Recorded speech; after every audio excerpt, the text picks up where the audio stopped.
10 seconds remaining. Radiant team pick.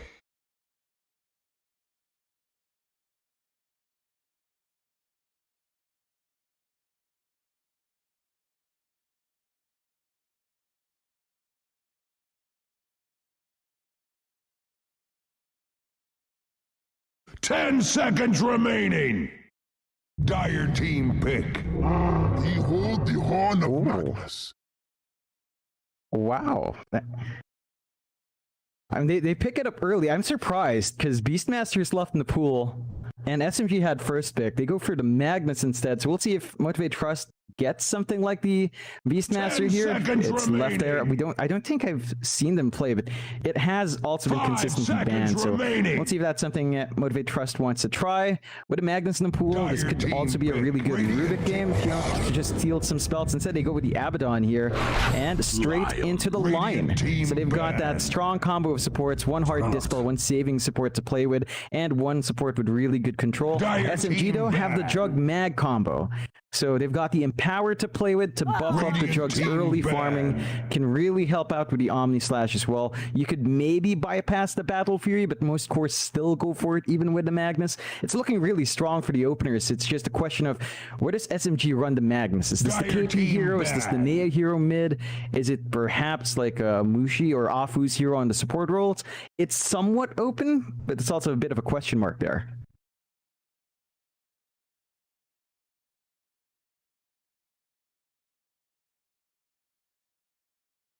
Ten seconds remaining. 5 seconds remaining.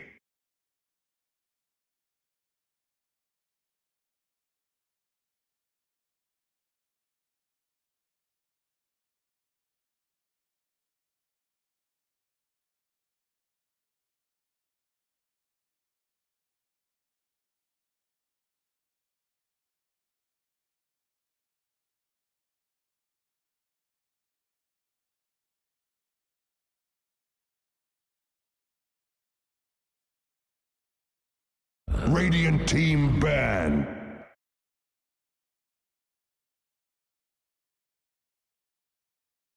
Yeah, I mean, we've seen it a couple of times now from SMG. He plays it really well. Plays with the aggression on the Blade Fear early on in lane. Very nicely, as long as he has a really good lane partner. 10 seconds to build off of that. So it's strong comfort picks for SMG with the Jug and the Mag just making it simpler for the Jug. Really curious to see what else SMG builds on top of that. Again, I want to know if Nea is going to go for Ember. It looks like a really strong Ember game. I mean, you have to worry about Lion, and of course the hard Dispel on the Abaddon, just saving anyone who's chained up. But you've got natural Empower with Ember.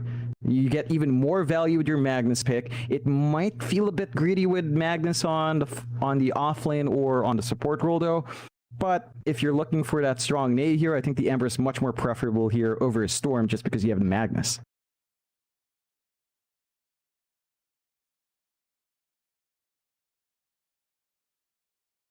Dire team ban. Dire team pick. Radiant team pick. Bristleback!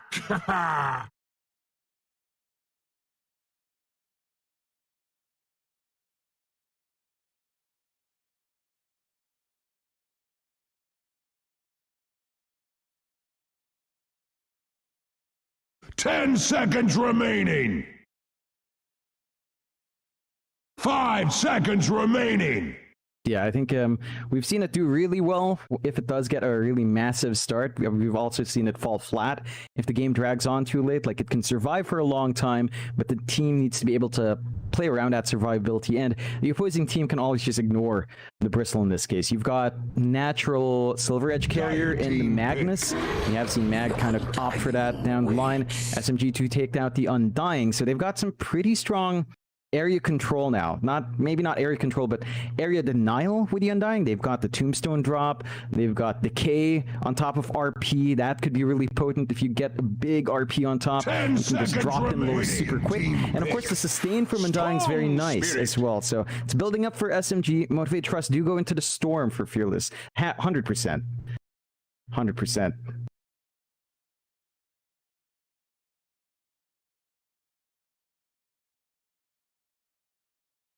10 seconds remaining. 5 seconds remaining.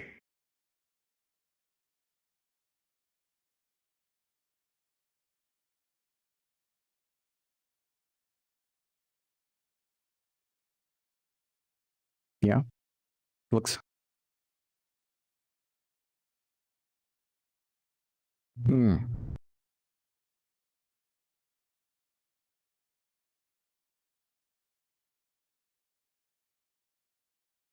Yeah, that's fair. I mean, it's still a Bristol back, so 4 melees against Bristol actually sounds like a hell of a bad time in that way. And you could also take something here for Jackie to run to have that range advantage against those heroes. Now, I don't think the Ember locks you into that too badly, though. Like, Sleight of Fist makes him kind of pseudo-range, right? Like, it's a melee attack, but you phase out and you can cast it from a fair distance. So you do get some spacing out with that spell, at the least for the Ember. Still think it's a really good game for it. I think they're just considering that, like, all right, are we going to be screwed by 4 heroes melee? No, Ember it is. I mean, it's an AS special, timings are good. It's just really good in this matchup. It's just superb with the Magnus as well. Dire team ban.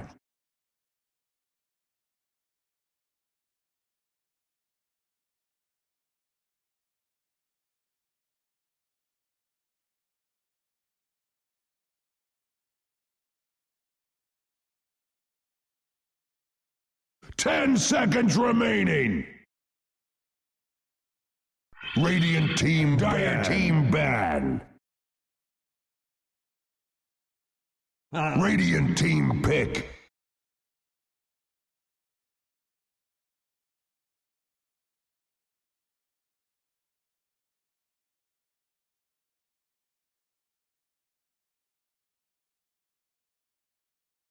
Oh yeah. Definitely that nice spicy meat coming through. Interesting bans from Motivate Trust. They do seem to expect this to be the KP off-lane mag, so they're banning out the pause 4s here. We'll see how SMG closes out. There's still some of that flexibility to maybe run the Magnus as support, but it just feels too greedy. You probably just want that for KP, so the question is, what support do they take? They do go with a Rubik, so some pretty nice spells to steal, especially from the line. I think in this game, just target the line, take the Hex, take the Earth Spike, maybe even a Finger if you're fast enough. It gives you really good control on top of it, and Arcane Supremacy is always nice to have. But Motivate Trust go into the Morphling, so now I guess that's one way to get a lot of that utility back your way as well. You can steal the Magnus form, get Skewer, get Empower. You can take Jug, spin around. It's really potent here. Even the Ember form is really nice, and you know, this is a Jackie special. There's nothing to naturally counter the Morphling here as well. No way of burning his mana down. No way of really silencing him down. That's one thing you lack here on SMG. Control is kind of missing. You only have Chains and Lift and RP. Otherwise, the Morphling is going to have a free time and just attribute shifting away.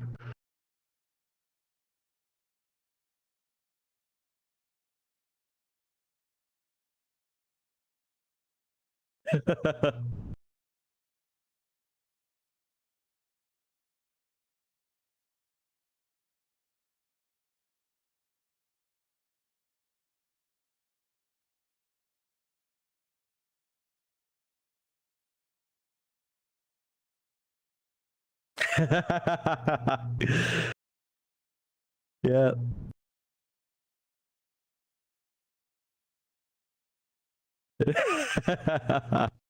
Yeah, I can see it, you know, maybe a bit of a comb where, you know, just touch it up like that would look yeah, it definitely is too long. I guess it's time to give your barber that monthly visit. Still, speaking of predictions a while ago, Mike, this draft, I think it's going to be hard to call it. You're right, like Ember versus Storm, and that tends to be Ember favorite nowadays, but Fearless can kind of work that out. SMG has some really good farm timings to hit with mid 1 and KP. The question is, will they take too much time to farm up? Because we know what Magnus needs. He needs Blink, he needs Echo Saber for the most part. Maybe even the Shadow Blade down the line and a BKB. That's a lot of farm KP is going to have to soak up before they maybe even commit that first RP if they don't find the opportunity. Whereas for Motivate Trust, you're going to need some really good farm on Jackie and on Masteros as well. but there is some potential to play fast. You've got Lion, who once you hit 6, you're going to be looking for smoke opportunities. A Bristleback only really needs Hood of Defiance or Vanguard or both, and that is also a fair bit of farm, but it doesn't take too long for Bristle once you hit the levels up to feel tanky anyway. So there's some good back and forth in terms of timings, and we'll just have to see if SMG can just get that good farm rolling with her Mag, Jug, and Ember. Absolutely. I'll say it one final time before we officially have the game underway, but I apologize about the stream quality on Twitch. If you can't stream 1080, we do have the YouTube channel live right now as well. It is called Primal 30 Roar seconds to battle. on YouTube, and if you look up the channel, you'll see a live stream with all the quality options. Apart from that, though, mid lane, John. Mid 1 and Leona X staring each other down for a second. Eventually, Cheeky Undying comes in for some decay. Yeah, Mushi backs off. Yeah, they've got some really good clump up potential here for SMG though. You don't want to force anything big with Mushi around, and MG Trust are spacing themselves nicely enough to not give that Undying some opportunities. Yeah, this is not a smart fight for MTG. Q, he ran in for an Earth Spike.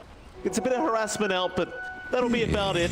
It does seem like it's going to be a 3-for-1 trade, however, in terms of bounties. SMG able to get 3 for their own, and Masteros was only able to grab 1 on the Bristle. So it's going to be a bit of a net worth advantage to get things started for the side of Team SMG. And they also get the D-ward here from Mushi. He clears out that bot camp at the least, so he gets some additional gold, taking away the potential for blocking the pulls here for SMG. So it should be easier to stabilize the lane for mid one. He's on that Jug, up against the Bristle. Not the prettiest lane, but mid one already has his magic stick up, so you are going to be at least getting back some burst regen on hand. Once you hit level 2 with a healing ward, you're a lot safer, and even Mushi can do a lot of work here. Masteros on the Bristle is a strength hero, so every single decay stack takes away the potency of your own presence in front in terms of trying to take some last hits, and this is not the easiest lane for the Bristleback to work out with. Well, Q's doing the smart thing by pulling the creep wave away, but Mushi does an even smarter thing by pulling the large camp over to just kind of get the aggro on that creep wave, but now they're going to try and punish. The only problem being now all the creeps are on the large camp. So they're going to miss out just a little bit here. Masteros, he may be able to kind of double farm the large camp as well, but he did miss the small creep there. It is a bit hard at level 2 to secure the large camp like that. Say, in the end, they still got quite a bit out of it, but I think you're happy if your SMG is Mushi. He's going to keep taking damage from Q, but it's eventually going to be able to back off. And with that, John, we should have a look at the mid lane, where Nia and Fearless are going to be up against each other. It's like Fearless is trying to be as aggressive as possible early on. Nia, for now, not opting to go for any points in the chain yet, so he's just going to try and secure some CS.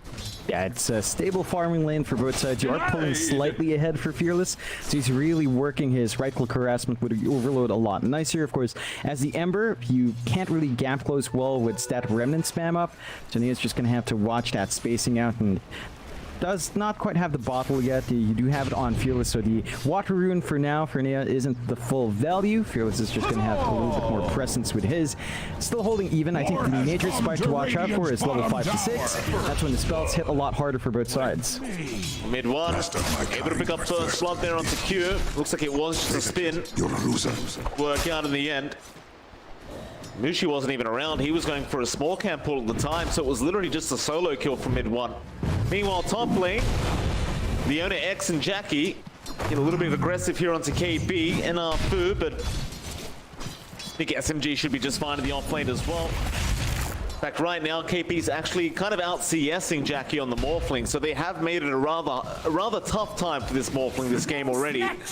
I suppose as the levels do go up, Jackie should be able to secure CS a little bit safer, but KP on the mag is going to be able to get quite a bit of denies off. Fu's going to be very annoying with the Fade Bolt. Yeah, and there's a lot of strong combinations coming through for SMG. They've got Lift into Skewer Threaten. They can kind of pressure in that way. They've got really good damage with KP. And for the side of MTG, oh, Leona. Oh, they messed that one up. Close enough, but miscommunication there. Yeah, for the side of MTG, I think one thing they can do to counteract that lift into skewer that we saw try to be pulled off is the fact that, you know, with attribute shift and the heal coming out from Abaddon, you can just fully shift Agi and get back to full HP. So you're always going to have that option once Leona does level up the Mistcoil. For now, it is a tougher lane for Jackie. Just trying to sustain against that harassment is difficult. You're still finding equal farm, but you don't really want that. Like, the fact that KP's actually evening out that CS means that KP's timings into his boots, arcane boots, into his blink, into his echo saber is not going to be that long. Oh, they got the large camp pull off here. Arfu, get it off. I'm surprised Leona wasn't able to block that. That's a big loss there for MTG. It's going to be a big creep wave for KP underneath the T1 tower. They'll get the small camp anyway, but it's not going to be quite as effective. And Arfu's going to get another large camp pull off. Leona, he can't really intercept now because KP's there to protect it. Yeah, and this is one thing with Abaddon support. Like, in some matchups and some lane partnerships, it can work really well. With a Morphling, it's highly defensive. Like, there's not much aggression you can do. It's very hard to contest these kinds of movements from a hero like the Rubik. So you're just forced to kind of allow them to sap away, and this is really good news for SMG. We said SMG had a greedier start in their lanes. They're working every single lane out quite nicely, and this just means that they're not going to face those issues mid-game where they might be just sitting back and farming. They're still going to meet some item spikes to help them have some presence around the map. A really nice large camp pull from Leona now. This large camp proving to be very annoying for both teams. As it stands, still, how's mid lane going? Fearless. Top the CS board right now, 37 and 8. It's like Nia has not been able to really slow him down much on the Ember. Not quite yet anyway. I'm curious as well as to what Nia does go for in terms of itemization on that Ember. In fact, he's going to try for the chains now, but does not end up landing it on Fearless. And Masteros even TP'd in to give him a full bottle. Yeah, that's a pretty nice move to just get that value onto Fearless so he's not under as much pressure to contest the power runes at the 6-minute mark, and you already have remnants out in Nia, so it can be a bit dicey for the Storm trying to close out. He does get lucky though. Regen for Fearless. It's going to be a very happy lad.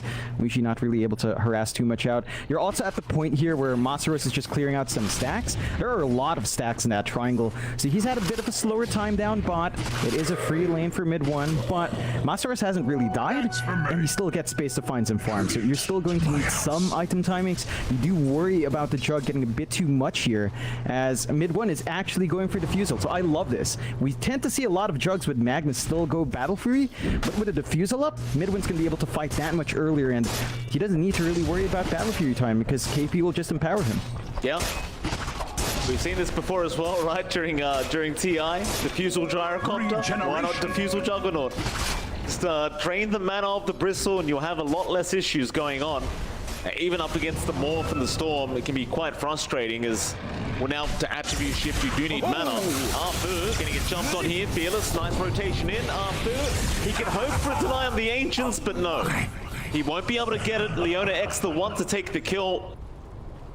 Fearless, he'll be able to just go back into the mid lane. He's still top of the CS pool. Dire's middle tower is under attack. He's just really working this aggression nicely. This is kind of what we expect to come out from Nea, but his own timings are feeling a bit off. The farm advantage you have here on Fearless is noticeable enough that he does have one small item up to play with. He's building into the Orchid. He's got the Rope of the Magi and the Sage's Mask, so a little bit more mana for those zips. And Nea doesn't even have a casual Wraith Band, still waiting for the Phase Boot, so our Ember is not really free to roam yet, which is not ideal here for SMG. I think if you look at the state of the game in the other lanes, KP hits 6, has Arcane and Soul Ring up. You might be able to maybe get a quick and easy rotation out on the Ember, just force RP onto 1, and kind of try to build up through pickoffs. Masaros, 55 HP, he does get a nice stack off on the Ancient Cap. He's just got to be careful. Room handle waiting there. Hopefully Masaros does not forget about it. He won't. He knows. Still playing with fire though with that Ancient stack, but I think he should be just fine. Yeah. Top lane, Leona. Shockwave does connect KP. He'd love a skewer back. He might just get one down the lift, and yeah, there it is, Leona. no way out of that one. Middle tower is under Now attack. the group up from SMG up at this top side. But they want to go for the tier 1 top tower, and when you've got Nea around and when you've got the RP up on KB, there's not too much to be afraid about. Much You like should be able to Cordwood melt this before tower real Axis fast, Act. and Dyer's MCG are not in position to under defend. attack. This is the one thing you sacrifice for the Bristleback. is under Masaros just wants to sit back and farm, the same as his other two cores. It's not a very active hero until a Vanguard, until a Hood of Defiance is up. You see a bit of a rotation up top, though. Looks like they might want to look for some punishment. Yeah, I mean, Maxwell can just stand here and defend for ages on this Bristle. He's going to try and maybe harass him out a little bit on this this Ember, but no, he won't even bother. Probably just not worth his time. Masaros will continue to chase down KP, and meanwhile, Radiant's mid bottom lane, tower is under Fearless, attack. he's going to be fine. Puny KP, he'll TP out as well. Fortifications. Masaros unable to get the kill, and War has come to everyone just kind Radiant's of bottom tower. keeping out. Now Mushi's being chased down by Leona. Meanwhile, mid lane, SMG, Dyer's middle they're going to get the push down on the T1 mid tower and try to force the rotations in. Is under attack. Who's going to be there? Let's find out. Fearless, not going to vortex yet, but there's your hex out. Omni was committed, but it's on the creep wave. Mid one does not kill anyone with it. Bottom tower has fallen. Here comes Masaros on the Bristle. Mushi's going to be targeted. They don't have the nasal goo, but they'll go after the tombstone. Mushi, he does not have soul ring to heal it up, so they will be able to take it down, but they'll get Leona X instead. They get the Abaddon kill. They do force everyone to motivate to rotate into that mid lane. Now everyone just will disperse. Yeah, it's a really good defense out from Motivate Trust SMG. They were lacking a couple of tools to really take and force a big fight there. And KP had to blow his RP TPing out from top because when he was trying to skewer away, he actually caught Masaros.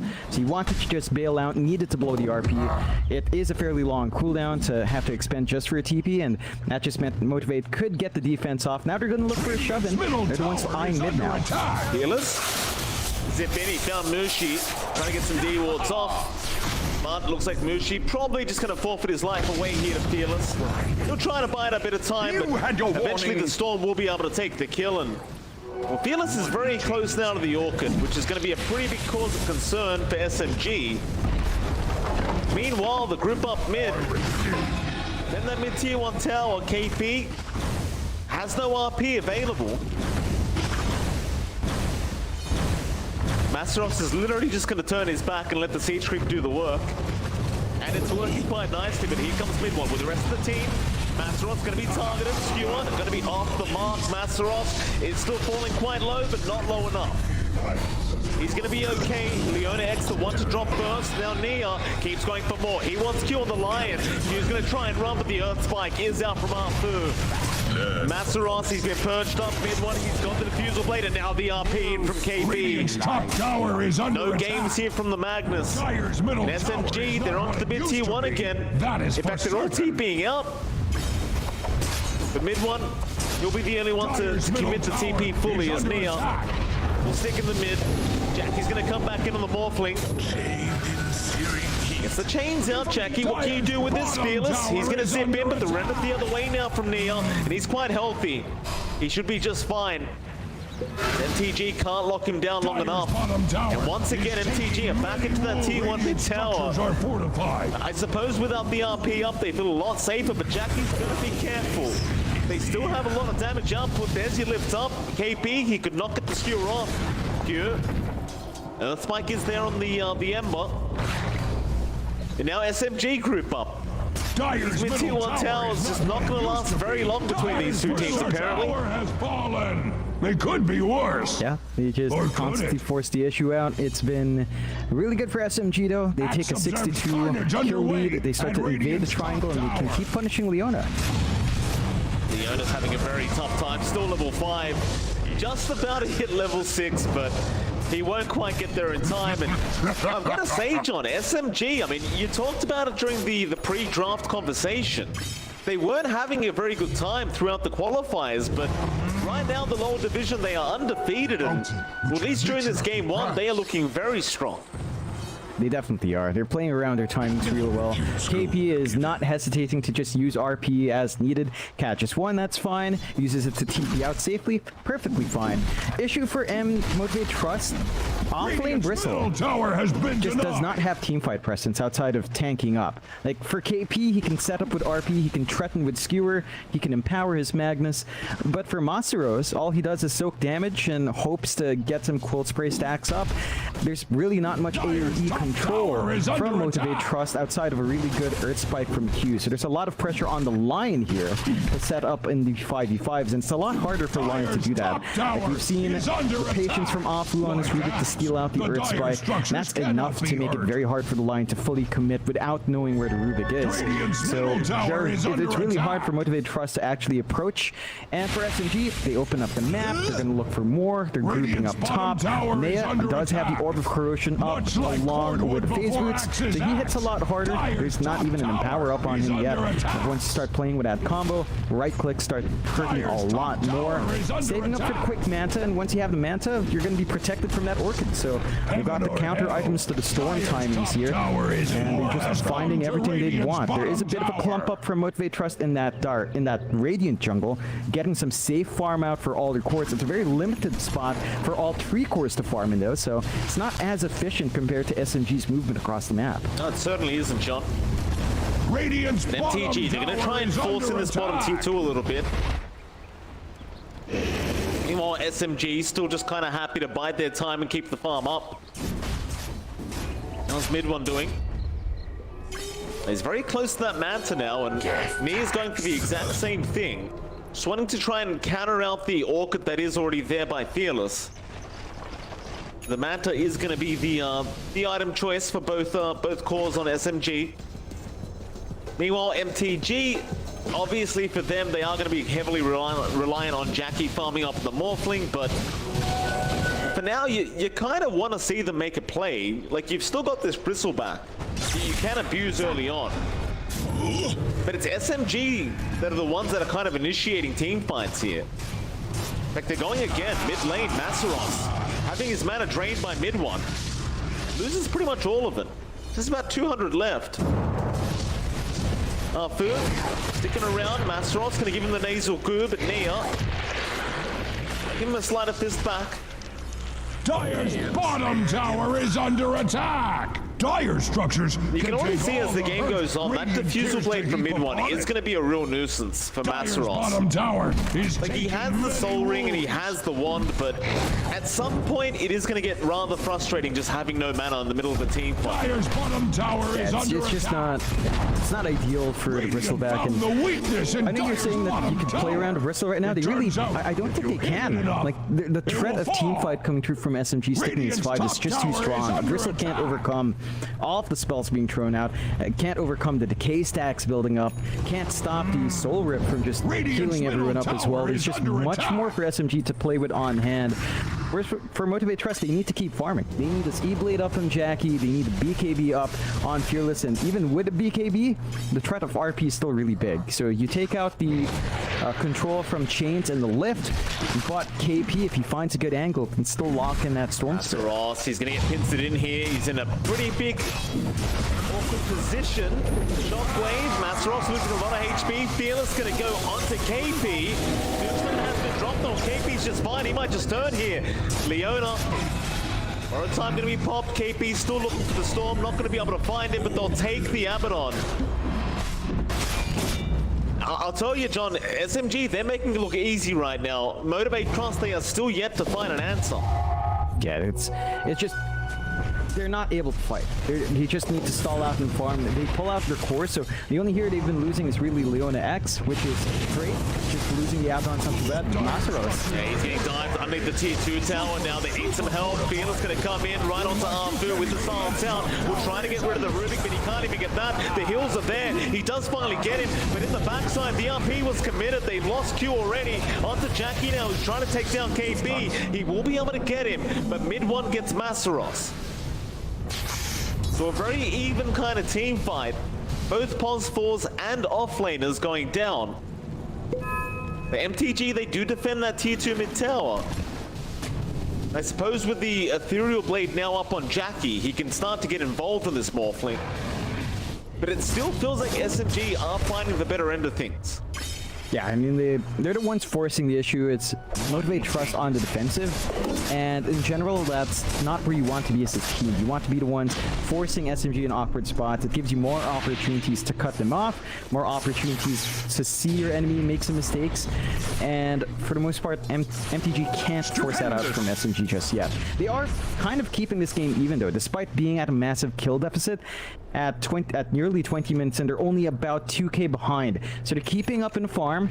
Jackie's getting a ton of farm out. Masaros and Fearless are pretty even in terms of build-up, and it's really KP that's playing behind for SMG. He's even going full utility on the Magnus, going for the Glimmer Cape instead. They do go for the Roche here, though, and this one is something Motivate Trust absolutely can't give away. They need to spot it out, but they don't really have the best vision around the pit.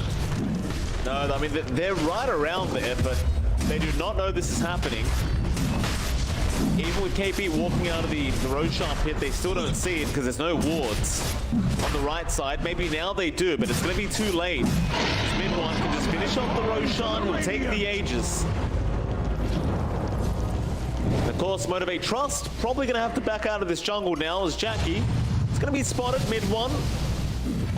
Defuse him up. Instead, Leona going to be targeted, but Shockwave will not reach. But I suppose perhaps with that Aegis up, you get a bit more farm up, and then you can move into that mid tier 2 tower. Bit of a trust. They're going to be forced to respond to this. I just don't know how they're going to respond. It really relies on a couple things. Masaros living long enough for everyone to come in, and Q working this Blink Dagger. He's got the Blink in the line that's flying out. So there's some opportunities now for Motivate Trust to actually find the back line, maybe take care of the Undying or the Rubik. Heck, even the Ember, if you can catch him out with the Hex, would be a really good pick-off to start fights with. And they just need to play around that. It's all down to Q and onto Fearless to follow up. A really good scan here from SMG does at least give a signal out to Nea. Not going to be caught out here, and he can just kind of bait out with his Manta Style. Spike is out. Zip it. Radiant's middle They'll tower realize is it. They under didn't really attack. commit much. Dire's Fine. top tower is under attack. Top tier 2 though is not going to be so fine. Still Masaros is going to try and apply some pressure in the mid tier 2 tower, but he needs a creep wave. Dire's top tower has fallen. Now SMG, they can go high ground. If Motivate Trust do not back off, mid one can just keep going with the siege creep. He's going to force the TPs back, it seems. Dire's top tower is under attack. There you go. There's one from Q, a second from Jackie, and they kill the junk. You have the Hex. Oh, he got a creep. Oh, Q. Oh, that's unfortunate. Bottom tower is under attack. We've all done it. We have all done it. Fearless, he's going to zip in, look for KP. He will find the Vortex. They do at least get something for their trouble. Yeah, that shit. A little bit unfortunate there on the Hex, though. Yeah, it's a lot of pressure on the line. He's the one who really needs to start these fights for him. Didn't quite get it there, so SMG's going to be happy with that. It would have been pretty awkward anyway. Mid one has Aegis. KP was close enough that if they did fully commit, I think KP might have just ran in, RP'd, and tried to stall out ASAP for his jug, and could have ended the same way. He'd spin afterwards, and then the Magnus is the one to die. So maybe not too much loss there for Motivate Trust and Theoreticals. Still opens up the map a bit more. They can start going a bit forward. There are some really good wards from SMG though, so they have seen all the movements out from Motivate Trust. Need some D wards down. They do at least take the Cliff ward. This ramp ward still going to be standing as it is outside of that sentry range. There's still a little bit of information there for SMG. They're farming up really well. Mid one's almost at the point where Scotty's going to be up. Once you have that, the strength shifting on the Morphling's not going to feel amazing. The sustain coming out from the Abaddon's not going to feel amazing. With a Scotty on a jug, you're also very close now to having a blink on KP. I say that, but it just means he's queuing it up. You are getting these tools on hand, and SMG, with the vision they have, are looking for a smoke play. I don't blame them. They understand how strong they are right now, and MTG still do not have an answer, it seems.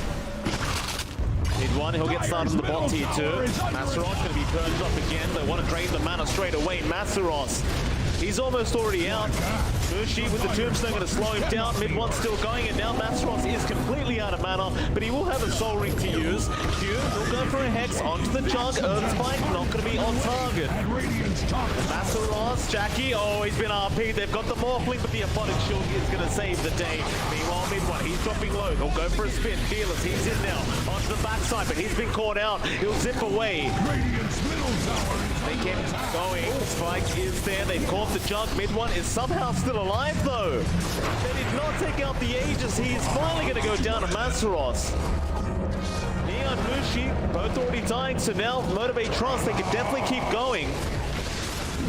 They are a little bit low on mana, but Masros, he does not care. He's in. Mid one, gonna be targeted. No, he'll go after Leona. Jackie will keep focusing the junk, but again, the creep wave gonna come in. Still Jackie taking a fair bit of damage, but mid one, he is surrounded and should eventually go down. But KB trying to help out. It's just not gonna be enough. Mid one, still trying to run. Masros getting lifted up. Mid one, he's gonna be all right. Or is he? Q is trying to have a look. Instead, they're gonna go after Afu. A very prolonged kind of team fight. It's still going to lead to basically 3 kills on the side of SMG. Mid one, he lost the Aegis, but he does not lose his real life. And Stupendous! well, it looks like Motivate Trust, they're starting to find their footing here in game number 1.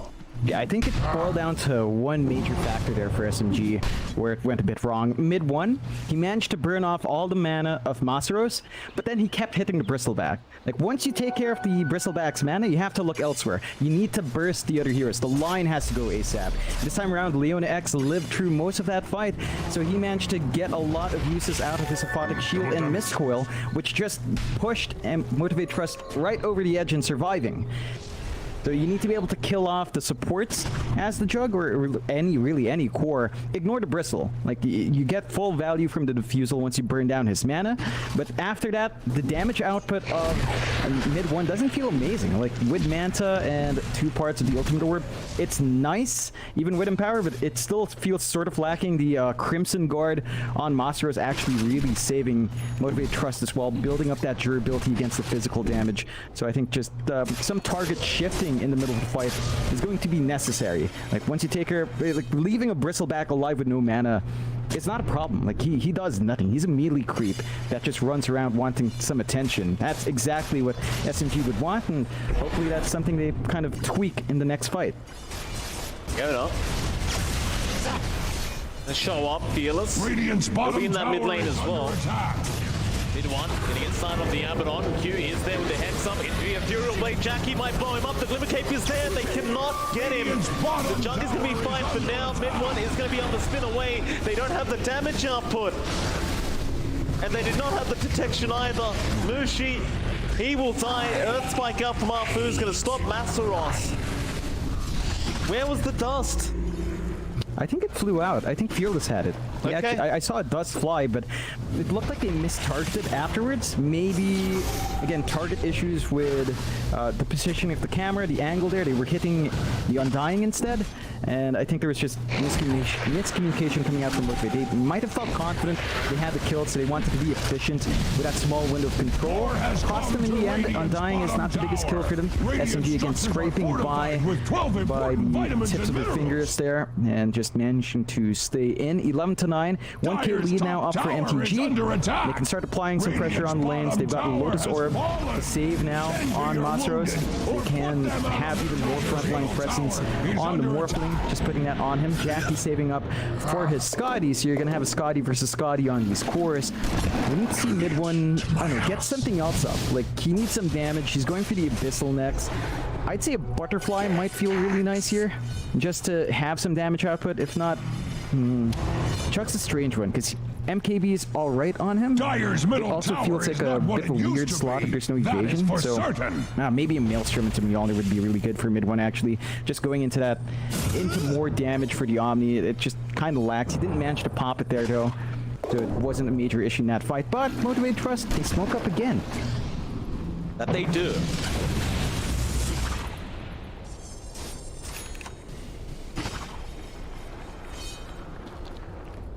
Hanging around that their side of the river. Over here. Wanting to cross yet, Fearless.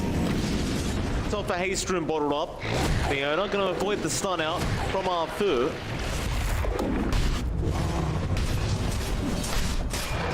I think SMG, it's almost like the tables have turned and SMG are the ones that don't really want to fight. You have all the ultis up, so you might want to see a smoke soon from SMG.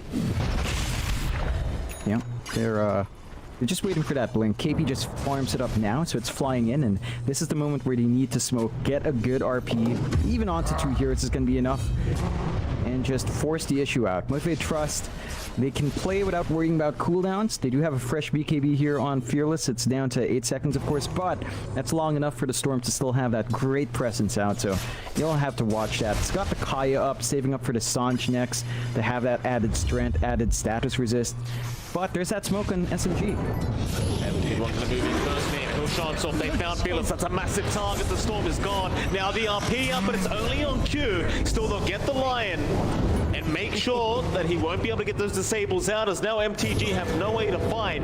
Just need to run. Borrowed time. Going to be popped out by Leona X, but the run of Atos is going to fly in, and Leona X is gone. A triple kill out for Nia. And Roshan is up. I don't believe they've scouted it yet, but they should go have a look, and I'm sure mid one will be very happy with what he sees. Yeah, just very well played from SMG. Motivate Trust, I mean, they're kind of spaced out, so the RP is never big. It also means that the saving graces you have with the Dispels on your Abaddon, with the Lotus Orb on Monsteros, couldn't fly out to save Fearless. So very well played coming out from SMG. This time around, they're going to have Aegis, Cheese, and the Ag Shard. So we'll see who does get priority. It could be really good in mid one, just to give that Blade Fury move speed and random damage, which is really strong. But you could also opt to maybe give it to KP as well. The Horn Toss can kind of help you with setup. It looks like they will just slide it through to mid one, so faster movement in Blade Fury, going to be even harder to catch out the Jug when he does get that spell off, and you've seen Motivate Trust kind of struggle with that. Not going to get any easier here. 2K lead now up for SMG, and Motivate Trust have to be careful. They know there's no RP, but Asaros? They have to fight against Aegis Cheese. Asaros just kind of standing still, hoping nobody notices him in the Invis rune. Dire's middle tower is under attack! Creep out, sentry down, they've got him. They've got the Magnus, but Fearless has been lifted up. He'll get the BKB off. There's your finger, KP, he's gone. Onto Arfu now. That'll be your Rubik dead as well. SMG, not willing to fight without the full squad, just want to run now, but Ethereal Blade, nice man to dodge out from mid one. To avoid the Ethereal, MTG, they may have to just kind of give up on this chase, but they already got 2 nice targets, and with that they can force the mid-tier 2 tower. The red mist spreads. It's a bit hard, and SMG didn't have RP up anyway on KP. Respawns are fairly short, so you're not going to find much more here for Motivate Trust, but they win a fight against Aegis Cheese. That's really big for the side of Motivate Trust. They get to control that bot jungle a bit more, get their farm up and running. They already have a Scotty up on Jackie. They're just waiting for the Sanj on Fearless. Monsteros now is pretty much unkillable with the itemization that came out from SMG, like the damage output from Nea and from mid one just isn't amazing yet. They really need Empower on top of them in these fights to kind of get that damage flowing. Every single time KP dies without getting Empower on his chorus, it feels lacking from SMG. So maybe a bit more caution due here from KP to just ensure he's around to get that damage up on SMG's end, as without that Empower, he didn't itemize for damage at all. So they really need Magnus around to buff them up. And Monsteros? Skewer in, nice skewer there from KP. Masteros immediately targeted front line to try and help out. He's still alive, still tanking. Mid one still trying to get him down, but now the Ethereal's out. Jackie gonna keep him even more protected. They'll go on to Q instead. They want the line dead first. Q, he will eventually drop. Leona now is getting quite low himself as SMG still moving in, but here comes Fearless from the backside onto KP, but it's not going to be enough damage. There's way too much heals flying out, and Fearless, he has been bashed, and he will go down. Middle tower is under attack. Great team fight from SMG.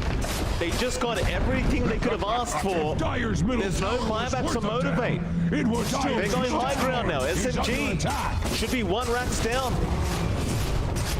Yeah, they've still got RP here as well on KP. They popped the BKB on Fearless and Sound. And RP. Oh, they got the big one. Jackie has no robotic shield to protect, and they just burst him down. Dyer's middle tower has Great setup there by KP on the mag, and well, Jackie has buyback, but he does not want to commit it like this. There's no teammates alive. Unlike Axe. And even when they are alive, John, I don't know if he really wants to commit it. He might just let two Raxes go down and try to go from there instead. Yeah, I mean, it's... Oh, KP. He's got another Leona X being dragged in to the grass on the SMG. Masaros trying to back off. Leona, he will not have that privilege. Back mid one. Trying to take the life of Masaros. Q can't hold back because Nia is right on the backside and they've got another. Well, SMG, just look at the coordination now, John. You see mid one going after Masaros. Meanwhile, Nia, he checks for Q. He makes sure the line can't break the gap and get the hex off. And now they're onto T4 towers. I think Motivate, they're going to buy back and try to defend, but it's looking very rough for them. Mid one still has the Aegis. They have so much sustain. Mid one, he's going to zip in onto Armor on the backside, but mid one is going to come in with the spin now, and the bash comes down Fearless. He will be forced to zip away, but Q, he does not have zip available, not on the Lion. As Jackie, he will die and he will get the kill on Armor. So he gets the Rubik. And SMG, they're going to back off. Fearless now zipping in right through three of them with the bashes there into the Abyssal Blade. They have got the Storm. Jackie, he is still trying. Mid one, playing around here, but he's getting really stunned up for quite a while. Leona now dropping quite low, but KP is going to be targeted. Jackie, he'll find another. Back on the mid one. The man fight is upon us. The junk burst the ball. One, which way do you go? Leona, he goes down. Another kill for the junk. Onto Jackie again. Jackie is still trying to mag their finger around Q. He'll get the job done. He'll interrupt. Now onto Arfu. They've got the Rubik down. He will glimmer cape, but it's not going to be good enough. Or is it? But a little sneaky dupe there. Does get himself out. And now KB's back. They have the RP up. Earth Spike is out. Now Nia shows up with the Sleight of Fist and chains. Arfu, quite low, gets the lift onto Masaros, and the Arcana, the Psychic Headband, excuse me, does get him out into the Earth Spike. That'll be it. So 2 Raxes down, no T4 towers, but MTG are still going. That they are. SMG just sort of forcing the issue there, not respecting the buybacks. Motivate Trust managing to find some angles. Their backs are against the wall now, though. Like, the moment they lose a fight, the high ground's going to be siege, and SMG is going to look to close the game out. They need to finish up this last item on Jackie. Looks like he's finishing up this Satanic here. And just go all in. Hope that your Morphling can overcome the Scotty. Hope that he can just stand and fight. The lucky bashes coming through from mid one has been changing the dynamic. Like, you can't just zip in for Fearless anymore. Once a Blade Fury's up with the Ag Shard, you're going to melt to that free right-click attack damage, and you will just eventually get bashed at some point. Oh, Nia has been caught. The Ethereal, though, they'll get him. Fearless now, TP's into the outpost, onto Arfu, they'll find another.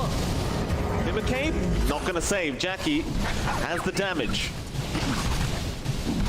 And Dota Plus was saying that there was over a 90% chance that SMG would win. But you never really count Motivate Trust out. They've done this many times before. In fact, there's 2 heroes down with that buyback right now, John. So you never know what they could do. Oh yeah. They're going to try to force it. They have to respect the RP coming through. There is an RP and Omni ready to go from KP in mid one. Going to go in with a spin. Jackie will spin himself. Bit of a Beyblade action here between these two. The mid one will move in again onto Leona. They've got the Hex on. They've got the jug. Mid one. KP could not save him. He'll buy back, but KP is going to drop with that buyback. Oh no, what have they done? In they go, God. Jackie. He smells blood on the water. He's under the T4 towers, and how do you stop this? It's 2 versus 5. They've got 15 seconds for Arthur and Nia, but they've got to find the timeout, and even without KP, I'm not sure if they can fight this. Masaros Trust. He's going to front line. Now the Hex out. Fearless gets the Orchid. Back to the T4 towers, boys. Ancient should be exposed very soon, but here come the respawns. Jackie, he's been bashed up. Mid one, gonna move in. Leon X trying to save him. The Ancient's still under siege, but mid one is trying to fight. Jackie fighting back. There's no damage flying out. Now Jackie's out of mana. This is looking really bad, but the Ancient is still falling. Motivate Trust. They keep focusing it down. They've got it. The comeback might be real. They get it. They get it done again. You can't count these guys out. They've done it too many times now, John. We can't doubt them anymore.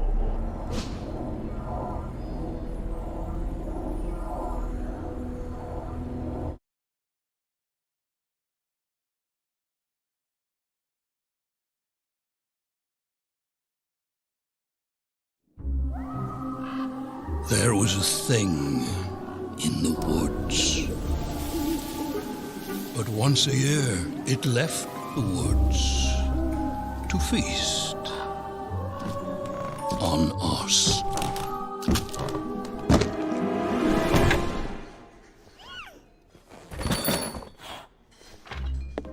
Then one year, out of the woods came nothing.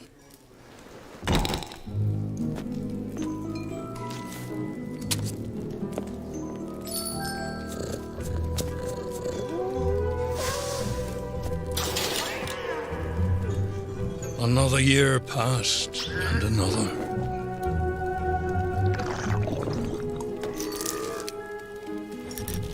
Over time, we forgot our fear. And turned our backs on the dark.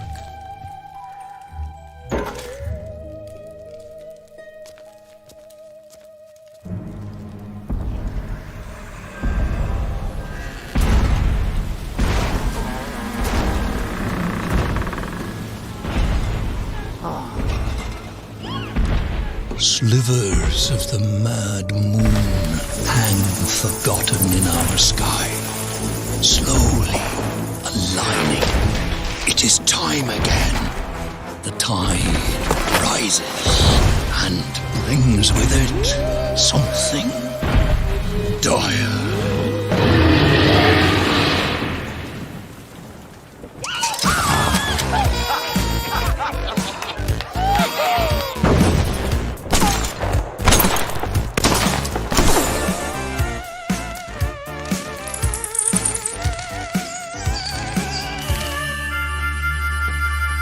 Don't let this party scene fool you. This world is a dangerous place. When you get to be my age, you'll see friends come and go. It's important to take care of the ones still kicking. In the heat of battle, you'd be surprised how far a little kindness might go.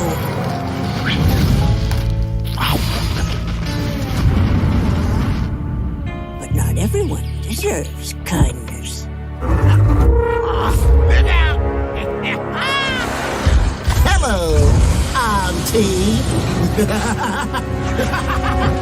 This all you brought? Yes. Oh.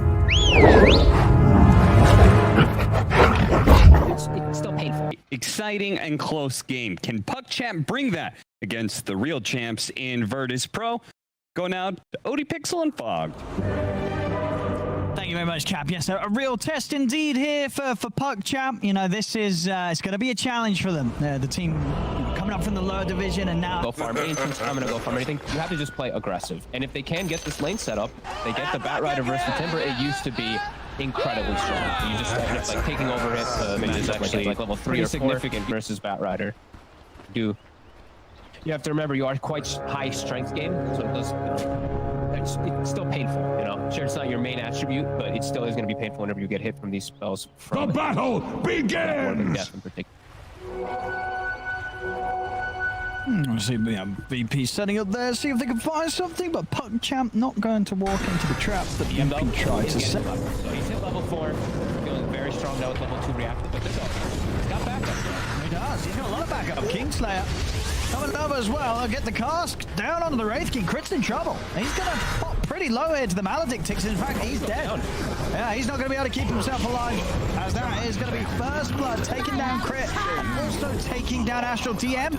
Tower hits are coming in, but he's got the Salve ready to go, and he's able to walk away alive as VP take down the two. GPK. I mean, they're going to have to snowball, but Desperate, he's very low. We'll pop the Fairy Fire. And now they're actually looking to turn. They've trapped GPK in the arena. GPK got any measure to jump out. In fact, he's going to try and get back in onto Desperate, but further back up comes in. They bring down GPK and keep Desperate alive. Oh, and now save. From Astral. Radiant's bottom tower is damage under for this attack. won't be quite enough. Too hard the jug. Dire's middle tower is under attack. Kingslayer. He's going to go down. The Omni Slash. All last two bounces not working in Nightfall's favor as Melez. He's going to be fine. Welcome. It is quite strong if you're sticky. GPK. That's great. They've got the damage. Yeah, with the Maledict. It's going to be very little they can save, and they'll buy him some time in the Snowball. Is it actually that enough to save him against the ticks of damage? It is. Another nice move from Astral.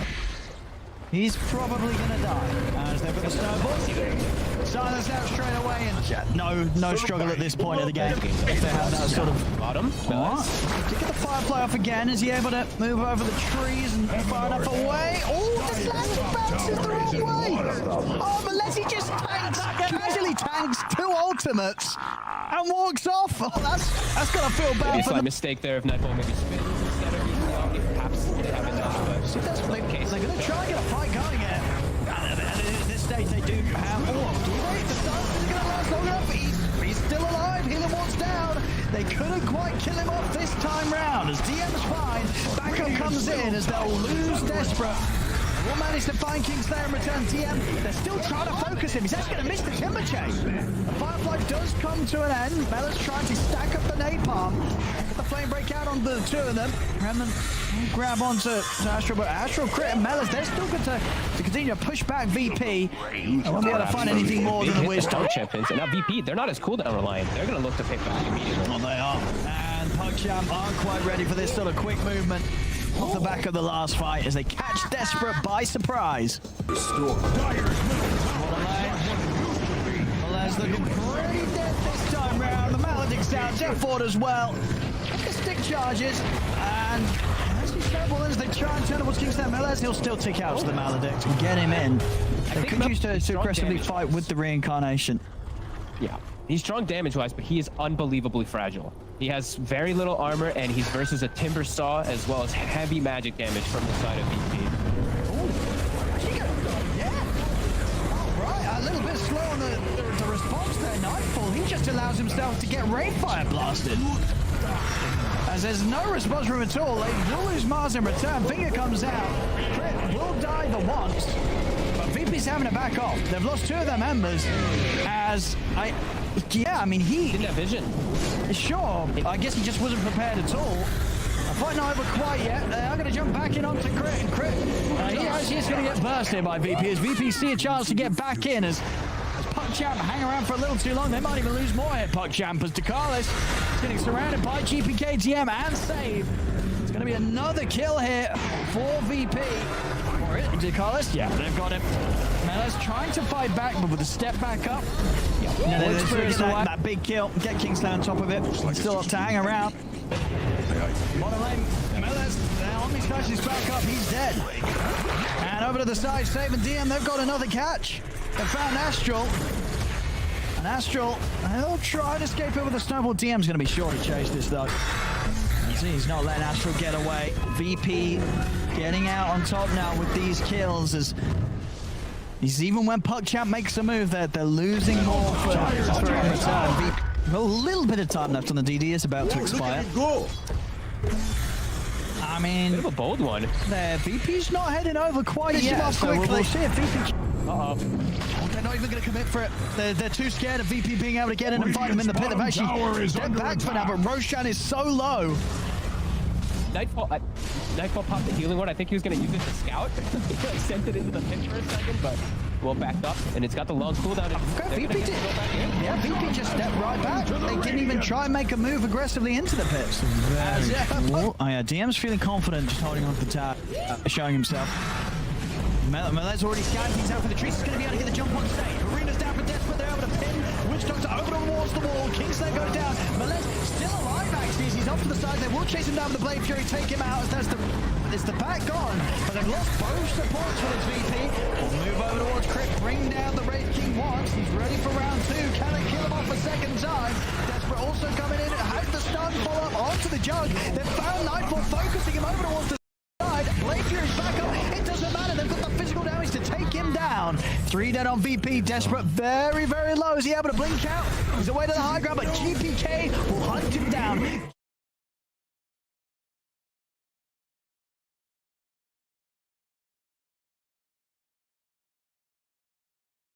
10 seconds remaining. 5 seconds remaining.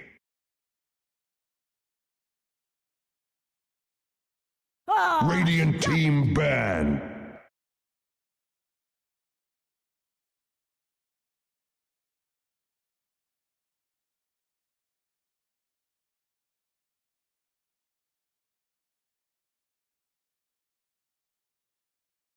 Dire team ban.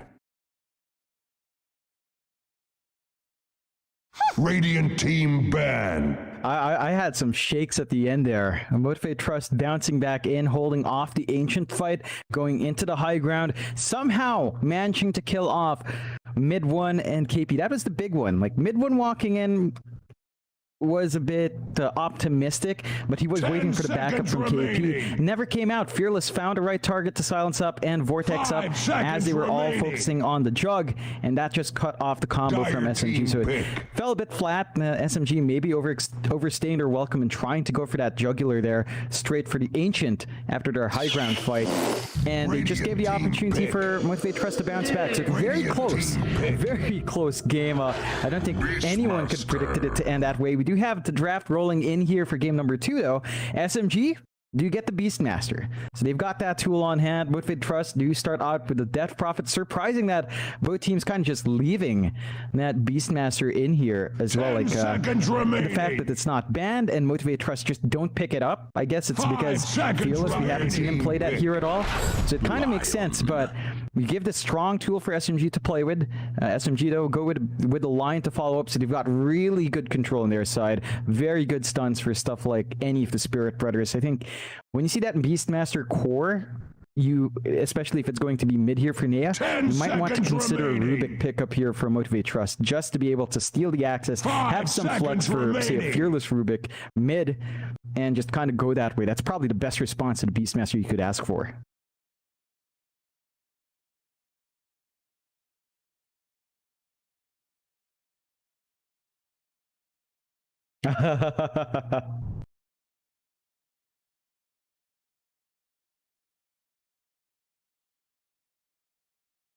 Dire team ban. Clockwork.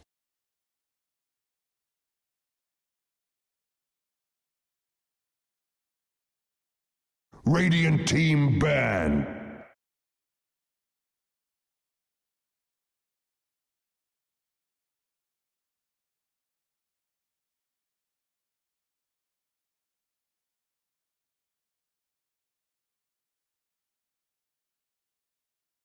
Ten seconds remaining. 5 seconds remaining.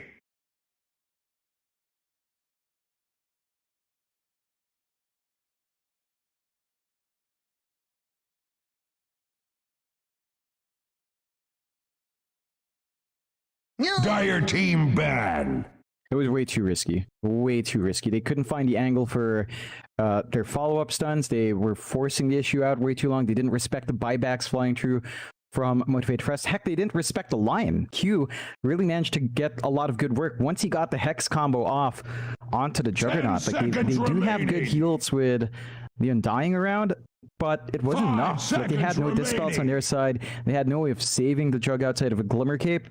And it was just not enough. Like, the burst damage was there for Motivate Trust. It was also a bit of a damage issue for SMG. The itemization for mid one, right? He went for Manta, Diffusal, Basher Abyssal There was no damage on him. Like, he had to rely completely on Empower. We saw that actually come out towards the end when they tried to focus his Masaros. With a Diffusal, you drain his mana, but you wouldn't kill him. So any other time, like, you drain his mana and you still focus on that Bristleback, it's time wasted. It's not efficient in the fight, and it sort of just fell flat for SMG in terms of damage output towards the end because of that itemization. They're really relying on KP to stay alive, to keep Nea and keep mid one topped up, and that's the hard part because Motivate Trust knew that was going to happen. They kept focusing down KP as much as possible, preventing him from getting good RPs and from preventing him from living true to get that Empower off every single time.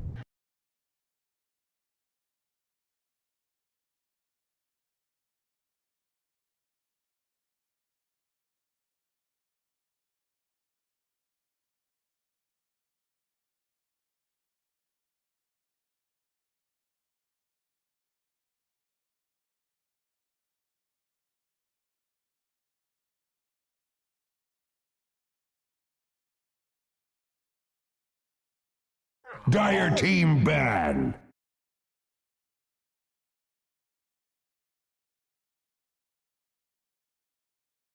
Radiant team ban. Radiant team pick. Dire team pick. Monkey King.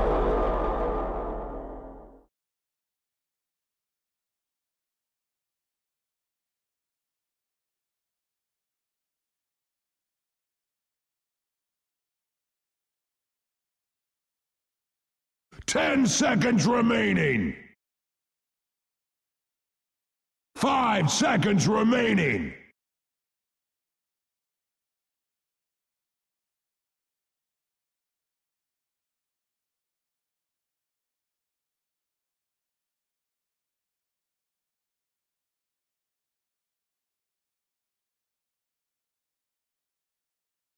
Yeah,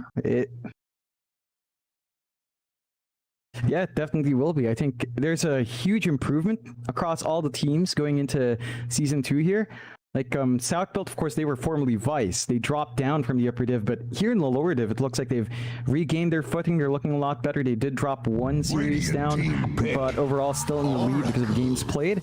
We'll have to see how as it builds on. The draft does continue. SMG do take the Monkey King. So they take the Monkey King against Jackie. And it looks like that should be our mid one here, possibly Nea's hero. But I think Nea's just going to have to, has the preference for highly mobile Spirit Brothers because Monkey King can be sort of mobile as well with a tree jump and the talent spikes where that just drops down to crazy. So you've got some mobility on hand, probably still looking for your MG Trust. You go with the Oracle, which they love to play around. They know the timings of the Oracle, they know what to hit with it, and it does look like SMG do go for the KP Brewmaster. So we haven't seen that, or at least not as often as before. It's still one of his specials. I think every single time they do manage to sneak that away back in TNC, it always looked great. So keeps on very strong comfort here. We do have our looks like we have our 3-course on hand with Nea Beastmaster hammered in.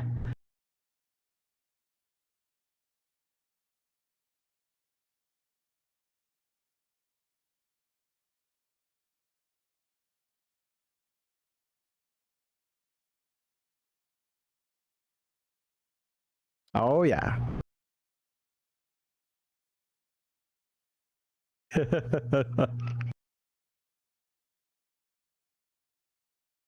Oh, yeah.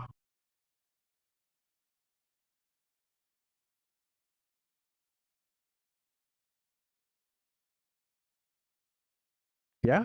Yeah, it's the perfect timings too. It's like 3 o'clock for that next matchup on schedule. So that's like the perfect time for Merienda, Mike. That's a Merienda showdown, a Merienda Rambulan. There it is. Yeah. Dire team bad. Storm Spirit. Oh.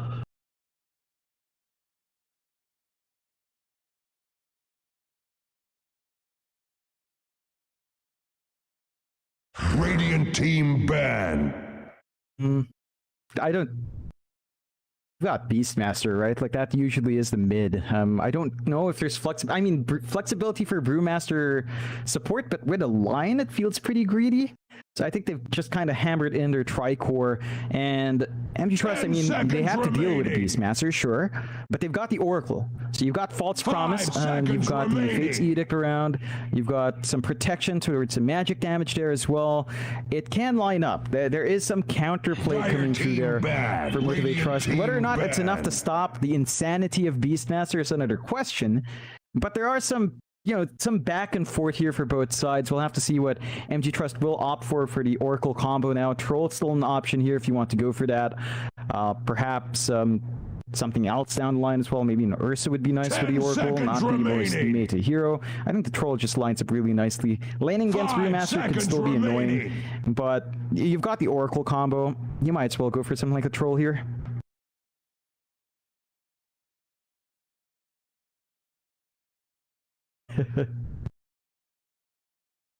Yeah.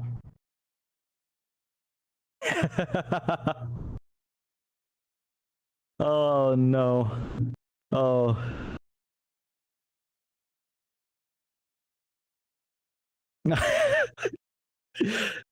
The crazy thing is that's exactly what could happen as well. Like TNC, they love their morph combos, as you mentioned, but Neon, they're not afraid of running core Rubik. They're not afraid to give that to Yopaj. So, that could be something to look forward to if Beastmaster isn't banned.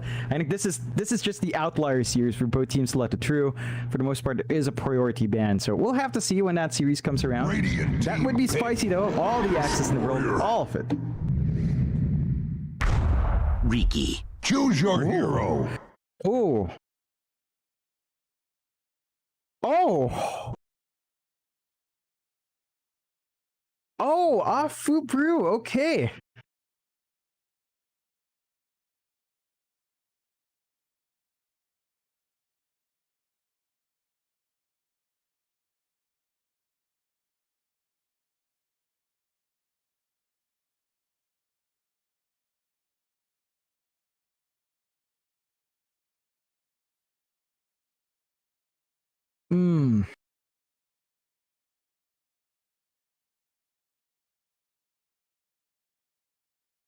It really is.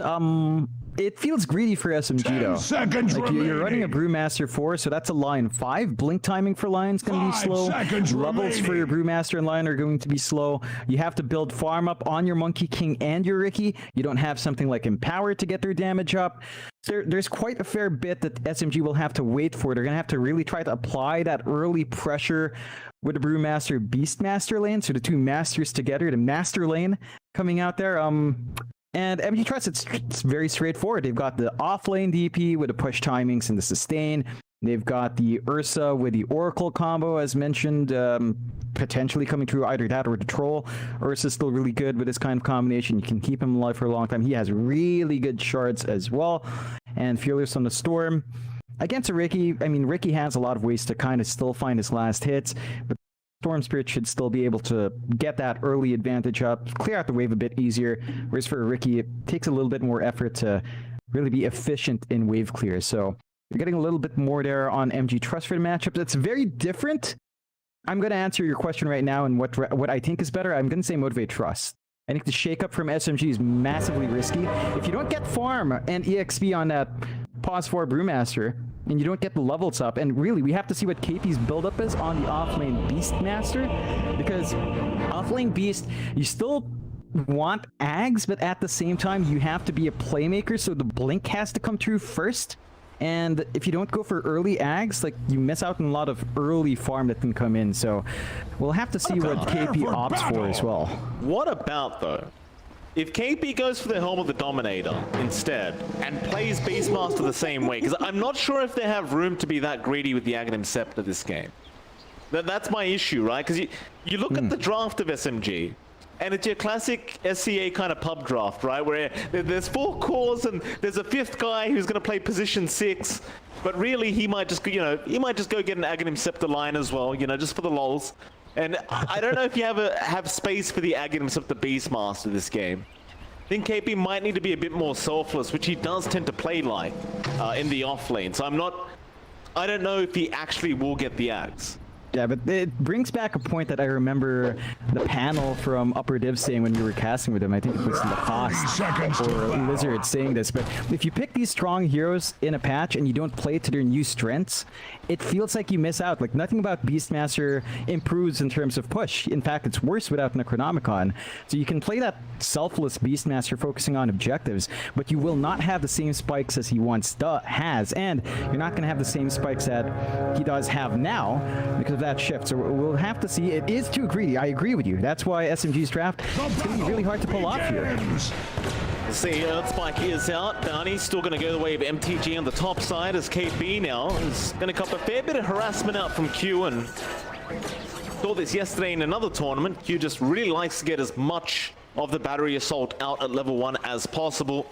Let's get quite a nice bit of damage out onto KB. And so the mid lane, this is the one I want to start with, John. Nia 666 against Fearless, the Riki versus Storm. Does this in any way favor the Riki? Not really. I think it's not like an Invoker you're harassing out. You can still play with your Blink Strike and try to farm, but Fearless can gap close, get the Remnant off, control the lane, and apply some good harassment onto Nate. It gets worse once you hit level 3 on Fearless, so Nate's just going to have to watch his spacing, really work that Blink Strike, get his last hits going. You're already off to a fairly good start for Fearless, but there's some potential for the Riki. Like, if you get a good line rotation to stun out, and the silence could be potent if you level that up early. That it could. I mean, for now, at least they're just going to farm up and try to take it easy. Like I say, that Nia now going to get quite a bit of harassment off, but Fearless will be just fine. Of course, top lane, you've got Jackie and Leona X up against KB and Mushi. Mushi decided to go to the off lane this time around with KB. I'll throw the Brewmaster down at the bottom. Leona, he's actually taking quite a bit of damage out from Mushi. Going to be able to salve up and be just fine. I like it. So KB, even with these balls that aren't quite as strong as they used to be, he is still applying a lot of pressure onto Jackie and just being a nuisance overall for now. Yeah, it's a slower lane for Motivate Trust to play with. Like, Ursa needs some levels, so does the Oracle in order to get that harassment out. The Oracle as well going for level 1 fortunes and means he can't quite burst down the boars. So you're always going to have this great laning presence out from KP. He's 9-1, Jackie's still 6-0, and as long as you manage to play with your boars and your axes here, you're going to feel really nice for KP. You're always going to find that farm, and Mushi's just doing a fantastic job of cutting off Leona from finding the support for Jackie. So it's a slower start for MTG up top. We'll have to see how that gets relieved. Of course, that does mean Mushi can maybe get a rotation out to mid down line. Still the last lane down bot. Masaros is on that DP, and mid one is dropping low. Not low enough, but the DP is holding out pretty nicely here as well. Except mid one is still finding some really good farm. Afu on the pause 4, Brewmaster down bot is still getting some good zoning. This is bad for the Clockwork. Like, he wants to abuse the battery assault, as you mentioned, but Brewmaster is super tanky, and he can turn around with a Thunderclap, and once he has Drunken Brawler, it could be really nasty as well. So Q doesn't have the safest targets to actually jump in and harass. Like, you can't really commit towards a Monkey King because of Jingu, so Q's just in a very awkward spot where his laning presence doesn't feel amazing. No, I mean, that's why Arthu's holding that skill point as well, right? Like, you want to see if you need the Drunken Brawler, because Q is going to take more damage if he does going for the Battery Assault Cogs. We might see it now, but he's just trying to avoid the small camp being pulled away by Arthu.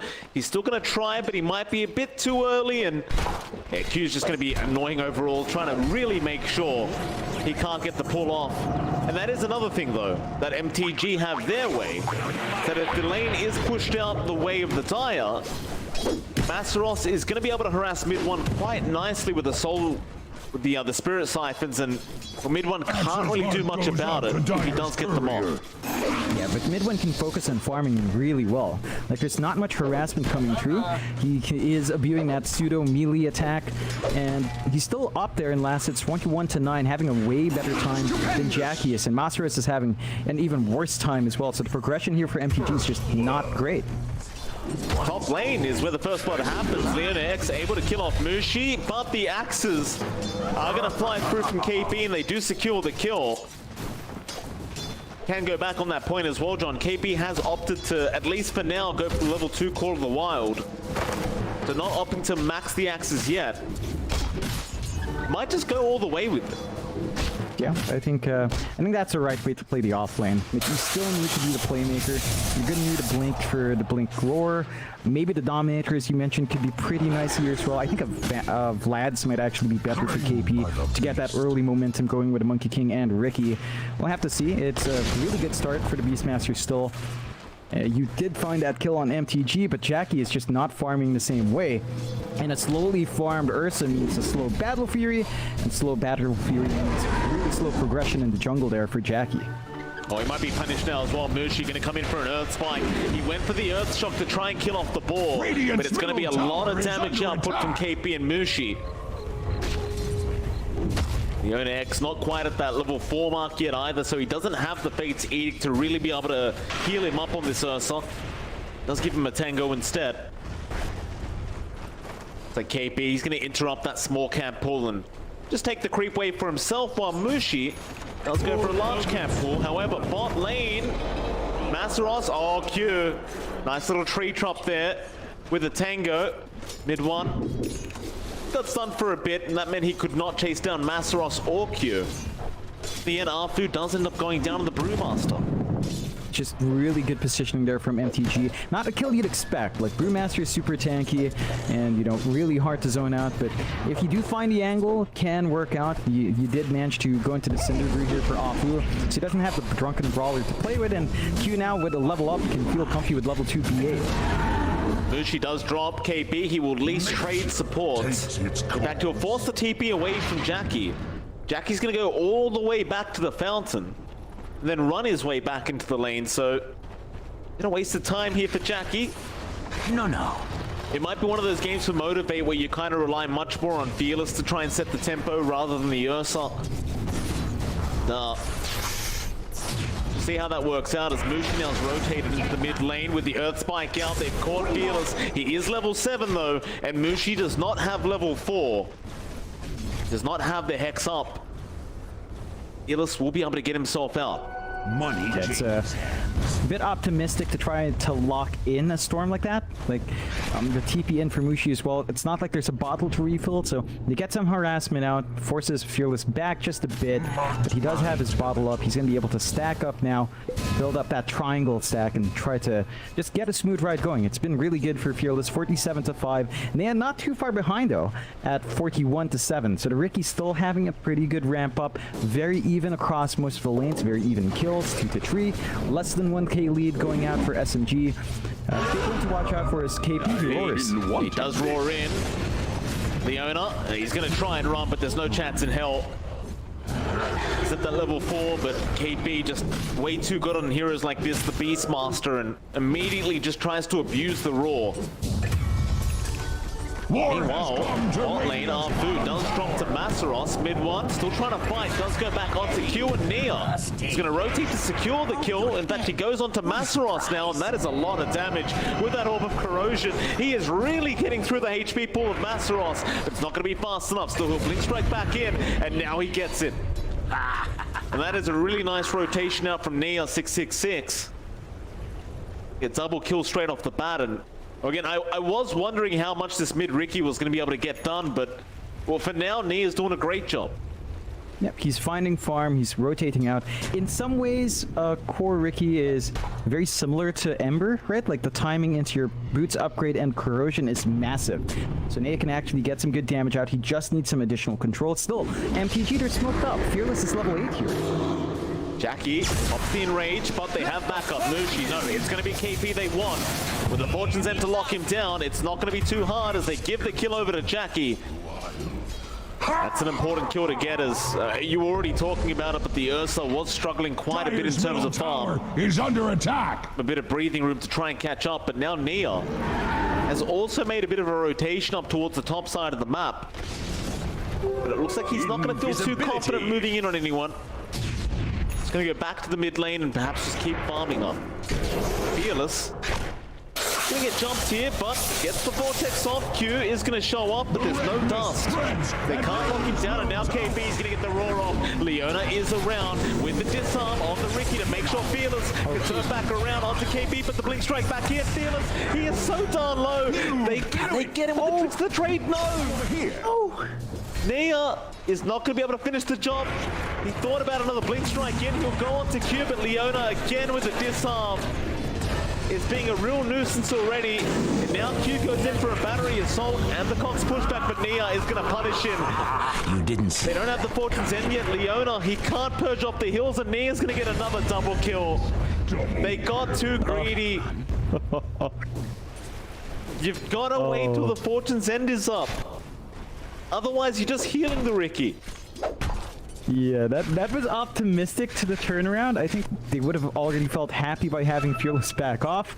They get a bit too fearless themselves, and it's a really good bounce back for Nia. He still finds a couple of kills. The Ricky builds up, number one in that foot off of that. He is still having a really good time. I believe he's flying out one blade of Alacrity now, so the Ricky's going to hit a lot harder.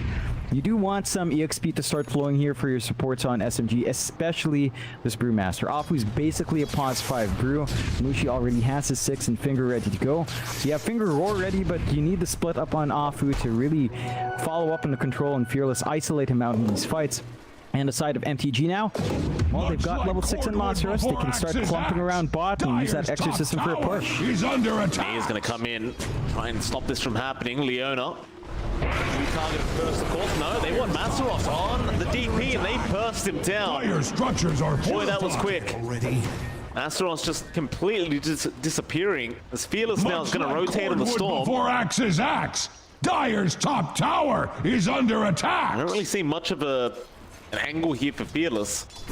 Dire's top I suppose he does have the arcane rune in the bottle, so maybe he just feels confident to go for a fight right here, right now.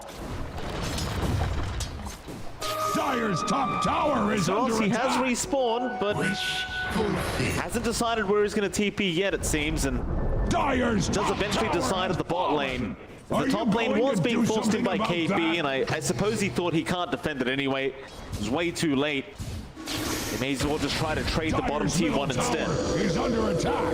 Yep, there goes that Exorcism. There is still a defense here, though. SMG are TPing in. That they are. They want to fight. Nia, Fearless going to move in onto the Brewmaster Afu. He cannot get the split off in time. They'll get him onto another. The Lion Mushi in trouble, but a nice double stun. Not going to be enough for the Wukong's command. Still Fearless is going to zip down. The buybacks are there, though. They really want this fight. Q is going to TP out. KB, he does not have the roar up. Instead, onto Masaros they go, but Masaros, he wants mid one. He's happy to give his life away for this. He will die, but for the greater good.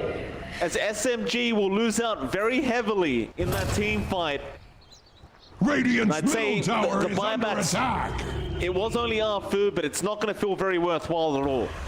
No, I mean, you're already stalled out here on the Brewmaster. He does have the earn up. He needs a lot more to really have massive impact on that hero. So some of that factor of greed starts to come into question here for SMG. Losing out on mid one as well means that the Battle Fury timing stalls out even more. And you already have the Battle Fury on Jackie. So the Ursa is going to be flash farming a little bit better. You need to start taking control of the jungle here from the side of SMG. But look at the words of MG Trust. They're just keeping the top lane safe and trying to give jungle space out for Jackie. Strike in Nia, going to force the enrage. War has That all he come wanted. to Radiant's bottom Force the tower. Ursa away from that farming position. State of this game right now, still a Radiant's slight net bottom worth tower lead is for under Team attack. SMG. But Jackie, you look at his farm on that Ursa and he's caught up quite nicely. He's already top of the net worth board, and you look back over to Fearless on that Storm, he's got the Orchid up now. Things are looking rather spicy for MTG and SMG. They've got to be very careful now. MTG are going to start looking towards that mid-tier 1 tower. Never mind that, they found a target. KP, he's been caught out for Beastmaster. That'll be the awkward reveal out from Fearless on a very nice pickoff. Masaros has got Exorcism in 15 seconds, so they can definitely go onto the mid-tier 1 very soon if they wish. Yeah, they've got that pressure on hand. The side of SMG right now, again, they're sitting back, they're trying to farm up. They still need mid one to get his Battle Fury. They still need the full Alacrity to fly out in nail, which it is. Like the Ricky's damage output now gets a bit ridiculous. He just needs to focus the Oracle first. If you get Leona out, you don't have to worry about disarms and the false promise. That's going to be the big one. Leona needs to watch his positioning there, but they are sort of clumping up here on the side of MTG. No smokes yet. Not quite popping that, but they are still working that map well. 10-10, less than 1k lead on MG Trust. Jackie pulling ahead because of that early B Fury, but SMG smoked earlier. They do, but they might just run into Leona here. They'll take the target. Nia is the only one to show, so they don't know they're smoked up yet. Motivate Trust, they are being rather careful. Middle tower is under Asaros attack. got scanned out, but he'll TP. Instead, SMG now showing in the mid lane for a bit. Fortified. Mid one trying to bait for his team. It's a very juicy kind of bait, but his team is right behind him waiting. Motivate Trust, they seem to know about this. They're not going to engage. They're going to let it go down, but now he found another target with the hawk out from KB. They'll have the vision with the false promise. Is going to save the life of the Clockwork. They got what they came for. They got that mid-tier 1 tower, and SMG should be happy enough to just back. And they can go straight for the Roche pit. They've got a lot of control, a lot of damage flying through on the Roche. Side of Motivate Trust, though, Fearless. Fearless is a bit. He found the line, but he's going to get roared up. Fearless did not realize the Roshan was going on. Oh boy, that is not good news. And now Q's being caught out. MTG, a bit of panic here. SMG, they will take full advantage and found themselves another 2 kills before they go back into the Roshan pit. That was just really unfortunate. I thought Fearless was trying to preemptively jump Roche, but the rest of his team was too far behind to follow up that kind of move. And now, they don't have anything to fight in that pit. It's going to be a nice, easy Roshan for SMG. The respawns are fairly short, but way too long. Maybe you can make a cheeky play with Q TPing onto the outpost, but it doesn't feel worthwhile. And with the Aegis up, you're going to have protection for either Nea or mid 1. It should be Nea picking it, so Ricky's protected. He's going to be able to get that damage off. He's always going to have an opportunity to find the angle onto the Oracle. And Motivate Trust, well, they're not lagging too far behind. They're still number 1 with Jackie and the hook. Oh, they found a big one, mid 1. That was a very confident farming position for mid 1. Mushi, he's going to get punished too. I'm not sure what the idea was there. Generally, it's the corner of the lane where you've got to be very careful, right? Like, that's about the boundary. If you get anywhere near that top tier 2 tower, you're inviting them to come in like that. Yeah, I mean, they don't hold the outpost here in SMG. They don't have wards in the jungle. I don't know why you do that forward. Like, they weren't even carrying the Aegis. I could understand if Nail was just wanting to farm aggressively with the Aegis, but it was mid 1. Just a bit of an awkward movement out, and really good punishment from Motivate Trust, though. They see the opening, they make it work, so they keep mid 1 down. The gap between mid 1 and Jackie grows to 1k. The blink's up on Jackie. He just needs a little bit more farm to come in. Nea is hunting them down, though. And he is, Jackie. And be able to back off. And she has a blink. And Nia has a diffusal blade. Jackie shows himself again.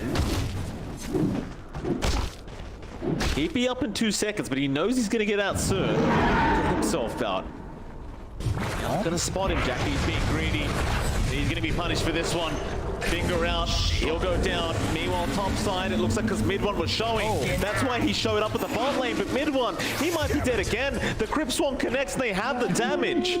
So both carries getting very greedy there on the side lanes, and they both get punished for it. Is under attack. Yeah, it's awkward for both sides. Really even trade in the end because of that. Slightly better for Motivate Trust, as you know, Fearless just grabs even more to build on the Storm. Once you have the BKB up in the Storm, you're going to be very scary. There's no stuns to control you. You're going to have to commit Roar on KP, which means that there's more room there for Leona, more room for Jackie to just survive and try to get some control back in their waist. Out.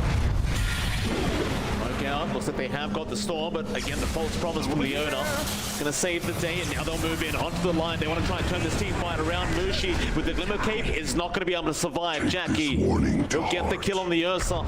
Q, he wants a bit more. Nine starts down. He ran right into near 666, but mid one is going to turn around now with a boundless strike. Fearless in trouble. Gets the Alcode off onto Ricky, but he is still chasing Nia. Wants the kill, but still Jackie going to jump in after KB now. They'll get the Beastmaster. There goes the Aegis, and now the Exorcism has been popped mid one. He needs to run the best he can. Arfu is going to try and help, but it's not going to be enough. They've got the Monkey King again. Meanwhile, on the side, Nia has been silenced, but Fearless, he has no mana. He has to be very careful because Nia could turn right back around, but no, he's buying time. He's buying time for Jackie to make his way over and help him out with the kill. In fact, they found more now. Arfu, he's going to try and run. He's gone. And Fearless kind of tells you the story of that team fight. It was all off the back of Leona getting the false promise out on the Storm and just keeping him alive throughout the whole team fight. Oh, man. That was a very nice kind of Oracle play there from Leona. Yeah, really smooth. Not just the false promises, but his Ghost Scepter as well. Saving him from the Ricky jump back in, gave him the control needed to follow up on a very low mana Storm. So you've got some issues from SMG. You need a nullifier at some point here. You still see Nea queuing up that sleeping dart on the Ag Shard. Now that could be one way to take out the Oracle from the fight. You just need to still find that angle. Still always target the Oracle first. Like, they just couldn't find the angle there. Leona positioning is looking a lot better as this game goes on. And Jackie is starting to be a massive issue. As soon as he blinks in, even without the BKB, he just has so much more damage than a Ricky and a Monkey right now. Like, you need the Ags up on mid one. He's saving up for it. 2 parts away, in fact, 1 part away with his gold. There is a smoke out here from Motivate Trust, though, and Fearless is in position for that zip. He is, and look at this, a smoke up. Leona, Jackie going to run right into the triangle. Mid one, he's going to be very careful. They know exactly where he's going. Jackie, quick strike in, and there is your zip in. Raw has been committed, but you have the false promise there to purge it off, and Jackie will find mid one again. He just read him like a book there, John. Just exactly where he was Dire's is where they went. is under attack. Dire structures SMG, are can they fortified. punish anyone on Motivate Trust? They're going to try. Masteros, he's smoked up with Q and Leona. Leona's still around, but no false promises up. Still Nia seemingly needs to back off as Mushi now is the one caught out, and he will die in the Lion. And this could be very bad news. Under attack. SMG, we talked about their draft. We talked about the fact that it was a little bit greedier and definitely harder to execute than, say, what Motivate Trust has. And I don't think the draft is necessarily made to be played from behind. No, 100% no. You want to be ahead. The Ricky needs to be ahead. The Monkey King needs to be ahead right now. They're at best even. Jackie's just pulling so far ahead though. Becomes a bit scary. Fearless, he has his BKB, so the smoke screen's not going to help. If you roar Fearless and not Leona, Leona is still going to get false promise in these fights. That's the big issue. They've got this BKB piercing stun on the roar, but they have the Oracle to purge it off. So KP is going to have a really hard time in isolating here. SMG though, smoke up. They know that false promise is down for a little bit longer. Roche is not quite up. They are going a bit blind. They don't have forward vision in top jungle, only in the triangle Radiant's here. middle tower is under attack. Lane, Jackie gonna show. This is bait. Jackie has his team on the right side. The red mist spreads. won. Radiant's middle tower. Radiant structures are fortified. Gonna go with down, it looks like Jackie. vitamins and They're to minerals. set up. SMG, obviously well aware that the team is right there Radiant's middle tower behind the falls. Ursa. Axis Will not middle initiate. finger They'll wait for an rises. opening.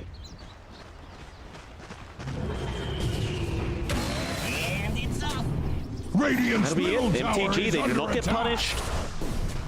So it looks like they're ready to slowly start sieging the bottom tier 2 tower. On the brighter side for SMG, mid one does have the Ags up now. Smoke. Oh, he was spotted. They saw it. The observer was there. They zipped right in onto Arfu. They get the kill. He'll fight back. Wukong's command. Raw is out. Q will be targeted. However, Mushi, he's in trouble. There's your finger around Q. He is gone. Jackie has the false promise. Masteros getting deleted in the Wukong's command. And now they turn around back onto the Oracle. Meanwhile, on the left side, Jackie has been controlled up. Mid one jumps in. And this should be a very nice team fight. MTG getting caught with their pants down. Will get punished. In SMG, considering how bad of a start it was to that team fight, it's kind of crazy how the only person to die was Arfu. Yeah, they overcommit on Motivate Trust side. Like the moment they killed Afu, they were clumped up for a triple Earth Spike coming out from Mushi, and they kind of split the fight up. Like Fearless and Jackie were elsewhere, Masaros and Q were elsewhere, and they just got isolated. They couldn't use their spells in conjunction.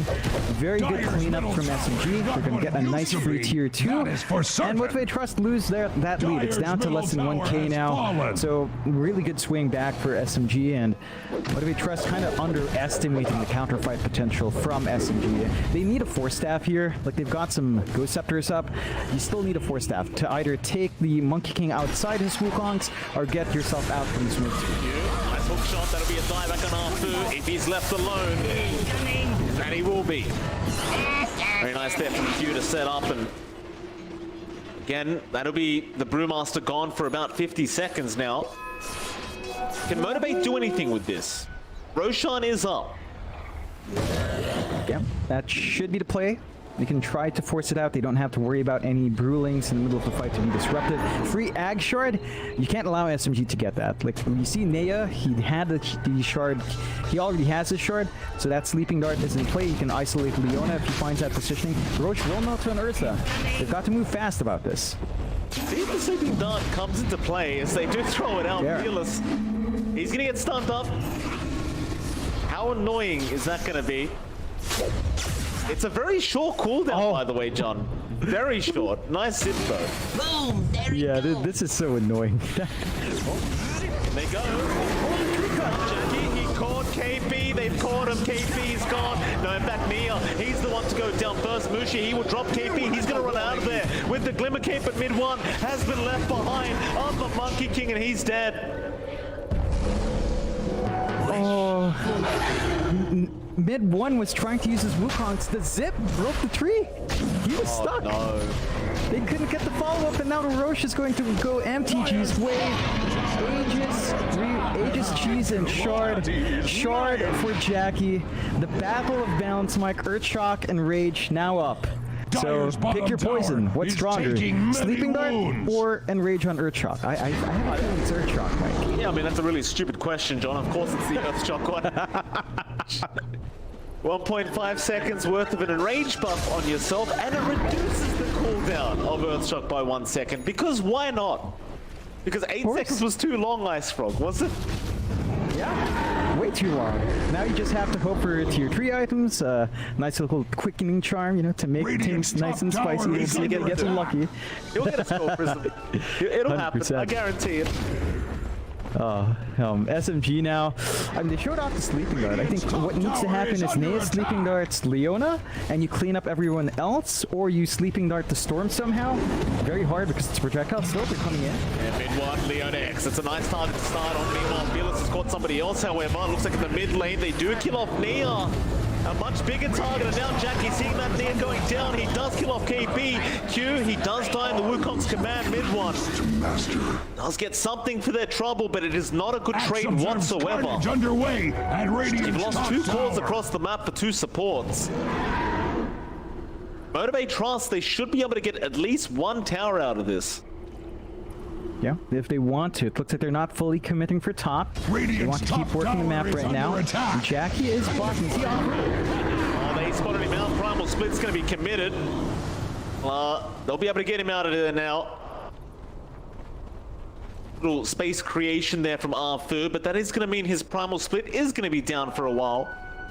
But perhaps if you motivate, you think to yourself, maybe you can abuse that timing while the split is down. You've got almost 2 minutes to go for it. In fact, they found the DD room. Very nice. Yeah, it's on demand there still. Fearless. Using no boots at the moment. Up in there, he's got Masteros, BKB, False Promise. It's going to be enough to save the day. War has come to Radiant's bottom tower. It's like Jackie wants to just try and finish off the what looks like a Satanic before they get any more too involved, and it's mid 1 going for. He wants the basher up. He's not going for the immediate Daedalus rush that we've been seeing a lot of on these Monkey Kings. Yeah, I think that's fair. Like, you do need some follow-up stunts to go through that PKD now. Some really good control on hand. They are still sort of clumped up. The Aegis is still running here for MTG. They've got about a full 2 minutes on it. So they still have a lot of opportunities to just take control of the map. Again, go for those towers. Jackie's starting to dig into that bot tier 2. SMG starting to focus on the top to try to force a trade or a response. There are still 4 fights to play with. Both sides will just kind of try to go for objectives for now and stall out the big team fights. You don't really want to force it with SMG. Like, Aegis on Fearless just gives him a ton to play with. So, even trades as SMG still wait out on new items as well. The Manta is not yet up for Nea. He's stalled out since the Yasha after the defusal. It's not been a smooth ride for the Ricky, lagging behind in farm now. So that greed again is a big factor here, and they're still going to have to find a way to get that gold flowing. KP saving up for the Ags, halfway there, just needs to get some farm up, and that's the story of the game for SMG. They just need to keep farming and hit these item spikes and bounce back in that way. Is under attack. Radiant's bottom tower is under attack. Fearless looks like he's just trying to bait around for his team right now. SMG, they counter smoke. KP not smoke, but he might be the bait. There's the pings flying out. Motivate. They want to go for this. Zip is in. KP. He has indeed been targeted. Maybe they can try and turn Wukon's command. Not out yet, but he does finally get it out mid one. They're going to run out of that circle, but they've got the Aegis on Fearless. A nice start. Still KP is being chased down by Masteros and might just drop through the ghost. In fact, Fearless is going to zip right in and make sure they get the kill. Here I am. What they want, Nia. He's underneath the sentry ward right now. Fearless gets the vortex. Jackie gets the bashes. They get the kill. Fu trying to TP, but no, Leona. He'll have something else to say about that. Fu, he will die. A double kill out for Jackie, and it's going to be a 3-0 trade. Motivate now with a 9k lead. In fact, they got the Aegis, but it's not really a line. No, it was about to expire anyway. Like, it would have expired by now, so really good Aegis use there from Motivate Trust. It looked good for a bit from SMG, but it just falls flat once more, and they're just not getting the max value from this Ricky. Again, itemization has stalled out. Farm is not flowing for the 2 cores, whereas for Motivate Trust, we really are taking over with Jackie. Onto the high ground, no Wukongs for the defense, no Finger. Roar going to be up soon, but Roar alone's not going to be enough to stop that push. So let me ask you, what's better than a quickening charm on Ursa? What's better? Yes. Spell person? No, well that is for tier 4, but he's got the Titan Slither right now, John. So why not just amplify the Sanis resist instead? Until the tier 4 items where you get a Spell Prism. Yeah. Why the hell not?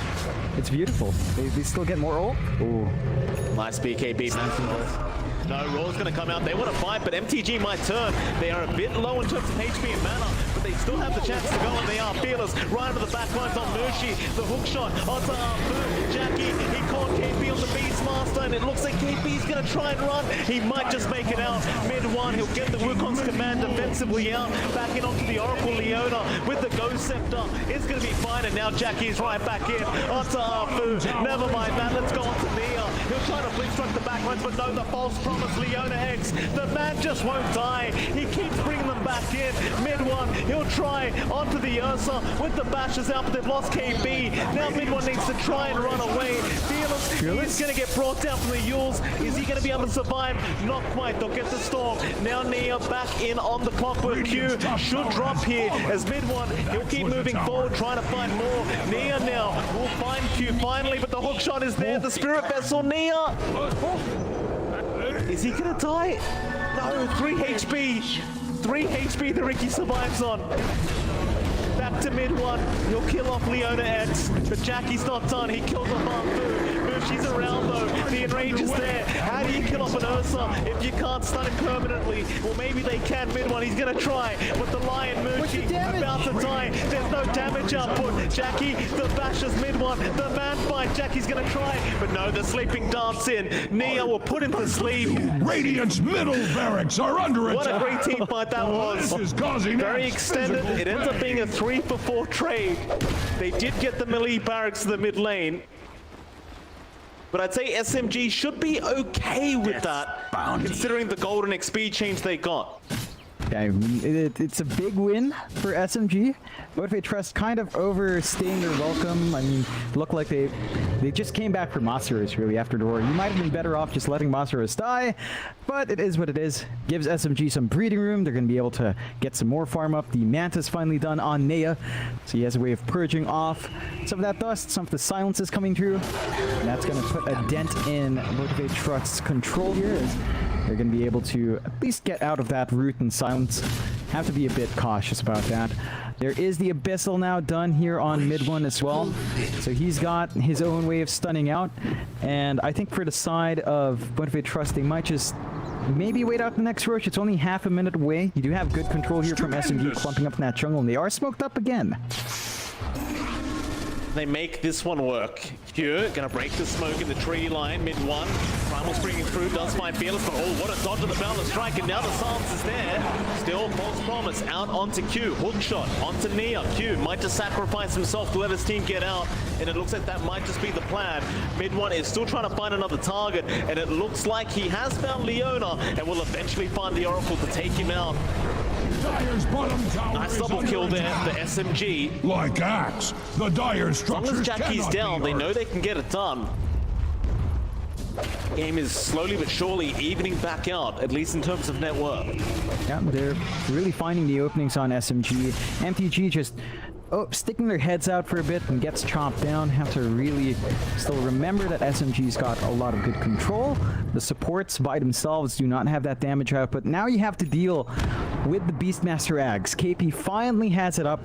So this is where it can be ridiculous. If KP's allowed to live, his damage output's going to be a bit too much to handle. You don't have the best sustaining supports here from the side of Motivate Trust. I mean, you have the Oracle, but you don't have anything like a Guardian Greaves up, a mech up, nothing to help you burst regen back up outside of the Oracle spells. It can be a bit dicey. Leona X, again, has to work himself perfectly in these engagements. And the rush is up, so SMG go right in. That has a free Ags blessing as well. Don't want to give this one away if you're MG Trust. They do not. They're making their way over, but Arfu is around blocking the way. They can hook shot in to try and steal, but instead, the start to Arfu, the Aeon Disc will save still. Midmont going to jump in with the Wukong's. Hook shot was not there in time from Q. They need to run right now. That Wukong's command is going to do way too much damage. They are going to lose Masaros. You've got Hookshot down, so you could try to rush the Roshan, but he does have an axe. So he can refresh and try to steal. In Q, he might give it a shot. Roshan is getting quite low. He does need to refresh, and it's too late. He's going to miss out. SMG, they got what they came for. They'll be able to relax now, knowing they have the Aegis. They have the Ags upgrade on Nea. Where's the cheese at, John? Mid one's got it. Yeah, it's scary now. Nea with a free Ags. Doesn't even need to spend 4,200 although. Right in, but the ball blocked at KP. Gonna be silenced up, but a balance strike to lock them both in. Now the Hex up, Fearless. He's gonna drop a Jackie. He's in. He's gonna try and find onto mid one. Can he get through the HP pool? The Monkey King. It looks like he just may, as the Abyssal Blade was there, but mid one is still trying the false promise. It's gonna fly out Leona, trying to heal him up, but here comes Nea into the back lines. Leona trying to survive. They will get Leona down. Q will drop. Jackie will go through the false promise, and it is not looking good now. But Motivate Trust, it looks like SMG might be able to take this to the high ground. I mean, Motivate Trust force a fight into Aegis Cheese. They don't respect the Ags on Ricky, and they just got ripped to shreds. I'm not sure why they really forced the issue there. As SMG just manages to clean up. They do have buyback on Jackie. They've bought buybacks on their supports as well. The gem is going to be picked up by Mushi's courier, so you're not even going to be able to snipe that away. They can push real fast. KP just clears out these waves like it's butter.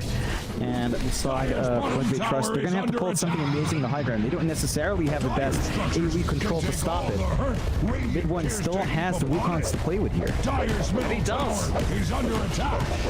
Level 27 on that Monkey King. Mid one, very confident. Oh, Fearless. He's got the Vortex off, but it's not going to be enough damage output.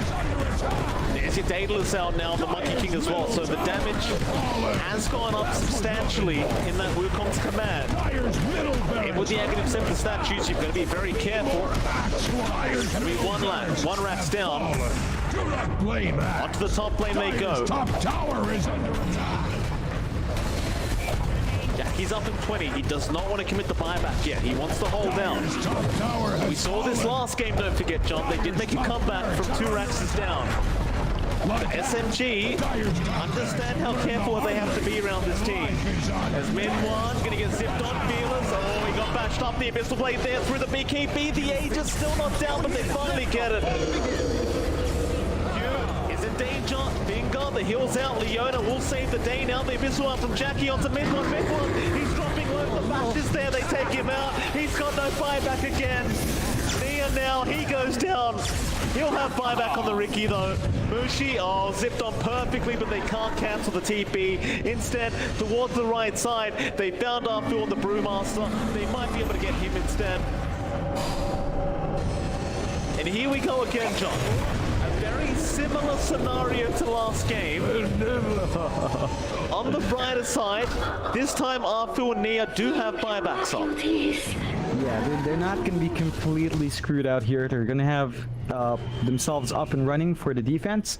There is notable damage. Does get denied after KP. Very nice move there. And inside of Motivate Trust now, they're going to have to, well, maximize this moment.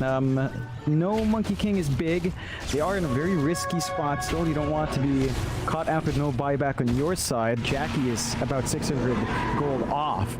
So Jackie has to be a bit careful, but they need to really clear out the racks and even out the map control. That they do, and they're going to try now. AB will be around with the axes to really just be a real nuisance here on the Beastmaster, and quite nice to have the axe up to be able to defend this high ground if you KP. Of course, he does have to be a little bit cautious because Fearless could zip in at any moment, and they do. They've got the Beastmaster. KP's gone. He has buyback. With that death, Arfu, he fought back to try and save the Beastmaster. MTG, they'll need it back now. Mid-1 is up in 5 seconds. SMG, there was a lot of damage done on that tier 3, but they're happily going to hold. Yeah, and they've got some really good items flying through. You've got a BKB up on Nea, and that should mean that it's harder to pin down this Ricky. Full duration here as well. So if you were trying to rip through the back lines and try to focus down to squish your cores, the Ricky's going to be a lot harder to handle.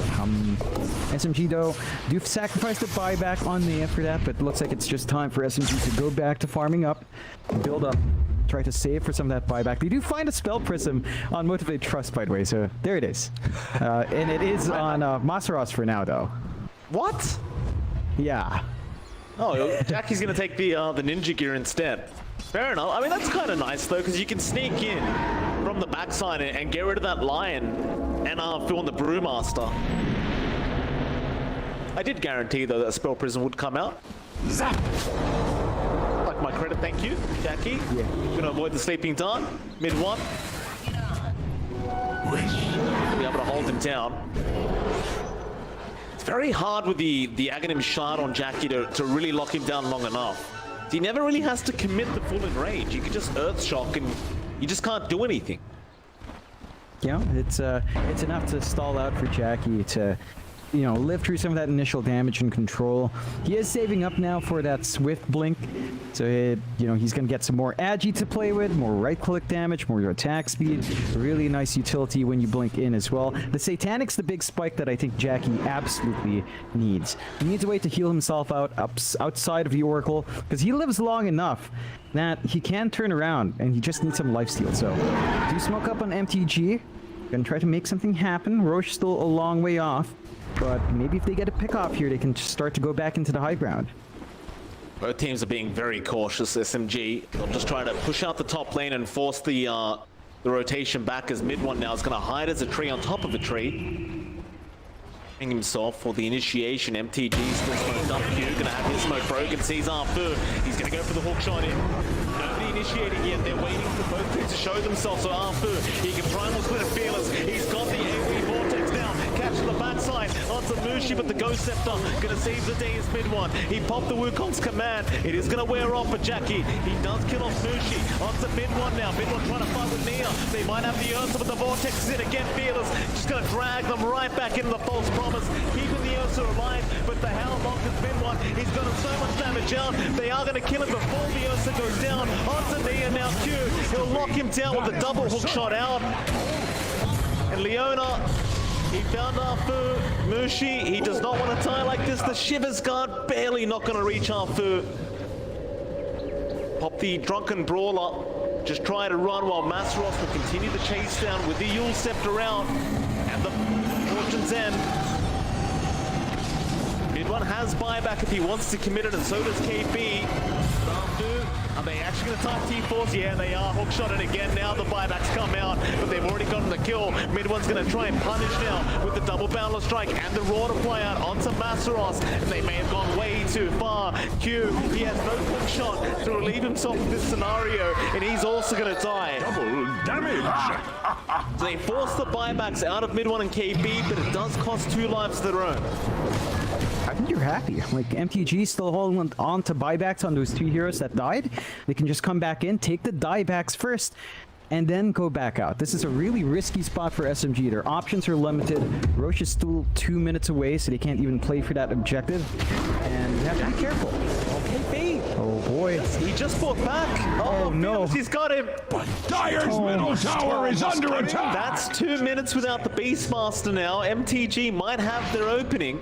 Roshan's not going to be up for another minute 40, so they're not going to be able to go back to that. What do you do here? Do you just farm up and maybe get the Swift Link up on Jackie? You could. I mean, you have nothing else to play for. You have to wait for the respawn on your 2 heroes, unless someone missteps. Like, say if they spot Mid-1, chop the right tree, that could be one way to do it. Oh, Fearless, he's found him. He tries to get the tree chop. He doesn't quite get there. Does force BKB. Jackie, he's in with the mash out, and now the Abyssal Blade. They've got the Monkey King Mid-1. He's going to eat the cheese with the Fury Swipe. It's so much damage. They get him down. Onto Nia now. Nia's going to try and fight back with the Sleeping Dart. Turning onto the Storm, but the false promise from Leona is going to save the day. Oh, Mid-1's down for 2 minutes to boot. There's going to be no big push out from MTG quite yet. They have creeps in their base. But this is going to give them plenty of more time to just keep farming up. Jackie, he has a choice now. Satanic or Swift Link. Both of them are quite affordable for him very soon. It seems like he's dead set on the Swift Link, but yeah, I kind of agree with you on that, John. Like lifesteal. You see how long Jackie lives. If he just has lifesteal, he is literally unkillable. Like, they throw everything out on him. Because of Enrage, it lasts so much shorter.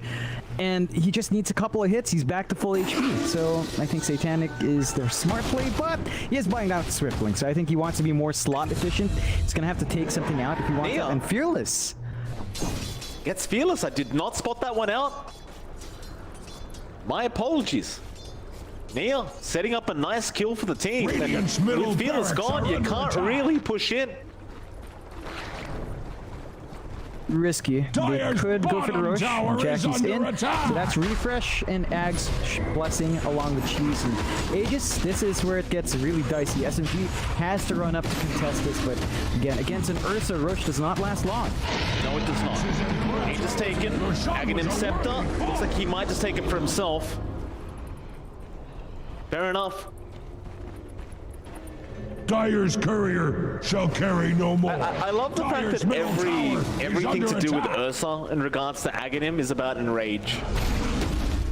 This is like how the cooldown's 18 seconds now, and you could just pop it whenever you feel like it. Yeah. How nice is that? Beautiful. It's lovely. You have that. You have the Earthshock, still doing ridiculous stuff with. And you got your BKB. It's wild for Jackie right now. Very hard to pin down. SMG, for their part right now, Mike, they've ridden through that moment where buybacks were down. They have 4 minutes to wait, though, for those buybacks to refresh. And most of their heroes, Afu only has a minute to wait for his buyback. But you kind of have to work to that point for SMG.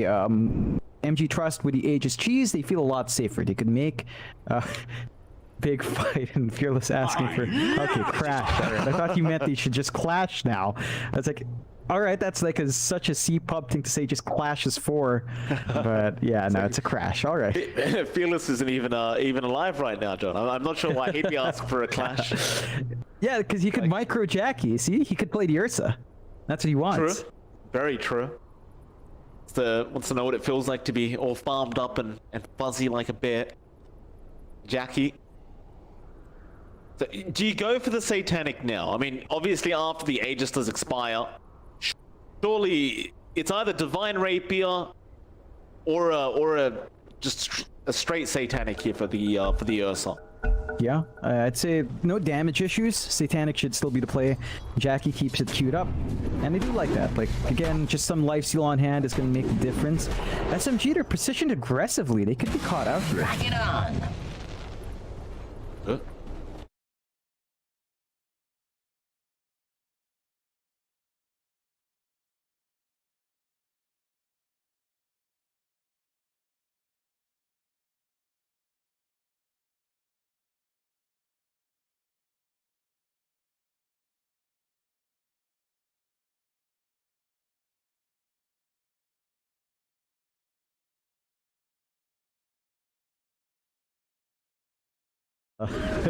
He's the one wanting to play with that.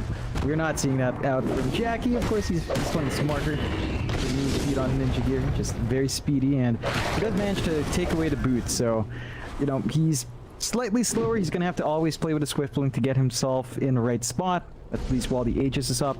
But the side of SMG, and they're just keeping all the waves shoved in. They've got a Beastmaster, they've got a Monkey King. They can jump around, keep the waves in, and prevent Motivate Trust from getting too far out from their base. They get the Ags up on Afu. That is massive. He's got the charges on Primal Split, so it's harder to kill off that Brewmaster if you don't get the control initially, and that does mean you might get controlled up if you're not careful there from all the stuns and the Yules, so the Cyclones coming through from the Brewlings. Can be a bit dicey as SMG are getting a bit of a second power spike with this itemization now. Certainly can be, John. Bottom tier 2 going to drop, and now even the nullifier out from Nia. Certainly going to help out the heroes of Motivate Trust. Sure, you've got that damn Oracle around. It's been having a very rough time with Leona X this game. Still, high ground is the objective for SMG. They do not have a Roshan to go to, so they might just wait it out and farm up a bit more.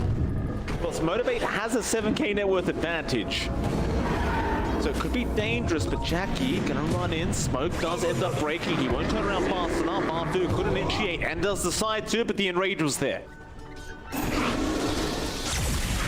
Plus, with the Aghanim Scepter, there's no real risk in just throwing out the Enrage like that, because the cooldown's so low. You're always gonna have it. Yeah, there are no worries. And they do smoke up here. Motivate Trust did clear out the Hawks. They could find an angle. Oh, mid one, he got put out. They got the tree. The Vortex is down. Mid one's dead without buyback again. The Rocket Flare giving the vision out from Q. Now KP's going to be chased. Masudos, he will cancel off the TP. That'll be KP gone. Mid lane, Q trying to fight up against Arfu. He will Primal Split, but he's stuck in the cogs with nowhere to go. Fearless even just leaves it. He just lets the supports take care of it. Arfu. Fortune's then going to land on the Storm Panda. There's the real one, Jackie, a big scary bear chasing him down, and that is Arfu gone. Another Primal Split, just in the nick of time. And he even goes back for the bounty. He'll deny it off. You're gonna get stunned up, and that'll be it. Arfu barely gets his way out. Motivate Trust, though, they have 3 heroes down without buyback, John. And I can almost assure you that they're going high ground again. Yeah, they refreshed on Masaros, exorcism back up. They're going to line up for that shove.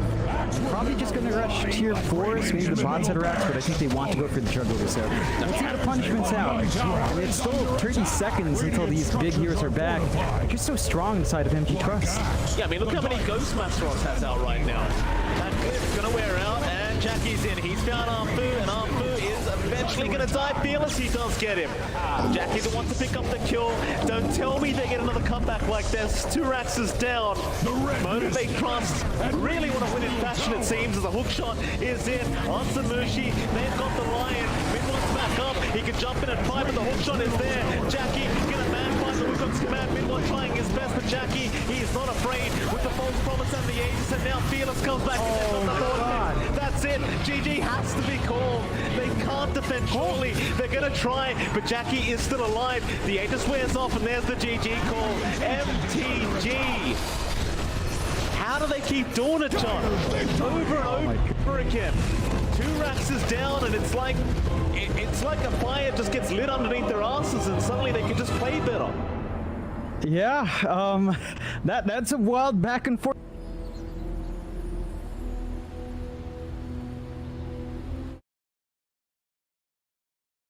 It's still painful. Exciting and close game. Can PuckChamp bring that against the real champs in Virtus Pro? Go now to OB.Pixel and Fogged. Thank you very much, Cap. Yes, a real test indeed here for PuckChamp. You know, this is it's going to be a challenge for them. The team coming up from the lower division and now Go farm anything. I'm gonna go farm anything. You have to just play aggressive, and if they can get this lane set up, they get the Bat Rider versus the Timber. It used to be incredibly strong. You just end up like taking over it. It's actually like level 3 or 4. Significant versus Bat Rider. You have to remember you are quite high strength game, so it does. It's still painful, you know. Sure, it's not your main attribute, but it still is going to be painful whenever you get hit from these spells. The battle begins. Death in particular. See, VP setting up there, see if they can find something, but PuckChamp not going to walk into the traps that VP tried to set. So he's hit level 4, feeling very strong now with level 2 reactive, but this he's got backup. He does, he's got a lot of backup. Kingslayer coming over as well. They'll get the cask down onto the Wraith King. Crit's in trouble. He's going to pop pretty low here to the Maledictix. In fact, he's dead. Yeah, he's not going to be able to keep himself alive, as that is going to be first blood, taking down Crit, and also taking down Astral TM. A tower hits are coming in, but he's got the Salve ready to go, and he's able to walk away alive as VP take down the 2. GPK. I mean, they're going to have to snowball, but Desperate, he's very low. We'll pop the Fairy Fire. And now they're actually looking to turn. They've trapped GPK in the arena. GPK got any measure to jump out. In fact, he's going to try and get back in onto Desperate, but further backup comes in. They bring down GPK and keep Desperate alive.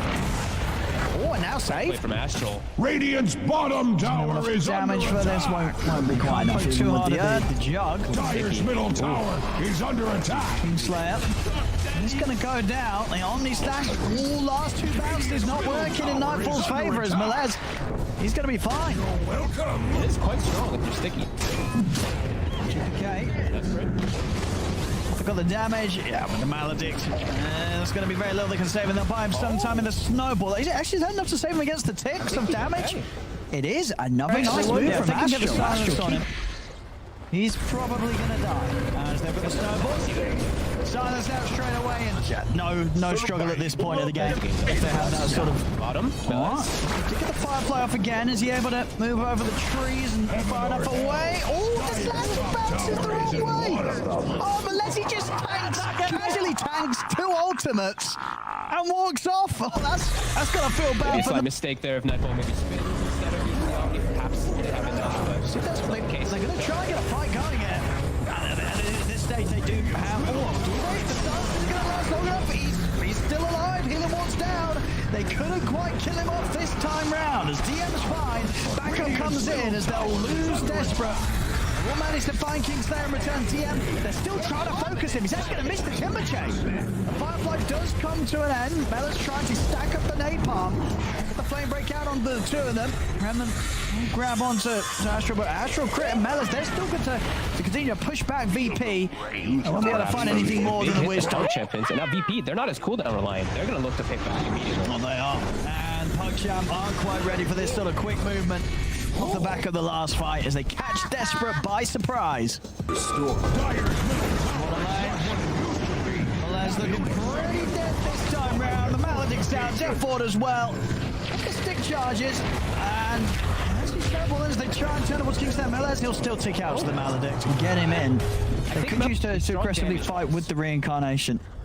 Yeah, he's strong damage-wise, but he is unbelievably fragile. He has very little armor, and he's versus a Timber Saw, as well as heavy magic damage from the side of VP. Yeah. Right, a little bit slow on the response there. Nightfall, he just allows himself to get rainfire blasted. As there's no response from him at all, they will lose Mars in return. Finger comes out. Crit will die the once. But VP's having to back off. They've lost 2 of their members. I mean, he Didn't have vision. Sure, I guess he just wasn't prepared at all. Fight not over quite yet. They are going to jump back in onto Crit, and Crit, he's going to get bursted by VP. As VP see a chance to get back in as PuckChamp hang around for a little too long. They might even lose more here, PuckChamp, as DeCarlis is getting surrounded by GPK, TM, and Save. It's going to be another kill here for VP. Or DeCarlis, yeah, they've got him. Mella's trying to fight back, but with a step back up. Get that big kill, get Kingsley on top of it. Still have to hang around. Bottom lane, Mella's on these guys, he's back up, he's dead. And over to the side, Save and DM, they've got another catch. They found Astral. And Astral, he'll try to escape it with a snowball. DM's going to be sure to chase this, though. See, he's not letting Astral get away. VP getting out on top now with these kills. As he's even when PuckChamp makes a move, they're losing more for in return. A little bit of time left on the DD. It's about to expire. I mean, Bit of a bold one. VP's not heading over quite yet, so we'll see if VP... They're not even going to commit for it. They're too scared of VP being able to get in and fight him in the pit. They've actually stepped back for now, but Roshan is so low. Nightfall popped the healing ward. I think he was going to use it to scout. He sent it into the pit for a second, but well backed up, and it's got the long cooldown. VP did. Yeah, VP just stepped right back. They didn't even try and make a move aggressively into the pit. DM's feeling confident, just holding on to the tower, showing himself. Mele's already scouting things out for the trees. He's going to be able to get the jump on stage. Arena's down for Desperate. They're able to pin Witch Doctor over towards the wall. Kingsley goes down. Mele's still alive, actually. He's off to the side. They will chase him down with the Blade Fury, take him out. As there's the back gone. But they've lost both supports for this VP. We'll move over towards Crit. Bring down the Wraith King once. He's ready for round 2. Can they kill him off a second time? Desperate also coming in. Has the stun follow up onto the jug. They've found Nightfall, focusing him over towards the side. Blade Fury's back up. It doesn't matter. They've got the physical damage to take him down. 3 dead on VP. Desperate very, very low. Is he able to blink out? He's away to the high ground, but GPK will hunt him down. Jumps in with the Astral Step. It's a cleanup by VP. DM getting the triple kill. As PuckChamp, even with the Aegis, the reincarnation from PuckChamp. And he's got Spell Amp. We're going to try and have a punch at them here from the smoke. They have got the BKB. Yep, 2 of them. Right? I don't think the third one's online just yet for Melis, but they do have 2 BKBs on the floor. So Yeah, they're going to be able to start the fight onto him. Melis is gone, and TM's already Timberchain up to the high ground. He's found the backline. Save able to line up the stun onto the 2 of them. As they jump, he's burst down. He's controlling Desperate completely. Will come in with the BKB, but Chris having to use the rest of the BKB to TP out of there. Same for Desperate. And we'll get they get a couple of supports. It feels like a monumental difference in that one. It does not feel like a 2K difference at the moment. And now they found Desperate. Yeah. Meles is trying to box over to help out, but Desperate is going to go down. And now Meles, what does he do here? He has got the rest of the team coming over. Okay, well, they set up onto GPK. Have they got enough lockdown with the punch-up? They do. So all things said and done, they'll certainly take that trade. He's so tanky. They're going to try. Let's see. Something they can do. They're 18's in trouble, though. That's crit down once. Again, they've got the arena, but they're focusing Kingslayer. They'll kill the support, but the Omnislash comes out to crit. That's crit gone. They've taken down both supports, but again, that's just not going to be anywhere near good enough here against VP. As VP will happily lose Save and Kingslayer at the start of every fight, because they know that their 3 cores will clean up easily without the support back up now at this stage. They're such a nuisance that PuckChamp is putting that much focus on them, and 3 cores now with absolute free reign, and poor Rain just I don't even get him to up. I think he just died. Barracks are under attack. Got it. And now this happens. A set of racks at least here for VP. Radiant's bottom barracks are very face of Alexi's favorite Radiant. Don't go up there. Don't do it. Crit, don't do it. What are you doing? He's going up. He's down the watch. They get the arena down. So they can take down Nightfall. They are controlling the jump, but he's so tanky. They can't kill him. Nightfall's able to put the Blade Fury. They turn over towards the 2, then they're taking down Astral, DeCarlis, and Desperate. Crit's got to run. pulled back by the Remnant as they went up the stairs, Fogged. They went up the stairs. Yeah. They did. And this time they tried, though. They tried to catch Knight. You know, this was a game where they tried something a little unorthodox. They bring in the bat. Had a good early start, but of course, difficulties in terms of playing this game down the line. And as you said, I think they're going to be playing perfectly around this massive thing the whole game. PugChamp, they'll give it another shot. The last hurrah. Let's see what they can do. One more shot really here for PugChamp. So maybe they can time the Roche steal. Let's get it low. And GPK's already starting to play with them, stopping them from being able to jump in. Take down Roche. They get the Aegis on Nightfall and instantly bring down Crit at once. They'll lose save, but again, they don't care because Desperate goes down. VP, they'll be able to now turn and focus towards Crit. Crit trying to run, but the stun from save catches him as the BKB comes to an end. And it's going to be another team wipe here. Triple kill for Nightfall. GG is called as VP will take this game one. And looking like the VP you would expect to see. This was always going to be a challenge. These games, it's still painful. Exciting and close game. Can PugChamp bring that against the real champs in Virtus Pro? Go now to OD.Pixel and Fog. Thank you very much, Cap. Yes, a real test indeed here for PugChamp. You know, this is it's going to be a challenge for them. The team coming up from the lower division and now... Go farm anything. I'm going to go farm anything. You have to just play aggressive. And if they can get this lane set up, they get the Batrider versus the Timber. It used to be incredibly strong. You just end up like taking over it. It's actually like level 3 or significant versus Batrider. You have to remember you are quite high strength game, so it does... It's still painful, you know. Sure, it's not your main attribute, but it still is going to be painful whenever you get hit from these spells. From the battle begins! Death in particular. See, VP setting up there, see if they can find something, but PugChamp not going to walk into the traps that VP tried to set. So he's hit level 4, feeling very strong now with level 2 reactive, but he's got backup. He does, he's got a lot of backup. Kingslayer coming over as well. Get the cask down onto the Wraith King. Crit's in trouble. He's going to pop pretty low here to the Maledict ticks. In fact, he's dead. Yeah, he's not going to be able to keep himself alive, as that is going to be first blood, taking down Crit and also taking down Astral TM. A tower hits are coming in, but he's got the Salve ready to go, and he's able to walk away alive as VP take down the 2. There, GPK.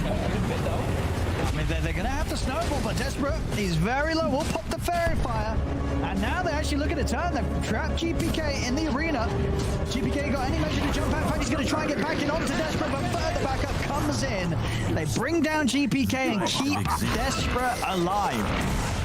Oh, and now save. From Astral. Radiant's bottom tower is damage for this won't be quite enough. Too hard the jug. Dire's middle tower is under attack. Kingslayer. He's going to go down. The Omni stack.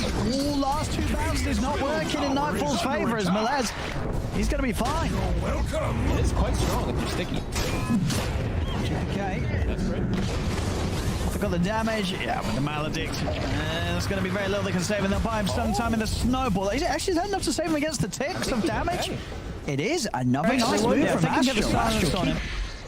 He's probably going to die. As they've got the snowball. Silence out straight away, and no struggle at this point of the game. If they have that sort of bottom. To get the Firefly off again, is he able to move over the trees and far enough away? Oh, the slash bounces the wrong way. Oh, unless he just casually tanks 2 ultimates and walks off. Oh, that's gonna feel bad. Maybe a mistake there if Nightfall maybe spins instead of using the Omni. Perhaps they have enough. That's what they're going to try and get a fight going again. And at this stage, they do have. The stun is going to last long enough. He's still alive. Healer walks down. They couldn't quite kill him off this time round. As DM's fine, backup comes in as they'll lose Desperate.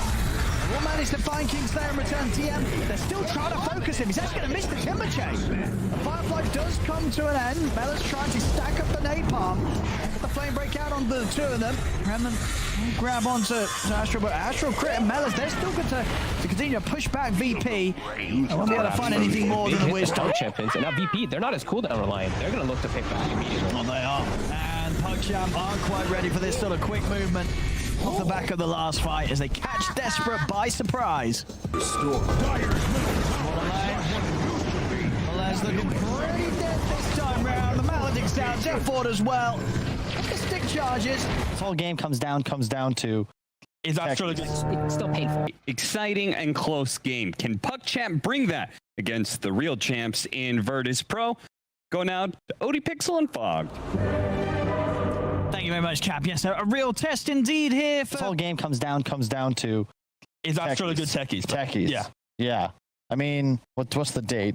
April 23rd. So yeah, I mean, I can understand where the inspiration came for this puck modulation. I think techies is probably pretty good. Slack says it's completely broken. The hero's amazing. I trust him. Like, I hate watching it because players who can play it, they are so much better than like the common techies play it, right? Like the ability, the knowledge you need to play the hero, you have so much time. Let's see what Astro can do. It's impressive on the top. Let's see if techies is his secret in his pocket. Well, let's see. I mean, do you like this sort of mindset and approach by Puck Champ? You know, if you're Puck Champ playing against VP, you're like, you know what? Let's just throw something out there that's going to just change. Make us kind of not play Dota to a point. You know, it changes the game fundamentally. Is this the way to sort of tackle these matchups where you are against such a dominant team? Techies does something. It's your hardest. I don't think he will. So I don't know. I think good teams really know how to play against him, and he's dead already. Oh, that's not great. I love seeing it, actually. I hate that. I was going to say, not great for the team, but great for the Dota community. Seeing a techies give up first blood. As they have got the range, and especially once there's levels on the Oracle, they'll have to burst. Top lane, the Carlos goes down. VP finding kills in both. 2 kills as well. VP to a hot start now. He's trying to set up with the burst onto the Carlos, but he has the stick charges. Nice cookies. They turn around over towards DM. Tech is over to mid. GPK is in with the combo. Turning, pulling back towards the mine. He's out to the side, desperate. He's got to get out. Pulls very low, heads the HP. In fact, he's actually going to die. Kingslayer with the purifying flames. And Astral. He denied the room, but he's going to pay with his life for that. I don't know if that was worth it. There's going to be a keyword will definitely come into play from that Oracle. As we see Kingslayer almost level 6 on Oracle now because of the rotation mid. DM might initially get grabbed, so he still has time to get away, and he's fine. He's fine. They may get saved. No, the false promise. They're not even going to get saved. Save's fine. Puck Champ's got to run. They've got to get out of it, but the stun's going to catch him. They take down Krillip. And now the Carlos, he's gone as well. Oh no.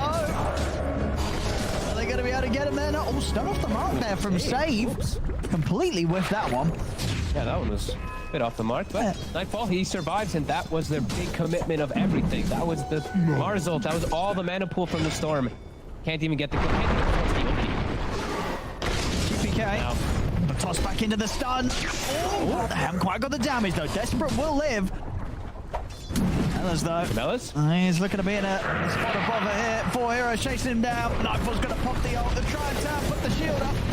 The toss back as well. Getting the Carlos into the action. On top of it all, like 2 more. And I like Puck Champ. They actually look so good. They look so good with like some of their first big moves too, but making everybody happy here.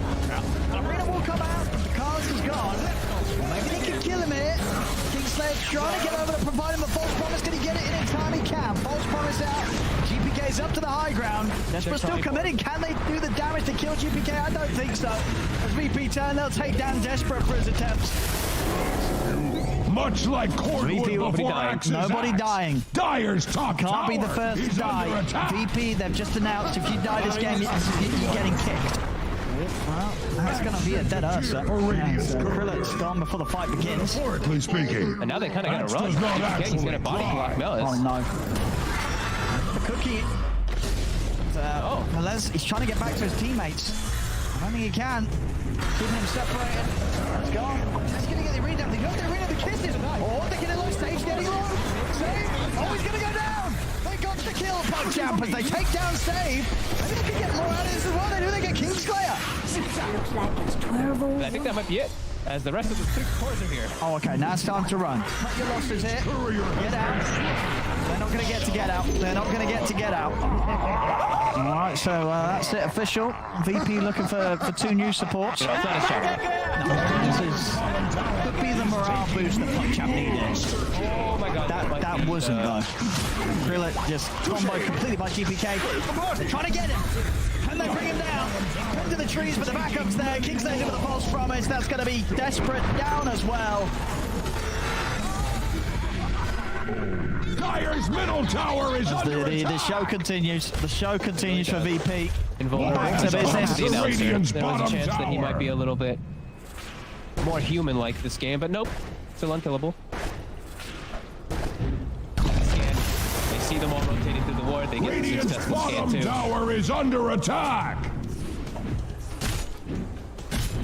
Some easy gold here for Nightfall. Plus 10, plus 10, plus 10. Top tower is under attack. And that's tier 2 down on the top lane.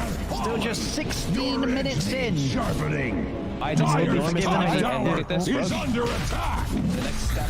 Radiant's bottom tower has been laid low. They go for a steal. Where's the storm? Get him over here. That is Melis for is in this certain. too. There are sentries. Get because of the Desperate over it. I mean, Desperate, he's not coming over. He's not coming over. On the lion. I can't do like he's just gonna get hexed. Save's actually setting up. The kisses are coming in. Save. He might blow up. All right, there you go. The Bottom mic tower doing is the job. under attack. Roshan will continue to fall it. So there won't be any attempts here for PuckChamp, but another kill for PuckChamp. Another kill for PuckChamp. Another death for Sage. So at least enjoying their Techies game. Is under attack. As rough as it may be. Structures can take all the hurt. 19 to 3. Radiant has come So to well done on the trap. They're getting a tier 2 trade out of this potentially. Oh, actually, yeah, VP's going to come back and defend. GBK's ready. Krillet's jumped in. Dire's middle tower is not what it used to be. All right, he was minding his own business, blinking under the tower, and then suddenly, Much like Cornwood. bit of a surprise there for him. Dire's top I think tower. Melis is able to walk out, but the Ursa definitely Cornwood before Axe's axe. He's even got the nether shot just in case. Yeah. He's under That's this attack. item. He's got all this magic resist versus the port techies. Here we go. They're going to smoke up. Dire's top barracks are Can they under make a jump? attack. Time to Melis channel also doesn't have the late. How does he make a jump? He has to walk in. And they get the courier. access Get the courier. for Radiant's courier. Dire's top Melis, barracks. he's ready to go in, but Sage's ready for it. Jumps over with the axe. That's going to be Melis gone. He tries to bring down Kingslayer. Kingslayer immediately flying back. Krillet turning over towards the timber store. And that's going to be another one down. They've killed the 2 supports. And they've kept everyone else over the Melis alive. Krillet, is he able to get up to the high ground in time? Oh, he's not. The root's out there. Nightfall able to catch him. They got the supports again. They did. Are you ready to roll? Dire's top barracks are under They attack. are completely gone. Dire's top barracks. No, but it was the mid. VP's not done. They're continuing to push it. Middle tower is under attack. It's time to end the game. They don't want to waste any time here. They want to get back to just play some pubs.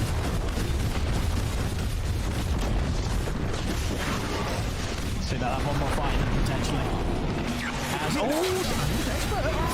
Oh, he's going to pull himself in. He's still got a bit of mana left though. He's playing fully aggressive onto Kingslayer. And he's away up from the high ground, but they've lost to Carlos. Desperate's now out of mana. He will go down. Double kill for Nightfall. They've got buybacks. And they're going to use them. See if they can catch here. They're going to go for the big zip straight away. Looking to get into the back lines, but the Hex and the finger comes out onto Desperate. That's a dieback on the Storm. Melis celebrating being surrounded here by BP as Melis goes down. They fall one by one. It's 4 dead, soon to be 5, and they'll call it. GG is called. Those with eyes to see BP. have Well, covered this game too wasn't really much of a game at all. PuckChamp, they try and have a bit of fun with the techies, but yeah, BP's not gonna let anything happen with that, as the techies doesn't really get to do much at all this game, Fog, despite being one of the latest picks in the draft. This whole game comes down to Is actually good techies. Techies. Yeah. Yeah. I mean, what's the date? April 23rd. So yeah, I mean,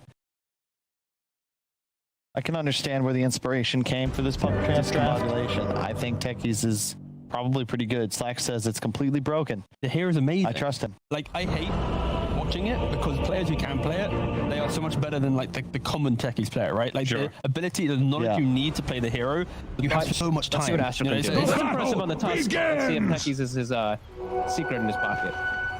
Well, let's see. I mean, do you like this sort of mindset and approach by PuckChamp? You know, if you're PuckChamp playing against VP, you're like, you know what? Let's just throw something out there that's going to just change. Make us kind of not play Dota to a point. You know, it changes the game fundamentally. Is this the way to sort of tackle these matchups where you are against such a dominant team? Techies does something in the game which hardest. I don't think he will. So I don't know. I think good teams really know how to play against him, and he's dead already. Oh, that's not great. I love seeing it, actually. I hate that. I was going to say, not great for the team, but great for the Dota community, seeing a Techies give up first blood. As, they have got the range, and especially once there's levels on the Oracle, they'll have to burst. Top lane, the Carlos goes down. VP finding kills in both. 2 kills as well, VP. So a hot start now. He's trying to set up with the burst onto the Carlos, but he has the stick charges. Nice cookies, they turn around over towards DM. DM. Techies over to mid. GPK's in with the combo. Turning, pulling back towards the mine. He's out to the side, desperate. He's got to get out. He falls very low, heads the HP. In fact, he's actually going to die. Kingslayer with the purifying flames. And Astral. He's going to get a kill. He denied the room, but he's going to pay with his life for that. I don't know if that was worth it. There's going to be a keyword on definitely come into play from that Oracle. As we see Kingslayer almost level 6 on Oracle now because of the rotation mid. DM won't initially get grabbed, so he still has time to get away. And he's fine. He's fine. They may get saved. No, the false promise. They're not even going to get saved. Save's fine. PuckChamp's got to run. They've got to get out of it, but the stun's going to catch him. They take down Krilla. And now the Carlos, he's gone as well. Oh no. Are they going to be able to get him there? No. Oh, stun off the mark there from Save. Completely whiffed that one. Yeah, that one was a bit off the mark, but Nightfall, he survives, and that was their big commitment of everything. That was the Mars ult. That was all the mana pool from the Storm. Can't even get the kill. GPK. The toss back into the stun. Oh, they haven't quite got the damage though. Desperate will live. Mellas though. Mellas? He's looking to be in a spot above it here. 4 heroes chasing him down. Nightfall's going to pop the ult. They're trying to put the shield up. The toss back as well. Getting the Carlos into the action. On top of it all, 2 more. And I like PuckChamp. They actually look so good. They look so good with like some of their first 3 moves too, but making everybody happy here. Arena will come out. The Carlos is gone. Maybe they can kill him here. Kingslayer's trying to get over to provide him a false promise. Can he get it in time? He can. False promise out. GPK's up to the high ground. Desperate still committing. Can they do the damage to kill GPK? I don't think so. As VP turn, they'll take down Desperate for his attempts. Much like Cordwood before Axe's Nobody axe. dying. Dyer's top Can't tower be the first to is die. under attack. VP, they've just announced if you die this game, you're getting kicked. Well, that's going to be a dead Ursa. Krillet's gone before the fight begins. Metaphorically speaking. And now they kind of got to run. He's going to body block Mellas. Oh no. The cookie. Melez, he's trying to get back to his teammates. I don't think he can. Keeping him separated. It's gone. He's going to get the arena down. They got the arena, the kisses. Oh, they're getting low stage, getting low. Save. Oh, he's going to go down. They got the kill, PuckChamp, as they take down Save. Maybe they can get more out of this as well. They do, they get Kingslayer. Looks like it's 12 over. I think that might be it, as the rest of the 3 cores are here. Oh, okay, now it's time to run. Cut your losses here. Get out. They're not going to get to get out. They're not going to get to get out. All right, so that's it, official. VP looking for 2 new supports. It's not a shot. No, this could be the morale boost that PuckChamp needed. Oh my god. That wasn't though.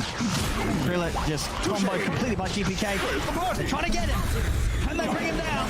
Into the trees, but the backup's there. Kingslay's with a false promise. That's going to be Desperate down as well. Dyer's middle tower is under attack. The show continues. The show continues for VP. Back to business. There was a chance that he might be a little bit more human-like this game, but nope. Still unkillable. They see them all rotating through the ward. They get the successful scan too. Tower is under attack.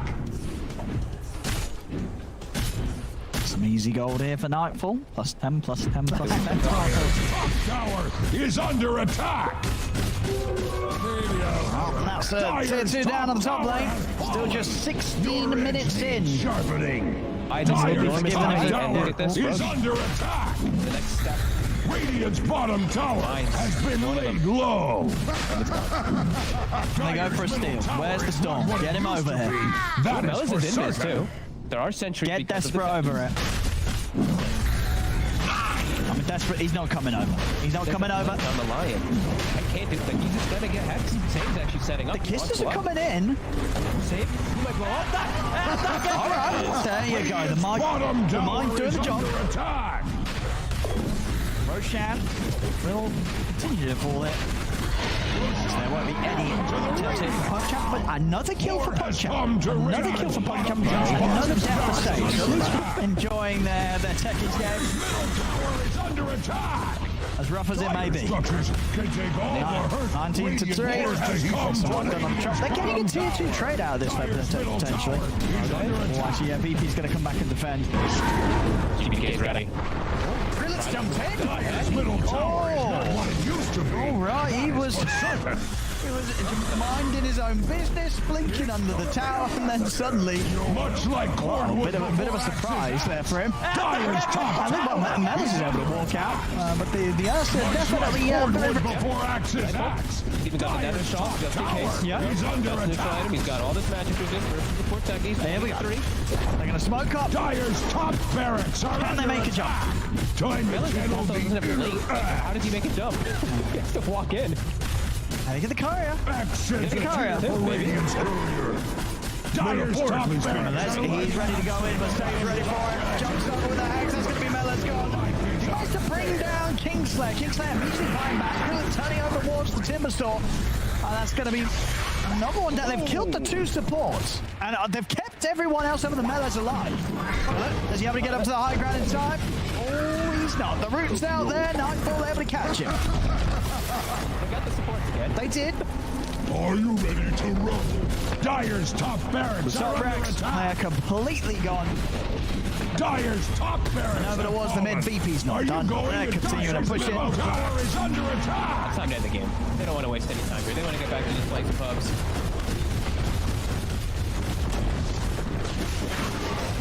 See that one more fight potentially. As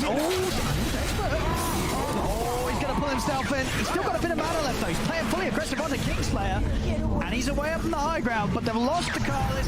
Desperate's now out of mana. He will go down. Double kill for Nightfall. They've got buybacks, and they're going to use them. See if they can catch it. They're going to go for the big zip straight away. Looking to get into the back lines, but the Hex to the finger comes out onto Desperate. That's a dieback on the Storm. Melis celebrating being surrounded here by BP as Melis goes down. They fall one by one. It's 4 dead, soon to be 5, and they'll call it. GG is called. Those with eyes to see VP. have covered This game too wasn't really much of a game at all. PugChamp, they try and have a bit of fun with the techies, but VP's not gonna let anything happen with that, as the techies doesn't really get to do much at all this game. Fog, despite being one of the later picks in the draft. This whole game comes down to Is that still a good techies? techies. Yeah. Yeah. I mean, what's the date? April 23rd. So yeah, I mean, I can understand where the inspiration came for this podcast discombobulation. I think techies is probably pretty good. Slack says it's completely broken. The hero's amazing. I trust him. I hate watching it because players who can play it, they are so much better than like the common techies player, right? Like the ability, the knowledge you need to play the hero, you have so much time. Let's see what Astro can do. It's impressive on the top. Let's see if Techies is his secret in his pocket. Well, let's see. I mean, do you like this sort of mindset and approach by PugChamp? You know, if you're PugChamp playing against VP, you're like, you know what? Let's just throw something out there that's going to just change. Make us kind of not play Dota to a point. You know, it changes the game fundamentally. Is this the way to sort of tackle these matchups where you are against such a dominant team? Techies does something. It's your hardest. I don't think he will. So I don't know. I think good teams really know how to play against him, and he's dead already. Oh, that's not great. I love seeing it, actually. I hate that. I was going to say, not great for the team, but great for the Dota community. Seeing a techies give up first blood. As they have got the range, and especially once there's levels on the Oracle, they'll have to burst. Top lane, the Carlos goes down. VP finding kills in both. 2 kills as well. VP to a hot start now. He's trying to set up with the burst onto the Carlos, but he has the stick charges. Nice cookies. They turn around over towards DM. Tech is over to mid. GPK is in with the combo. Turning, pulling back towards the mine. He's out to the side, desperate. He's got to get out. Falls very low, heads the HP. In fact, he's actually going to die. Kingslayer with the purifying flames. And Astral. He's going to get a kill. He denied the room, but he's going to pay with his life for that. I don't know if that was worth it. There's going to be a keyword will definitely come into play from that Oracle. As we see Kingslayer almost level 6 on Oracle now because of the rotation mid. DM. Initially get grabbed, so he still has time to get away, and he's fine. He's fine. They may get saved. No, the false promise. They're not even going to get saved.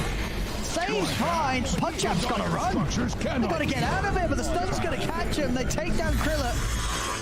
And now the Carlos, he's gone as well. Oh no.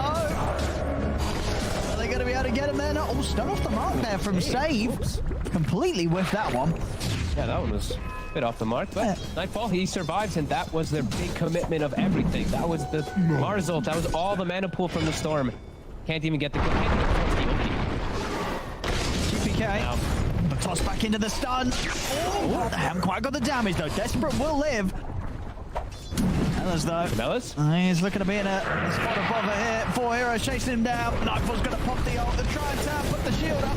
The toss back as well, getting the Carlos into the action. On top of it all, 2 more. And I like PopChat. They actually look so good. They look so good with like some of their first big moves too. But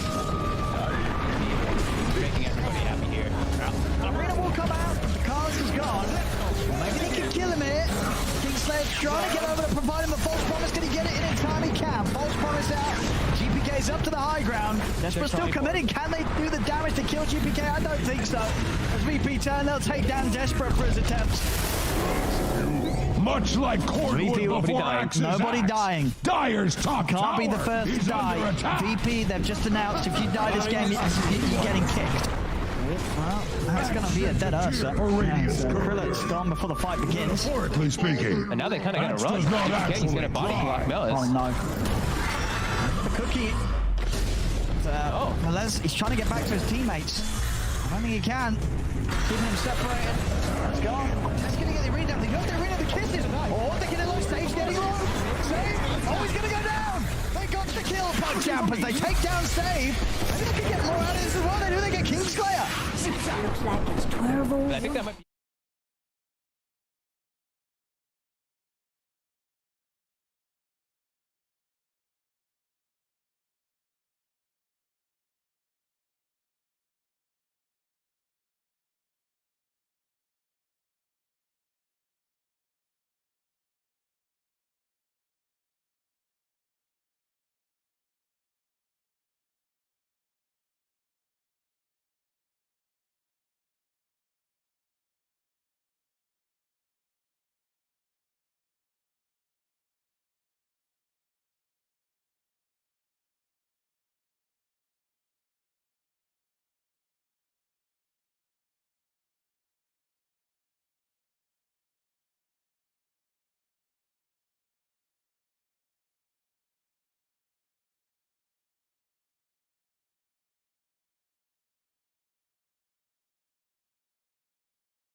5 seconds remaining. TNC Predators turn to ban.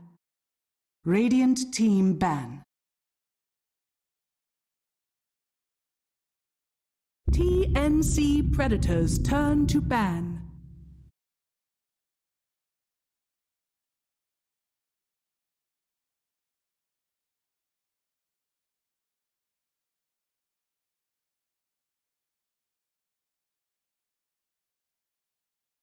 Ten seconds remaining. 5 seconds remaining.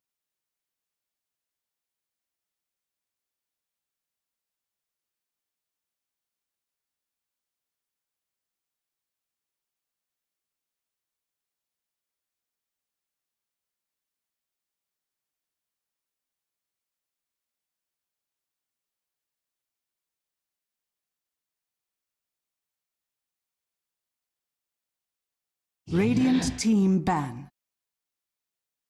TNC Predators turn to pick. Radiant team pick. Puck!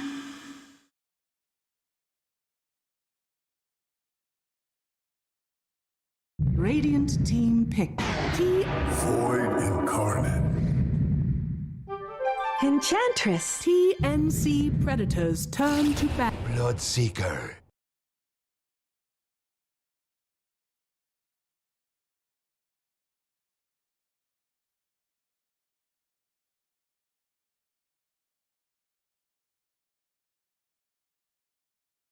Ten seconds remaining. 5 Radiant seconds team remaining. Ban.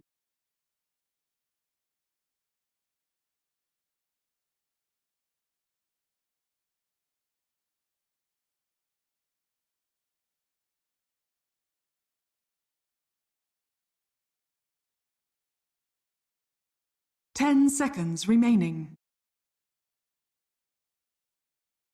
5 seconds remaining.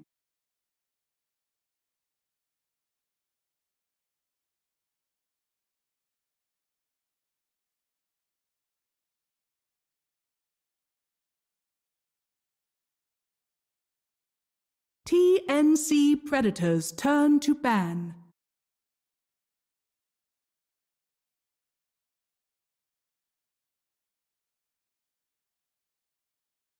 Radiant team ban.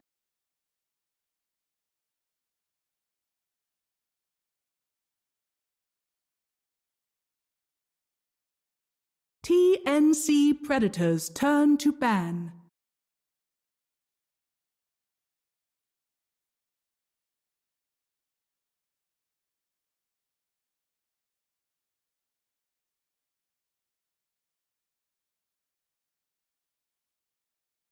Ten seconds remaining. 5 seconds remaining.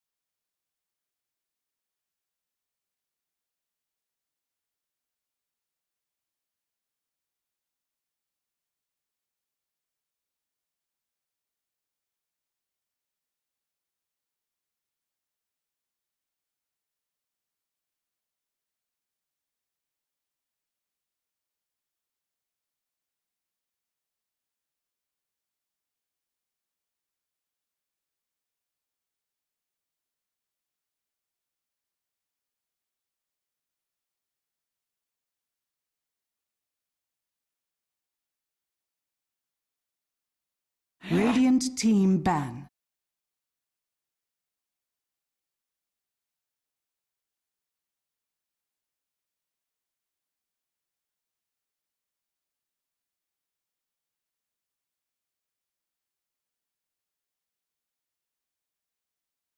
Ten seconds remaining. 5 seconds remaining. Radiant team pick. TNC Predators turn to Earth Spirit.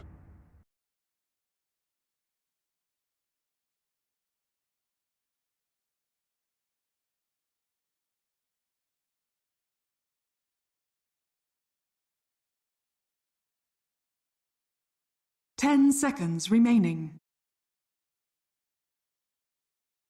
5 seconds remaining.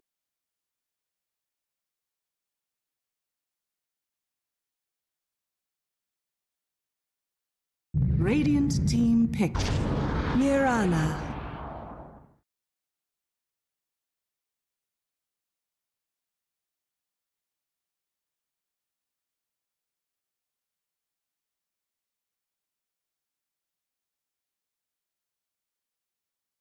Ten seconds remaining.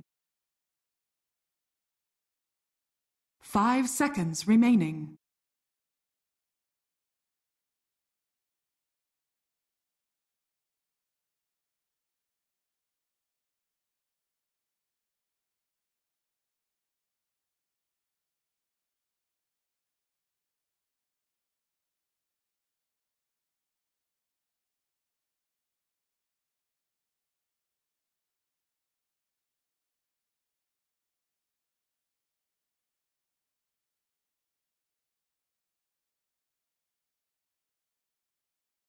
TNC Predators turn. I speak for the trees.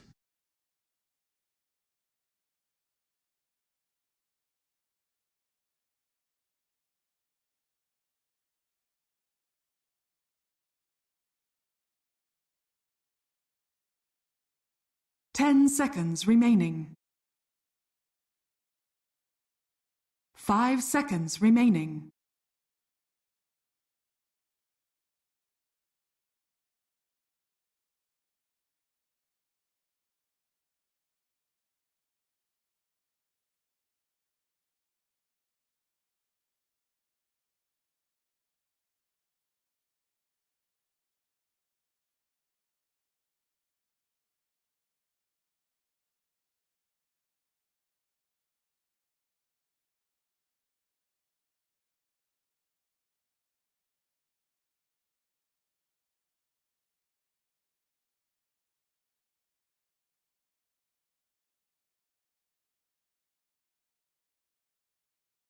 TNC Predators turn. Luna.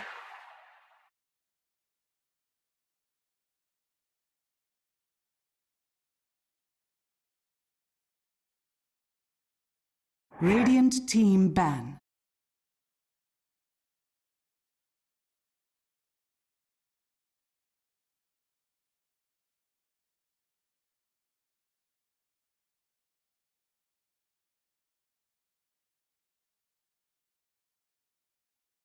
Ten seconds remaining.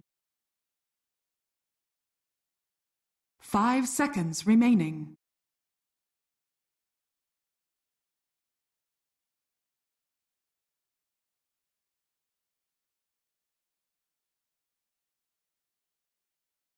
TNC Predators turn to ban.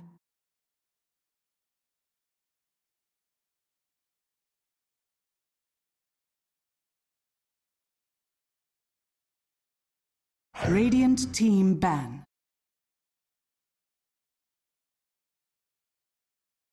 TNC Predators turn to pick.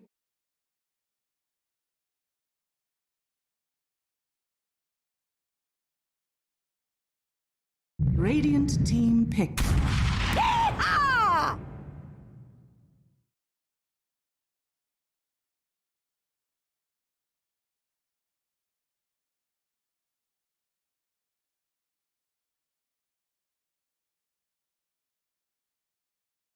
Ten seconds remaining. 5 seconds remaining.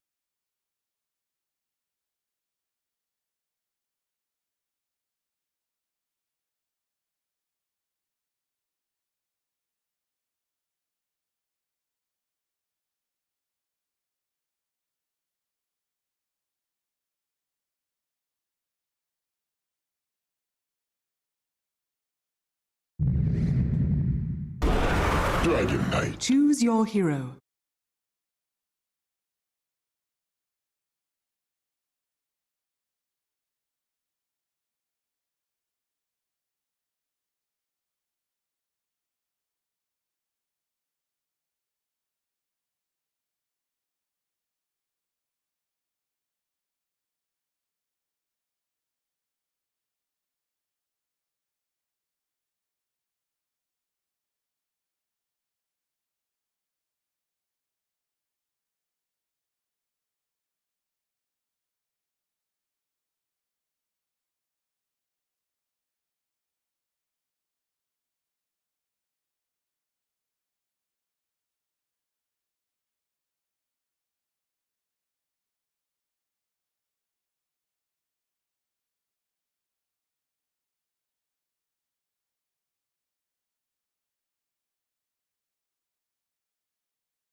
Interesting. Prepare for battle.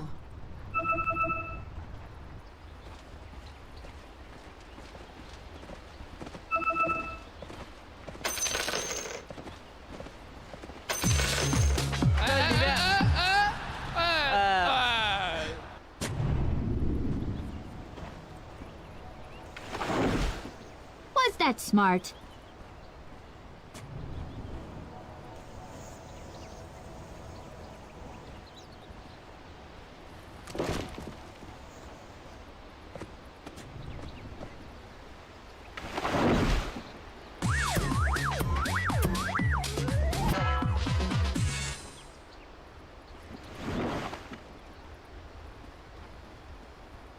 Thirty seconds to battle.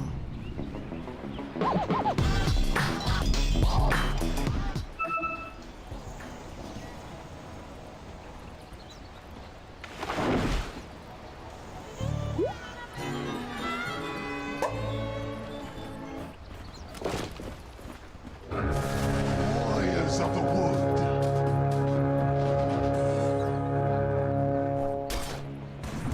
The battle begins.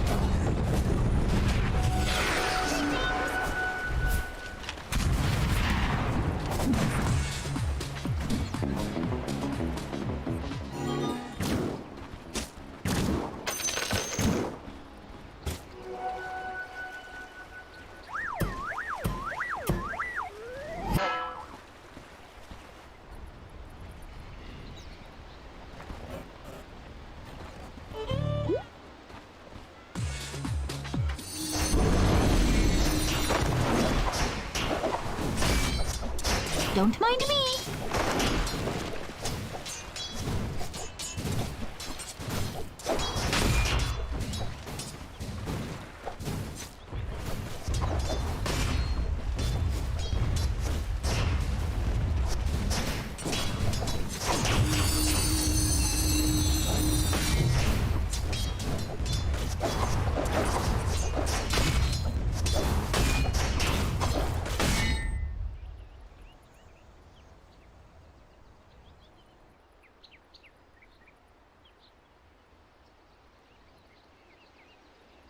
Greetings!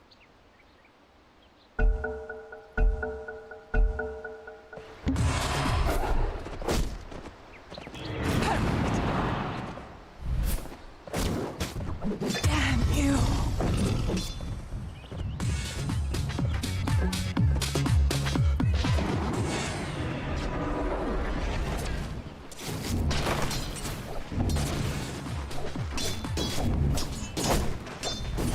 Tried!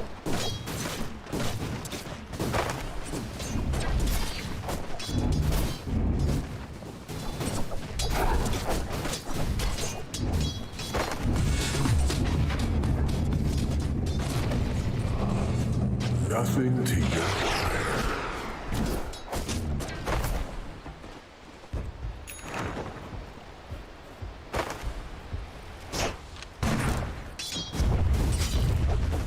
正面龙这边的话，应该也是没什么事儿。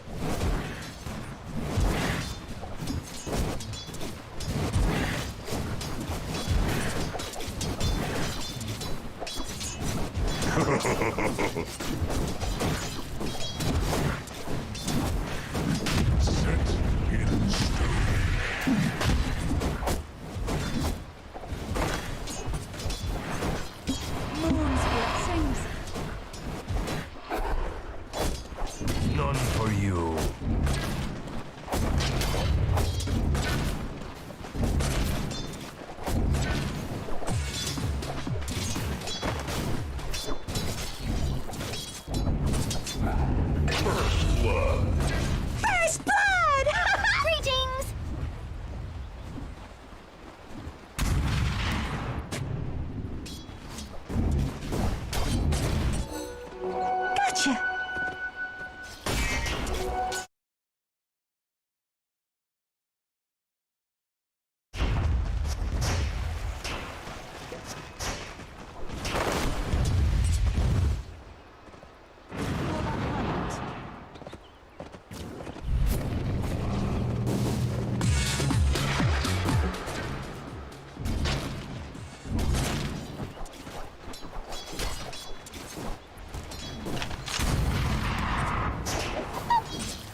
再砍帕克，变成兵可以补了，但还是被反补一个。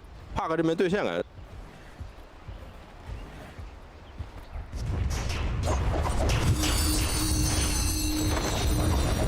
I can't let you have that.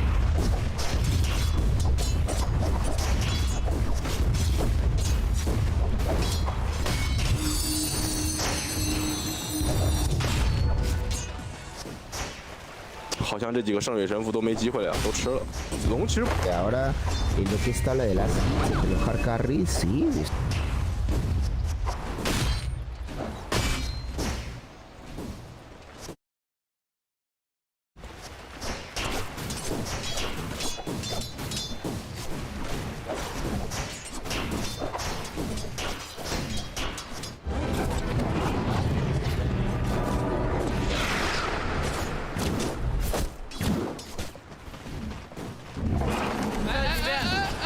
Radiant's turret has been killed.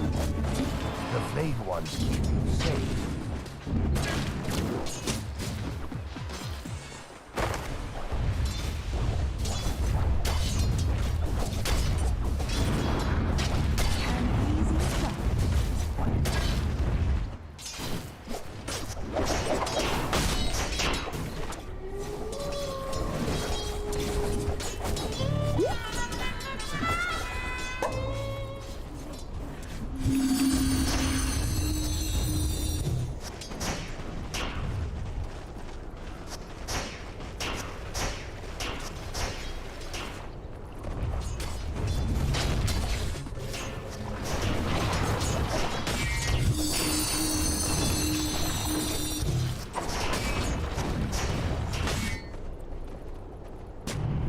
Nay.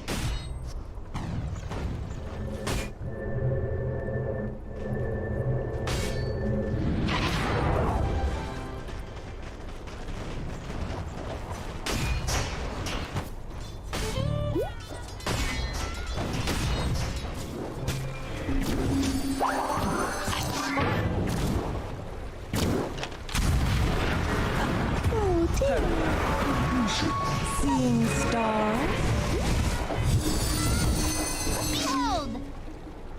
General. A prize. Dire's middle tower is under attack.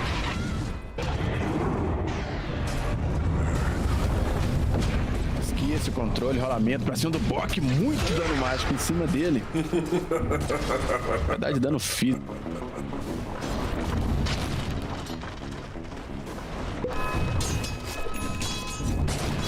Dire's middle tower is under attack.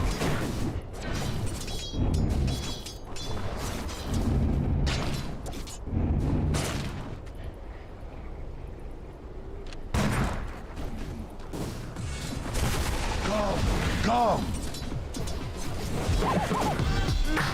Denied.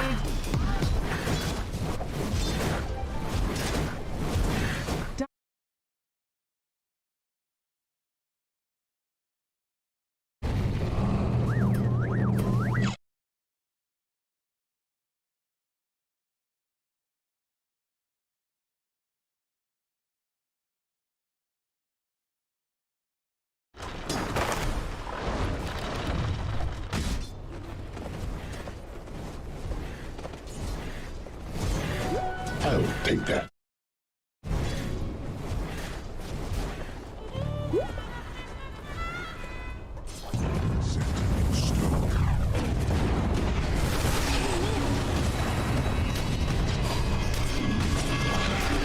Return ultimate. You might wish to retract your last move.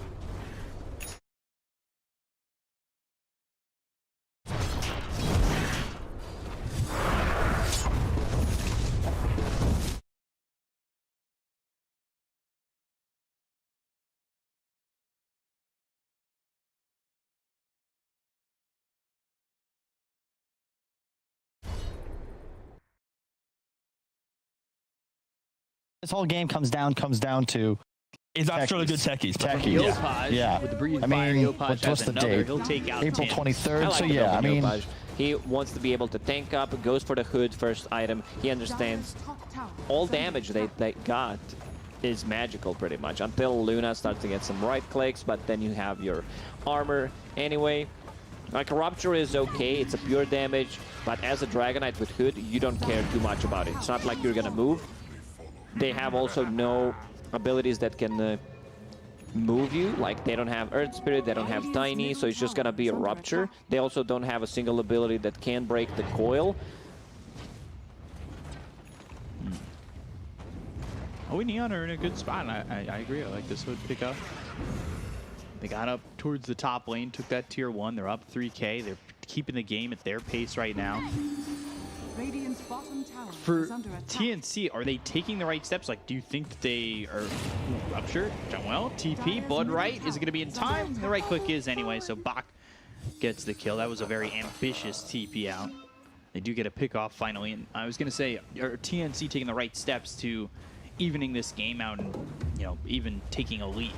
They're making a lot of stacks for Luna. Like, this is 1, 2, 3, 4 stacks of Ancients, which Luna can farm, but Neon, they're trying to make a move. They have vision. They plant another ward. They look over and they find Gabby. They've got the ult in with the Astro Step and the Aether Remnant onto Gabby, enough to get the kill onto the Luna. They're going to look the other way. Bach, he just used Rupture onto Jean-Well, so he doesn't have it available to try and chase this, but they do have the Dream Coil. The roll comes in and hits on a Tim's. Dream Coil onto 2 as well. No the silence, but they're not following it up with much damage, and that Blood Right hits, but it doesn't do anything. Laughing in Davion, dude. He's not receiving any kind of damage. Mortimer's Kisses, Aether Remnant, locks up the puck. They've got the roll. They'll get the kill on Armel. They'll look for more, but Natsumi and Play Harder in too far. The Mortimer's Kisses burn them out. Melt them down, and they wanted to go for the stack, but now you've given up too many lives. Rupture used, that's back off cooldown, missing Cookie the arrow. on cooldown. So And they CTM just TP out. Like, they're gonna TP out with everyone. It's still a decent trade for Neon. Like, they got the Luna first, they killed the puck, they lost Void Spirit, who is a core here, you know, he is their carry, but in this game I feel like he's gonna be more type of an offlaner right now, because CTM, also known as Scam, will be the one taking over. I like his itemization. He's not gonna go for any like tanky type of a build. Instead, he just goes for the right click, Orchid done, into BKB. They're going for Tim's, and Armel comes over. Scatterblast hits CTM as well as Play Hard. CTM needs to start to run. He's down to about half health, but they're jumping in with Natsumi. They've got the Aether Remnant onto the Luna. They might kill Gabby again with the Lucid Beam, but the damage out. Gabby's gone. Boomy might be next. Oh. He is. Wrath of Nature comes through. Jean-Well with the final shot that takes out Boomy, almost landing an Aether Remnant on Armel, which would have sealed his fate. They're playing so aggressive. They invaded that triangle. They set up the vision. Look how many sentry wards they got. 1, 2. They dewarded the Observer ward on the high ground to get rid of the vision. There's the Orchid reveal. They've got the Orchid on the puck is done. One more hit. So Puck needs to change his item build. He has Boots of Travel plus a Blink Dagger queued up at the moment. He's playing into 2 silences, so he needs to be able to survive. Like, this Orchid is just going to ruin his game. This is not looking good for TNC. And here we go. Yeah, he changes instantly to Yule Scepter. Because, like, you see this fast Orchid, you're like, if this happens one more time, I'm just not going to be able to scale. Astral Step, Aether Remnant lands. CTM, they're ready to go with Natsumi. The right clicks are enough. Just barely, and they take another tier 1. Neon are playing their game right now, and they're succeeding on all fronts. This is the way they played during the major. You know, they sometimes didn't have a real carry, but they put a lot of pressure. They were utilizing Nature's Prophet quite a lot. Now, once they get their BKBs up, like you get a BKB on a Dragonite, you get a BKB on your Nature's Prophet, they can't fight. Like, they just don't have any kind of damage. Luna, Dragonlance done, working towards a BKB. We still have not seen Eclipse yet, so like, at least Lucent Beam is maxed out, so the damage from the Eclipse is gonna be there on the level 1 Eclipse though. And look at how far ahead CTM is compared to the Luna. And he's just farming up so well. Almost that. He's getting towards that BKB. Global presence, couple of kills, didn't die a single time, invaded the triangle where Luna was supposed to get the farm. They're gonna roll. They want to go for Armel, knowing he just used the Illusory Orb, but they won't catch him. Natsumi has that Yule's I would expect probably an Ags to come out next from him. With how grouped together these fights are, these silences could be massive. Yeah, he has a way of dispelling things, the silence, buy some time with the Yule Scepter. They're going to smoke, so... CTM, he sits back. Obviously, he's got the global presence. He can TP in, use that Wrath of Nature the second they start to engage. Natsumi into the trees, avoids the Blood Right. Smoke ends up breaking. They know. And they see the Observer Ward get dropped and nobody there dropping them, so they get the information and they back away from him. Like, Aghanim Scepter is really good, as you mentioned, on Void Spirit. I also wouldn't mind seeing maybe, like, Kaya Sanj as well. A bit status resistance against Puck Coil is always going to feel great. Like, depends who gets the first jump. Dragon Knight has a Blink Dagger right now, so they can Armel. Like, let's see if they find him. In the trees, Treant searching. CTM searching. Sprout finds him. They've got the Orchid. This should be an easy kill. Armel caught. Armel killed. Well done again by Neon, now up 12-7 with a 4K lead. Yopaj thought Puck is out, and he, you know, like, I could feel Armel after Dragon Knight pops the ulti, that sound, you're like, oh no, they found broken. They've got the Geomagnetic Grip as well as the Aether Remnant. That's through on a Bach. The roll goes all the way through and hits on a Gabby with the Magnetize right on top of him. They might be able to catch him again. They use roll the out. Eclipse, but the roll out, the damage isn't there. They've got the Aether Remnant. The Lucent Beams are not enough. The Fire Snap Cookie doesn't stun enough of these heroes to keep him alive. And they'll get the kill on a Gabby. They've taken out 3. They look over at Tim's, who's trying to get away. Sprout pushes him further out. And now Mortimer's Kisses with the arrow. Okay, and now the Dream Coil, that's a lot of damage with Veil, but he's still alive. It's not enough damage. They've got the Geomagnetic Grip on the 2 once again. Boomy dead. Armel trying to do something. These heroes are surviving on Neon. They almost don't want to leave. Like, Dragon Knight is a bit too tanky. You know, he has this hood, which I really like. If he didn't have hood, he would have died 2 times already. Yep. Now going into BKB, he understands, you know, most of their damage is magical. Once I get a BKB, they can't really touch me. 7K lead, just making it harder and harder for TNC to operate on the map. Januel gets so much farm on this Enchantress. He's been involved in 8 kills, has a Glimmer Cape, has a Medallion. Like, he's pretty much the position 4 in this game. It's something I noticed that there are a lot of times where he'll, like, form farm out of what seems to be nothing in a 5 position.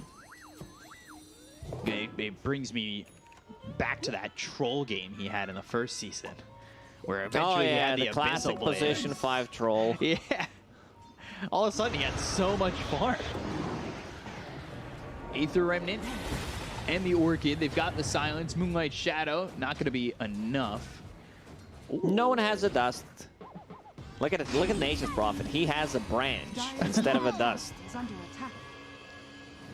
They're going to go with the arrow. They miss it. They rupture. They're really trying to go in on Natsumi. They'll lay down the Blood Right. He's still not dead. They've got the Orchid out onto the Mirana. Do they have the damage to keep alive Natsumi, who just, Boomy's just running in to try and get a kill there onto the Void Spirit. He understood, you know, he's dead, but this deserves a tip. The way he played it, just walks in casually. He tries to get a kill on Natsumi, who had to dissimulate while he was ruptured and had a Yule Scepter to buy some time. Like, TNC is just not playing to win right now. They seem pretty lost, like what needs to be done. They're in a situation where they can't do much. You know, what you're trying to do right now is get some farm on Luna, get that BKB online. Armel's caught. They've got the Aether Remnant, the Geomagnetic Grip, Silence Mules, Blood Right. He may survive this. Roll comes in, not going to land on Armel. He just gets away with a little help from his friends. Yeah, that Yule Scepter kept him alive there. They definitely need to bring some detection, some dust, sentry wards. Playing against Mirana. Yeah, CTM, he gets rid of the branch, but he's got Blitz Knuckles. So he's going into something. That slot is taken. Aether Remnant, Radabatos comes in onto Natsumi. Astral Step into the trees, he'll TP out. The Lucent Beam, though, CTM is in too far. They've got the dust, they're ready for the Glimmer Cape, but do they have the damage to follow this up? Fire Snap Cookie, that's really not on the mark at all. BKB's been popped by CTM as that Dream Coil comes in and he'll TP away. The biggest opponent of TNC seems to be the 100 gold item, also known as TP scroll, where they just managed to TP out multiple times so far.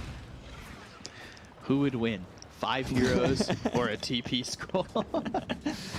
Even though they have like a decent amount of TP canceling abilities, it's just they're not around or they're on cooldown. Because you have like Puck, Coil, you have Yule Scepter, Beam, Atos, Cookie, Arrow, like all this stuff cancels the TP, but seems like they can just TP out and they do not want to be out of position to put themselves in a bad spot, possibly die just to cancel out the TP. Janwell putting some solo pressure on top. He hasn't made this medallion into a crest just yet. You need to, you know, slow down a bit. It's supposed to be a position 5 Enchantress. 21 minutes in, you can't have like 10,000. Yeah. God, that, you know you're having a good game too when you've got that much gold. He just feels so good as a 5. He's gonna get it, you know. He's getting close. Just needs to farm 200 gold. Natsumi taking his farm. Ridiculous. I can't believe he would do that. That's where you ping just the Window Ace left. Need 200 gold to finish Solar Crest like 100 times. Carry just comes in, steals your wave. The prize is mine. I mean, if you're that close, he can leave a couple of CS. He's, you know, not that close to his axe. Oh, Janwell. It's not like he needs 300 gold. Atos, Dust. He's got the And nature's now you start pinging, because you died. You tried to find some farm at that part of the map, but you couldn't find it. You say he died? Like, he's gonna get ruptured. TP Like, out? they need damage. All right.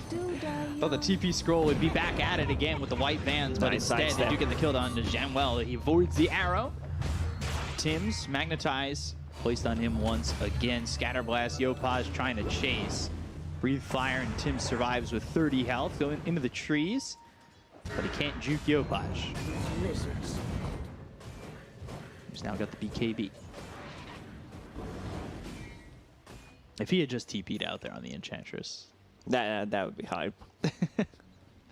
They couldn't right-click him. It's level 2 ulti. 160 attack slow. Orchid on Armel. They had the silence on both the Nature's Prophet as well as Natsumi. Oh, that was so nice to play by Natsumi. He understands, you know, I'm not gonna go use a Yule Scepter or use my Remnant. I know that we can just bring you down, and if you use Yule Scepter to dispel the silence, you will set things up for the possible Remnant, and then you're just straight up dead. And he's only 1,000 gold away from that axe, so. Yeah, because he's stealing gold from Enchantress, no wonder. Yeah. Who now has the Solar Crest getting delivered? Delayed because of Void Spirit, of course. So they're going to go for Roche, or at least they're in the pit with Yopaj and Janwell, who is tanking the right click or the attacks from Roche that take a while. My sprites are with us. See if the damage comes out. They've got the arrow, blood right, Mortimer's kisses all through onto the Earth Spirit. They just don't have the damage to finish these heroes off. So now Gabby needs to be careful. Like he's toying with him. Like if he gets stunned pre-BKB, they can just burst him. Arrow again. Range creep value. Go after Gabby. They've got the Dragon Tail on him. Magnetize plays down. Look at the damage going out of Gabby. They've popped the BKB, but it's not going to be enough to keep him alive. It's a 4-man Dream Coil that might keep the team standing for a moment. But the question is it worth it? I mean, they lose Gabby. They get a good Dream Coil. There's nothing to follow it up. The Dragon Tail still comes out on Armel, and they have the damage. They'll take out this Puck. Everything has continued to go right for Neon. I'm not sure what the plan there was with Luna. Like, she goes in and tries to play around with the Davion. He manages to get a blink stun. Like, even if Third Spirit connects to roll, it's still going to give Dragonite enough time to react, close the gap, get another stun, and just bring you from 100 to 0 in a second. Like, BKB was used, but then you still need to run away. You're not going to use the Eclipse. And you can see, like, Puck with the coil, they don't care too much about it. They're just going to stand their ground. Dragonite getting closer to level 18, has a BKB done, working towards AC. Also, Aghanim Scepter completed on Void Spirit. I hear a BKB. Yeah, CTM using his BKB. DK didn't use his BKB in that last fight. No, he didn't use a BKB at all so far. Just saving the charges for the next game. Next game, he shows up, 18-second BKB first fight. How's that even balanced? He's gonna go for the jump. Armel is in trouble. Wrath of Nature coming in, and they've got the silence. They'll get the kill. Armel is a glorified creep, it feels like at this point, with how easily they've been able to kill him. He's 2, 6, and 5. Which it's unfortunate that things have just kind of spiraled out for TNC. This isn't as close of a game as I thought it might be, but they found Voidspray, who has Aegis. Like, he will gladly take this fight. He has AoE silence charges. He's got the Aether Remnant on the Bach. On the other side of the fight, they hit the silence onto the Mirana. CTM is taunting while fighting. They haven't killed anybody just yet, but you go after Natsumi. He was happy to take that fight, and he doesn't even die for it. CTM, who has BKB. Oh, that's nicely done, but he's super tanky. 2.2k HP. They just don't have enough damage. Like, no. This game, if they want to win it, I feel they need to somehow, you know, get some items on Luna. Ooh, they have found themselves back. Neutral the creep neutrals, just they have their second kill. They're almost on a killing spree. Exactly. They're close. So yeah, Luna needs to get some damage item. I see Manta style, Satanic. It's tankiness, but I don't know if you want to go that route. I feel like maybe you need to invest more. They still didn't lose any of the tier 3 towers, so that's a good thing. But you know, next Roche will respawn in possibly 6 minutes. They still have 3 minutes to work with this Aegis. So if they don't go for the high ground push, you will eventually get the items. Shard next. You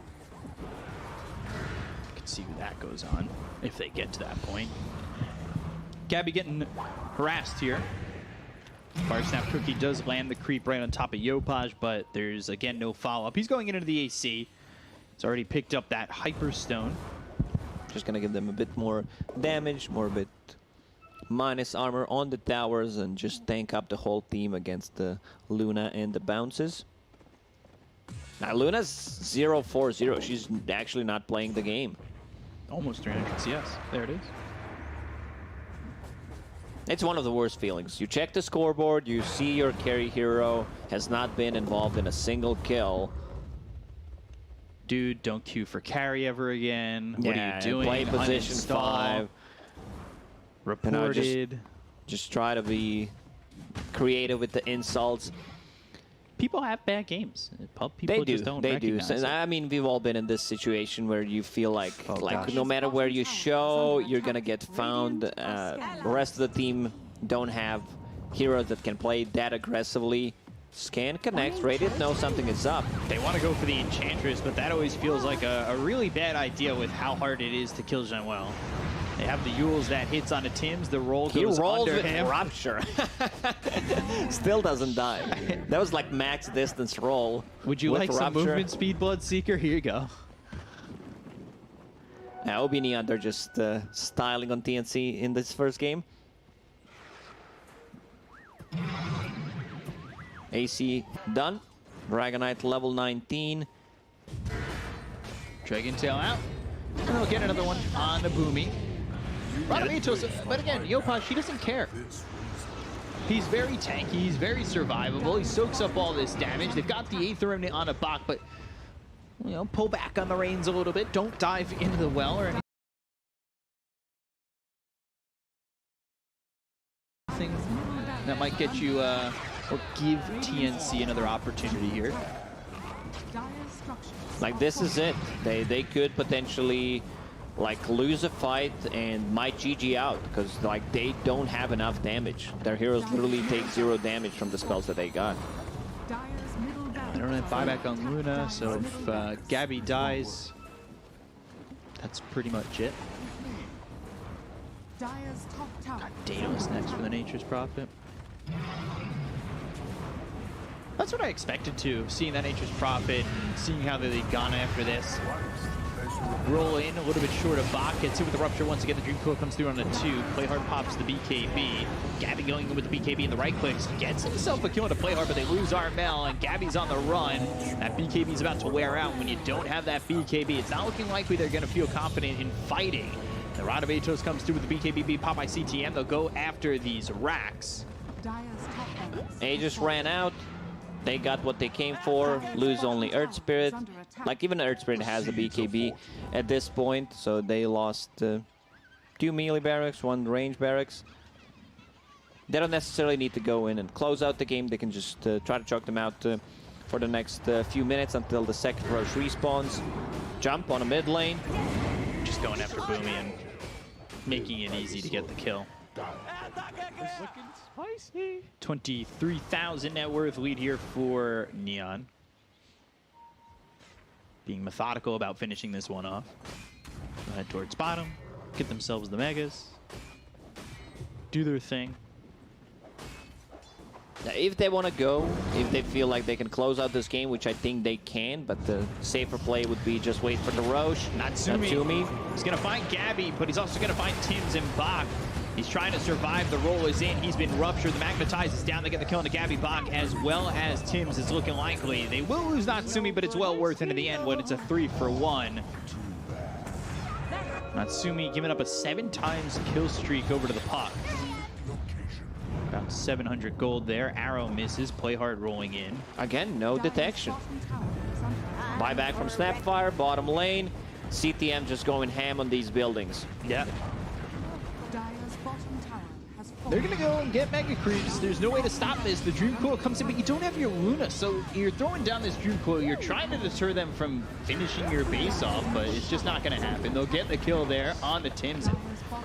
Their call finally comes out as they will call GG, and Neon will take game number 1. Yeah, it's one of those games where it's just completely one-sided. The Neon in full control. Bottom lane didn't go as expected as they should. Like this whole top game lane comes down to got a lot of issues. Mid lane Dragonite was staying ahead of the puck. And what's the date? April 23rd. So yeah, I mean, I can understand where the inspiration came for this puck discombobulation. I think Techies is probably pretty good. Slack says it's completely broken. The hero's amazing. I trust him. Like, I hate watching it because players who can play it, they are so much better than like the common Techies player, right? Like the ability, the knowledge you need to see the hero. You have so much time. Let's see what Astro can do. It's impressive on the top. Let's see if Techies is his secret in his pocket. Well, let's see. I mean, do you like this sort of mindset and approach by PuckChamp? You know, if you're PuckChamp playing against VP, you're like, you know what? Let's just throw something out there that's going to just change. Make us kind of not play Dota to a point. You know, it changes the game fundamentally. Is this the way to sort of tackle these matchups where you are against such a dominant team? Techies does something. It's your hardest. I don't think he will. So I don't know. I think good teams really know how to play against him, and he's dead already. Oh, that's not great. I love seeing it, actually. I hate that. I was going to say, not great for the team, but great for the Dota community. Seeing a Techies give up first blood. As they have got the range, especially once there's levels on the Oracle, they'll have to burst. Top lane, the Carlos goes down. VP finding kills in both. 2 kills as well, VP. So a hot start now. He's trying to set up with the burst onto the Carlos, but he has the stick charges. Nice cookies. They turn around over towards GM. Tech is over to mid. GPK is in with the combo. Turning, pulling back towards the mine. He's out to the side. Desperate. He's got to get out. He falls very low, heads the HP. In fact, he's actually going to die. Kingslayer with the purifying flames. And Astral. He denied the room, but he's going to pay with his life for that. I don't know if that was worth it. There's going to be a keyword will definitely come into play from that Oracle. As we see Kingslayer almost level 6 on Oracle now because of the rotation mid. TM won't initially get grabbed, so he still has time to get away, and he's fine. He's fine. They may get saved. No, the false promise. They're not even going to get saved. Save's fine. PuckChamp's got to run. They've got to get out of it, but the stun's going to catch him. They take down Krillin. And now the Carlos, he's gone as well. Oh no. Are they going to be able to get him there? No. Oh, stun off the mark there from Save. Completely whiffed that one. Yeah, that one was bit off the mark, but Nightfall, he survives, and that was their big commitment of everything. That was the Mars ult. That was all the mana pool from the Storm. Can't even get the kill. Can't even GPK. Now, the toss back into the stun. Oh, they haven't quite got the damage though. Desperate will live. Mellas though. Mellas? He's looking to be in a spot above it here. 4 heroes chasing him down. Nightfall's going to pop the ult. They're trying to put the shield up. The toss back as well. Getting Carlos into the action. On top of it all, like 2 it. more. And I like Dead Pop Chat. on They actually look so Pop Chat. good. They look so good with like some of their first big moves too, but making everybody happy here. Arena will come out. Carlos is gone.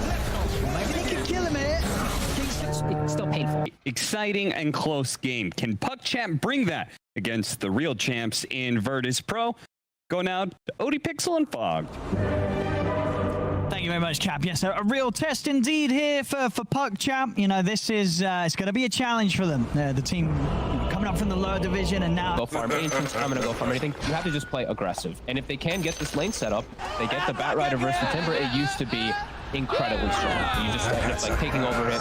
It's actually like level 3 or 4 significant versus Bat Rider.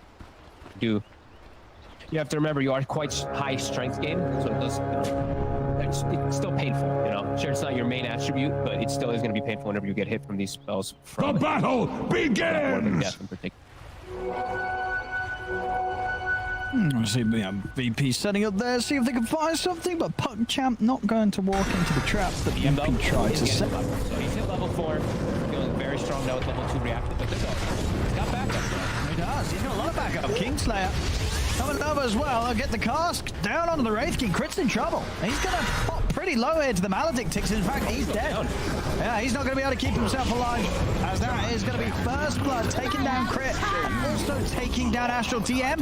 A tower hits are coming in, but he's got the self ready to go, and he's able to walk away alive as VP take down the 2. GPK. I mean, they're going to have to snowball, but Desperate, he's very low. We'll pop the Fairy Fire. And now they're actually looking to turn. They've trapped GPK in the arena. GPK got any measure to jump out. In fact, he's going to try and get back in onto Desperate, but further backup comes in. They bring down GPK and keep Desperate alive. Oh, and now save. From Astral. Radiant's bottom tower is damage under for this attack. won't be quite enough. Too hard with the jug. Dire's middle tower is under attack. Kingslayer. He's going to go down. The Omni stack. Last 2 bounces is not working in Nightfall's favor as Melez. He's going to be fine. It is quite strong if you're sticky. Okay. That's right. Got the damage. Yeah, with the Maledict. There's going to be very little they can save in the pipe sometime in the snowball. Is it actually that enough to save him against the ticks of damage? It is. Another nice move from Astral. He's probably going to die. As they've got the snowball. Silence out straight away, and no struggle at this point of the game. If they have that sort of bottom. To get the Firefly off again, is he able to move over the trees and far enough away? Oh, this land bounces the wrong way. Oh, unless he just tanks, casually tanks 2 ultimates and walks off. Oh, that's gonna feel bad. Maybe a slight mistake there if Nightfall maybe spins instead of using Omni. Perhaps they have enough. They're gonna try and get a fight going again. At this stage, they do have. The stun is gonna last long enough. He's still alive. Healer walks down. They couldn't quite kill him off this time round. As DM's fine, backup comes in as they'll lose Desperate. Will manage to find Kingslayer and return TM. They're still trying to focus him. He's actually going to miss the timber chain. The Firefly does come to an end. Bella's trying to stack up the napalm. Get the flame break out on the 2 of them. And then grab onto Astral. But Astral, Crit, and Mellas, they're still going to continue to push back VP. They won't be able to find anything more than the wisdom. Champions. And now VP, they're not as cooldown reliant. They're going to look to pick back immediately. Well, they are. And Puck Champ aren't quite ready for this sort of quick movement. Off the back of the last fight as they catch Desperate by surprise. Melez looking pretty dead this time round. The Maledict's down, Death Ford as well. The stick charges, and as he snowballs, they try and turn towards Kingslayer. Melez, he'll still tick out to the Maledict and get him in.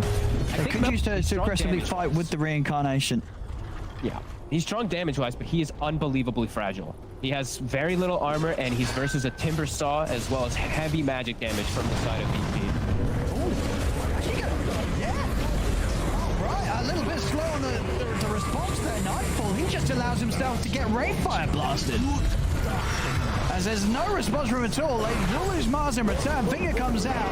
Crit will die the once. But VP's having to back off. They've lost 2 of their members. I mean, he didn't have vision.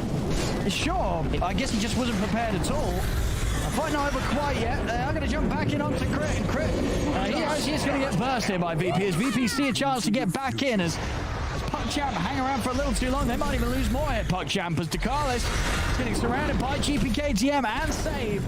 It's going to be another kill here for VP. Or is it DeCarlis? Yeah, they've got him. Melo's trying to fight back, but with a step back up.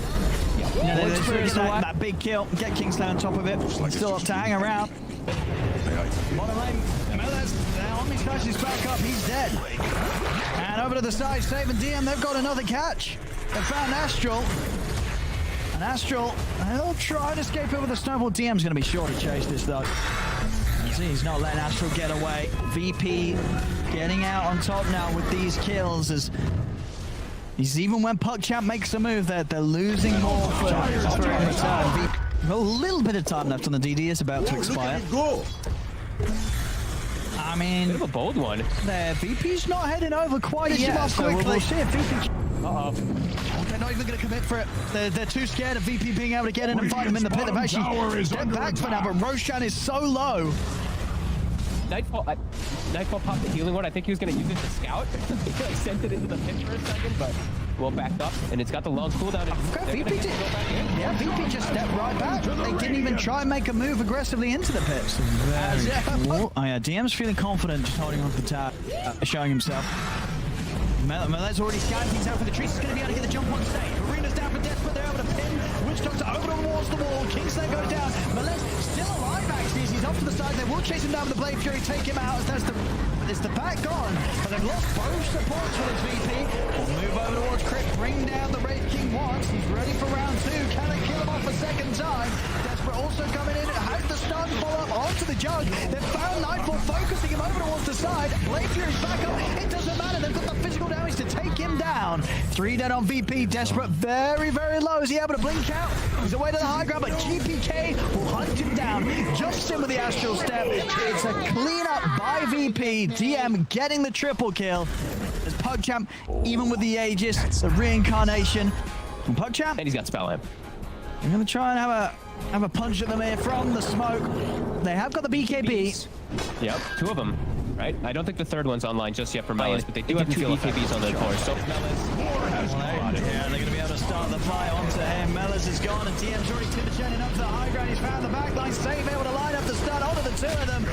As they jump, he's burst down. He's controlling Desperate completely. Will commit with the BKB, but Chris having to use the rest of the BKB to TP out of there. Same for Desperate. And we'll get they get a couple of supports. It feels like a monumental difference in that one. It does not feel like a 2K difference at the moment. And now they found Desperate. Yeah. Meles is trying to box over to help out, but Desperate is going to go down. And now Meles, what does he do here? He has got the rest of the team coming over. Okay, well, they set up onto GPK. Have they got enough lockdown with the punch-up? They do. So all things said and done, they'll certainly take that trade. He's so tanky. They're going to try. Let's see. Something they can do there. He's in trouble, though. That's Crit down once. Again, they've got the arena, but they're focusing Kingsland. They'll kill the support, but the Omnislash comes out to Crit. That's Crit gone. They've taken down both supports, but again, that's just not going to be anywhere near good enough here against VP. As VP will happily lose Save and Kingsley at the start of every fight, because they know that their 3 cores will clean up easily without the support backup now at this stage. They're such a nuisance that PuckChamp is putting that much focus on them, and Core is now absolute free reign, and poor Rain just, I don't even get him keeping up. I think he just dies. Bottom barracks are under attack. Got it. And now this happens. A set of racks at least here for VP. Radiant's bottom barracks are very face of an Axe's favorite Radiant. Don't go up there. Don't do it. Crit, don't do it. What are you doing?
It's still painful. Exciting and close game. Can PuckChamp bring that against the real champs in Virtus Pro?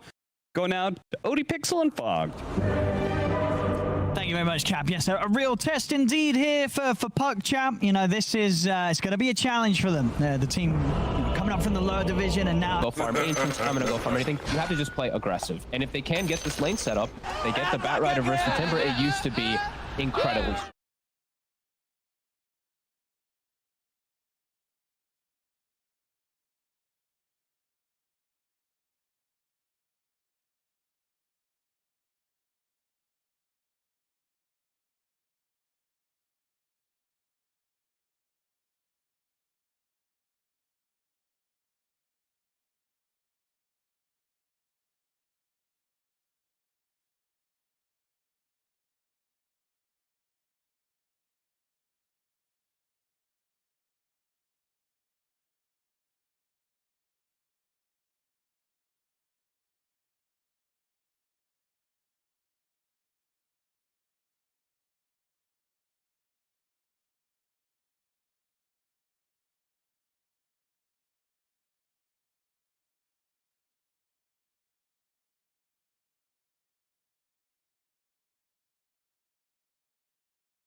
Thanks be to you.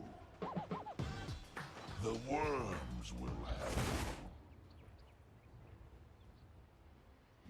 you. CTM 12 CS compared to Tiny's 20, which is a pretty big difference. So far, you know, Tiny is a hero that really consumes a lot of mana. He doesn't have much mana regen. Now, with the Soul Ring, like, he can sustain himself, but we'll have to see, you know, how much they can do. Puck doesn't really provide you with much. The position 5 Puck, you know, a silence, a bit of a damage from the illusory orb. He's just making some stacks right now. Boomy coming back over. He's got boots already, making those stacks like you said, so we'll see if they could take advantage of that. TA, I'm interested to see what comes first. Is it going to be Blink or Deso? They've got one stack ready for Yopaj. Would like to see a little bit more. We've seen TAs go without the stacks, and it feels like you're just not taking advantage enough of the side blades and being able to really snowball out of control. I've said I've been impressed the way Beastmaster is playing this lane. He has 32 CS, 27 for Templar Assassin. I want to see some stacks being made, some ancient stacks. Like you can see TNC, they're already stacking the jungle. It's not the ancient camps, but you know, these type of stacks are easily cleared by either a Centaur or a Tiny. Like even Beastmaster can easily take them. They have a lot of good heroes to clear the stacks. Tim's going for the stacks again, so just continuing to stack up where he can. Believe The Knicks made another stack as well, so they are starting to stack on both sides. That's a triple stack there. Yeah, Nick's job in this game is pretty much stack, stack, stack. You ever see that makeup store called Nick's? Yeah, yeah. And I pass it. There's the mall near my house. They've got a Nick's store, and What did you buy? I don't buy anything. I pass it, and I always go Nick's. And It's just a law, you know. Yeah. If you don't do that, you're not a Dota player.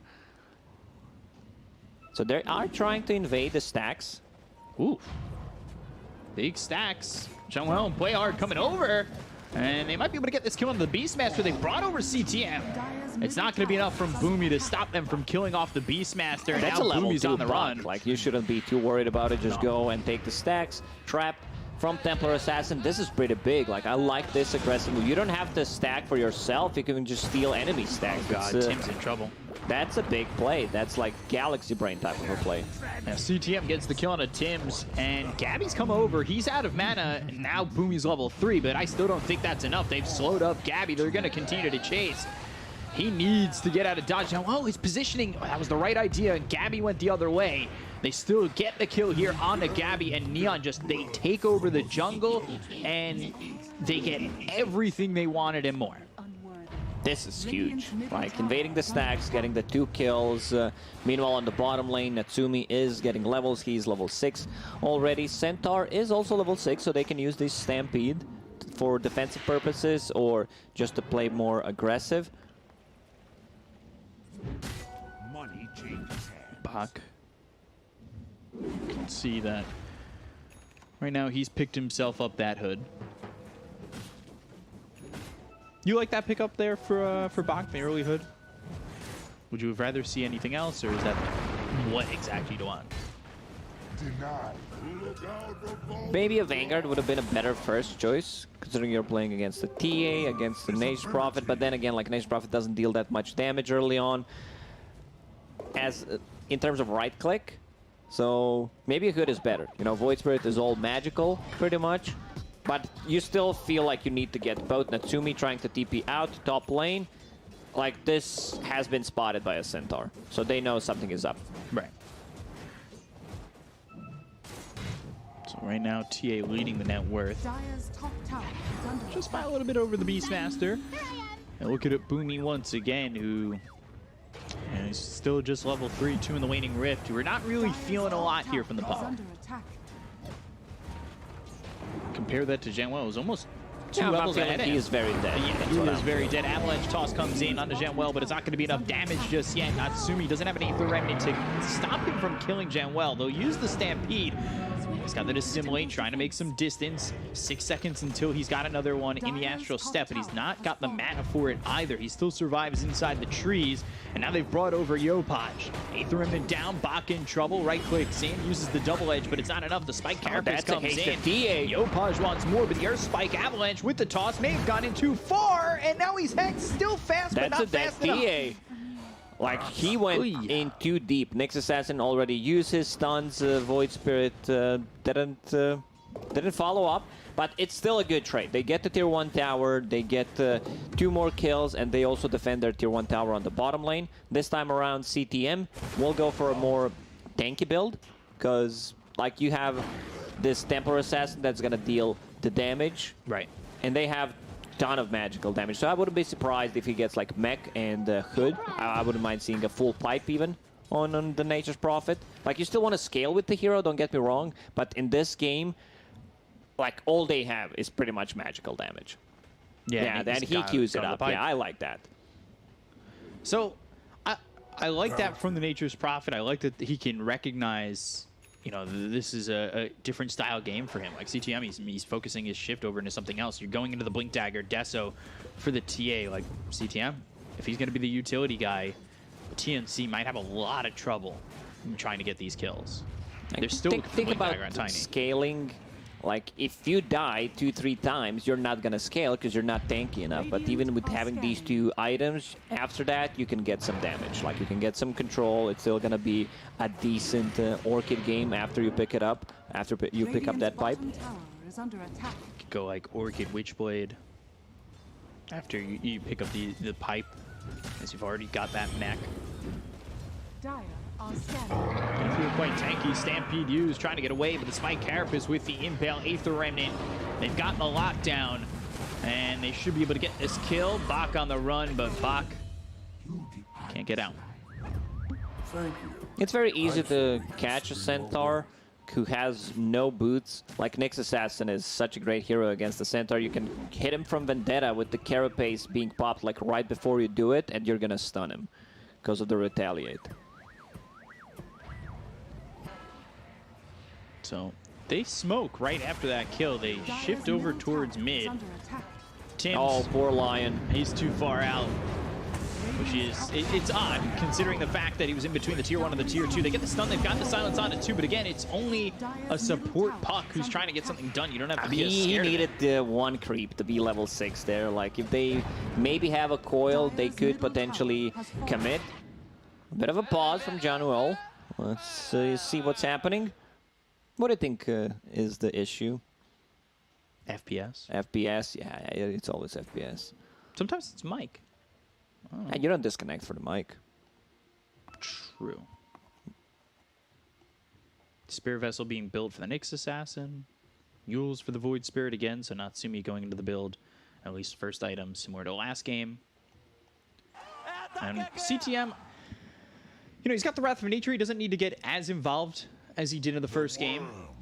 From, you know, TPing in and throwing out those right clicks he can if he wants, but he could also farm up this pipe, get them up to snuff of being You want to be tanky active enough. with the Nature's Prophet, especially with this type of a build. You want to be where the team is. Right. Just tank them up, use that mech, throw your body. You're much more tankier than you usually are. Bach on the mid lane, they know Stampede is on cooldown. They go after him. They've got the Aether Remnant. Dream Portal comes down. He finally got that creep. Boomy trying to get something done. Yopaj snaps it. Finger comes out. Is it enough damage? He's hexed up. Here's the Tiny showing off that blink, but they get the Kona box, so they'll end up trading. Freezing Field from Januel will take out Boomy. This will deter TNC from coming any further into this.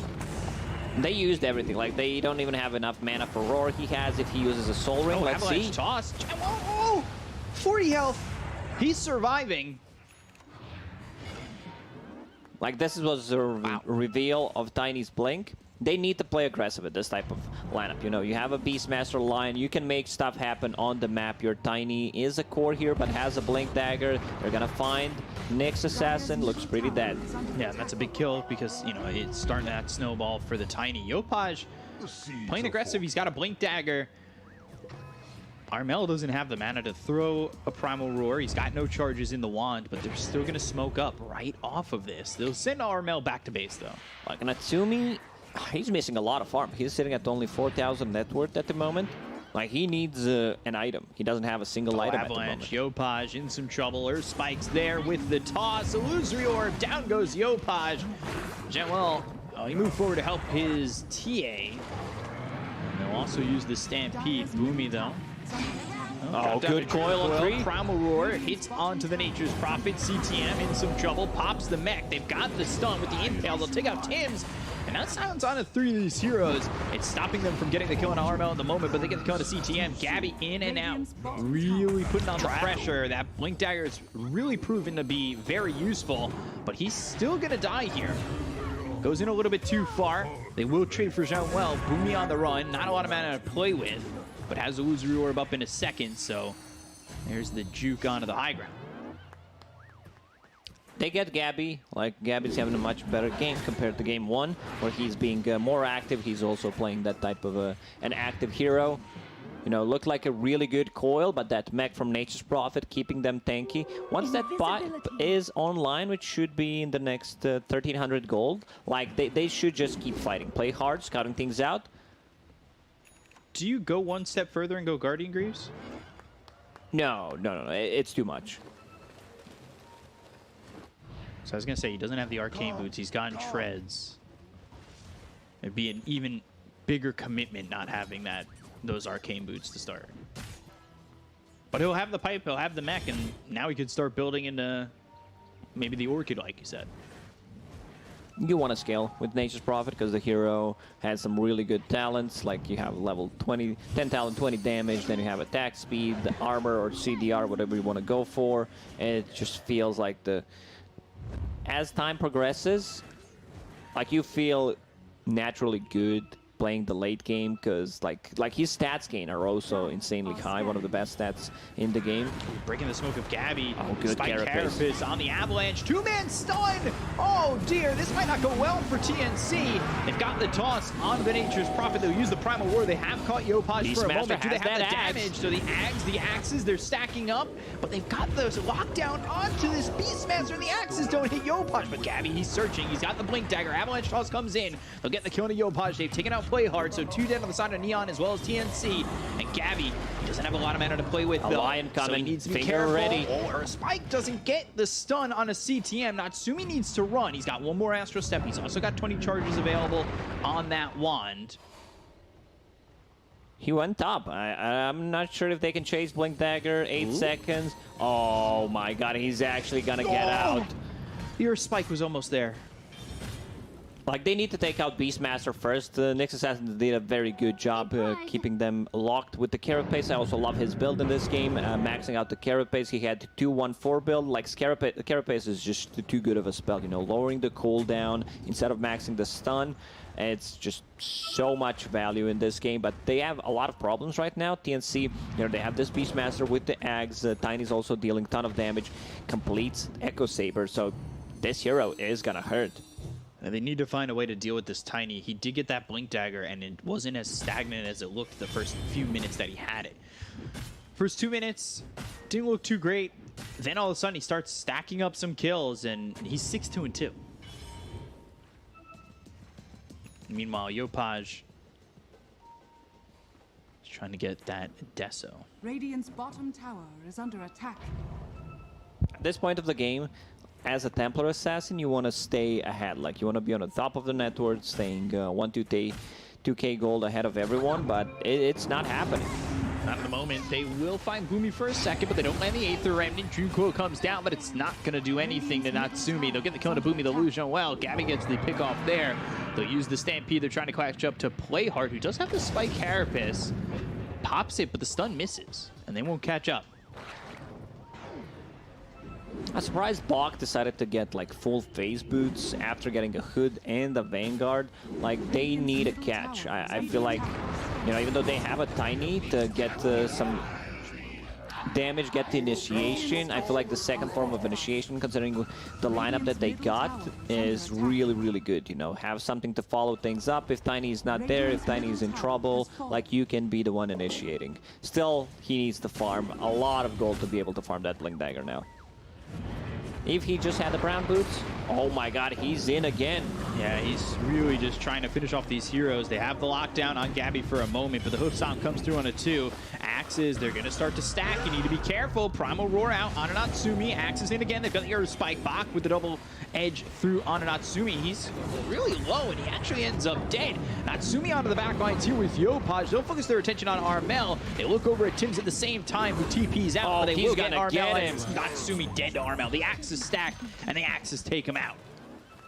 You just don't expect this kind of damage, you know? Like, he just used the spell. He can't have it again.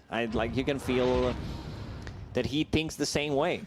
But they have some good spell. Like, it's a good Nyx Assassin game where he can set things up, especially on the axes. You see him using Carapace. He stuns the Beastmaster. They're like, yeah, we're gonna go on him. So Void Spirit jumps in. Natsumi, you know, he's been involved in a lot of the kills. Coil top. And Avalanche in. He's going to try and get out of this. CTM, though, tossed up in the air. Still not dead. They have the Stampede. Wrath of Nature trapped down. Yopaj comes in! Oh! And CTM still dead to the Earth Spike. Oh, he just had a pipe ready. If he popped the pipe, he would have lived there. Gabby coming in once again. Avalanche toss. And Neon kind of played themselves. Finger out. Yopaj down well. They'll die too. Man, what a crazy game. We have 33 kills, 18 minutes in. Like, this is Southeast Asia. This is the classic type of a game. We had one game yesterday where both teams, they did not want to back off. They just want to keep fighting. They want to keep going, and it's different from what we were seeing TNC try to do in game 1. That's for sure. Look at those couriers near the Roche pit. 3 flying together, delivering the items. One day delivering. Lion now has a Blink Dagger, so it's going to be much easier for him to also initiate, close the gap. get an initiation on the Templar Assassin, possibly Void Spirit as well. Void Spirit changing his item builds here.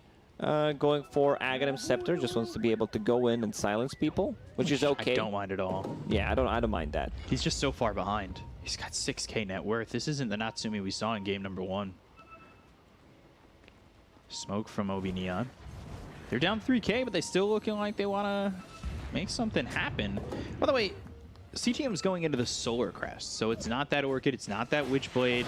Still more utility, going for, you know, the armor reduction, or maybe they don't add it have to the much TA. physical damage. Like, Solar Crest is, I think, the best item in my opinion in this patch, because the build-up is so good, you can pretty much build it on any hero, and like, you're not gonna be wrong. So I don't mind that, but in terms of physical damage, they literally have none. Tiny does a couple of right clicks with the Echo Saber. Other than that, it's just not there. It's all magical. Yeah, the magic damage just too much at the moment.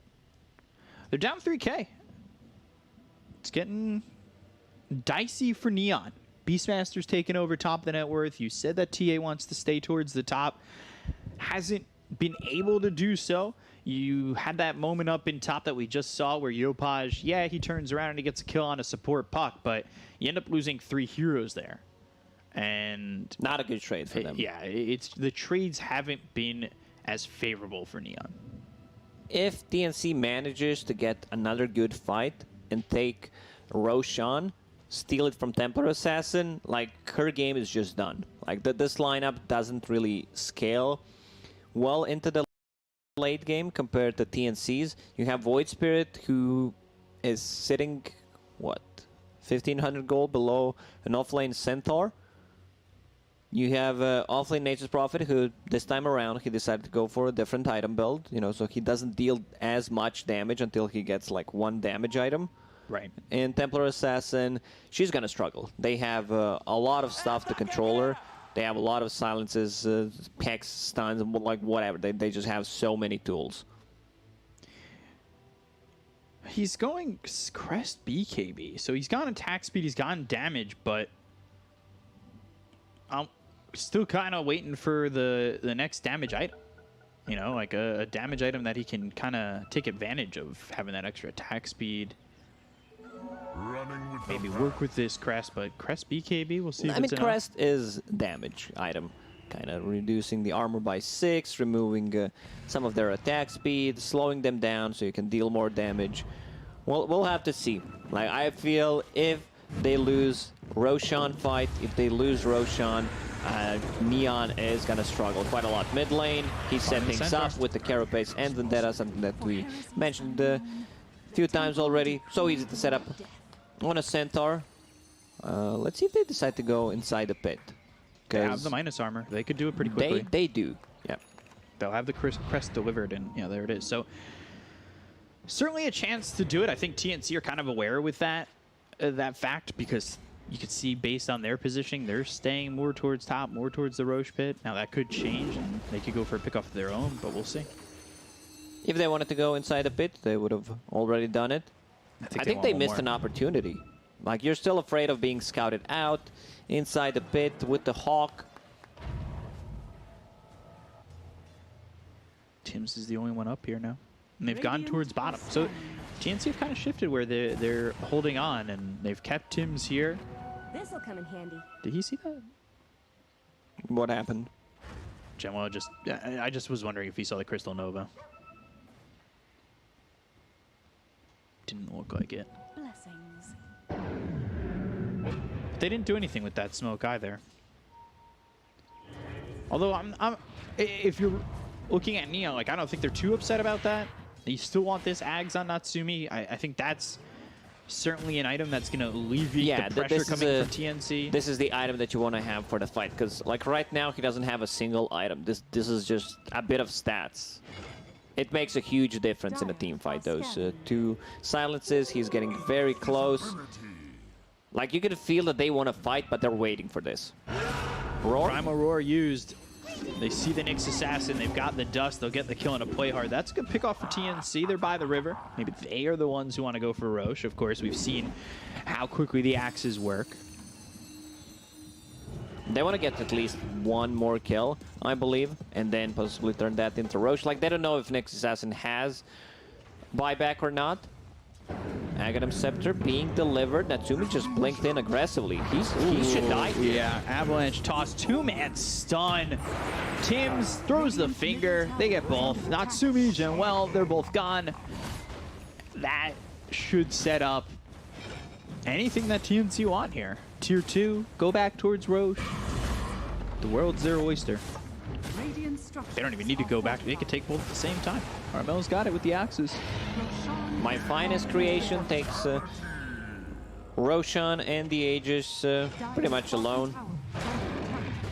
Boomy was there just to soak up some experience. You know, I got you, bro. I'm going to help you out with 3 right clicks, 98 damage on Roshan. So now down 4K.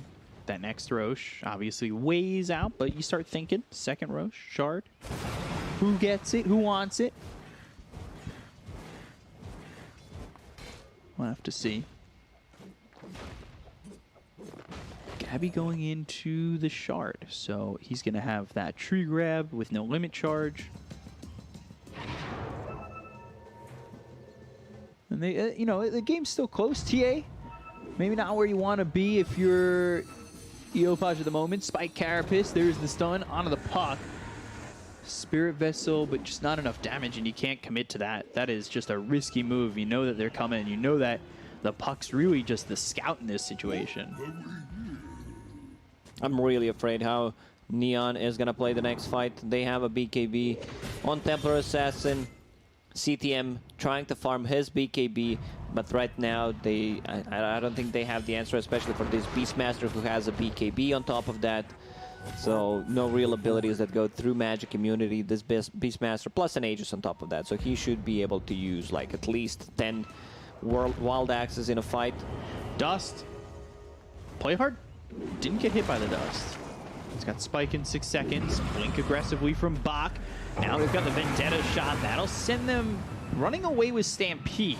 Oh, that was really premature Stampede there. He felt like, wow, I'm in trouble, you know. He sees this Nyx Assassin. He's having some flashbacks. Every single time he sees a hero, he's pretty much dead. But shouldn't be too worried about it. You know, Tiny still has like a toss back potentially to one of his allies type of a play. Go after this tier 2 bot. They don't have a glyph for this, so this tower's gone. Radiant's bottom tower has fallen. And there's no answer from Neon. Status resistance for the Tiny. Extra 15%. Always nice to have. CTM, he's almost got this BKB. He'll be happy to pick that up once he does have it. He's just super tanky. He has 30 armor, 35, and he's sitting next to tier 2 tower. Gabby, he wants to jump. Trap down hits Armel. And CTM is, I would say sitting in front of that tower is a little bit risky knowing that we've got the blink daggers. Radiant's middle tower. But Gabby blinks back instead. They have the vision from that ward. Let's see. Can they make a move? Because TNC, they've now taken 2 tier 2s. They've really controlled the map and made it so Neon just don't have any openings. Play hard, scouting things out. Gets the Spike Carapace with the stun, and again it happens. Dream Coil down on the 2 with the BKB being popped by Yopaj. Gabby pops his own. Boom's trying to run. Tiny. Axe is starting to come in, and now they've got the damage coming through with the freezing field. It's right on top, but it's not going to be enough just yet. They'll use the Primal Roar. They'll get the kill into Yopaj. They've taken out CTM. Tims is dead on the side, but they fall back on this Centaur. He's trying to get back into the fight. Armel might lose the Aegis, but that's about it. Aether Remnant doesn't land, but he had the Spirit Vessel on him. Natsumi needs to be careful with the Avalanche toss. Ooh, CTM. He's in trouble. He's trying to run, but the damage is too much. Play hard to CTM. They both go down. Natsumi, he'll Astral Step away. CTM, he bought back for that, and that gets him nothing. Yeah, this this fight, Tiny has a double damage. He's sitting at 299 plus 299, so 600 damage with the double hit coming out from the Echo Saber. Like he throws a 3, just completely cleans them up, and they don't have enough damage this time around. Like they get the pretty much the perfect target. They take out the Centaur as the first one. He buys back, uses a Stampede. Globally, pretty much like this game is probably gonna end if they lose one more fight. As you mentioned, CTM also bought back, so he's not gonna have a BKB for quite some time. He spent his BKB gold on death. You can see they could handle Bach. He bought back, but everybody else seems to be fine in these fights. They're thinking about going in. Fake back, let's see. They have a Hawk scouting things out. Yopaj up too far and break. And they've coil. got the Dream Coil. They'll throw him out of it. There's the finger. He's got no buyback. Dead for 65, and they'll just call GG. So they even the series up at 1. TNC looking way better in game number 2. Obviously off the back of you know, Beastmaster, but also the Tiny that did so well. Yeah, Gabby had a much better game in game number 2. They had a craft. Exciting and close game. Can PuckChamp bring that against the real champs in Virtus Pro? Go now to OB.Pixel and Fogged. Thank you very much, Cap. Yes, a real test indeed here for PuckChamp. You know, this is it's going to be a challenge for them. The team coming up from the lower division and now... Go farm anything. I'm going to go farm anything. You have to just play aggressive. And if they can get this lane set up, they get the Bat Rider versus the Timber. It used to be incredibly strong. You just end up like taking over it. It's actually like level 3 or 4. Significant versus Bat Rider. You have to remember you are quite high strength game, so it does... It's still painful, you know. Sure, it's not your main attribute, but it still is going to be painful whenever you get hit from these spells. From the battle begins! Death in particular. See, yeah, VP setting up there, see if they can find something, but PuckChamp not going to walk into the trap that VP tried to set. So he's hit level 4, feeling very strong now with level 2 reactive, but he's got backup. He does, he's got a lot of backup. Kingslayer coming over as well. They'll get the cask down onto the Wraith King. Crit's in trouble. He's going to pop pretty low here to the Maledictix. In fact, he's dead. Yeah, he's not going to be able to keep himself alive, as that is going to be first blood, taking down Crit and also taking down Astral TM. A tower hits are coming in, but he's got the Salve ready to go, and he's able to walk away alive as VP take down the 2. GPK. I mean, they're going to have to snowball, but Desperate, he's very low. We'll pop the Fairy Fire. And now they're actually looking to turn. They've trapped GPK in the arena. GPK got any measure to jump out. In fact, he's going to try and get back in onto Desperate, but further backup comes in. They bring down GPK and keep Desperate alive. Oh, and now save. From Astral. Radiant's bottom tower is damage for this won't be quite enough. Too hard at the jug. Dire's middle tower is under attack. Kingslayer. He's going to go down. The Omni Slash. Ooh, last 2 bounces is not working in Nightfall's favor as Melez. He's going to be fine. Welcome. It is quite strong if you're sticky. GPK. That's great. They've got the damage. Yeah, with the Maledict. It's going to be very little they can save, and they'll buy him some time in the Snowball. Is it actually enough to save him against the ticks of damage? It is. Another nice move from Astral. He's probably going to die. As they've got the Snowball. Silence out straight away, and no struggle at this point of the game. They have that sort of bottom. To get the Firefly off again, is he able to move over the trees and far enough away? Oh, the slash bounces the wrong way. Oh, Melezi just casually tanks 2 ultimates and walks off. Oh, that's gonna feel bad. Maybe a slight mistake there if Nightfall maybe spins instead of using Omni. Perhaps they have enough. So that's what they're gonna try and get a fight going here. At this stage, they do have. The Stance is going to last long enough. He's still alive. Healing Ward's down. They couldn't quite kill him off this time round. As DM's fine, backup comes in as they'll lose Desperate. They will manage to find Kingslayer and return DM. They're still trying to focus him. He's actually going to miss the Timber Chain. The Firefly does come to an end. Bella's trying to stack up the Napalm. Get the Flame Break out on the 2 of them.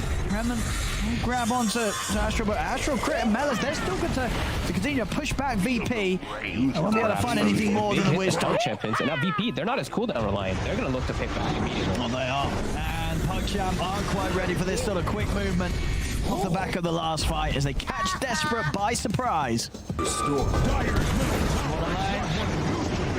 Melez looking pretty dead this time round. The Maledict's down, Death Ward as well. The stick charges, and as these snowballers, they try and turn towards Kingsland. Melez, he'll still tick out to the Maledict and get him in. They could use to aggressively fight with the reincarnation. Yeah, he's strong damage-wise, but he is unbelievably fragile. He has very little armor, and he's versus a Timber Saw, as well as heavy magic damage from the side of VP. A little bit slow on the response there, Nightfall. He just allows himself to get Rainfire blasted. As there's no response from him at all, they will lose Mars in return. Finger comes out. Crit will die the once. But VP's having to back off. They've lost 2 of their members. I mean, he didn't have vision. Sure. I guess he just wasn't prepared at all. Fight not over quite yet. I'm going to jump back in onto Crit. And Crit, he's going to get bursted by VP. As VP see a chance to get back in as PuckChamp hang around for a little too long. They might even lose more here, PuckChamp, as DeCarlis is getting surrounded by GPK, TM, and Save. It's going to be another kill here for VP. Or is it DeCarlis? Yeah, they've got him. Melez trying to fight back, but with a step back up. That big kill. Get Kingsland on top of it. Still have to hang around. Bottom lane, Melez, the Omni smashes back up, he's dead. And over to the side, Save and DM, they've got another catch. They found Astral. And Astral, he'll try and escape over the snowball. DM's going to be sure to chase this though. See, he's not letting Astral get away. VP getting out on top now with these kills as even when PuckChamp makes a move, they're losing more for in return. A little bit of time left on the DD. It's about to expire. I mean, bit of a bold one. There, VP's not heading over quite yet. So we'll see if VP. They're not even going to commit for it. They're too scared of VP being able to get in and fight him in the pit. They've actually stepped back for now, but Roshan is so low. Nightfall popped the healing ward. I think he was going to use it to scout. He like sent it into the pit for a second, but well backed up, and it's got the long cooldown. VP VP just stepped right back. They didn't even try and make a move aggressively into the pit. DM's feeling confident, just holding on to the tower, showing himself. Melez already scouting things out for the trees. He's going to be able to get the jump on save. Arena's down for Desperate. They're able to pin Witch Doctor over towards the wall. Kingsland goes down. Melez still alive, actually. He's off to the side. They will chase him down with the Blade Fury, take him out. As that's the back gone. But they've lost both supports for this VP. We'll move over towards Crit. Bring down the Rage King once. He's ready for round 2. Can they kill him off a second time? Desperate also coming in. Has the stun follow up onto the Jug. They've found Nightfall, focusing him over towards the side. Blade Fury's back up. It doesn't matter. They've got the physical damage to take him down. 3 dead on VP. Desperate very, very low. Is he able to blink out? He's away to the high ground, but GPK will hunt him down. Just in with the Astral Step. It's a cleanup by VP. DM getting the triple kill. As PuckChamp, even with the Aegis, the reincarnation. And PuckChamp. And he's got Spell Amp. I'm going to try and have a punch at them here from the smoke. They have got the BKB. Yep, 2 of them. Right? I don't think the third one's online just yet for Melez, but they do have 2 BKBs on the board. So Yeah, they're going to be able to start the fight onto him. Melez is gone, and TM's already timber-chatting up to the high ground. He's found the backline. Save able to line up the stun onto the 2 of them. As they jump, he's burst down. He's controlling Desperate completely. Will come in with the BKB, but Chris having to use the rest of the BKB to TP out of there. Same for Desperate. And we'll get they get a couple of supports. It feels like a monumental difference in that one. It does not feel like a 2K difference at the moment. And now they found Desperate. Yeah. Melez is trying to box over to help out, but Desperate is going to go down. And now Melez, what does he do here? He has got the rest of the team coming over. Okay, with a set up onto GPK. Have they got enough lockdown with the punch up? They do. So all things said and done, they'll certainly take that trade. He's so tanky. They're gonna try. Let's see. Something they can do now. Rage King's in trouble though. And that's Crit down once. Again, they've got the arena, but they're focusing Kingsland. They'll kill the support, but the Omni Slash comes out to Crit. That's Crit gone. They've taken down both supports, but again, that's just not going to be anywhere near good enough here against VP. As VP will happily lose Save and Kingsland at the start of every fight, because they know that their 3 cores will clean up easily without the support back up now at this stage. They're such a nuisance that PuckChamp is putting that much focus on them, and John is now with absolute free reign, and poor Raiden just, I don't even get him to up. I think he just dies. Barracks are under attack. Got it. And now this happens. A set of racks at least here for VP. Radiant's bottom barracks are very much face of Alexa's favorite Radiant. Don't go up there. Don't do it. Crit, don't do it. What are you doing? He's going up. He's down the watch. They get the arena down. See if they can take down Nightfall. They are controlling the jump, but he's so tanky. They can't kill him. Nightfall's able to put the Blade Fury. They turn over towards the Tooth, and they're taking down Astral. Dakaris is desperate. Crit's got to run. Pulled back by the Remnant. As they went up the stairs, Coach. They went up the stairs. Yeah. They did. And this time they tried, though. They tried to catch Nightfall. You know, this was a game where they tried something a little unorthodox. They bring in the bat. Had a good early start, but of course there are difficulties in terms of playing this game down the line.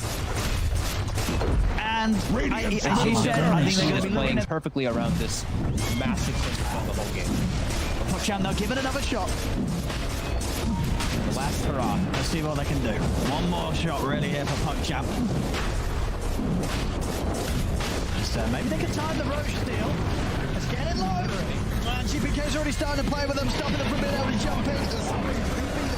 Take down Roche. They get the Aegis on Nightfall. And instantly bring down Crit the once. They'll lose save, but again, they don't care because Desperate goes down. VP, they'll be able to now turn and focus towards Crit. Crit trying to run, but the stun from Save catches him as the BKB comes to an end.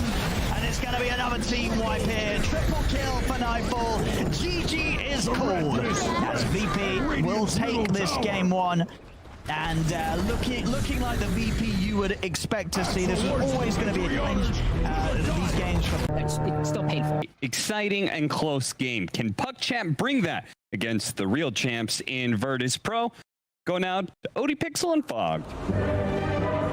Thank you very much, Cap. Yes, a real test indeed here for PuckChamp. You know, this is it's going to be a challenge for them. The team coming up from the lower division and now... Go farm. Any team's coming to go farm anything, you have to just play aggressive. And if they can get this lane set up, they get the Bat Rider versus the Timber. It used to be incredibly strong. You just end up like taking over it. It's actually like level 3 or 4. Significant versus Bat Rider. You have to remember you are quite high strength game, so it does... It's still painful, you know. Sure, it's not your main attribute, but it still is going to be painful whenever you get hit from these spells. The battle begins! Death in particular. See, VP setting up there, see if they can find something, but PuckChamp not going to walk into the traps that the MP tried to set. So he's hit level 4, feeling very strong now with level 2 reactive, but he's got backup.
It's still painful. Exciting and close game. Can PuckChamp bring that against the real champs in Virtus Pro?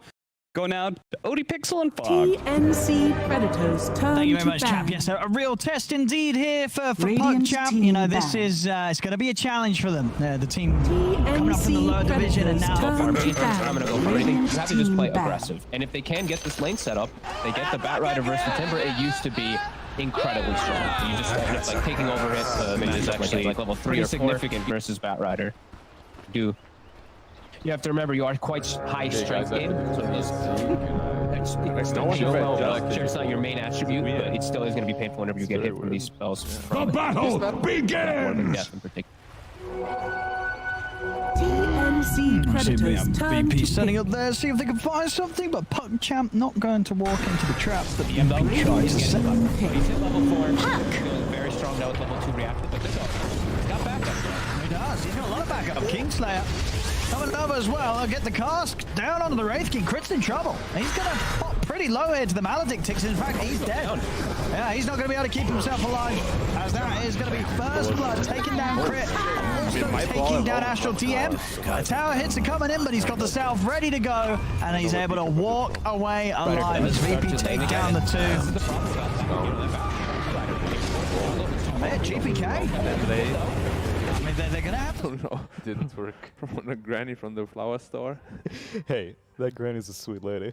She is. I won't have you disrespect her. No, I like her. She has beautiful bouquets. She says good morning to me, I think. Yeah, I don't know. I don't know she what says it means. something. Yeah. Either that or you get away from me, you German. Bona diminazza. You need to learn some Our stuff. producer was very happy to hear that. Bona diminazza? Diminazza. Diminazza.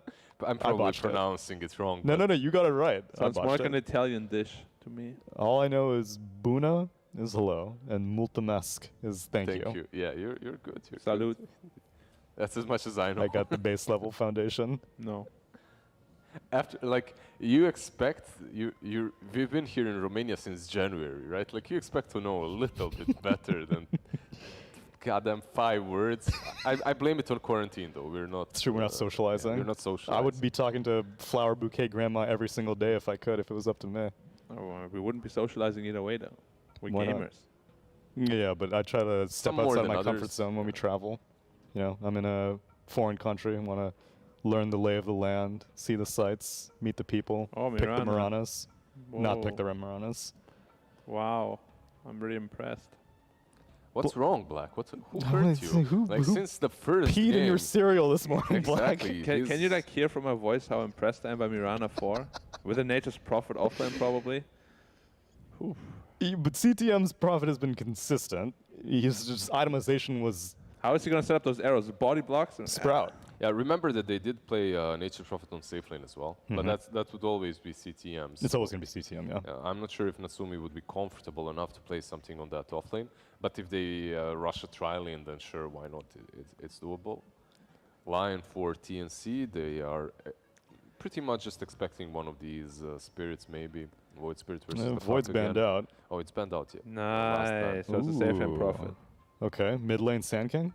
It doesn't have to be safe lane, yeah. It can still be off lane, right? And mid lane Sand King. That would be boring, though. Yeah. Actually, it would be fun. I like mid lane Sand King. Make up your mind, is it boring or beast, fun? right? Because fun. of the beast, you can push in the lane. The only problem is now you have the Spectre. That should be pretty. You would like to have Sand King versus the Spectre instead, right? You definitely don't want to Prophet against her. Exactly. That's what I mean. If Or you the don't want Mirana. Prophet, no, Mirana plus Sand King is strong. Yeah, You can Mirana have plus that. Prophet is the opposite of strong. That's fine. They can send Prophet mid lane. I'm sure CTM could play it there. It's hard to say. Do you want the Prophet versus Beast as well? No. So you probably put Prophet on safe lane, Sand King on off lane, and you last pick hero for Yopaj. Prophet is on The courier idol. duty. I like it. Me too. Just go back to base. Ferry stuff to your mid lane or whatever. Hey, bro, I The got medic. you. Yeah. Get a healing self going. Ban out the Viper, protects the Spectre, so I'm assuming their last ban will also be dedicated to protecting Spectre. Is Razor that big of an issue for a Spectre? Not really. Not really. Most no. of the damage comes from Desolate anyways. So any other breaks? You have to pretty much consider that OB.Neon wants a carry now, so you might. You say that, but we never know with this team. Maybe It's true. Nixus doesn't carry. That's true. Gets 100 Agitalent. Or is it 80 now? After the 20%. For his 25? Or did they remove that? I think they removed that. I think it used to be his 25. What's the other 25? I don't remember. I know one of them is Vendetta free pathing. When's the last time you were 25 on Nyx Black? Never. It's quite fun, especially if you get the shard, 25 on Nyx, free pathing, and the bonus move speed on Vendetta. You're just zooming. Or you just get an E-Blade. That's what you did with the Agi talent back in the day. But you don't have it anymore? Yeah, you may have it. I'm not 100% sure. I always take Vendetta free pathing. That's not the chat It's build. the cowards. I know. Yeah. Look at me being a team player. So who do you need to ban to protect the Spectre? It's about Phantom Lancer. You were saying Phantom Lancer's nice in Natsumi's hands? Against Spectre, not that good. Iron Troll makes sense. Yeah, but you'd still ban it, right? Like, I'm not even sure about the Troll, considering you have Beast on your side. I mean, Spectre is just afraid of heroes that can fight her 1v1 without taking damage. Like a Troll with Satanic. Sure. Like, you just stick on you and... Slark, though, it's a tough Slark game with Lion and Puck and Beastmaster. And Spectre. And Dagger, yeah, exactly. So, not the Thanks for pointing everything out. Okay, so what does TNC need? They need Offlane. Offlane for themselves? Yeah, Centaur and Underlord banned out. How about some good old... Mars? I press R when the team fight hero. Good old Tide or Mars sounds pretty solid. Pango. Pango? Okay. Similar approach. Press R, win team fight. Decent laner. Nerfed a little bit, but still picked quite a lot across all regions. Still feel like a Tide or something else would have been much more stable, but it's TNC, it's SEA. Stability is not the name of the game. Pango was like most contested hero in SEA in the Season first season. 1. Yeah, it was like Pango, Puck, and one more. Can't remember, Raid King or Mars, something like that. So what carry? If a carry. Doesn't lose to anything. Question of the century, Black. How about anti-mage? No. It's a terrible anti-mage game. The lane will be okay though. I still feel like they're gonna go with their own drafts, just try to play this early game aggression. Yeah, Dragon Knight. You see, that's a carry profit then. Just play the early game or Oh, offlane CTM DK. is on DK. Yeah, it's mid lane Sand King like we expected. Carry profit. Yeah. Okay. Alright, do your thing. Mid lane Sand King versus oh, you want the coin? Yeah. Okay. I'm not I usually I would say hey, but then I know it's gonna activate on a bunch of people's phones. Heads is gonna be Neon. Flip a coin for me. Heads is gonna be Neon. It landed on heads. Neon it is. Landed on heads. It's neon. Okay. Lizard, how about you? You want me to flip a coin for you, or are you gonna actually put some analysis into this? No, I'm not. There was a thing Okay. in the woods. Let's see what we got. But once a year, it left the woods. I should have asked To which one's feast. which first. I mean, it's the same, Oh, right? it's the same? Okay, fine. On So us. tails for him, so...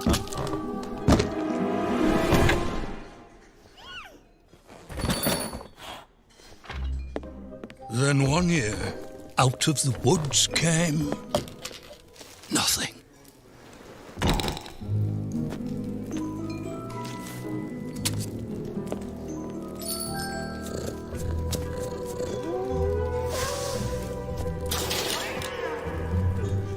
Another year passed, and another.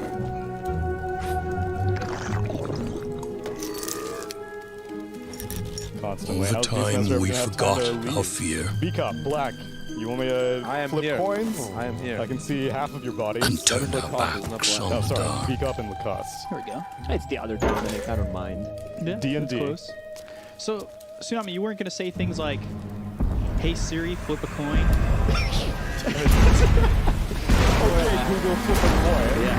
Hey Xbox, log off. Oh, like things like that. Slivers of the mad moon hang forgotten in our sky, slowly aligning. It is time again. The tide rises and brings with it something dire.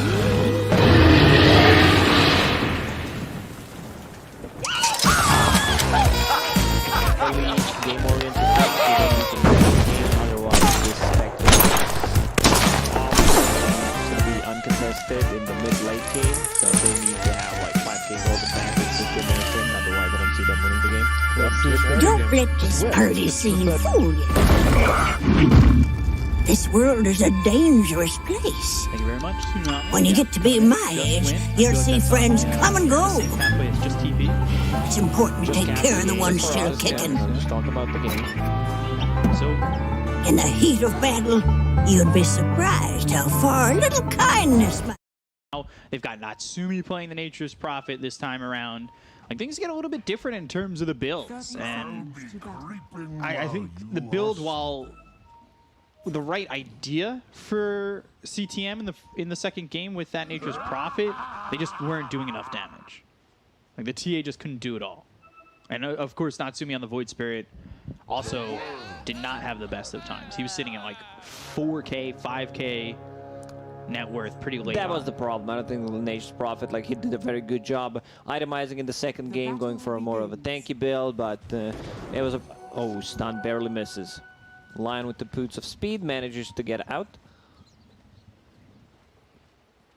And a lot of lockdown here for Neon as well. You can see that certainly being a problem for TNC. Also, I'm excited to see this Sand King Beastmaster mid. Well, you don't see Sand King often in the mid lane. I know Yopaj does play a lot of unconventional mids. He loves the Earth Spirit mid. Something we haven't seen in Season 1 and we haven't seen yet in Season 2. Oh man, Armel having a perfect game on a mid lane. Got 4 CS, pushes the lane into the tower. Like, Sand King wants to be the one pushing the lane with the Caustic Finale. Armel shows up on the lane, uses Axis instantly to just get more damage, and one of the creeps kills it instantly after that. Like, just some really good stuff by him. But this is definitely a Sand King favorite matchup. Yeah, it's just so much damage. He's actually gonna die. Oh my. One more Burrow Strike too. Yeah, he's dead. And he lands it. First blood for Yopaj. That is... He played it well, but overstayed his welcome near the tower, where, like, tower's gonna hit a creep. Caustic Finale will proc. Wow. That was a lot of damage and a lot of revenge. I think we're gonna see much more of a mid Sand King. I believe it was Nigma who played it. And now he's pushing in. Like, this Caustic Finale against melee heroes is just causing so much issues. Armel's got to be careful. He's under the tower, beak up, he's fine. Like, I don't think you kill him. Now he has a healing salve. He has a bottle coming to him. Water rune spawning in 5 seconds. There's already John-Noel. Like, he wants... Oh my god, I don't think I've seen this before. Both supports rotating 2 minutes in just to be able to secure the water runes. And the enemy mid laner doesn't even have a bottle. They just want to make sure he doesn't sip on any water. Hydration is the first step. Yeah, exactly. They want him to be dehydrated. Can't pause the game, can't get water. You play worse. Makes sense. Burrow Strike coming in. Caustic going to start doing some damage here, and he's CSing really well. I don't think you need to put the second point in Caustic. We'll see. Like, Sandstorm is really good. You can just sit in the Sandstorm. It increases your farm, because Caustic Finale doesn't really scale as much, you know. Its base damage is 74% max HP per level. 1 point is enough to push the wave and be annoying. Yeah, I think that's certainly fine. Gabby 12-3 up towards top. He's up against CTM, who's on the Dragonite this time around. So, Nature's Prophet the first 2 games, DK the third game. We've seen some Spectres just get out of control. But at the same time, you know, sometimes the timings just don't work out. And what kind of build for this game are you looking for as a Spectre? We've seen, like, Blade Mail games, or just, you know, going Manta. This time around, Blade Mail, definitely. He also went for Urn. This is an old school Spectre build, something that I've not seen. I didn't see too much of Spectre, though, lately, but, you know, it's a bit of sustain. I think it's not that great in the lane against Dragonite, because you're not going to be able to kill the hero, so won't get any charges. You have a global presence, you can use the Haunt, get the charge, come back to the lane. It's okay, you know, it's a bit of a stats, a bit of mana regen, potentially sometimes you need that heal. Sometimes you need a bit of extra damage to get the kill. But he's definitely not going to be able to kill the Dragon Knight in this lane, so no value whatsoever until he gets level 6. And should be Manta style after that, just tank up. This is the type of a game where the tankier you get, you deal damage pretty much with the dispersion. So Manta style Scotty also feels really good against the Dragon Knight. There's also no break mechanics in this game. Unfortunately, the meta doesn't provide break anymore. Kind of a quiet game, a lot of harassment, but no real kills happening. Yeah, a couple stuns back and forth over bottom, but nothing really doing. Impale for an Earth Spike, a stun for a stun. Natsumi sitting at 22 and 12, so he's enjoying his time a lot more than when he was playing on that Void Spirit in the last game. I expect a lot of aggression from Neon, but that's, you know, we've seen aggression from both sides. More so once you get that level 6, you can move in with Wrath of Nature, kind of play this high aggression style, be anywhere on the map, a stun with like an arrow, anything doing, like things get dangerous. Arrow comes misses. in, not gonna land, Earth Spike's there, Axe is out, and Yopaj plays himself. That was really trying maybe a bit too much with not a lot behind him. He tried to go for a kill, you know, he's level 6, Beastmaster was still level 5. So no roar, no counterplay. Lion quick with the reactions, already was there ready for any kind of aggression. Arrow misses, unfortunately. Like sometimes Mirana as a position 4, she can look like a goddess, or she can look like, what the hell are you doing? Like if you don't have a setup for those arrows, in this game they do, you know, they have 1, 2, 3 stuns, they have a sprout, I almost said sprite. Maybe I'm just thirsty as well, maybe I need a water rune. Bottom lane, Natsumi. He TPs away.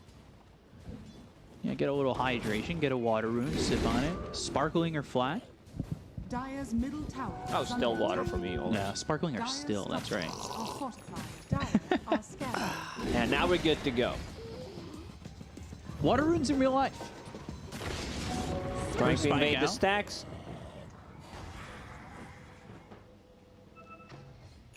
Still just 1-1. Armel's Armel's enjoying his time, I think, you know, past the first blood. Yeah, like he enjoyed first and the second wave and then died.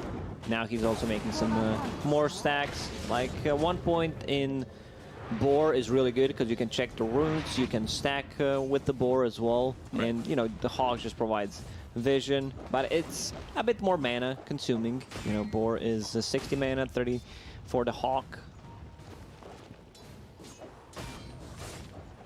Gabby not having the best of times, but it's not the worst of times.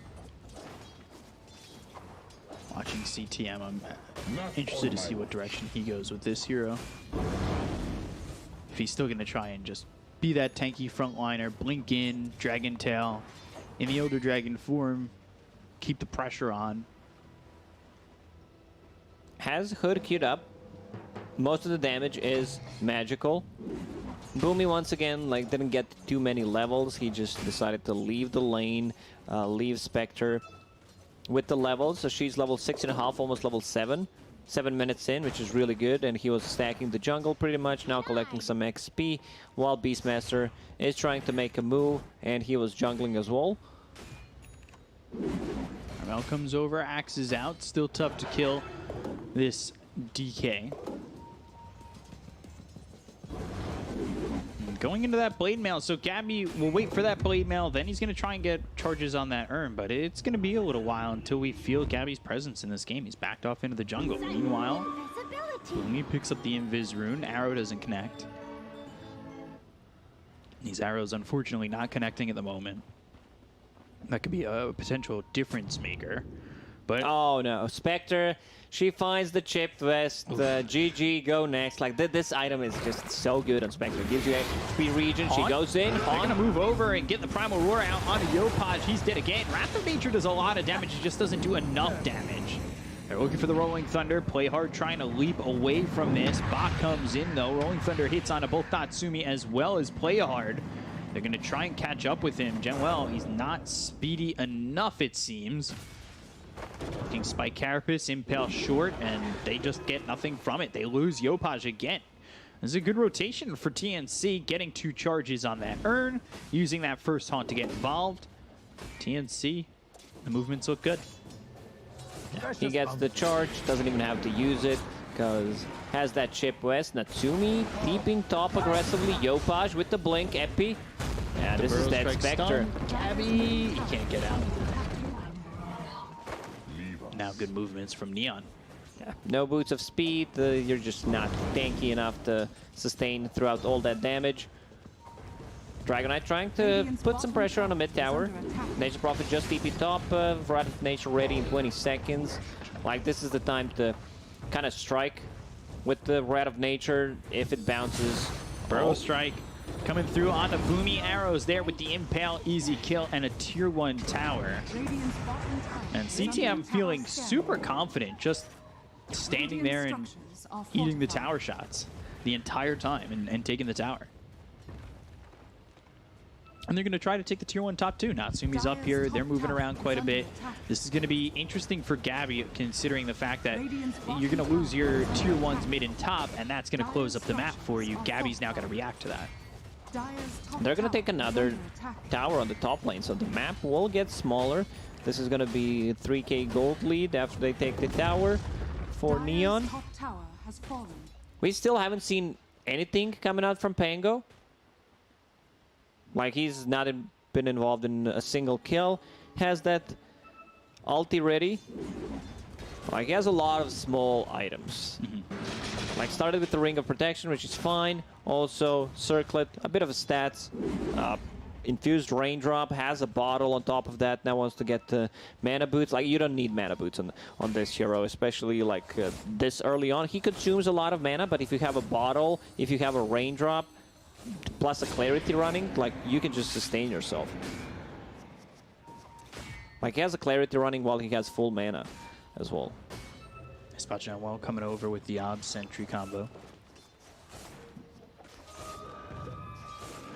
He needs to be careful. Boomy wants to die. Like, Boomy's ready to die. They see Januel. Spike Carapace stuns up too. They've got the dust.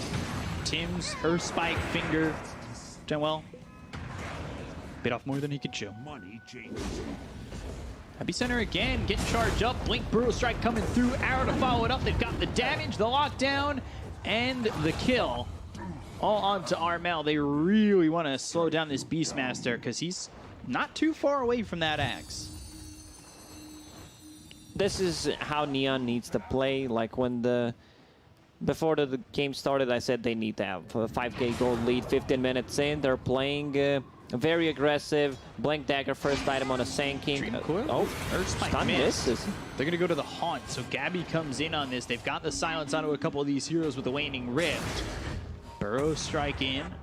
Justin Earn on the Bach, picks up the Bounty Rune, Swashbuckle into Sandstorm. They've got the Sentry down. He might be in too far. Yeah, he's in too far. Yopaj is going to dock for the 3rd time. Natsumi finally comes in. Primal Roar is used. Tim's, he's low, but he gets the Earth Spike off before he may in fact die, and he will. That means Natsumi as well as Yopaj, you're gone. Buyback from Tim's. And, Wrath of Nature taking out Bach. They'll buyback on Tim's, back into the fight. Now Arrow comes through, hits onto the puck. They've got themselves a 3-man stun coming in from Janwell. With a Spike Carapace, the Earth Spike to lock down this Nyx Assassin. It is taking quite a bit to kill him, but eventually they do finish him off, and Boomy will get it with the Illusory. Great fight here from TNC. They had a Sentry ready. They see Sanking. Like, they need to invest a lot of gold in dust. Sentries, they're playing against 3 Invis heroes if you also count in the Moonlight Shadow. So you know that Sentries are going to be everywhere around the map. I just want to see how Pango died. Like, Pango got bursted. He didn't use his ulti at all. There's going to be a big Wrath of Nature coming. So he lost. Okay, he was sitting at the 20% HP anyway, and then he just dies. While we're watching this replay, they did, in fact, get a couple more. Got a kill on Boomy as well as Tim's. And you see, Janwell, he gets caught. Spike Carapace on a 3, impaled onto a couple, and eventually they run him down, but Tim's did buy back. It's just a buyback from position 4. To go back to Pangolier, the way he's playing this game, doesn't put a single point in a shield crash. which is a mistake here. You know, considering how this game is being played, you know that Neon wants to go in. They're going to be grouping around. Like what was, in terms of damage reduction, level 2 shield crash before is now level 1. So a lot of value if you just get a single point in it. Sprout, Orchid, Dream Coil turning this around. They've got the silence, but they don't have the damage to get the kill to Armel. Boomy coming in, and the finger on an Asumi from a distance. Arrow follows that up. It'll stun up the Lion. Good roll. But the roll is disrupting the fight, and Yopaj again just cannot do anything on this Sand King. He's dead for the 4th time. And then we'll look over as the axe is thrown to the spiked Janwell Nix, but he's still dead. Natsumi getting tipped by Boomy. Neon, they needed to win these fights. Like, this is their time to strike with the Sand King. Like, this hero doesn't scale. Like, no matter what you get, like, maybe if you're 5-6 slotted, yeah, you're gonna feel the difference, but just having 1 or 3 items on a Sand King doesn't really matter. His damage output is pretty much always gonna be the same. Like, hero is gonna be that Burrow, Strike, Epicenter, Sandstorm. Be a bit more annoying maybe with an extra item, but that's pretty much it. Like, Dragonite will need to be able to pick up and try to carry this game, even though I'm worried. You know, you're playing against the Spectre, you have no break mechanic. It's just going to get tougher and tougher. She's level 12, only managed to bring her down once. They really haven't done much. They've kind of paid for their aggression multiple times. Oh, Cliff. CTM. TZ. That really didn't work. Epicenter, Burrow Strike coming through on the Lion. He looked to get the kill on the Tims. Dust comes out, and again, Yopaj, he's that Burrow Strike. He's that damage with the Epicenter, but then he's that death. And Gabby moves forward, gets another play hard gone here. They just... Are they overplaying just for they these found Spectre. heroes? They look over, Gabby. Stun, silence, and Primal Roar only get the kill on a Gabby, but will be traded. Janwell ends up dead. Natsumi on the run. He's got this axe, so axes, they're coming for you. And now they might be coming for CTM. They cut down those trees. The axes, they're out even further. CTM, you turn to stun that, but now axes, they've got another chance. They're going to come in again and throw one more. How is this still a thing? Like, we had a B patch, and this is still not fixed. Instead, we decided to reduce the damage by 10. All is fine. House is on fire. Don't worry about it. They managed to bring down Spectre, so that's pretty big. But this Beastmaster with the axes, like, they're trying to build BKBs. Nature's Prophet trying to get one. So is Sand King. But it's gonna take time. Yopaj is in here, dusted. Tim's like, all right, call an ambulance, but not for me. I mean, I'm dead anyway, but, you know, Yopaj, you're going down too, and the rest of the team's going to follow this up. Janwell, he stays, and they catch Gabby here. Spike Carapace with the Impale. But here's where things get tricky. Axes, another one. Another one. Another one. Just get one button hero. The only time you can't use the axes is when you're out of mana. That's it. And he's never out of mana. They cost 65 mana. That's nothing. Like, it really is just nothing. I'm gonna do some math here. Not in my head. I have a calculator. Oh no! No, I have a calculator. You have a calculator? Okay. It's got what? You have my complete trust then. If you're using a calculator, it's gonna be probably 70% correct, 100% wrong. But let's see. So he's got 994 mana, right? Divide that by 65. Can use axes 15 times. That's a mana regen, level 15 talent, 3 mana regen per second, plus a bottle charges and a soul ring. It's not that easy beak up. You just wanted to, you know, 994 mana. Why are wild axes 65 mana? Why is this not 120 mana kind of a spell? That's also my concern. Hey, he's using, you know, it gets simpler if you just round up to 1,000 mana, but he's using 6.5% of his mana, and it's, and the axes stack, like, that's nothing. It's not a commitment, you know? Smoke from TNC. Neon holding the high ground. They will even pop Mirana ulti. They'll come over. Hawk is out. Sentry down and play hard, I believe. Getting spotted, yeah, by the Hawk. Natsumi not near, but of course he can get into this fight. Could throw a Wrath of Nature, TP in, he'll be fine. Blink forward from CTM, that's not good. In a bad spot, Swashbuckle, Primal Lord, Rolling Thunder with the Haunt. He's gone, finger in just for the finish, though. Getting the kill on a CTM. They'll look over the other side of this fight as they nurture in the Dream Coil on top of Play Hard. Janwell now silenced, he's on the run, but, well, he's dead too. Epicenter, Burrow Strike, position Yopaj. 5. It's TP attempt, all right. He gets a kill, TP's out, only on position 5 puck, but that's not enough. Like, in terms of gold, this game is pretty even, but if you're asking me, this is like 95% that the TNC is going to win at this point, because OB.Neon, they had their time. With their draft, this is a lineup that doesn't really scale it that much. You're playing into Spectre, you're playing into Pango, Beastmaster with the Axes. It's just going to be super annoying to play into. Lion now has a Blink Dagger, so he can get a better initiation off. Are you Dota Plus? 95%? I could be Dota Plus in this game, yeah. 70 Win probability 71? 70. Yeah, I know Gaben likes Spectre. You know, he values the hero highly in Dota Plus. He said add extra 5% every single time Sometimes it Spectre feels is like on the more than team. that. Double damage for Gabby as they go to take Roche. Because, you know, the double damage was definitely needed with the axes coming in. Manta Style also helps quite a lot. Damage coming around from the Desolator is quite good against Roshan. You basically have 3 Spectres hitting it. Double damage is just a plus. Does he have a way? No, he doesn't have a way. Dream Coil misses. Boomy. Not on the mark with that one. Rolling Thunder is also used. So certainly opportunity here, but they want to take it. All right. Coomer came, or Spike, that doesn't land. They've got themselves a silence from the Orchid. They'll throw out the dust. They'll lose Bach here.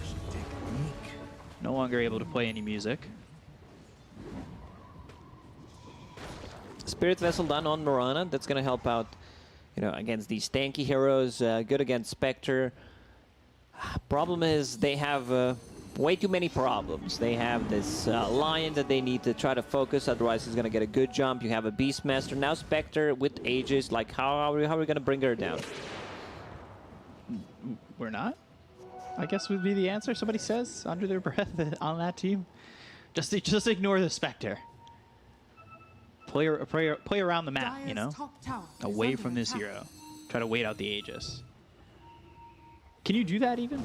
I feel like TNC have just played so aggressive. Like, even if you wanted to play away from the Spectre, it's almost impossible.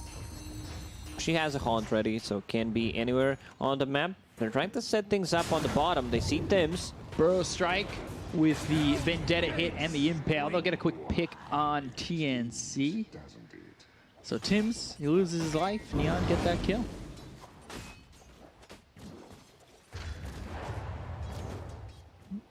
Look at the difference between CTM and Bach this game. 8 assists for Bach, even on kills and deaths overall.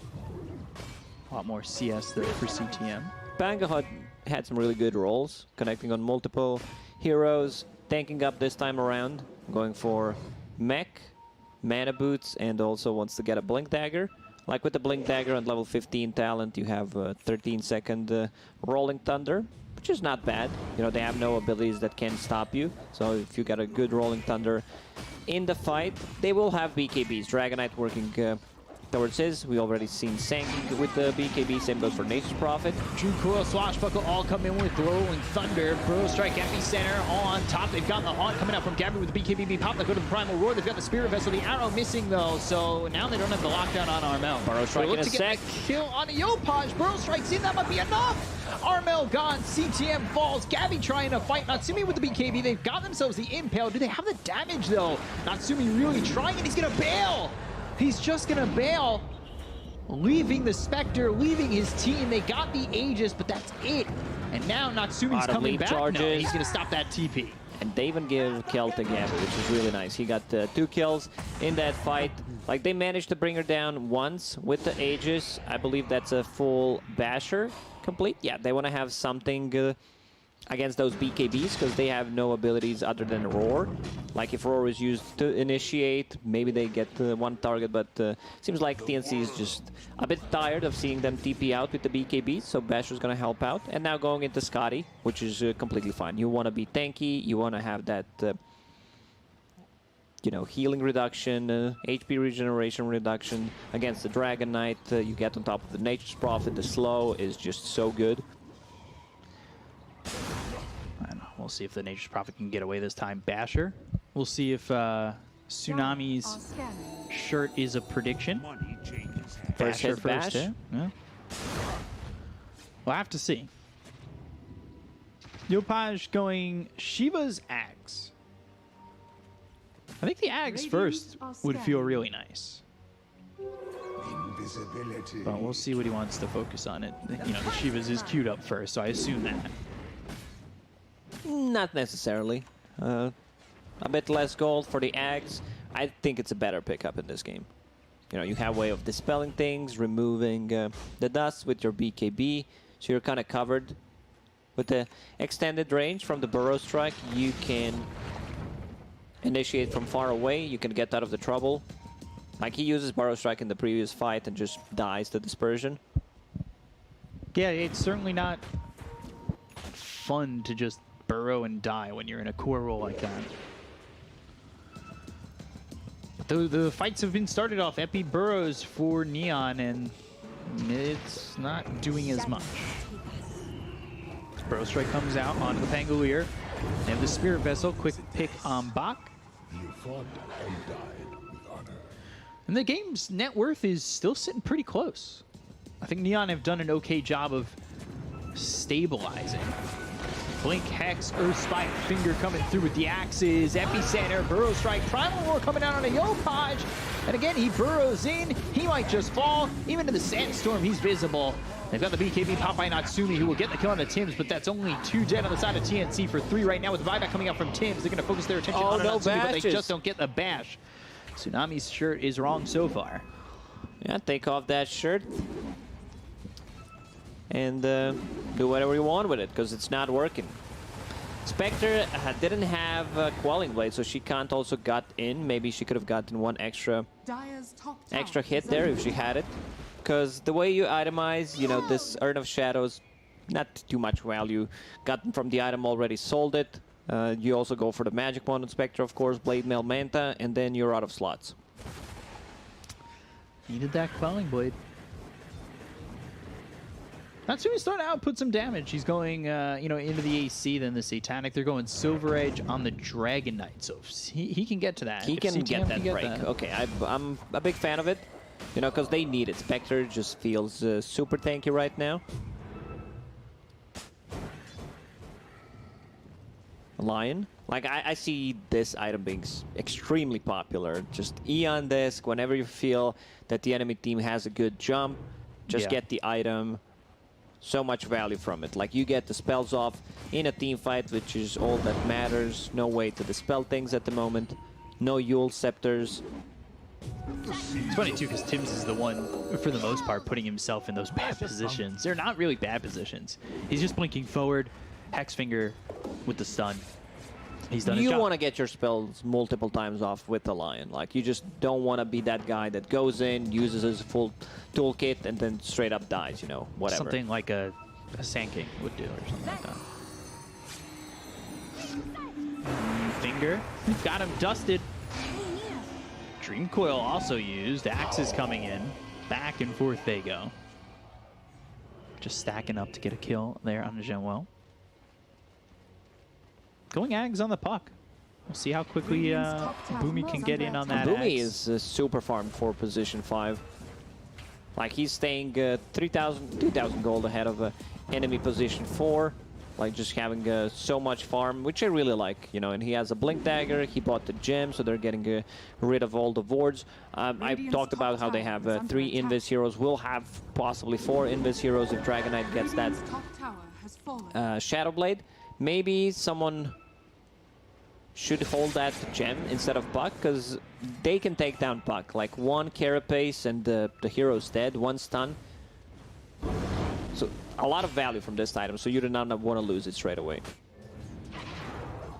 Not bringing these heroes over to defend just yet. TNC will take over the triangle here on the Neon side. Roche back up in a minute. That's going to be Aegis and Cheese with Shard. See what the team does end up picking that up. Shard for Sand King. Epicenter every 700 units moved. I don't like it. Not a big fan. Maybe like for Radiant, I wouldn't mind seeing maybe Dragonite, Yeah, because you can use the what's it called? Dream Coil. Fireball. Even in melee form. Nyx Assassin. Oh, he gets bumped up onto the cliff. Fingered again. And he will eventually fall. Burrow Strike comes through on a Boomy. They end up trading. And I believe that puts the gem on the ground. Yeah, that's why I said that he should not be the one holding it. Do they even see it? They do. Okay. Like, because it was hiding in the trees. Everything's green around it. Oh, instant 200 gold for Jamwell off that. Picks up the gem and he gets 200 gold. That's a great feeling. It's like you have now 3 Invis heroes. The Dragonite will soon have that. The Shadow Blade, so 4 Invis heroes while you are holding the gem, so you can get rid of the sentries. They're going to blink in. Burrow Strike through with BKB as well as the Epic Center right on top of RML. They're going to come to Tim's. Tim's going to be out for 74 seconds as he bought back a while back. And now they'll look over at Bach with an Natsumi. Nature's Prophet can't get anything done. The damage in from Gabby gets the kill onto the Nature's Prophet. They'll take out Natsumi. Spectre, she got stunned. Spectre stunned. Double kill for Armel. Axe is coming out. And now, oh, they've got the stun for the Nyx Assassin. He drops the gem. They won't clean them up. Okay, full team-wide TNC. There was a buy Bach from Pangolier there. He comes back into the fight, disarms the Dragonite. There's also a regeneration rune at the bottom, so someone can't pick that up. There was no follow-up on the Beastmaster. Like, they stunned him, and nothing followed. So he used his BKB, gets the primer roll off, also using Axis multiple times. Let's see who decides to pick up the shard on their side. I wouldn't mind seeing Spectre. She's coming back with the regen. And Armel backing off. Look at where he's at in this fight. Now he bleeds forward, but like, just constant axes coming out. Thought for a second. Okay, they gave it to Beastmaster. So dive bomb. 2 seconds stun duration instead of 1 before, but you can't move the Hawk anymore. A lot harder to set up. That puts him up 8K. I liked the idea, the Sand King mid, but we just... This is it. Like, this is something that I mentioned already, where he's just going to be that guy with pretty much the same amount of damage output throughout the whole game. Yeah. Like, even if you get Shivas, that's an expensive item. Roar. They got him. Rolling Thunder hit. Dust, BKB, Dust. Primal Roar, the lockdown, Yopaj, he's caught, he's killed. Boomy, he's a trade, but not an equal one. Yopaj only has 13K net worth. He's the lowest score on his team. So Beastmaster hits level 25. He has Aghanims, he has Aghanim's Shard. He has the Spell Amplification coming up from Kaya. And Sanj, 30%, also his Axis talent, plus 4% per stack, which is not that bad. Spider Legs, this hero is so hard to kill. The reason why I wanted to see Shard on Spectre instead is if you get hit by like Nature's Prophet ulti, you can just jump on him. I think there's much more value coming out from the Shard on Spectre than on Beastmaster at the moment. I'm starting to wonder how this game got through all 3 games. Spectre also hit level 25, plus 5% dispersion. They need this It's break. gonna be tough. It's gonna be really tough killing her. They managed to bring her down once while she had Aegis. That's all about it. Yeah. 2 deaths, 9, 2, and 19. Part of 28 of the 31 kills for TNC. Yopaj going through the Shivas. And he's 1,500 gold away from it, but I don't even think that game or that item changes the game at all. It's not a game changer, definitely. Like, they don't have that like Necro Huskar type of a hero. Like CTM, he wants the Silver Edge. Yopaj can get away with that these days. Not wasting Epicenter, spamming that first little slap on the ground, a little clap there from the tail. But you can see Neon just kind of unsure how far they're able to go out, unsure what they're able to accomplish right now. Their farm's going to stagnate. TNC's going to pull even further away. And Neon can't do anything about it. And if they go out too far, they end up losing these heroes. Boomy will have Aghanim Scepter done in 50 gold, so that's going to be a big item. From position 5, you have this BKB piercing ability, locking them down in place so Beastmaster can set up the axes. Spectre, deal the damage. Guardian Greaves done on Pango. So they've got the sustain, they have the lockdown, they have the damage, they're checking off all the boxes. Do we have a stun? Yes. Do we have an AoE stun? Yes. Do we have damage? Yes. Sustain with the Guardian Greaves? Check that off as well. A lot of boxes checked. Late game, checked. Spectre 25. Doesn't get better than this. Check. Soon it's going to be checkmate if they continue playing like this. Yeah. Right now it feels like that moment where the other guy has just the king, like one pawn left, and every move is like check. Then you can only move it one space. That's it. Till eventually you pounce and you finish. But maybe the pawn turns into a queen. We don't know. Spike Carapace always holding dust. They did not want to use the coil there, but kind of forced to use it. Next assassin, good they're stun. They're going to go for the Spectre. This is Aegis, Burrow Strike, Rolling Thunder coming through, landing on the 2, Spare Vest on a Gabby. That's the first life gone. But can they get more? The rest of the team is starting to come around. The arrow! It connects. Like break. What? That's on. It looked like the arrow was past his dead body. They're going to get Gabby twice. Oh, I see that. Yeah, he's gone. Ooh. And that's TNC not being there to protect the Spectre. Still looking for more. Oh, shield crash. Goes to not. This is Mirana from anime. Dude, arrow passes and then like, wait a second, I'll just stop until he respawns. You know, it sometimes do be like that. So they have a Silver Edge on a Dragonite, which really helped out quite a lot. Also, he felt secure. Like, he felt like there's no way they killed me twice. Well, they did. And that's a big problem. Boomy, Silver Edge, they've got the stun with the Dragon Tail, and they'll get a kill on a Boomy. He's gone through that a couple times now. DNC just losing multiple heroes. We're going to see that one again. So Silver Edge, take pretty much full damage. Nicely executed there. Pango, you know, can only do so little against the BKBs. Anime Arrow coming in 3, 2, 1. Yeah, that was not a hit. The feathers on the back of the arrow hit Spectre. It counts. That just tickled him, but it still counts as a stun. Ooh, he laughed too hard. Broken. Yeah, he laughed too hard, stunned himself. There's one Greek philosopher that died from his own joke. I'm not joking right now. If you were joking, you might die. Yeah, I should not be so funny, you know. Spell the cast, like I accidentally die. I'd be such a legend, you know. Headlines read, caster makes joke too funny to live through. Yeah. So they will take back the outpost, still holding on to that gem. They want to buy a new gem. I see Puck has one queued up. But a lot of value lost from that gem being on their side. They're getting rid of the vision. They have 4 Invis heroes that they can initiate on with. TNC, they still feel strong. They want to go for this. They want to make the aggressive play. Shut down this comeback right now. Nip it in the bud. Get it out of here.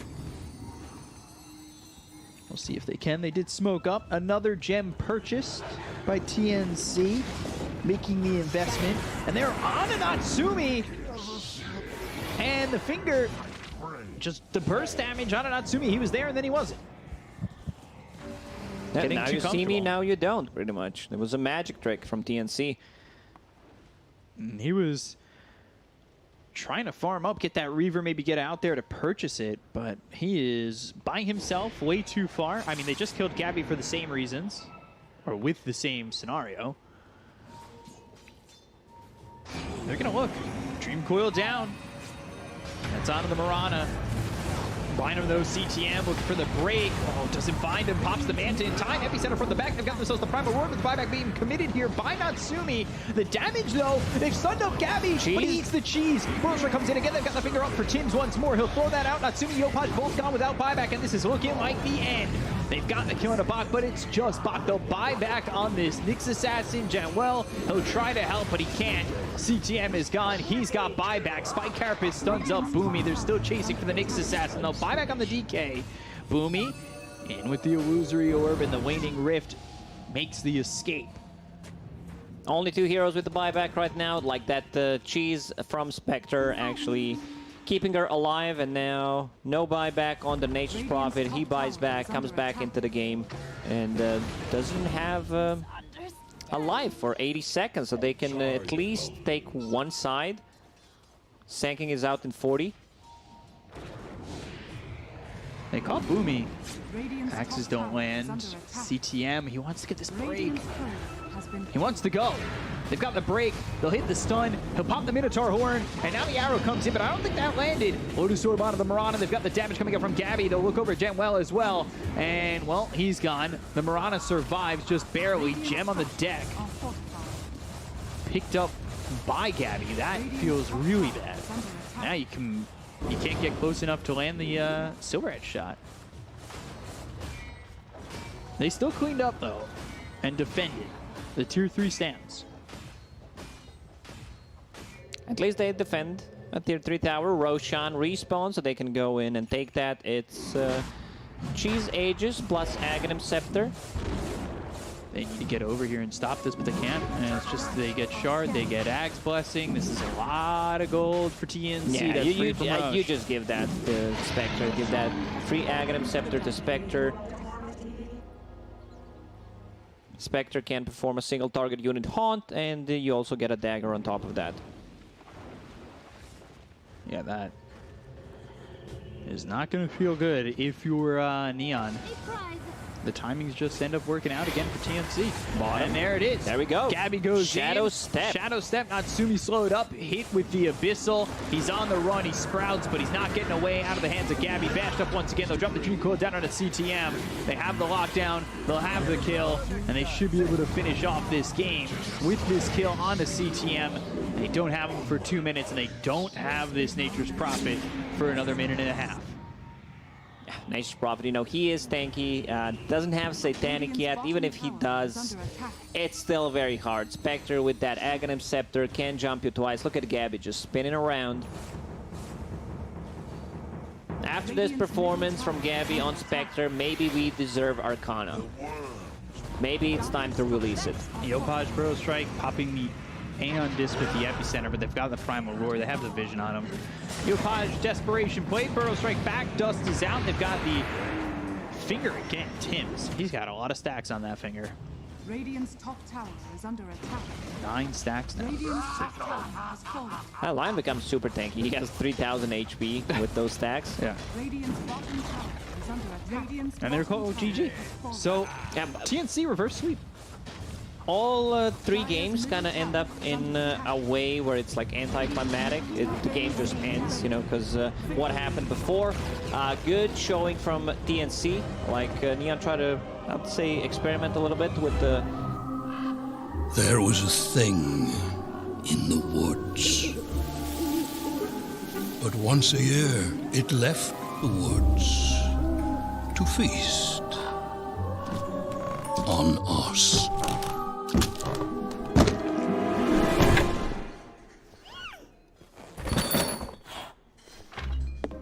Then one year, out of the woods came nothing.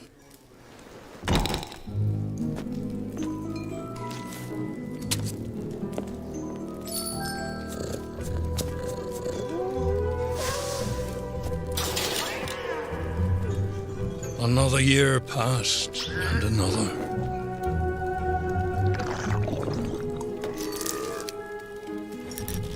Over time, we forgot our fear.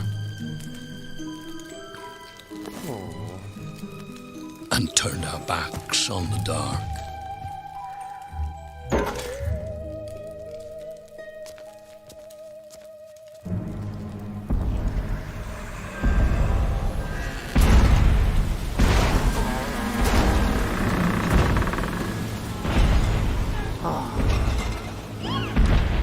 Slivers of the mad moon hang forgotten in our sky, slowly aligning.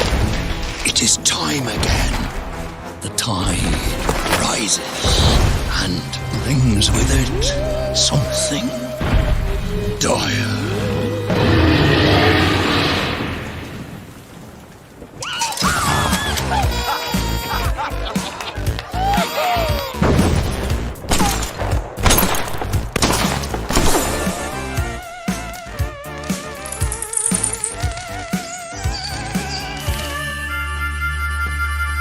Don't let this party scene fool you.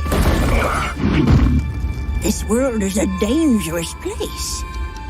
When you get to be my age, you'll see friends come and go. It's important to take care of the ones still kicking.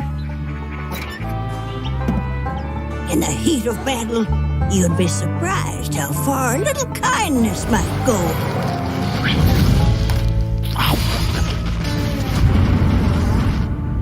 But not everyone deserves kindness. Hello, Auntie. This all you brought? Yes. Oh.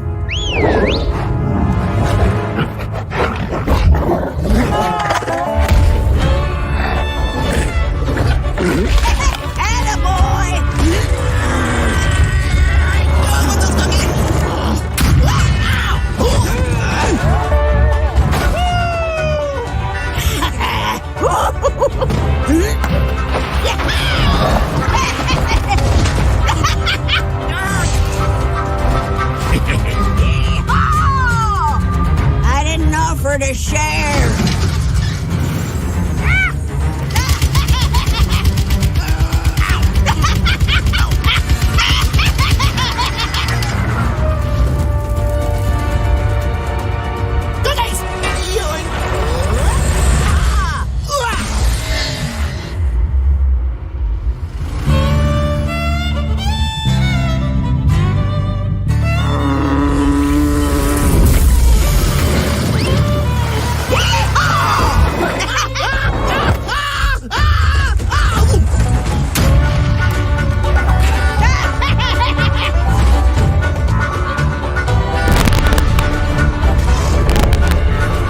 Wise man once spoke of what a hero truly needs.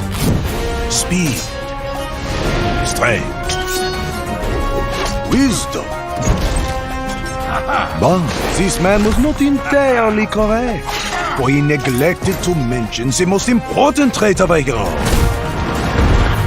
Style.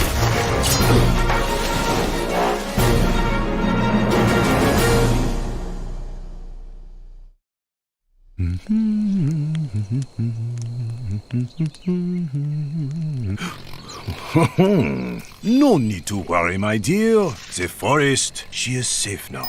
Oh, safe? It's really not.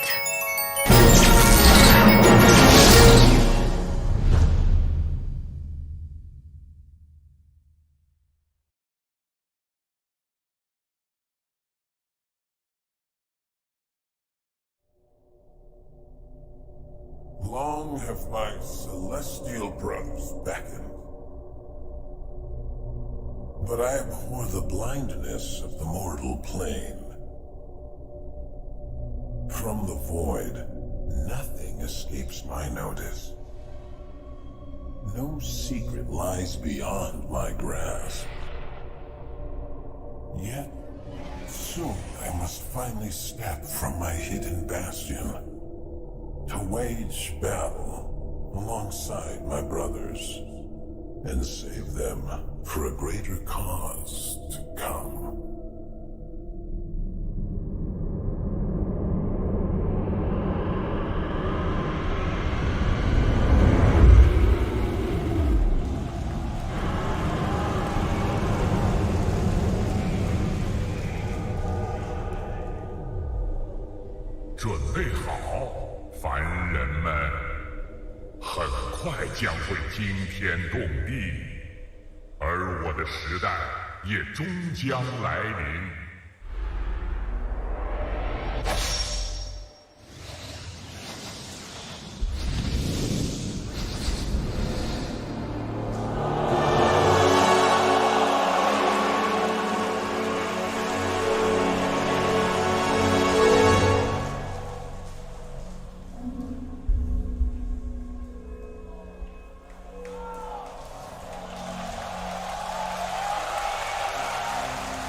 Often I am asked, what does a hero truly need?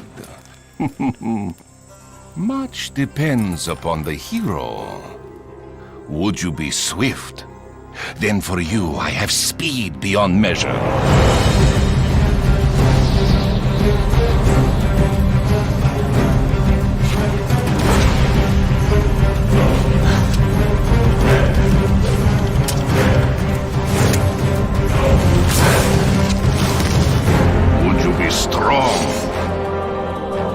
Then I can grant you the might to overpower any foe.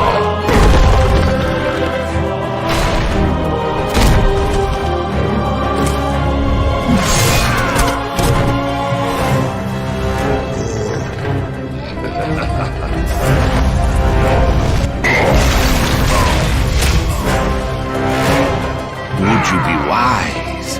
Then come closer and I will unlock your inner cunning.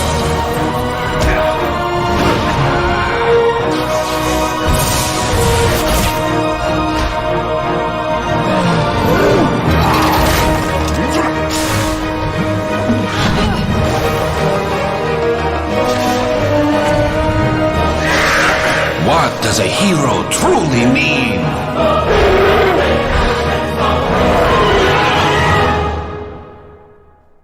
That is for you to decide.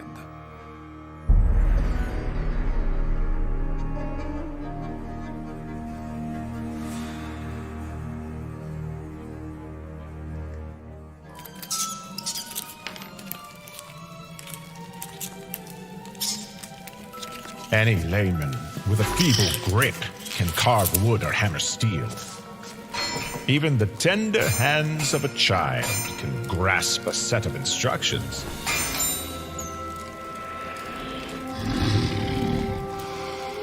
But to create something takes rare hands, shrewder hands, handsome, brilliant hands. The hands that forged the first scepter of power.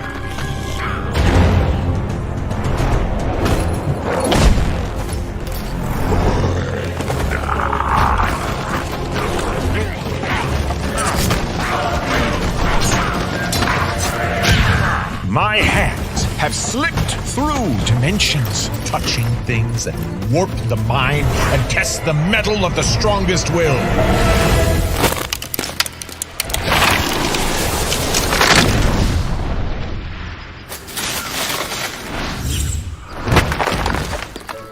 From the far reaches of the astral plane, beyond countless dimensions, monsters, beasts, beasts without legs, beasts that are only legs, heroes that aren't heroes at all. I have brought them here to answer one simple question. Can your hands wield the true Aghanim scepter?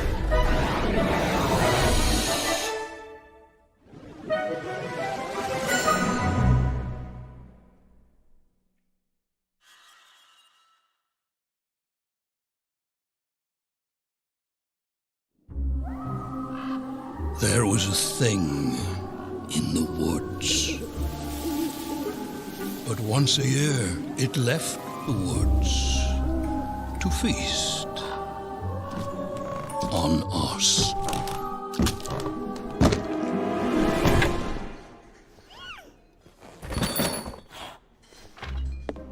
Then one year, out of the woods came nothing.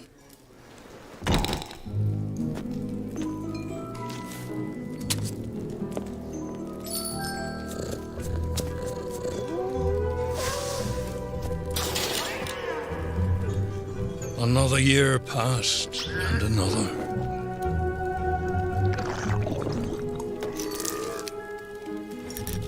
Over time, we forgot our fear. And turned our backs on the dark.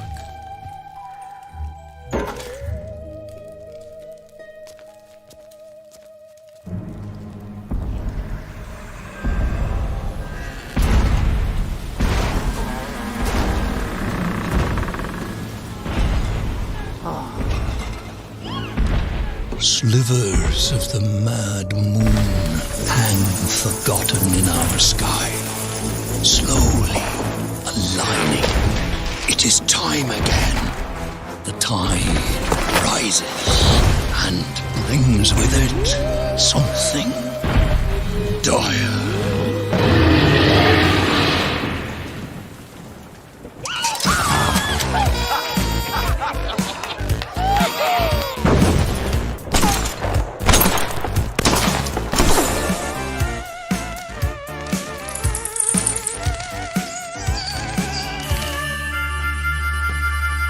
Don't let this party scene fool you. This world is a dangerous place. When you get to be my age, you'll see friends come and go.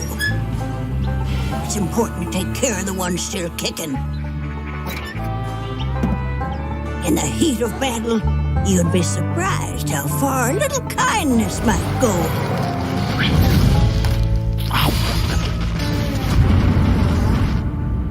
Not everyone deserves kindness.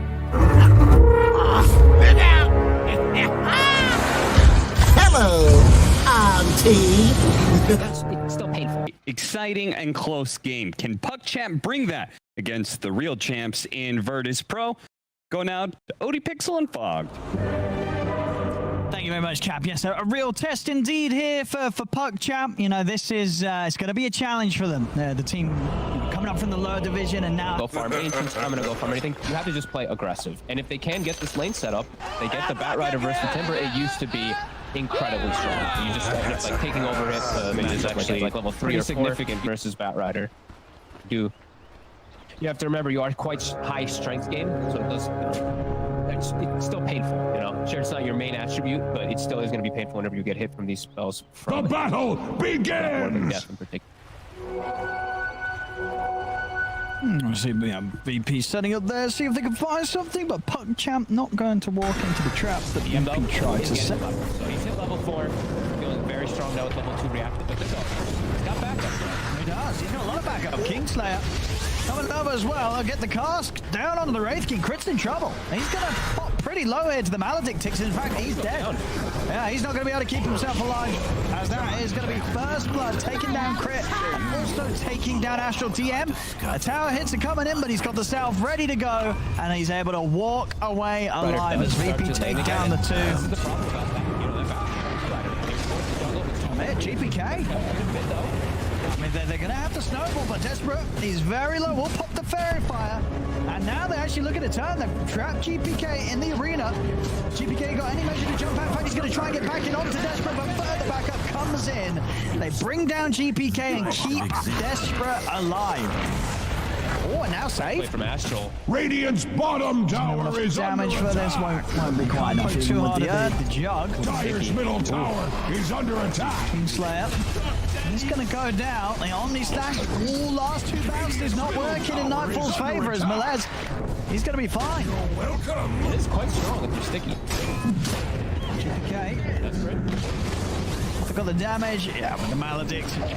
There's going to be very little they can save, and they'll buy him some time in the snowball. Is it actually enough to save him against the ticks of damage? It is. Another nice move from Astral on him. He's probably going to die. As they've got the snowball. Silence out straight away, and no struggle at this point of the game. If they have that sort of bottom. Alright.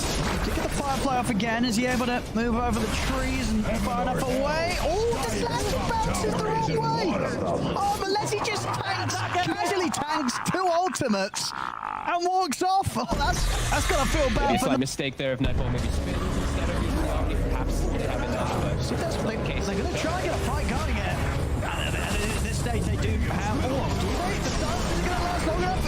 He's still alive. Healing Ward's down. They couldn't quite kill him off this time round. As DM's fine, backup comes in as they'll lose Desperate. They will manage to find Kingslayer and return TM. They're still trying to focus him. He's actually going to miss the Timber Chain. The Firefly does come to an end. Bella's trying to stack up the Napalm. Get the Flame Break out on the 2 of them. And then grab onto Astral, but Astral, Crit, and Melas, they're still good to continue to push back VP. They won't be able to find anything more than the Wisdom. Champions. And now VP, they're not as cooldown reliant. They're going to look to pick back immediately. Oh, they are. And PuckChamp aren't quite ready for this sort of quick movement. off the back of the last fight as they catch Desperate by surprise. Melez looking pretty dead this time round. The Maledict's down, Deathward as well. The stick charges, and as these as they try and turn towards Kingsland, Melez, he'll still tick out to the Maledict and get him in. They could use to aggressively fight with the reincarnation. Yeah, he's strong damage-wise, but he is unbelievably fragile. He has very little armor, and he's versus a Timber Saw, as well as heavy magic damage from the side of VP. Right, a little bit slow on the response there, Nightfall. He just allows himself to get Rainfire blasted. As there's no response from him at all, they will lose Mars in return. Finger comes out. Crit will die the once. But VP's having to back off. They've lost 2 of their members. Yeah, I mean, he didn't have vision. Sure, I guess he just wasn't prepared at all. Fight not over quite yet. They are going to jump back in onto Crit, and Crit, he's going to get bursted by VP as VP see a chance to get back in as PuckChamp hang around for a little too long. They might even lose more here, PuckChamp, as Dakalis is getting surrounded by GPK, TM, and Save. It's going to be another kill here for VP. Or Dakalis, yeah, they've got him. Melez trying to fight back, but with a step back up. Yeah, get that big kill, get Kingsland on top of it. Still have to hang around. Bottom lane, Melez, on these guys, he's back up, he's dead. And over to the side, Save and DM, they've got another catch. They found Astral. And Astral, he'll try to escape over the snowball. DM's going to be sure to chase this, though.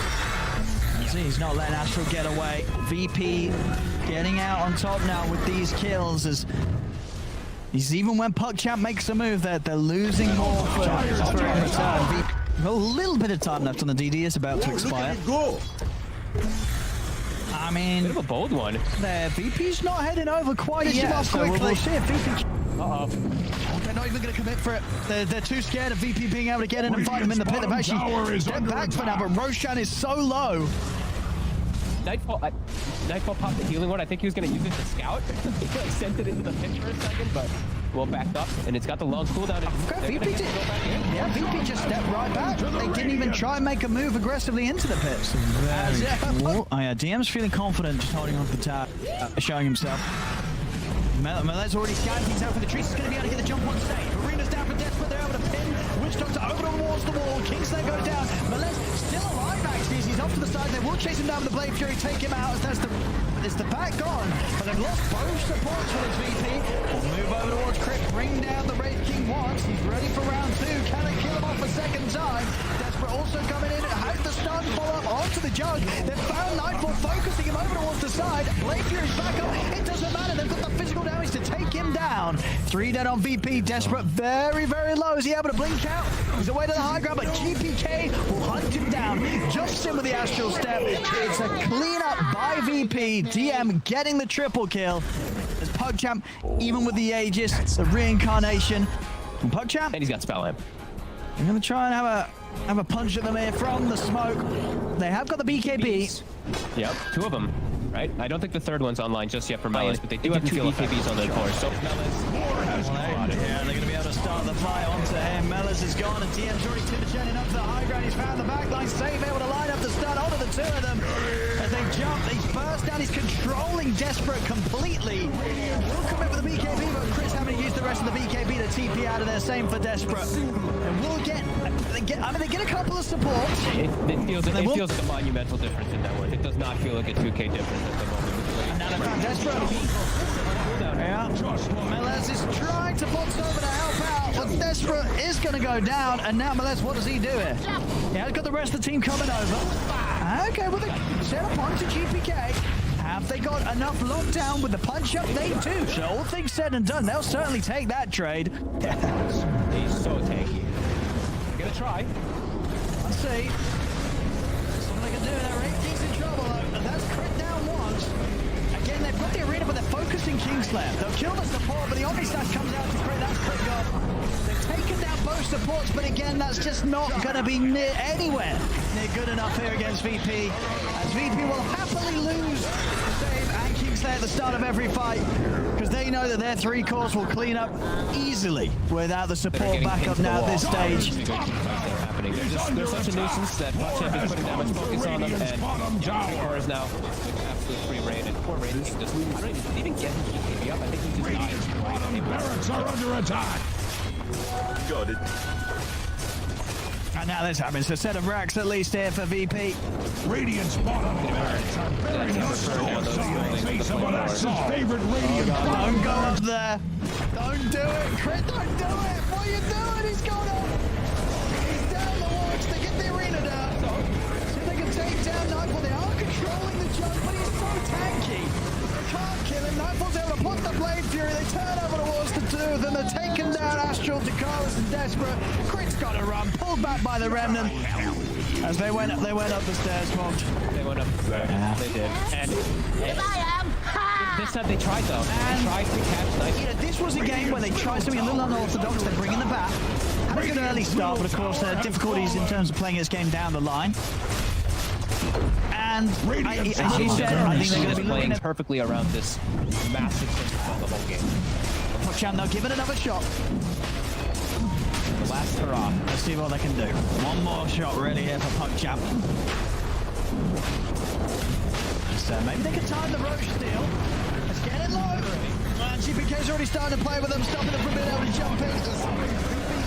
Take down Roche. They get the Aegis on Nightfall. And they instantly bring down Crit at once. They'll lose save, but again, they don't care because Desperate goes down. VP, they'll be able to now turn and focus towards Crit. Crit trying to run, but the stun from save catches him as the BKB comes to an end. And it's going to be another team wipe here. Triple kill for Nightfall. GG is called as VP will take this game one. And looking like the VP you would expect to see. This is always going to be a challenge. These games it's still painful. Exciting and close game. Can PuckChamp bring that against the real champs in Virtus Pro? Go now to OD.Pixel and Fog. Thank you very much, Cap. Yes, a real test indeed here for PuckChamp. You know, this is it's going to be a challenge for them. The team coming up from the lower division and now... Go farm. Any team's coming to go farm anything. You have to just play aggressive. And if they can get this lane set up, they get the Bat Rider versus the Timber. It used to be incredibly strong. You just end up like taking over it. It's actually like level 3 or 4 significant versus Bat Rider. You have to remember you are quite high strength game, so it does... It's still painful, you know. Sure, it's not your main attribute, but it still is going to be painful whenever you get hit from these spells. The battle begins! Death in particular.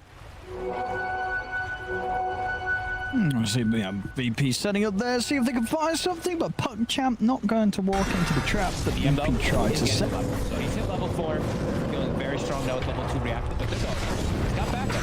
He does. He's got a lot of backup. Kingslayer coming over as well. Get the cask down onto the Wraith King. Crit's in trouble. He's going to pop pretty low here to the Maledict ticks. In fact, he's dead. Yeah, he's not going to be able to keep himself alive, as that is going to be first blood, taking down Crit and also taking down Astral TM. A tower hits are coming in, but he's got the Salve ready to go, and he's able to walk away alive as VP take down the two. There, GPK. I mean, they're going to have to snowball, but Desperate, he's very low. We'll pop the Fairy Fire. And now they're actually looking to turn. They've trapped GPK in the arena. GPK got any measure to jump out. In fact, he's going to try and get back in onto Desperate, but further backup comes in. They bring down GPK and keep Desperate alive.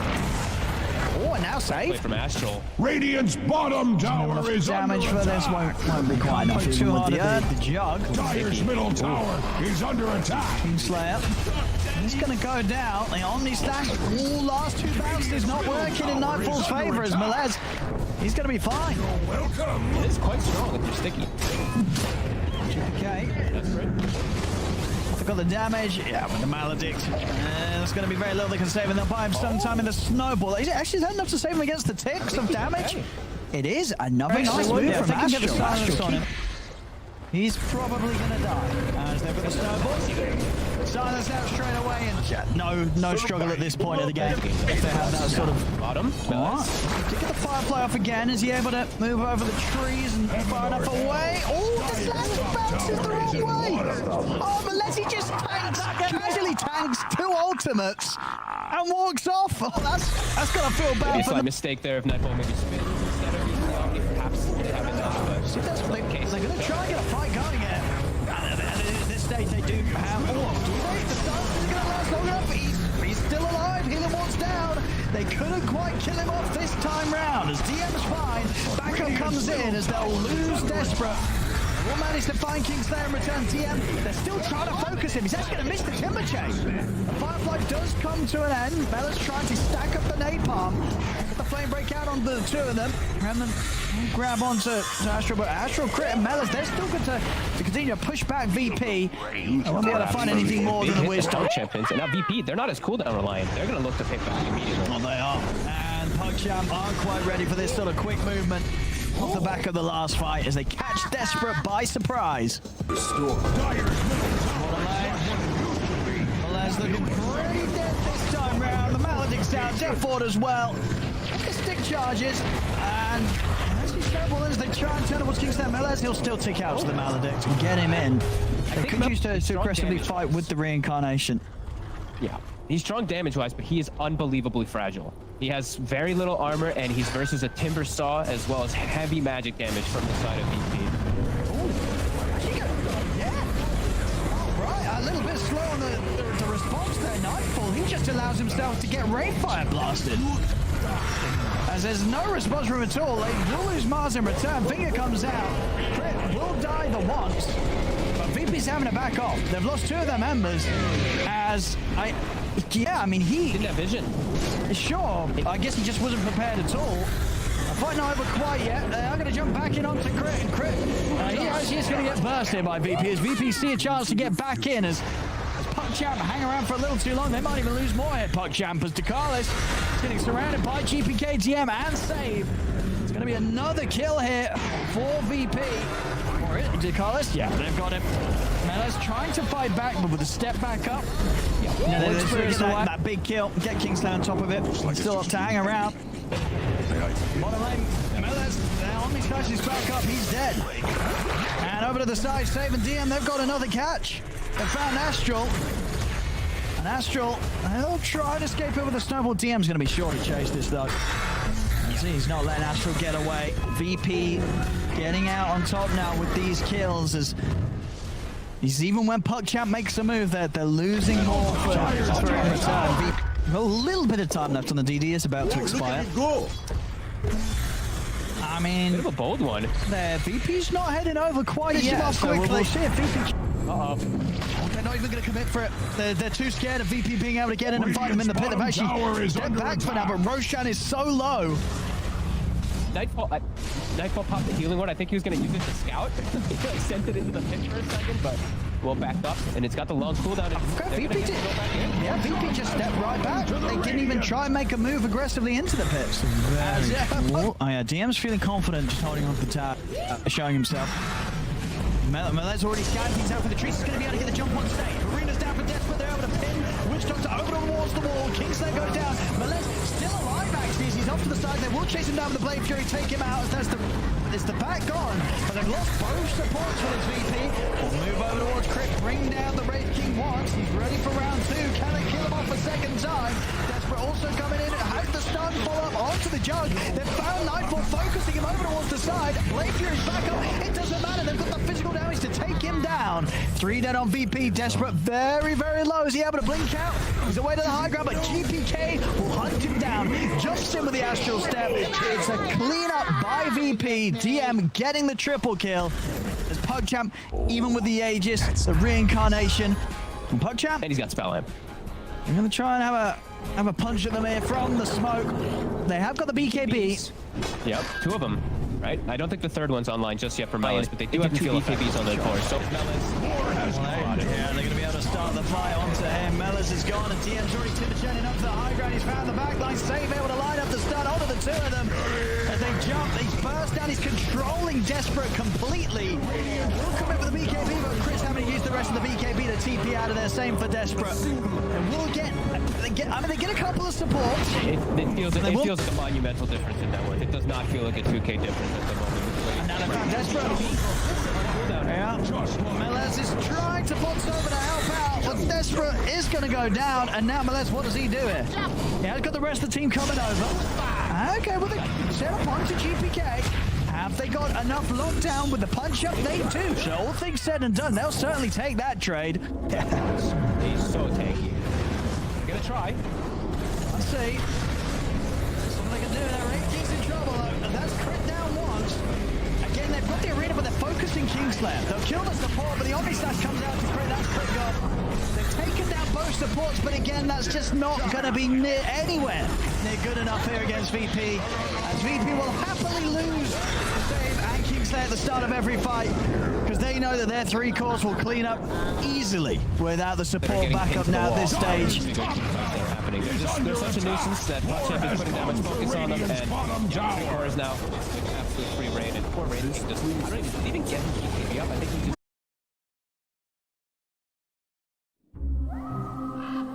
There was a thing in the woods. It's still painful. Exciting and close game. Can PuckChamp bring that against the real champs in Virtus Pro? Go now to OD.Pixel and Fog. Thank you very much, Cap. Yes, a real test indeed here for PuckChamp. You know, this is it's going to be a challenge for them. The team coming up from the lower division, and now go farm. Any team's coming to go farm anything, you have to just play aggressive. And if they can get this lane set up, they get the Batrider versus the Timber. It used to be incredibly strong. You just end up like taking over it. It's actually like level 3 or 4. Significant versus Batrider. You have to remember you are quite high strength game, so it's painful. You know, sure it's not your main attribute, but it still is going to be painful whenever you get hit from these spells. From the battle begins. Death in particular. I see VP setting up there, see if they can find something, but PuckChamp not going to walk into the traps that VP tried to set. So he's hit level 4, feeling very strong now with level 2 reactive, but he's got backup. He does, he's got a lot of backup. Kingslayer coming over as well. Get the cask down onto the Wraith King. Crit's in trouble. He's going to pop pretty low here to the Maledict ticks. In fact, he's dead. Yeah, he's not going to be able to keep himself alive, as that is going to be first blood, taking down Crit, and also taking down Astral TM. A tower hits are coming in, but he's got the Salve ready to go, and he's able to walk away alive as VP take down the 2. Man, GPK. I mean, they're going to have to snowball, but Desperate, he's very low. We'll pop the Fairy Fire.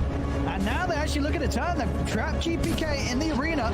GPK got any measure to jump out. In fact, he's going to try and get back in onto Desperate, but further backup comes in. They bring down GPK and keep Desperate alive. Oh, and now save. From Astral. Radiant's bottom tower is damage for this won't be quite enough. Too hard the jug. Dire's middle tower is under attack. Kingslayer. He's going to go down. The Omni Slash. Last 2 bounces is not working in Nightfall's favor as Melez. He's going to be fine. Welcome. It is quite strong if you're sticky. Okay. That's right. Got the damage, yeah, with the Maledict. There's going to be very little they can save, and they'll buy him sometime in the snowball. Is it actually that enough to save him against the ticks of damage? It is another nice move from Astral on him. He's probably going to die. As they've got the snowball. Silence out straight away, and no struggle at this point of the game. If they have that sort of bottom. Alright. To get the Firefly off again, is he able to move over the trees and far enough away? Oh, the slash bounces the wrong way. Oh, unless he just casually tanks 2 ultimates and walks off. Oh, that's gonna feel bad. Maybe a slight mistake there if Nightfall maybe spins instead of using the Omni. Perhaps they have enough. See, that's what they're gonna try and get a fight going again. At this stage, they do have. The stun is gonna last long enough. He's still alive. Healer walks down. They couldn't quite kill him off this time round. As DM's fine, backup comes in as they'll lose Desperate. Will manage to find Kingslayer and return TM. They're still trying to focus him. He's actually going to miss the timber chain. The Firefly does come to an end. Bella's trying to stack up the napalm. Get the flame break out on the 2 of them. And then grab onto Astral. But Astral, Crit, and Melas, they're still good to continue to push back VP. They won't be able to find anything more than the wisdom. Champions. And now VP, they're not as cooldown reliant. They're going to look to pick back immediately. Oh, they are. And PuckChamp aren't quite ready for this sort of quick movement. Off the back of the last fight as they catch Desperate by surprise. Melez looking pretty dead this time round. The Maledict's down, Death Fort as well. The stick charges, and as he snowballs, they try and turn towards Kingslayer. Melez, he'll still tick out to the Maledict and get him in. They could use to aggressively fight with the reincarnation. Yeah. He's strong damage-wise, but he is unbelievably fragile. He has very little armor, and he's versus a Timber Saw, as well as heavy magic damage from the side of VP. Yeah. All right, a little bit slow on the response there, Nightfall. He just allows himself to get Rainfire blasted. As there's no response from him at all, they will lose Mars in return. Finger comes out. Crit will die the once. But VP's having to back off. They've lost 2 of their members. I mean, he didn't have vision. Sure, I guess he just wasn't prepared at all. Fight not over quite yet. They are going to jump back in onto Crit, and Crit, he's going to get bursted by VP. As VP see a chance to get back in, as PuckChamp hang around for a little too long. They might even lose more here, PuckChamp, as Dekalis is getting surrounded by GPK, TM, and Save. It's going to be another kill here for VP. Or it, Dekalis, yeah, they've got him. Melis trying to fight back, but with a step back up. That big kill, get Kingsland on top of it. Still have to hang around. Omni is back up, he's dead. And over to the side, Save and DM, they've got another catch. They found Astral. And Astral, he'll try to escape it with a snowball. DM's going to be sure to chase this though. He's not letting Astral get away. VP getting out on top now with these kills. As even when PuckChamp makes a move, they're losing more for time. A little bit of time left on the DD is about to expire. I mean, a bold one. VP's not heading over quite yet, so we'll see if VP... They're not even going to commit for it. They're too scared of VP being able to get in and fight him in the pit. They've actually get back for now, but Roshan is so low. Nightfall popped the healing one. I think he was going to use it to scout. Sent it into the pit for a second, but roll back up, and it's got the long cooldown. VP just stepped right back. They didn't even try and make a move aggressively into the pits. DM's feeling confident, just holding on to the tap, showing himself. Melet's already scanned himself for the trees. He's going to be able to get the jump on step. Arena's down for Desperate. They're able to pin. Witch Doctor over towards the wall. Kingsland go down. Melet's still alive, actually. He's off to the side. They will chase him down with the Blade Fury, take him out. It's the back gone, but they've lost both supports for this VP. Move over towards Crit, bring down the Raid King once. He's ready for round 2. Can they kill him off a second time? Desperate also coming in. Has the stun fall up onto the jug. They've found Nightfall, focusing him over towards the side. Blade Fury's back up. It doesn't matter. They've got the physical damage to take him down. 3 dead on VP. Desperate very, very low. Is he able to blink out? He's away to the high ground, but GPK will hunt him down. Jumps in with the Astral Step. It's a clean up by VP. DM getting the triple kill. As PuckChamp, even with the Aegis, it's a reincarnation from PuckChamp. And he's got Spell Him. I'm going to try and have a punch at them here from the smoke. They have got the BKBs. Yep, 2 of them. Right? I don't think the 3rd one's online just yet for Melis, but they do have 2 BKBs on their core. So Melis, they're going to be able to start the fight onto him. Melis is gone, and TM's already Timberjanning up to the high ground. He's found the backline. Save able to line up the stun onto the 2 of them. As they jump, he's burst down. He's controlling Desperate completely. We'll come in with the BKB, but Chris having used the rest of the BKB to TP out of there. Same for Desperate. And we'll get they get a couple of supports. It feels like a monumental difference in that one. It does not feel like a 2K difference. Desperate. Meles is trying to box over to help out, but Desperate is going to go down, and now Meles, what does he do here? Yeah, got the rest of the team coming over. Okay, well, they set up onto GPK. Have they got enough lockdown with the punch-up? They do. So all things said and done, they'll certainly take that trade. Gonna try. Let's see. Something they can do now. Rick in trouble, and that's going down once. Again, they've got the arena, but they're focusing Kingsland. They'll kill the support, but the Omni-Side comes out to Crit. That's Crit gone. They've taken down both supports, but again, that's just not going to be anywhere near good enough here against VP. As VP will happily lose Save and Kingsland at the start of every fight, because they know that their 3 cores will clean up easily without the support backup now at this stage. They're such a nuisance that PuckChamp is putting that much focus on them, and John Core is now absolutely free reign, and Core Raiden just didn't even get his BKB up. I think he's just barracks are under attack. Got it. And now this happens. A set of racks at least here for VP. Radiant's bottom barracks are very face of Alexi's favorite Radiant. Don't go up there. Don't do it. Crit, don't do it. What are you doing? He's got up. He's down the watch. They get the arena down. So they can take down Nightfall. They are controlling the jump, but he's so tanky. They can't kill him. Nightfall's able to put the Blade Fury. They turn over towards the 2 of them. They're taking down Astral, Dekalis, and the Remnant. As they went up the stairs, Mog. They went up the stairs. Yeah. They did. And this time they tried though. They tried to catch Knight. Yeah, this was a game where they tried something a little unorthodox. They bring in the bat. Had a good early start, but of course there are difficulties in terms of playing this game down the line. And as you said, I think they're going to be playing perfectly around this massive the whole game. PugChamp, they'll give it another shot. The last hurrah. Let's see what they can do. One more shot really here for PugChamp. So maybe they can time the Roche steal. Let's get it low. And GPK's already starting to play with them, stopping them from being able to jump in. Take down Roche. They get the Aegis on Nightfall, and they instantly bring down Crystal Box. But again, they don't care, because Desperate goes down. VP, they'll be able to now turn and focus towards Crit. Crit trying to run, but the stun from Save catches him as the BKB comes to an end. And it's going to be another team wipe here. Triple kill for Nightfall. GG is called. As VP will take this game one. And looking like the VP you would expect to see. This was always going to be a clinch. These games were still painful. Exciting and close game. Can PugChamp bring that against the real champs in Virtus Pro? Going out to OD.Pixel and Fog. Thank you very much, Cap. Yes, a real test indeed here for PugChamp. You know, this is it's going to be a challenge for them. The team coming up from the lower division and now... Go farm anything. I'm going to go farm anything. You have to just play aggressive. And if they can get this lane set up, they get the Bat Rider versus the Timber. It used to be incredibly strong. Like taking over hits is actually like level 3 or significant versus Bat Rider. You have to remember you aren't quite high strength game, so it's still painful. You know, sure it's not your main attribute, but it's still going to be painful whenever you get hit from these spells. The battle begins! See, VP setting up there, see if they can find something, but PugChamp not going to walk into the traps that you can try to set. So he's hit level 4, feeling very strong now with level 2 reactive, but he's got backup.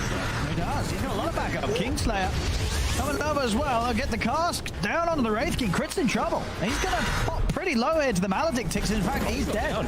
Yeah, he's not going to be able to keep himself alive, as that is going to be first blood, taking down Crit and also taking down Astral TM. A tower hits are coming in, but he's got the Salve ready to go, and he's able to walk away alive as VP take down the two. GPK. I mean, they're going to have to snowball, but Desperate, he's very low. We'll pop the Fairy Fire. And now they're actually looking to turn. They've trapped GPK in the arena. GPK got any measure to jump out. In fact, he's going to try and get back in onto Desperate, but further backup comes in. They bring down GPK and keep Desperate alive. Oh, and now save. From Astral. Radiant's bottom tower is damage for this won't be quite enough. Too hard the jug. Dire's middle tower is under attack. Kingslayer. He's going to go down. The Omni Stack. Last two bounces not working in Nightfall's favor as Melez. He's going to be fine. Welcome. It's quite strong if you're sticky. Okay. That's right. They've got the damage. Yeah, with the Maledict. There's going to be very little they can save, and they'll buy him some time in the snowball. Is it actually enough to save him against the tick? Some damage? It is. Another nice move from Astral. He's probably going to die. As they've got the snowball. Silence out straight away, and no struggle at this point of the game. If they have that sort of bottom. Alright. To get the Firefly off again, is he able to move over the trees and far enough away? Oh, the Slash bounces the wrong way! Oh, unless he just casually tanks 2 ultimates and walks off. Oh, that's gonna feel bad. Maybe a mistake there if Nightfall maybe spins instead of using Omni. Perhaps they have enough, but so that's what they're gonna try and get a fight going here. And at this stage they do have the stun is gonna last long enough. He's still alive. Healing down. They couldn't quite kill him off this time round as DM's fine. Backup comes in as they'll lose Desperate. Will manage to find Kingslayer and return TM. They're still trying to focus him. He's actually going to miss the Timber Chain. The Firefly does come to an end. Bella's trying to stack up the napalm. Get the flame break out on the 2 of them. Remnant grab onto Astral, but Astral, Crit, and Melas, they're still good to continue to push back VP. They won't be able to find anything more than a wisdom. Champions. And now VP, they're not as cooldown reliant. They're going to look to pick back immediately. Oh, they are. And PugChamp aren't quite ready for this sort of quick movement. Off the back of the last fight as they catch Desperate by surprise.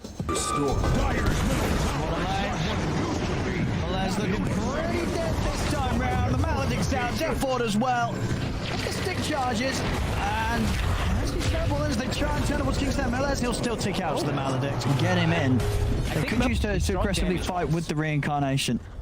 Yeah, he's strong damage-wise, but he is unbelievably fragile. He has very little armor, and he's versus a Timber Saw, as well as heavy magic damage from the side of VP. Right, a little bit slow on the response there, Nightfall. He just allows himself to get Ray Fire blasted. As there's no response from him at all, they will lose Mars in return. Finger comes out. Crit will die the once. But VP's having to back off. They've lost 2 of their members. I mean, he didn't have vision. Sure, I guess he just wasn't prepared at all. Fight not over quite yet. They are going to jump back in onto Crit, and Crit, he's going to get bursted by VP. As VP see a chance to get back in as PuckChamp hang around for a little too long. They might even lose more here. PuckChamp as DeCarlis is getting surrounded by GPK, TM, and Save. It's going to be another kill here for VP. Radiant team back. DeCarlis, yeah, they've got him. Melez trying to fight back, but with a step back up. That big kill. Get Kingsland on top of it. Still up to hang around. Bottom lane, Melez, they're on these guys.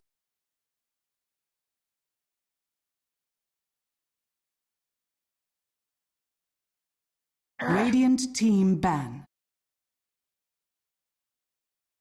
Dire team pick.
The Snapfire, like Lilgun, they played Lena 5 times in a row. In other, every single time they first it out, it was always a position 4. 10 seconds remaining. In DPC, Lilgun played 5 out of 5 games with Tiny. Most of the time, 5 it was seconds 4, but it remaining. was core, I believe.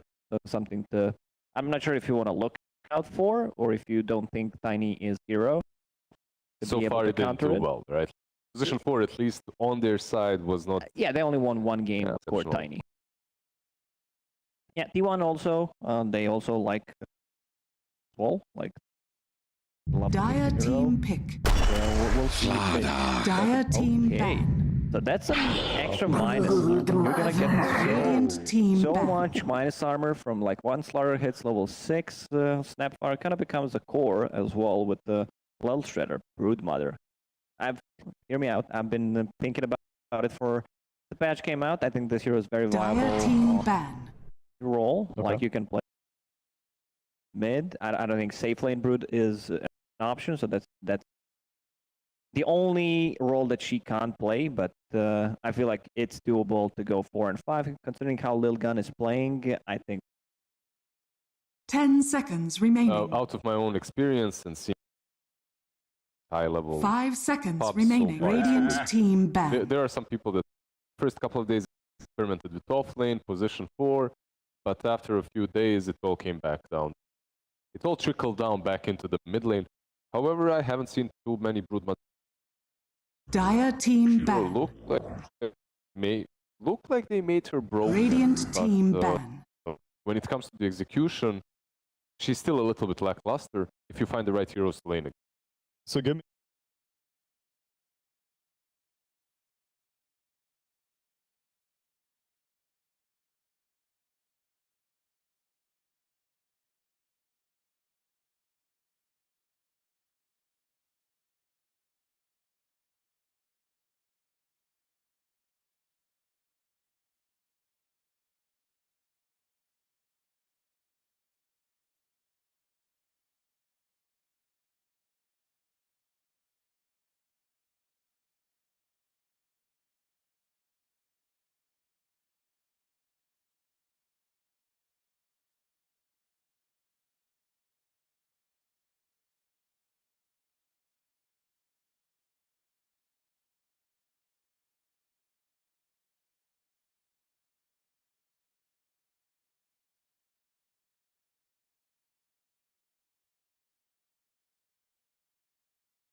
Tanking is fine. I would still love that. Yeah. Personally, that hero is extremely popular right now, and it's a hero that always just destroys Brood.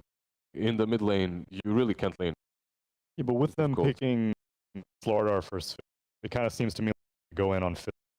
Otherwise, why pick Slardar over Centaur, Mars, or they have Juggernaut, they have Snapfire, so tons of minus armor already. Tanking's nice, but it's mainly a magic damage. You still need someone to start a fight until Slardar gets a Blink Dagger. I Dire think Void team Spirit is also potential. With the Lich, some armor versus spiders on the towers, plus you have the armor versus so Lich game. Frost, if you about the spiders, it's just same with the Omni Slash. Yeah, you get 10 seconds remaining. in terms of his ulti. You know, there's gonna be a 5 seconds scenario where remaining. they sets up, there are no spiderlings around.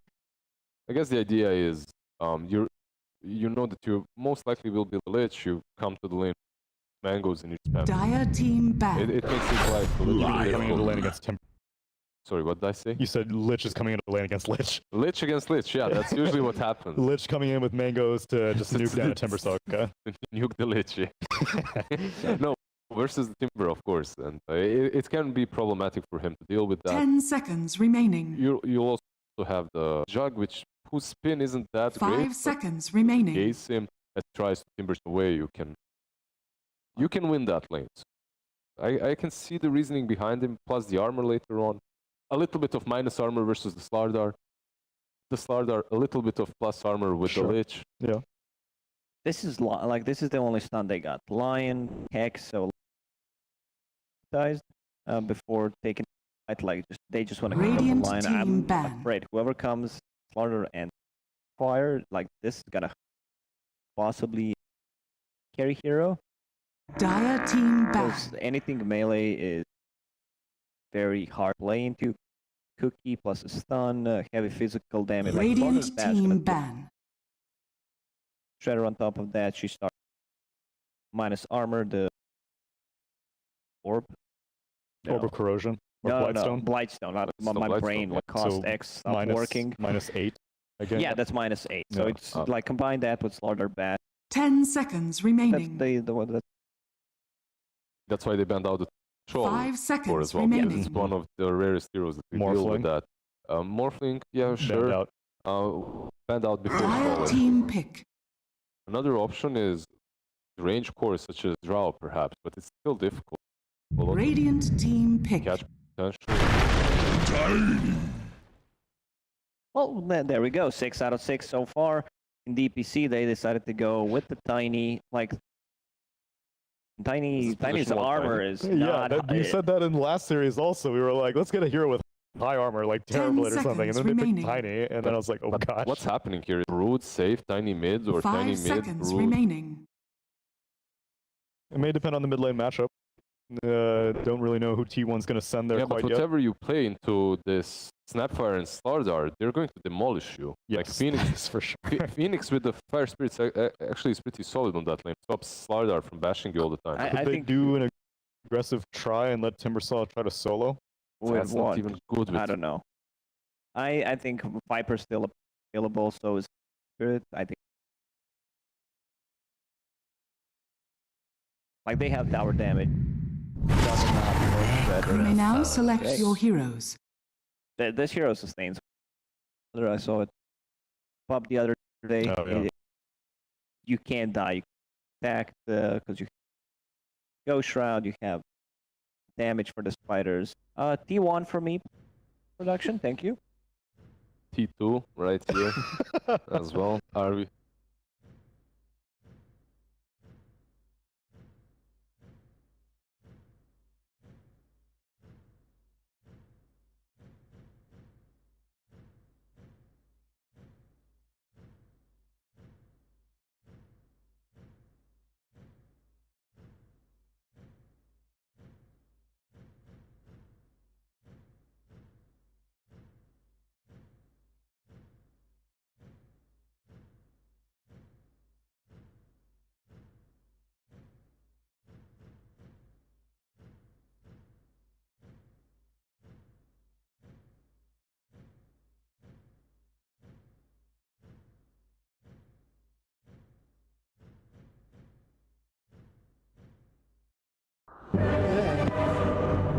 take my void back. Lilgun. You got a little gun. Yeah, it came out of the void. Came out of the void. And that's why I had to throw it away in disgust. I was like, wow. Crazy brute mud. Don't die, my so beautiful. I'm gonna go with T1. I'm gonna be T4 or 4T. Prepare for battle. Okay. Are you upset about my pick? Very great pick, yes. I like it. Let's go. Let's get the show going, boys. All right. Game number 1. How excited are you? Let's get 1 to 10. Really excited. Yeah, because like, so where did that rank? T1, last game looked bad. Like, no other way to say it, they looked bad compared to the previous form. Lilgun, you know, we didn't have super high expectations coming into it, but they get their hands on one of the cheese picks. They always got banned out in the first phase. The Brute Mother, reworked Brute Mother. Have to see how it works. He didn't skill net level 1, or web rather. Honestly, I don't really know how to play Brute right now, the new one. Like, what the skill build should be. 2-1-2 or 3-1-1. Like, I feel like every single spell of hers needs to be maxed out. Like they're all so good. To be good. Yeah, they're all so good. I guess and also bad on low level. Do you take sharpens my blade. the shard at some point on the Brood? Like, is Silken Bola good enough to take now? I mean, it is a very good ability. Upgrade to it. The battle especially against heroes that counter spell. Little fight going on here. It causes it to be a massive AoE. 550, 550? yeah. But it's mostly because of the mischance, I'd say. 80% is quite a lot. Like, Slaughter might not necessarily get BKB. Juggernaut, if you can't dispel it, maybe spin is on cooldown. You know, 80% mischance is a lot. You miss 8 out of 10 Basically 100. hits. Yeah, basically. Because if you miss the first 3 and you're dead already, it's basically 100. Yeah. But this matchup, historically, is very easy for Necrophos. I don't know now, with the new Brute Mother. I'm very interested to see if I can learn a couple of things from 1 to 3. Yeah, he's already struggling a little bit in terms of keeping himself sustained. And Carl's only level 1. Yep, Aura's not even coming into play yet. While playing, just a lot of traded damage, a lot of traded resources. Right. Lich, how many max do they have? Only 3? What? Usually we see 9 or something. You just want 9 mangoes, no other purchases? Of course. You're all about that Nova. So now you've got the webs. Down so low, and yeah, you can use that insatiable hunger, but... Which is pretty good. You heal 70 per hit. Is it going to be enough? Like 40-second cooldown. You see how much damage he's taking. The stronger Carl gets, the more problematic it might become. Necro has to be careful if he doesn't skill a point in Shroud. Blade Fury right on top of this Lion. First blood there for 23, and Waymon still surviving, even though Marvel dives in pretty far for him. under attack. Yeah, you have to be very careful. Lich, Jug, one of the... Yeah, even the Dota 1 classic, really. You slow the guy, you spin the guy, you hit him, and he dies. Yeah. There's a line there. But what I wanted to say about the Necro, if he doesn't skill a point in Shroud, and he gets caught out of position by like a Silken Ebola slow, he can be in a lot of trouble. Because Brood her, she's hitting for 100+ damage right now.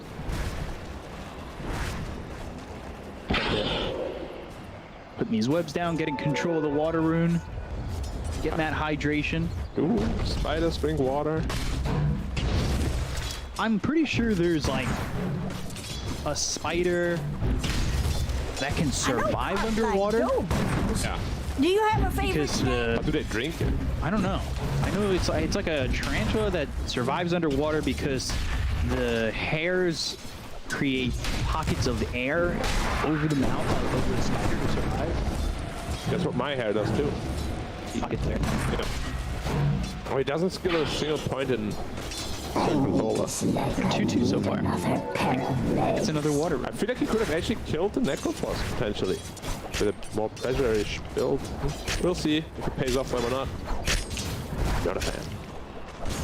Would you go level 5 into the Silken Bull, or look how low he is? One slow, he's dead actually.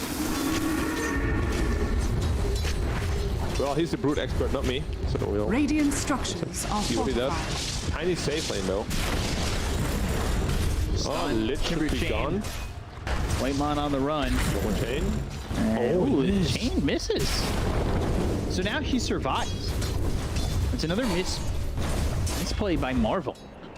Those are 2 kills he could have had both times on the ledge. And his Tiny can't be feeling too happy either.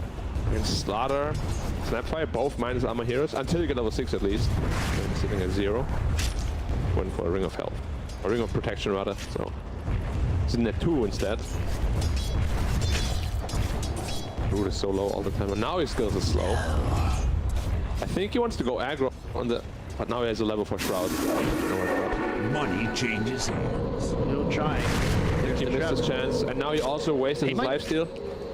He's got some of it. I was gonna say he might just end up getting this kill here if he's not too careful. The Necro is gonna reach 6 before him, so he has to be very careful. So Reaper can shut down a Brood game, I feel like. Or shut down anybody's game, really. Yeah, but Brood is like a hero pretty reliant on like amassing spiders 1 to 6. Death Pen really hurts. As you said, it hurts everybody, but especially these Broods and...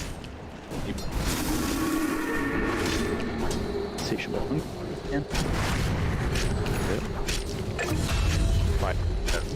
Wow. Sanctity. Cuckoo gets the kill on Sanctity. Taking him out. Blue Fury.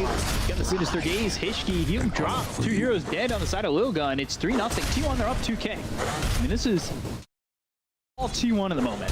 Yeah. Winning 3 lanes usually does that. Oh, the Reaper used. Get the kill. Barely doesn't get it there. Top lane again. Phoenix also gone. Yeah, so Ace will die. Sanctity can only just watch. Too much damage coming out from the little Shredder plus Bash bonus damage. Getting amplified even more by the little Shredder. Like, we have seen this lane a couple of times in Europe. There's a ton of synergy between the two. And it's just going to get worse with time. Yeah. I mean, Tiny's going to feel better once he's level 6, but he's still going to be in the minus. Just not minus, whatever, 10. Marvel's focus is on Whitemon. He still hasn't killed him. Yeah, he's missing quite a bit of chains. Good job by Whitemon, juking them out. Juggernaut is absolutely free farming and it's getting kills on top of it. Scary, scary. And Broodmother now finally reached level 6. We might get another one. Hishki, Sinister Gaze, then on top of him, trying to block him. He's trying to do before he dies. He does, he gets tossed. But he's dead again. Whitemon gets credit for it, though. It doesn't go to 23. This is 5-0. Lions 3 deaths already. Couple is going well. Avalanche toss. Reaper's dive over. Cuckoo. Big stick, though. Fires that cookie, and he's fine. Yeah, he's got 16 on the wand. It is very scary to lose with a lineup like this because Root can't really rotate much, neither can Timber, and Tiny is a carry. So who's really gonna break open the map for you?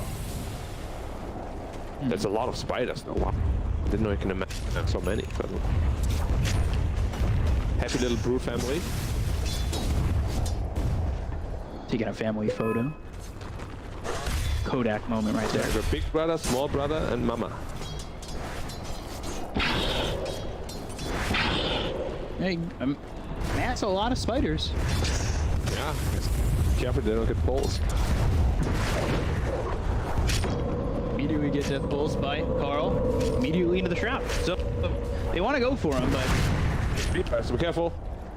Oh, I thought he could just Reaper him there. I don't know the math. It was a 440, one more hit. Woo! Would have been very close if not that. Got to be. If you catch anybody low, get that Reaper scythe. It's always hard to know with a Necro, you know. If you don't play him a whole lot, you don't know the math. I'm a Necro spammer. I'm a dirty boy. You're a spammer? Were you spamming him back when you could stop buyback? No. I spammed him when you just couldn't lose mid lane with it. Right. Which was like Radiant's 3 bottom patches ago or tower something. is under attack. 23's 60 and 9. Yep. CS already. He's leaving the Ironwood branch. Hey, yeah, go back and pick that up. It seems like, hey, bro. Radiant's bottom tower Ended up is under stacking attack. while he was going to pick it up. So maybe a little bit of efficiency there. Beta Brooch, Chip Vest. And the Ocean Heart for the Necro. The best mid item in the game. For some reason, you get 10 health regen from it. Depends. Well, like, regen's a problem for him alone, that's for sure. Wyman again, if he survives the chase from Audible, I'd be shocked. Not this time. You say that. Oh. Radiant's bottom tower is I had under faith. attack. I had a lot of faith. Dire's middle Unfortunately, tower my faith was is not under enough. attack. Necro tipping bottom. They're looking for a kill on the Timber. He has no sword on it. 23 is going to go in. They've got the Reaper Snipe. Not enough damage, but the Blade Fury on top will do so. It's always nice to get the additional respawn time up front. The one's only 10 seconds. Isn't like super crucial. Just make sure you get the kill. Thank you. It's level 3 and it's at Radiant 35. structures are fortified. Feels really Radiant's bad. middle Stun tower on a is under Sanctity. attack. Just dive over. Oh, Cuckoo on the run. Sunray on him. They've also got the Lion here who's going to try and stun this Slardar. He's got the Slither Crush. This is nicely timed. Fires that Cookie and the Woo. Shredder on a Hishki. They're going to turn this. They had the lockdown. They've got themselves a lot of damage with the Scatter Blast, but Avalanche Toss, Whitemon surviving still. Right clicks coming in from 23, and they've got the Blade Fury right on top of Sanctity. They'll get the kill. And the healing ward, they have to taunt as well, right in front of his face. Of course, the tank without attack speed can't attack it. Oh yeah, he has the... What's it called? Fortune Cap? Dire's top tower is under attack. Dire's structures are fortified. They're still dominating the game. I mean, they've only got one kill, and that was on Whitemon bot. Every aggressive play they've made, except Radiant's for the kill on bottom Whitemon, tower is under attack. has beaten them poorly. The question then is, Dire's top tower is under attack. where's the recovery gonna come from? Busy Dire's farming, top tower no timber, tiny as well. Radiant's bottom tower. It's very has tough, like you fallen. drafted yourself in a little bit of a corner where you don't really have a comeback hero / mechanic in the game. And I just paid a price here. Ace. He's got Honey Slash. Oh. That's super. Especially if they kill him here. Hex stuck. Dead. Alright, that's what he called mental damage. Yes. We'll see if 23's got the mental fortitude. I mean, they're still in a really good position. It was just a little, tiny bit of a setback. Probably his teammates will be like, haha, fool. Or if they lose, they'll be like, There we go for an Omni Slash. yeah. Money change. For another stack for Zephyr. Can all these creeps get out of there in time? It's a lot of spiders. Wow! Ow! Oh my god, going down to 1, 2, 3. He got 2 hits by the spider stack. With the Silicon Bola. 7 damage bonus per spider. Snap Cookie, Slithering Crush. 5 spiders. That's a lot of gold. That's 13 Heartstopper cards. Wow. Now he's got 16. He's just... He wanted like 100 regen. He was casually regenerating 100 plus in both health and mana. Yep, Necrophos, a great hero. We all love to see it. But the gold difference isn't massive, it's just they don't have any playmaking heroes, so Lilgun really relies on one running at them and then counterplay that. Which feels like too much to do. That's for sure. Maybe wait for Omni Slash to be back up. They've got the Scotia, they're going into the Maelstrom, then the Scotty on 23. And Slardar, he would love to have this Blink Tiger. He goes into his hood. Slardar's actually not as rich as a We'll figure out on Zephyr. He's good for kill. It's a lot of spiders. We have to get more force. They're all gone. Carl. A lot of damage being chased. Look at the crush comes in with it. Radiant's middle Follow-up from Hishki. Carl is in now. Tier 1. All this does so much damage. Radiant's middle tower has fallen. The bonus magic damage you get. Is it magic damage? Dire's top tower is under attack. No. Yeah, this bonus magic damage. Yeah. 7 per spider. You have 20 spiders, it's 140 per barrage. Yeah. That's a lot of damage. And he will have his Aghanim soon. I have not been the biggest fan of Aghanims Brood for a long time. But as I said, I don't really know too much about the new Brood meta. So. It could be nice here. Watch and learn, Grasshopper. I'm always the Grasshopper. I'm ready to learn. Today I'm the Grasshopper as well. A very big and hairy one. Like a very mature one, you know. Coming That are really scary. Look.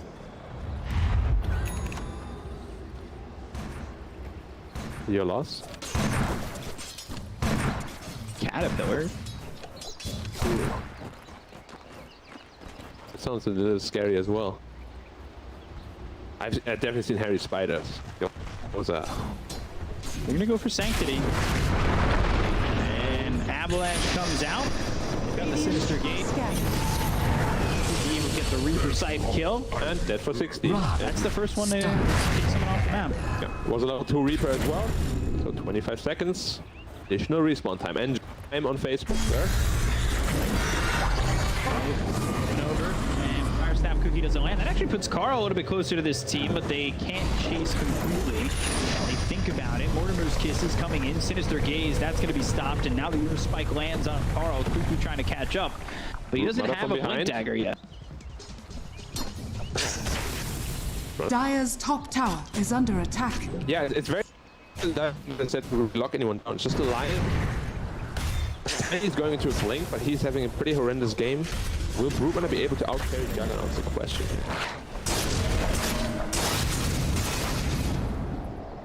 Up those Spiderlings and make Brood pretty easy to manage.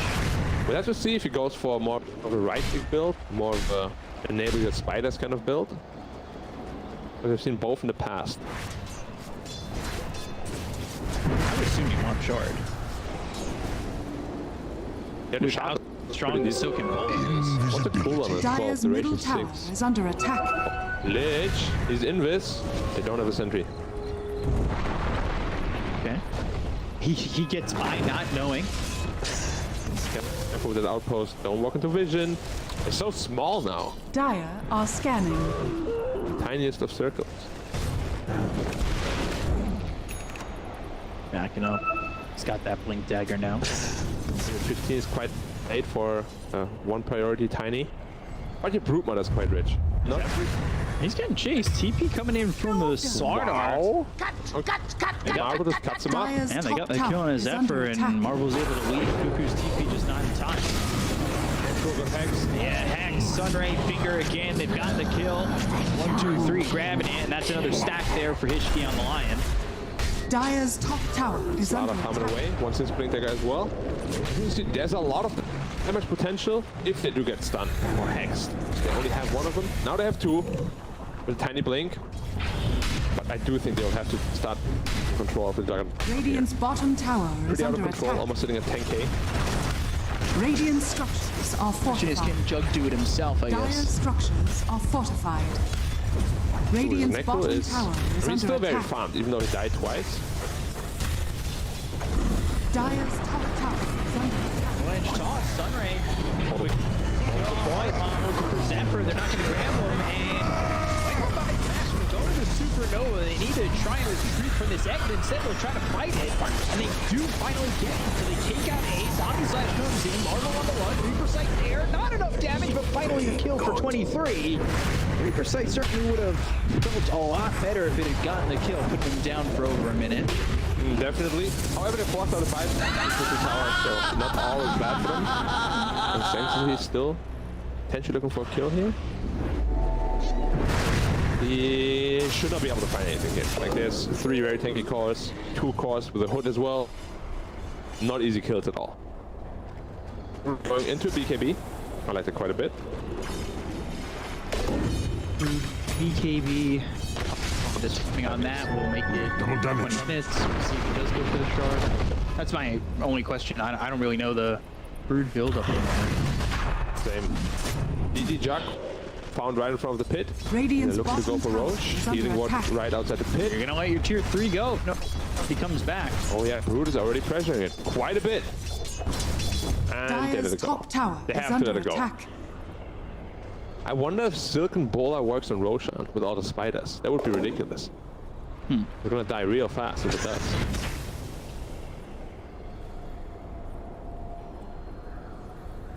Roshan. Oh no. Do it.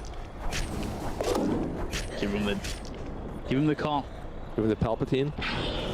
As fortune. He's not. That would be. If they were Radiant able to are scanning. You can spam that in game. Do it. Ping, ping, ping. Smoke up here by T1. That's a big one. 5 men. One showing on lanes. They want to get a kill and then straight into Roche. Or go right for Roche. Or not.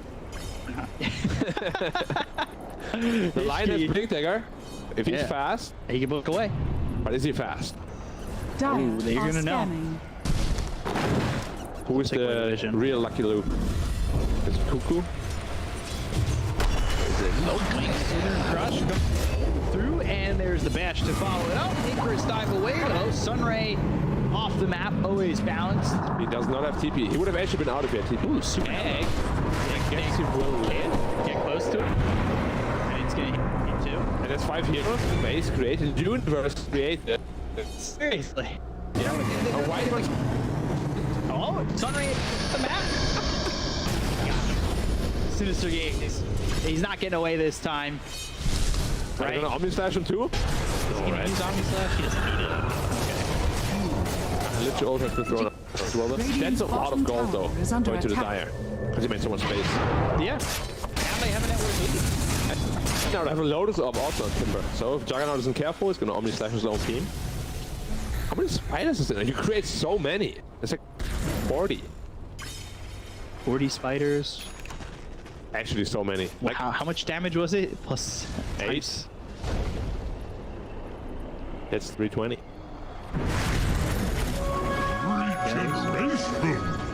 It's a lot of damage. If you know the fill commercial. Price. Guys are a lot of damage. Going for the shard online. Okay. I like it. Minutes. Magic immunity. Aetherwind's shard. You can also give mana to your teammates, of course, while also getting magic immunity. It's not the greatest build. Whoa, that's gonna play Radiance. I don't think. Yeah, I mean, either you go first item Radiance or you don't go for it. I feel like. Dire's middle tower is under attack. So be careful. If he gets hexed at all, this Brood is gonna destroy him. He gets it all. He's just. I actually can't believe they recovered this game so nice. So they were down 4K in like 10 minutes. Now they're leading. Yeah, I mean, you get Space made like the Phoenix made for you, and you're just getting these pickoffs here and there, and really not being pressured as much anymore. Like these 12 kills, yeah, you're leading 12-8. Those were kills that happened earlier in like. I'll take that. For the 5 minutes, 6 minutes ago. Really having a. Tell me though, Benny, how are they gonna win without the scaling really? He's quite forced to take him off as an offlane role. Juggernaut is going pretty ham. They have to be Brood who matches the Jug. Yeah. Going drums. Drums after BKBX. Okay. Why the hell not? He's going the hybrid right click Spidey build. And he's level 18. So everything's maxed out. That means 6 spiders per usage. A lot of spiders. That infected 6. There's a lot of spiders in the river right now. I like one death pulse. I feel like would just crash the whole server. We're gonna go, and they will find Cuckoo. That might be a free roll for them. I mean, I don't know how fast Brood Mana does it nowadays. And the DD spawns just in time. Of course.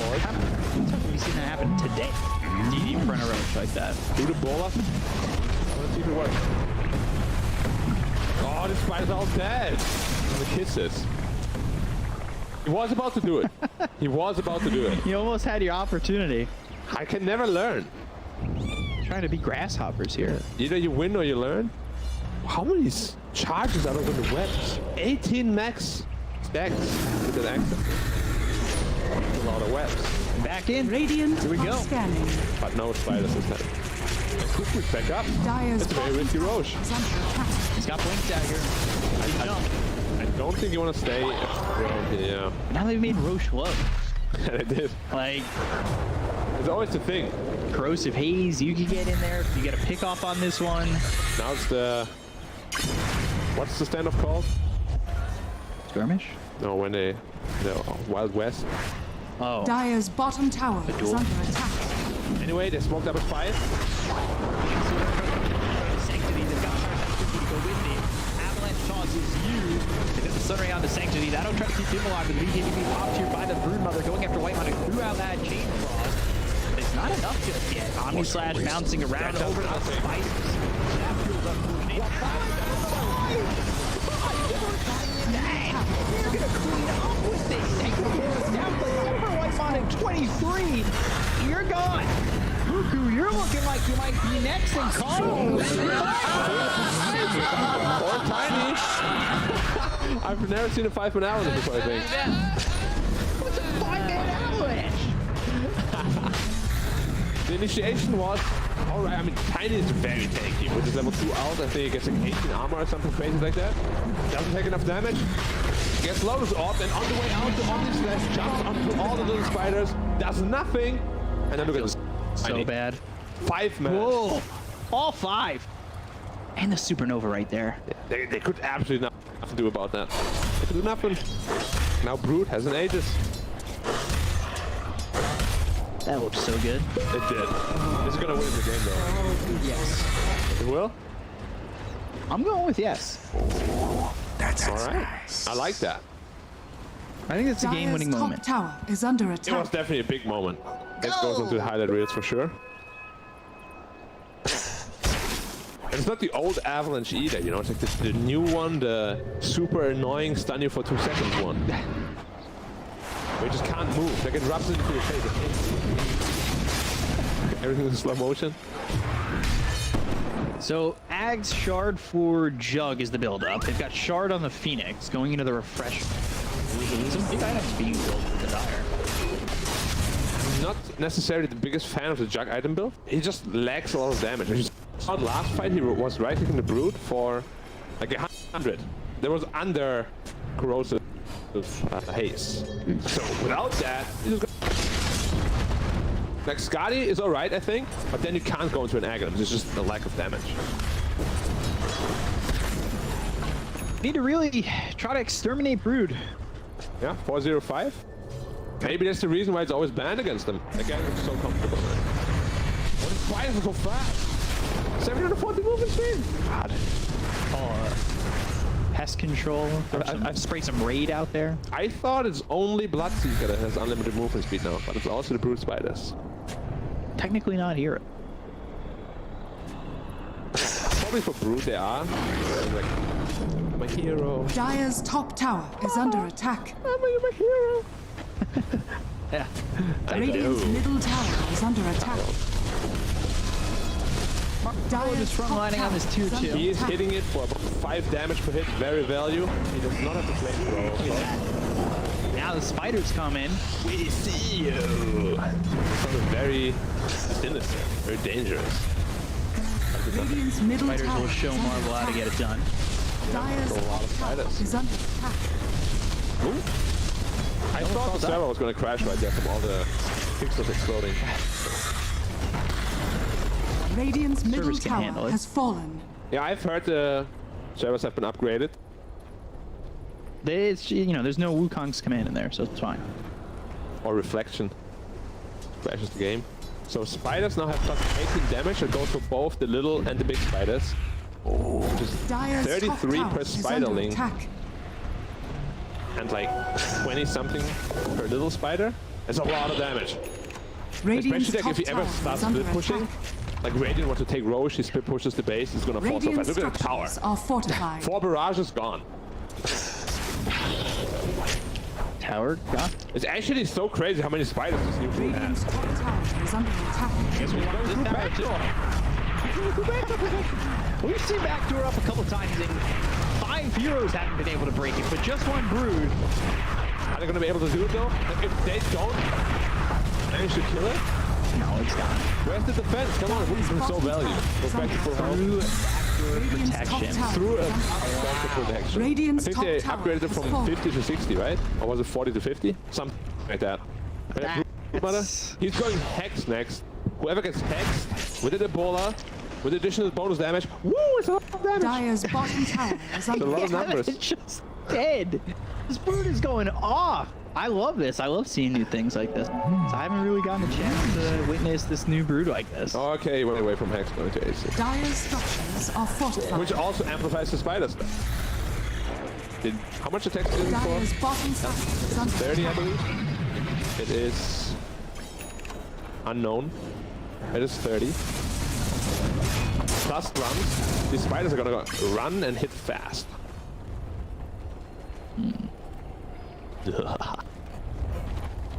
Mama comes. You're scaring me. You should be scared. Not of me though. Of the Huff Brood. You're not afraid of spiders, are you? A little bit. Tiny bit. Sometimes. Like, whether they win or lose, though, I think this warrants the first battle I do against this team again. Yeah. Which every other team did. For the rest of the season, as it should have been. Age is gone, though. Not able to use it. Super well, at least. Broke through back door on a tower. Value. Juggernaut finished the shot already. He's going Aghanim into BKB. He's just going full defense. Interesting. Has the Scotty, though. We'll see if that changed. That's good against Brood to kite her. It's good against Timber to touch the Brood, mitigate the region. He's pretty damn tanky to sitting at 3k health. Where's that coming from? There's a BKB and a Soul Ring and an Axe. That's it. And 3 strength. That helps.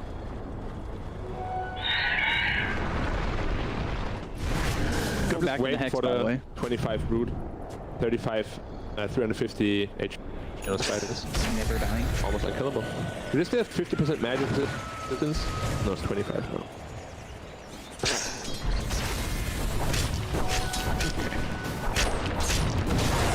No problem.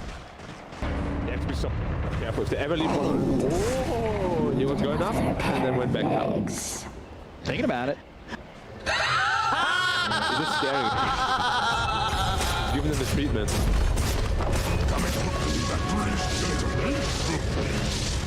No BKB disabled, unfortunately, so 23. Yep, putting under pressure. Free to TP out. Lion, Ethelens finished. And Shard also finished. Yeah, he said that, Shard.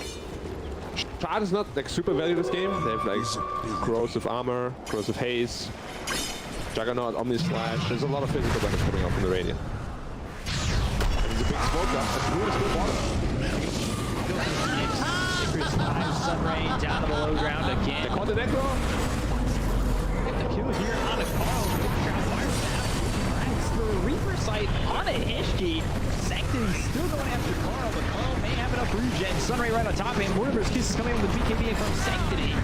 Looks like they're leaving Carl. They did get the kill on a Marvel while all this is going on, so they leave Carl, they get 2. Can they get more? It was a big mistake by the Lion. He just didn't hex the Necro. He had 300 health, he just didn't hex him. Got Shroud off, Stick off, Heal off. Could have been a whole lot cleaner. To be fair, I've been there. Hexing post target is very difficult. Right, you just can't see them. Just off screen. Okay. Mother, starting to split bottom. No hero right now, they have to defend. They have to react super fast, they do so much damage. Backdoor doesn't help.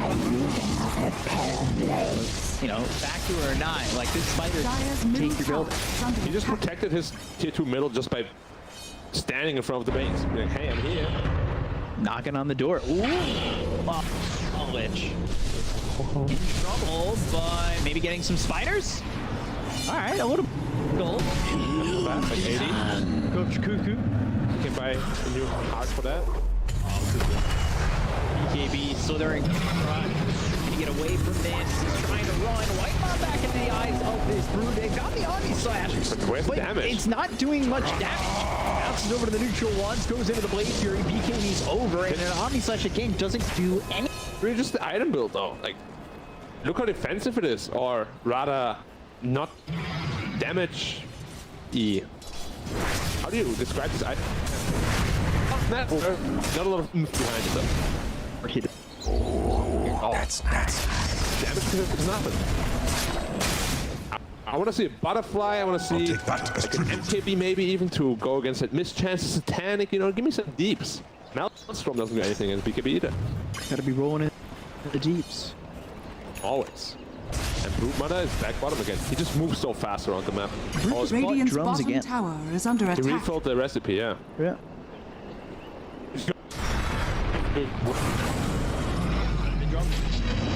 Drum now, and Radiant's bottom yeah, that's gonna go through for the Reaper side of the damage. 1, 2, 3, 3, 2, 1, you're dead. We'll get the kill there, and the look over as Whitemon's gone. They've got the minus armor on them all, but first the cookie lands, the bastions are there. They should be able to kill this Timber, and they will. And Roshan is up. That's a big problem for the die here. Massive turnaround here for T1. How did Brute die? I didn't see it. A lot of damage. The Reaper, I guess? Yeah. Yeah. Must have thrown it on top of him. Again, you get the replay. Yeah. Must have thrown it on him when he was like pretty high health, so they just got bursted down. Yeah, so the fight's going on, Swift Slash thrown, and then bottom of your screen, you're gonna see it. Reaper Sight comes in with a lot of damage. It was basically just slaughter neck to bring it along. Yeah. Okay, interesting. It's an Aegis. And Shard. Yeah, Shard Dire's move. middle tower is under Slaughter attack. got it, I believe. So Slithering Crush to a explosive cave for 5 seconds to minutes affected. Increases radius of Slithering Crush by 75. Yeah, not bad. Dire's middle tower is under attack. He is, yeah. That also makes a lot of sense with the Shard. You just want to be a frontline puddle. So they really want long, drawn-out fights here. They have like almost no burst damage whatsoever. Like Necrophos wants long fights. Slaughter's itemizing into long fights. So is Juggernaut. And Lilgun is the complete opposite. They want to go in, burst the hero to take the fight on their terms.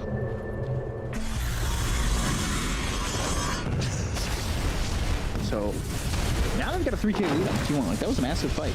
It was. I think it gives them the idea to just try to wait out the BKB Reaper Scythe and go on the Brood. So the thing is, Tiny is slowly starting to scale. It's just he's had such a rough beginning to the game that he, after 5 and average, kind of went very quiet. They have to defend you while the Brood is split. He has no TP right now, 40 seconds. But they have to make sure they don't lose the mid-rex. And Brood needs to play very aggressively. Gotta go faster. Dire's middle tower. And going pretty quick, honestly. Lose the tier 3. Brood still just throwing down webs. They're all going marching down top. Radiant's top tower is under attack. Backdoor. Oh my god, I say there's backdoor! And it's only a Lich. Yeah, only a Lich. They got the Aegis though. They got the Aegis and they're gonna go again. Toss, Earth Spike. 23 going away with the Blade Fury as well as the Fire Snap Cookie. On Ishki, he will expose. Silver Crush coming in. They've got themselves the Corrosive Haze. The Kelbo with the Sunlight is down. Toss up in the air. The Snapshot. They have the Ravens. The pop is killing. No, they don't. Zephyr gone. Looks like he might pop. He will. Just so well played by Lilgun. Making perfect usage of the Brute Mother split pushing. Necrophos had the TP top as well. Lich TP top earlier. So it was a 3-5 fight. Just get the kill for free with a Swift Slash. It's ace here. Foss? He's fine. Or is he? Radiance is burning. Oh, 22 hardstopper stacks, 200 HP per second. Burn out those spiders. It's a lot of spiders. Really start to regen. Yeah. He's gonna have his Hex soon though. You know what? There should be an item in Dota that increases summons damage. So Slash, Ishki, he's got Carl in trouble, but he's got the cheese. Deadpool's going after all those spiders. Blade Fury will take them all out. They'll go after 1, 2, 3. Avalanche toss, 3 on a White Man. They'll get the kill to the Lich. They look over as Carl and 23 are going to focus their attention on a Marvel. 1, 2, 3. He did heal up with that insatiable hunger. Marvel trying to Timber Chain away. He's got the Lotus Robots. Now the Reaper Sight on both of them, and that will get the kill on a Marvel. So, yeah, he knew it was coming back on him, but he's full health. He's willing to throw it. And 23 still wants to go for Sanctity. And no buyback here. Might be a potential opening. Brood really needs to start the split push. Ancient Spell Prism. Who's gonna get it? Necro. Do you think Necro should go ag? It's decent. I like hard also. Like if you can just out tank them, out sustain, I think you're in a very good spot. And his radiance is now starting to feel kind of impactful actually in those team fights. Dire's top tower is under attack. Well, and time is ready as well. Now who gets what? Rook gets a spell position. Dire's courier has been killed. Relic. The Lion or Timber? Tiny. Dire's middle barracks Tiny are wants to under right attack. Yeah. Anyway, they're knocking on high ground again. Double damage Jug. No glyph. It's okay, Lion. Might potentially give up. Dire's middle barracks are under attack. Dire's middle One barracks. of those. Bottom already. Lich. Radiant's bottom tower is under attack. Just forcing TPs every time. He took the health on the spiders, so they're very survivable. it's easy to kill. That's why I was thinking Hags on Necron. Because I don't know, I've said it twice now, but like I feel like having that extra oomph in the Heartstopper aura, Ghost Shroud or reduced cooldown, that could be really good. You're gonna go 1, 2, 3, Hex, and the damage. Cooper gets the BKB off. Down to Slither and Crush. And right now that's just the Swift Slash used, but 1, 2, 3 able to use these webs to get very away. close. Had like what, 300 health left on the Slaughter? And he ended up surviving. He's going Axe. He's got the gold. Oh, switches to the AC. No Axe for him. No Axe for him. AC to cancel out the Brutes. AC. And just overall make him more survivable. He can survive. Well, you can start to, have it queued up. Next Roche, maybe Ags drops. Maybe, yeah. Which then maybe the Necro wants to take though. True. If it's for free. Haste. The question is on Necro here 25. Heartstopper aura or Death?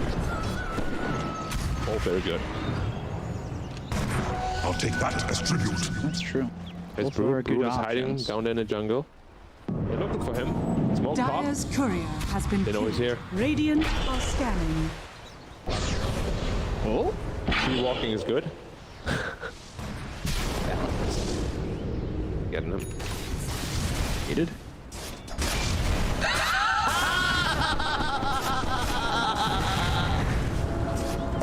Juggernaut.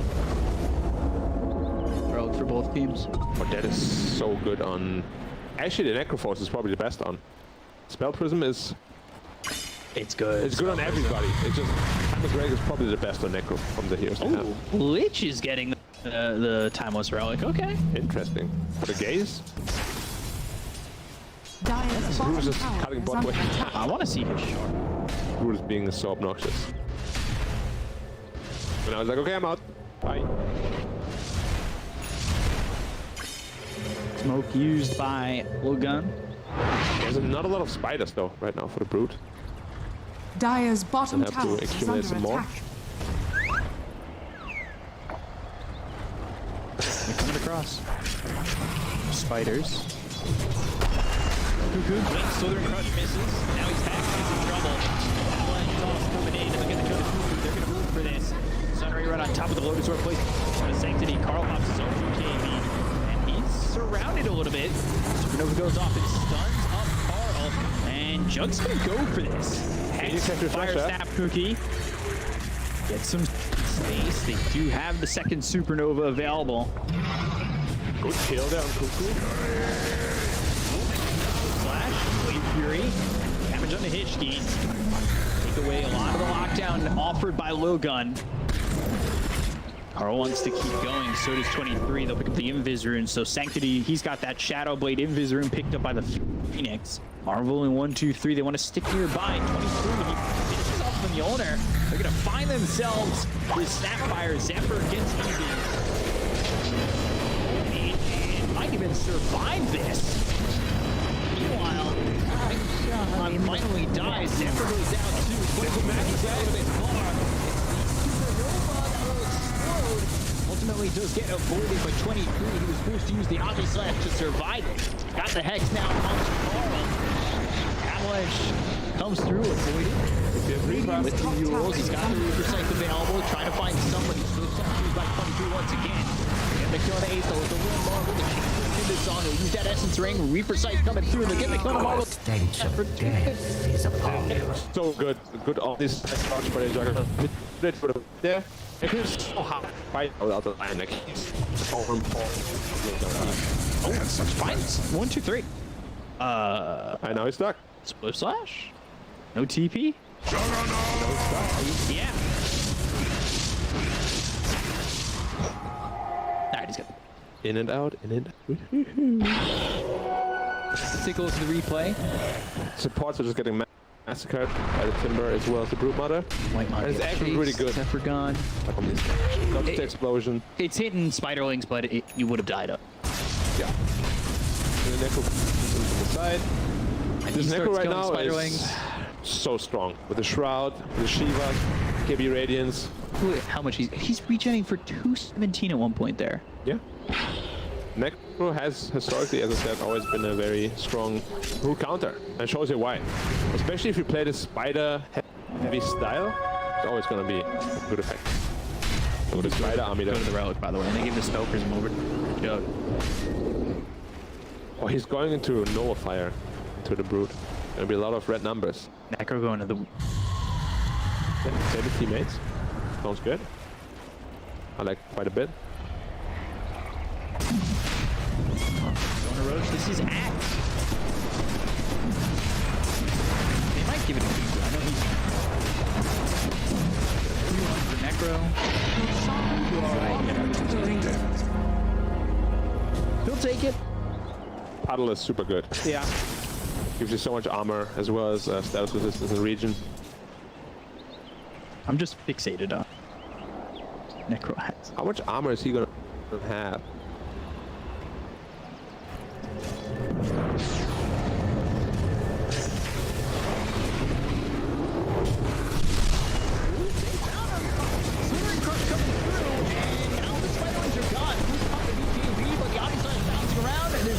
Go to except for 1, 2, 3. They'll count you down. You are gone. 23. He gets the kill. They took out the Spiderlings first, and then took out the Bruno. And then you get to the top of that. They've got dust this time. Sunray's not going to be enough. Yeah, they're crumbling. Crumbling, yeah. Like, there was no reason for Tiny to be there. Root just got picked off at the same spot pretty much. They probably both to buy back. 20k. So this Brute item build look very cute, but Dire's top tower is under attack. Dire's top tower has fallen.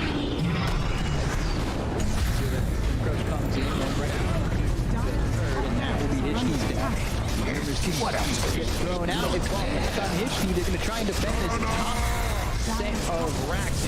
Really defend the entirety of the base, but it's not looking likely that they're going to be able to do so. Reaper Sight comes down. Marvel dead. He's got buyback. It's not the old Reaper Sight with Mags.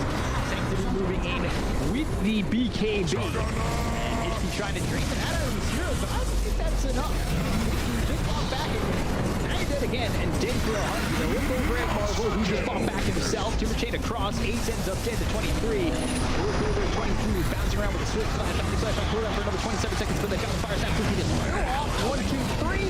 They will call GG and T1.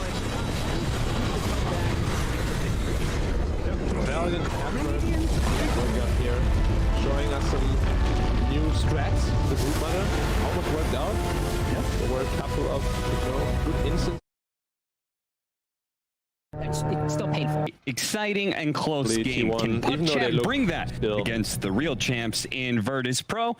Go now to OD.Pixel and Fog. Thank you very much, Cap. Yes, a real test indeed here for PuckChamp. You know, this is it's going to be a challenge for them. The team coming up from the lower division and now... Go farm anything. I'm going to go farm anything. You have to just play aggressive. And if they can get this lane set up, they get the Bat Rider versus the Timber. It used to be incredibly strong. You just end up like taking over it. Maybe it's actually like level 3 or 4. Significant versus Bat Rider. You have to remember you are quite high strength game, so it does, it's still painful, you know. Sure, it's not your main attribute, but it still is going to be painful whenever you get hit from these spells. From the battle begins! Death in particular. Let's see, VP setting up there, see if they can find something, but PuckChamp not going to walk into the trap that VP tried to set. So he's hit level 4, feeling very strong now with level 2 reactor, but he's got backup.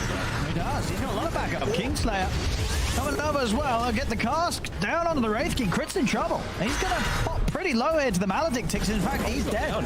Yeah, he's not going to be able to keep himself alive, as that is going to be first blood, taking down Crit and also taking down Astral TM. A tower hits are coming in, but he's got the Salve ready to go, and he's able to walk away alive as VP take down the 2. GPK. I mean, they're going to have to snowball, but Desperate, he's very low. We'll pop the Fairy Fire. And now they're actually looking to turn. They've trapped GPK in the arena. GPK got any measure to jump out. In fact, he's going to try and get back in onto Desperate, but further backup comes in. They bring down GPK and keep Desperate alive. Oh, and now save from Astral. Radiant's bottom tower is damage for this won't be quite enough. Too hard with the jug. Dire's middle tower is under attack. Kingslayer. He's going to go down. The Omni stack. All last 2 bounces is not working in Nightfall's favor as Melez. He's going to be fine. Welcome. It is quite strong if you're sticky. GPK. That's great. Got the damage, yeah, with the Maledict. It's going to be very little they can save, and they'll buy him some time in the snowball. Is it actually that enough to save him against the ticks of damage? It is. Another nice move from Astral. He's probably going to die as they've got the snowball. Silence out straight away, and no struggle at this point of the game. If they have that sort of bottom. Right. To get the Firefly off again, is he able to move over the trees and far enough away? Oh, the slash bounces the wrong way. Oh, unless he just tanks, casually tanks 2 ultimates and walks off. Oh, that's gonna feel bad. Maybe a slight mistake there if Nightfall maybe spins instead of using Omni. Perhaps they have enough. So that's what they're going to try and get a fight going here. At this stage, they do have. Oh, do they? The stance isn't going to last long enough. He's still alive. Healing Ward's down. They couldn't quite kill him off this time round. As DM's fine, backup comes in as they'll lose Desperate. They will manage to find Kingslayer and return TM. They're still trying to focus him. He's actually going to miss the Timber Chain. The Firefly does come to an end. Bella's trying to stack up the Napalm. Get the Flame Break out on the 2 of them. Remnant grab onto Astral, but Astral, Crit, and Melas, they're still good to continue to push back VP. I won't be able to find anything more than the Wisdom. Champions. And now VP, they're not as cooldown reliant. They're going to look to pick back immediately. Well, they are. And PugChamp aren't quite ready for this sort of quick movement off the back of the last fight as they catch Desperate by surprise. Melez looking pretty dead this time round. The Maledict's down, Death Ward as well. The stick charges, and actually snowball as they try and turn towards Kingslayer. Melez, he'll still tick out to the Maledict and get him in. They could use to aggressively fight with the reincarnation. Yeah, he's strong damage-wise, but he is unbelievably fragile. He has very little armor, and he's versus a Timber Saw, as well as heavy magic damage from the side of VP. A little bit slow on the response there. Nightfall, he just allows himself to get Rainfire blasted. As there's no response from him at all, they will lose Mars in return. Finger comes out. Crit will die the once. But VP's having to back off. They've lost 2 of their members. I mean, he didn't have vision. Sure, I guess he just wasn't prepared at all. Fight not over quite yet. I'm going to jump back in onto Crit. And Crit, he's going to get burst here by VP. As VP see a chance to get back in as PugChamp hang around for a little too long. They might even lose more here, PugChamp, as Dakalis is getting surrounded by GPK, TM, and Save. It's going to be another kill here for VP. Or Dakalis? Yeah, they've got him. Melez trying to fight back, but with a step back up. That big kill. Get Kingslayer on top of it. Still up to hang around. Bottom lane, Melez, the Omni Smash is back up, he's dead. And over to the side, Save and DM, they've got another catch. They found Astral. And Astral, he'll try and escape over the snowball. DM's going to be sure to chase this though. See, he's not letting Astral get away. VP getting out on top now with these kills as even when PugChamp makes a move, they're losing more for in return. A little bit of time left on the DD. It's about to expire. I mean, bit of a bold one. There, VP's not heading over quite yet. So we'll see if VP. They're not even going to commit for it. They're too scared of VP being able to get in and fight him in the pit. They've actually stepped back for now, but Roshan is so low. Nightfall popped the healing one. I think he was going to use it to scout. He like sent it into the pit for a second, but well backed up, and it's got the long cooldown. VP VP just stepped right back. They didn't even try and make a move aggressively into the pits. Oh yeah, DM's feeling confident, just holding on to the tower, showing himself. Melet's already scanned things out for the trees. He's going to be able to get the jump on stage. Arena's down for Desperate. They're able to pin. Witch Doctor over towards the wall. Kingslayer goes down. Melet's still alive, actually, as he's off to the side. They will chase him down with the Blade Fury, take him out. As it's the back gone. But they've lost both supports for this VP. We'll move over towards Crit. Bring down the Wraith King once. He's ready for round 2. Can they kill him off a second time? Desperate also coming in. Has the stun follow up onto the Jug. They've found Nightfall, focusing him over towards the side. Blade Fury's back up. It doesn't matter. They've got the physical damage to take him down. 3 dead on VP. Desperate very, very low. Is he able to blink out? He's away to the high ground, but GPK will hunt him down. Just in with the Astral Step. It's a cleanup by VP. DM getting the triple kill. As PugChamp, even with the Aegis, it's a reincarnation. And PugChamp. And he's got Spell Amp. I'm going to try and have a punch at them here from the smoke. They have got the BKB. Yep, 2 of them. Right? I don't think the third one's online just yet for Melis, but they do have 2 BKBs on their core. So Yeah, they're going to be able to start the fight onto him. Melis is gone, and TM's already Timberchenning up to the high ground. He's found the backline, safe, able to line up the stun onto the 2 of them. As they jump, he's burst down, he's controlling Desperate completely. Will come in with the BKB, but Chris having to use the rest of the BKB to TP out of there. Same for Desperate. And we'll get they get a couple of supports. It feels like a monumental difference in that one. It does not feel like a 2K difference at the moment. And now they found Desperate. Yeah. Meles is trying to box over to help out, but Desperate is going to go down. And now Meles, what does he do here? He has got the rest of the team coming over. Okay, well, they set a point to GPK.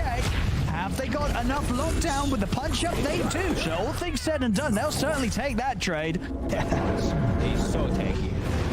They're going to try. Let's see. What they can do there. Wraith King's in trouble, though. That's Crit down once. Again, they've got the arena, but they're focusing Kingslayer. They'll kill the support, but the Omnislash comes out to Crit. That's Crit gone. They've taken down both supports, but again, that's just not going to be anywhere near good enough here against VP. As VP will happily lose Dave and Kingslayer at the start of every fight, because they know that their 3 cores will clean up easily without the support back up now at this stage. They're such a nuisance that PugChamp is putting down. It's still painful. Exciting and close game. Can PugChamp bring that against the real champs in Virtus Pro? Go now to OD.Pixel and Fog. Thank you very much, Cap. Yes, a real test indeed here for PugChamp. You know, this is it's going to be a challenge for them. The team coming up from the lower division and now... Go farm anything. I'm going to go farm anything. You have to just play aggressive. And if they can get this lane set up, they get the Bat Rider versus the Timber. It used to be incredibly strong. You just end up like taking over it. It's actually like level 3 or 4. Significant versus Bat Rider. You have to remember you are quite high strength game, so it does. It's still painful, you know. Sure, it's not your main attribute, but it still is going to be painful whenever you get hit from these spells. The battle begins. Death in particular. See, VP setting up there, see if they can find something, but PugChamp not going to walk into the trap that VP tried to set. So he's hit level 4, feeling very strong now with level 2 reactive, but this he's got backup. He does, he's got a lot of backup. Kingslayer coming over as well. They'll get the cask down onto the Wraith King. Crit's in trouble. He's going to pop pretty low here to the Maledictics. In fact, he's dead. Yeah, he's not going to be able to keep himself alive, as that is going to be first blood, taking down Crit, and also taking down Astral TM. Tower hits are coming in, but he's got the Salve ready to go, and he's able to walk away alive as VP take down the 2. GPK. I mean, they're going to have to snowball, but Desperate, he's very low. We'll pop the Fairy Fire. And now they're actually looking to turn. They've trapped GPK in the arena.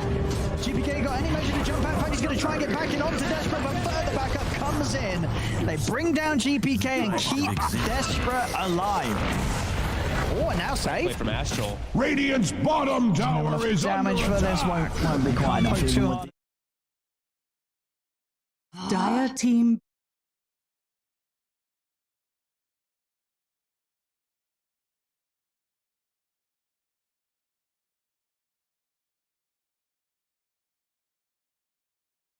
Dire team ban.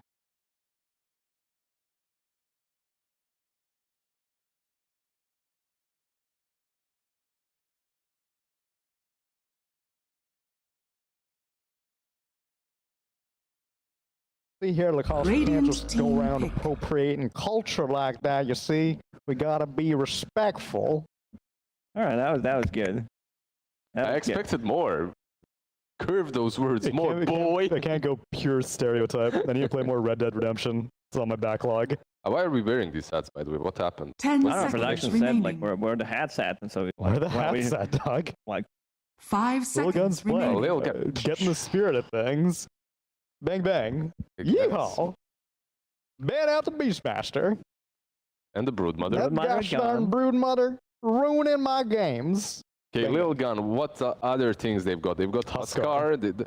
If they have Brood, they probably have Meepo as well, so... That, we'll see. Arc Warden? Arc Warden, sure. Not as cheesy as Brood, as Meepo, as Huskar, but... They played one game of Arc Warden, I believe. Yeah. Didn't end up well. Dire team pick. There we go. We're getting into it. T1 pick up the lion first. Rules out any potential spirits. Hell him back and... Back to hell and back again. Lion is a good opener. It doesn't reveal too much. 10 Like, what are you gonna remaining. do? Like, we open up with Lion. Like, how do you counter Lion? 5 seconds remaining. Question. No way. Abaddon.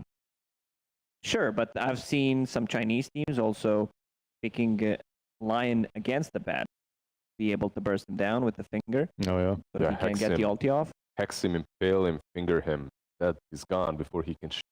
True. Can't activate it because you're silenced in a hex. You're just You're still in your taboo roll. No, Blizzard. You keep it. I'm just wondering if they want to like first phase. Did this team cheese their way into the upper division? This is how they play. Like, I don't think any other teams from what we've seen in the other regions have similar playstyle to them. Pick. Something Radiant team pick. arrived.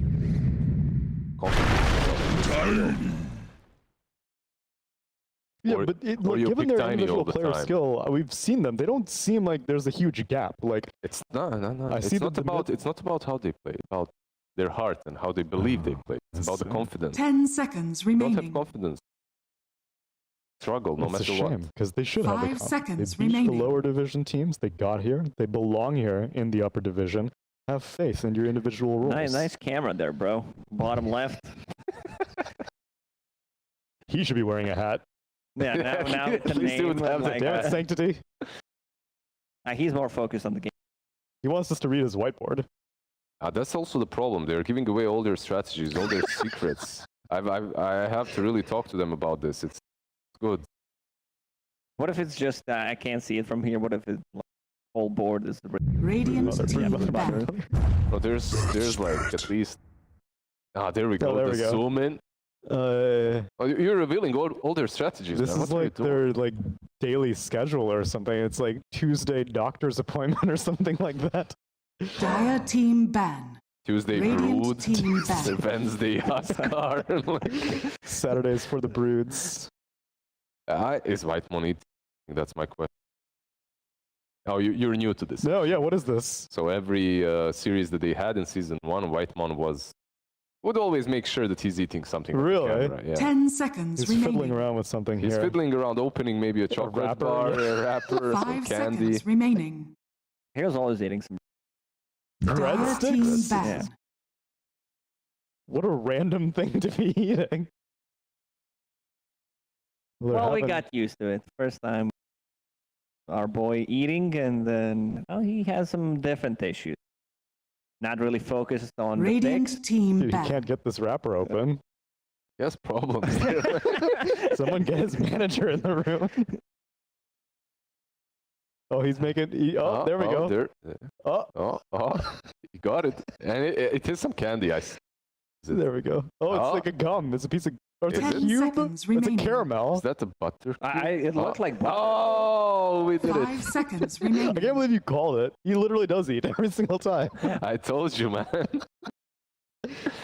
I can't blame him though. I eat all the time when I play Dota as well. Yeah. But, It helps with Oh my god, he's going for another one. another one.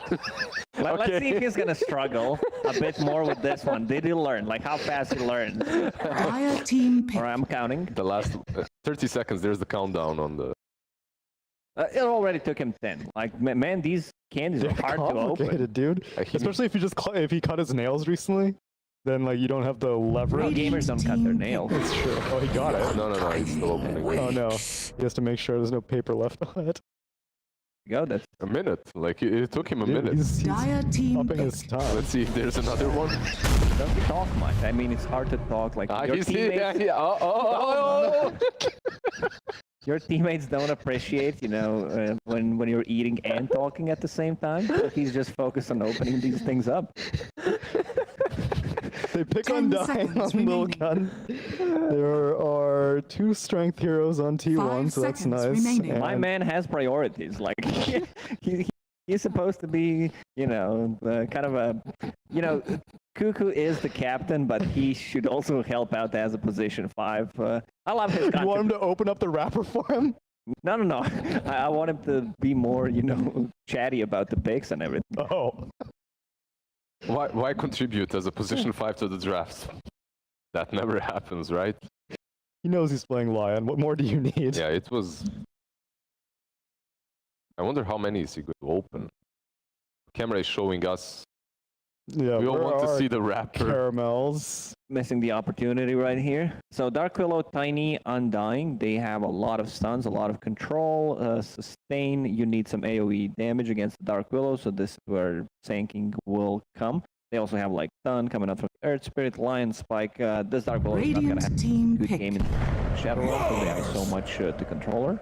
Mars, okay. It's going to be a core Sand King on one side, and the other probably this Tiny. Sure how well he'll do. What is possibly a Sand King, but... Meanwhile, 10 Lilgun... seconds remaining. Again, they need this one big hero, this one big win 5 condition. seconds I'm remaining. not sure what they can go for. Medusa is an option, perhaps, into Lion. It works. We've seen it before. Huskar is banned out. Arc Warden with this kind of lineup could also... Radiant team Is Jack back. still in the pool? Bad. Okay, because I was thinking they need someone that get out, don't care too much about magic damage, and that's outside of the arena with the rage. Strong laner versus... Well... Mars plus Undying, though? But yeah, 10 that's Mars seconds plus remaining. 9 versus Lion, that Lifestealer. Do have that feast 5 to work with seconds right remaining. now on Lifestealer. Definitely a better laner versus... Dying can be... Yeah, and Lilgun, I'm Dire with you. team Team back. fight-oriented support seems good. Luna's banned out. Radiant Medusa, I team do back. think would have a place, especially against a Lifestealer. T1 ban out and Ursa. Morphling also banned out. Morphling is Arc Warden look alright for Lilgun, as it kind of fits their playstyle as well. 10 seconds They have remaining. to be careful. This Infest Bomb with the Do you 5 want to have seconds like remaining. mid laner? You still don't know what you're playing. Probably Tiny, because they are banning out Ursa. They need someone that Lifestealer is afraid of, but Ursa's gone. There's no Juggernaut. Razor Dire is team still an back. option. Oh, yeah. Yeah, Troll was a good. Radiant side of team Lilgun. They pick. actually did the Quap and the Timbersaw and the Luna. So a little bit of offlane, a little bit of mid, a little bit of carry, you know. The last 3 bans are Luna before the Knights. About Dire Spectre team for pick. Lilgun. Dark. Oh, Darks, you're gonna go fast with the Earth Spirit. It's good. Good And combo with the Sand King. Sanking. Like these 3 heroes were played by Nigma, I believe, the other day in Europe, where you have like great combination. Dark Spirit. Choose your hero. Great king. I'm not really down for this Great King. They do have some good stuff like Dark Willow plus Mars, Undying Great King should strong enough of a lane, but you could... Okay, Carl will be the Sand King, so it will be the Darkseer plus off lane. Yeah, T1 for me, I like what they've got. It's not that Lilgun does not have a chance. They do have decent. They have a normal draft this time around. It's nothing too extravagant, not too cheesy. Raid King, Mars, like this is some standard stuff. Dota. It's not gonna be that close because this team needs something. Like they need some spice added to their draft, and this just seems very normal. The other regions played as well, so I'll go with T1. Yup, it'll be a third T1 for me as well. If nothing else, I want T1 to inspire confidence. In all the games that I've seen them win, I've been like, yeah, you won. It would look good. Go be sure to hit up Instagram.com/Lizard. We need this. We need Instagram and everything, guys. How about my partners over on the casting desk, B-Cup and Black? How y'all doing over there? God, yeah. I gotta tell you guys, it's caramel and very hot race song. Yeah, I had the same problem. I love it. You know what they need to do? They need to invent that paper that is actually edible. Oh yeah, you just eat the whole thing. Eat the whole thing. Exactly. Yeah, you don't even know what's inside, just throw it in. I'm pretty sure gum is wrapped in edible paper. Some of it, for sure. Yeah. Prediction? T1. My apologies. Yeah. All right. Very different. Lilgun. Let's go. Game number 2, coming in for a good one. Will I be 0-5 after this prediction is the question. Yes is the answer. I think so. Let's go to the game. Definitely a possibility. Might as well just solo cast. Bye. Alright, you got it. You can solo cast. Take your ball. It's the void. It's the void. The ball. You need to learn about the void. I do not care about the void. To battle. I eat void. I'll help my weak and puny allies where I can. Okay, so realistically, Lilgun, when they experiment, when they do crazy stuff, I like what they do quite a bit. I've just not been seeing a whole lot of them when they play like this conventional, normal Dota kind of stuff. Hopefully they'll be able to surprise me here, but T1 should be having the end. Their draft is also pretty damn good. The battle begins. Taking racing into a lifestealer. A little risky. No, he really stretched his arm there. So another mid Sand King. It's good. Much like your It is good. We saw it lane really well. That's Against melee heroes, Sand King is super heavy. So you always push in the lane, you get the free rune, you always have full health mana pretty much, your Caustic Finale, pressures a lot, you have a stun, you get fast blink, all your spells are AoE. Absolutely love the hero. How do you feel about the Dark Seer?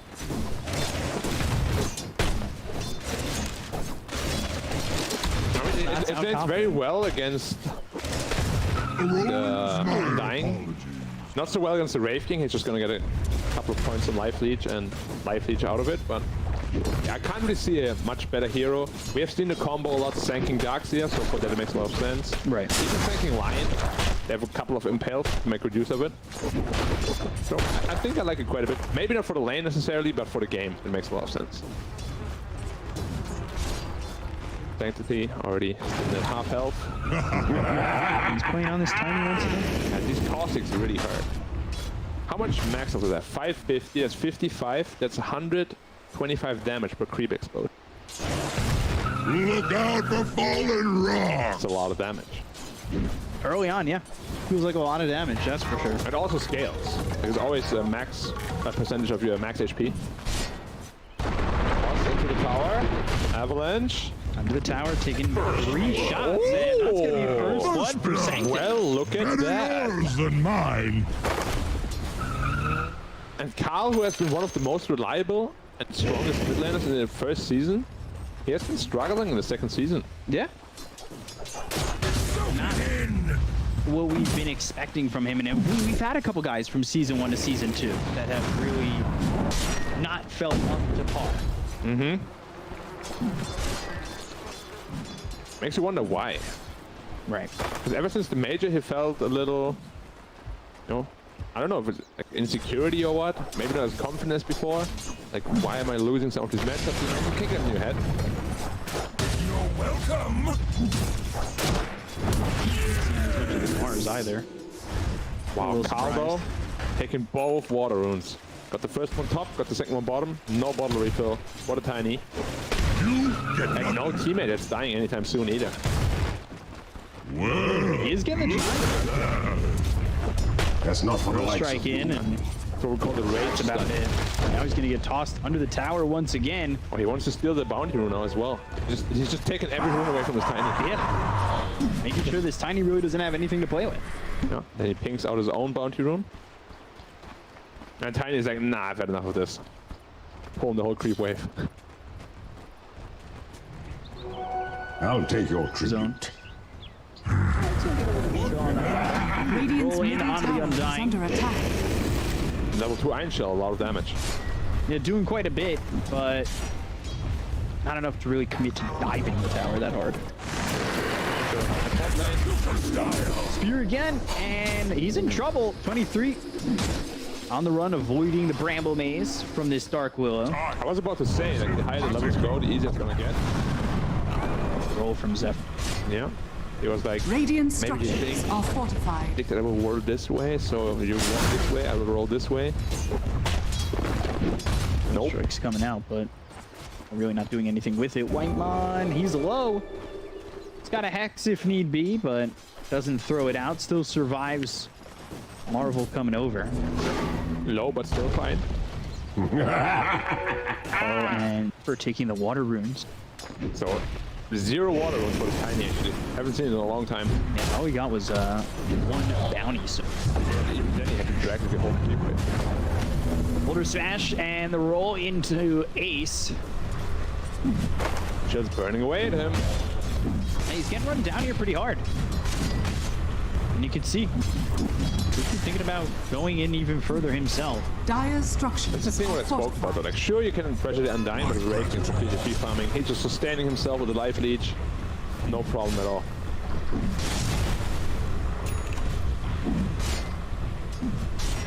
Now, he's out onto the Dark Willow, into the Shadow Realm. There's another spike there, and Shadow Realm strike. Oh, still gets the kill on Whitemon. Couldn't get around those trees in time. The only problem now is that Dark Willow does not have a TP to get back to the lane. Yeah, so it's going to be a long haul. Yeah. Walk of shame, as we like to call it. Can't TP mid either. The Undying also doesn't have enough money to buy a TP scroll. Of course, 100 gold is a lot of gold now. So he has to take the long walk as well. Yeah, it's quite a bit. And also you started with like 3, right? And now you only have 1. It's such a big change. But you're just used to use them pretty carelessly. I used to get 3 of those. Look out! Pretty uneventful this game. Yeah, only 2-1. Like, it's just very quiet at the moment. Yeah. Mars trying to farm away. Like the carries are very survivable ones. Like they both have good life steal sources. Be careful in the Mars though. Roll in, that lands. Looking like Marvel's gonna die here. He actually kicked him away.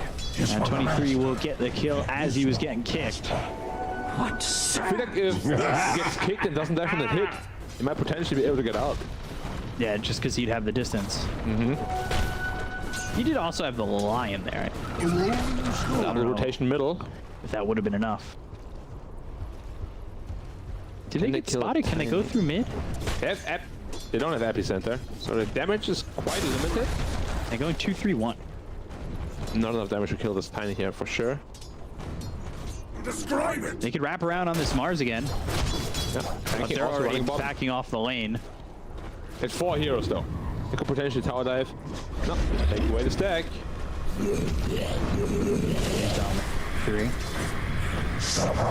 Iron Shell just CSing a lot here for the Darkseer. 54-2. If you can't pressure the carry, you just prioritize your own game and farm a lot. A lot of those CS out of this stuff. Hex and the King all coming over. As Burrow's strike will land it. Spear pushes Carl back though. And in the Sandstorm, a lot of damage on a Hishki. They'll get the kill on the Dark Willow. These heroes come over and rotate for a Lilgun, but they can't do anything with it.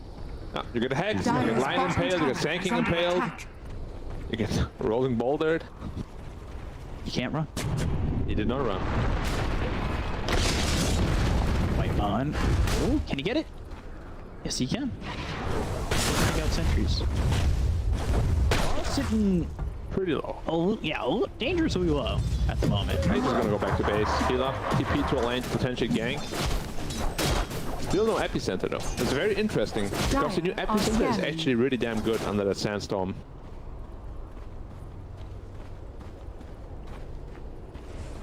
What's life they're going for? Maelstrom straight away, then Armlet. So he wants the farming item first before going for the fighting item. Makes sense, I like it. Trying to control the runes once again, but Sanctity, he gets lucky with this one. We really see the Mars struggling a lot. Lifesteal has 1600 net worth ahead of him. Tower is under attack. Marvel's 2500 net worth. It's very rough. Compared to the Darkseer, that feels... It's a brutal lane. Really rough. Time for Mars. Game Boots finished off for the Darkseer. He's got that Soul Ring, full bottle to work with. Zephyr coming around. In for the mana. And we'll roll. They've got the back at the wall. Boulder Smash on 1, 2, 3. He's level 7. He has no re-ink. And he's getting run down here.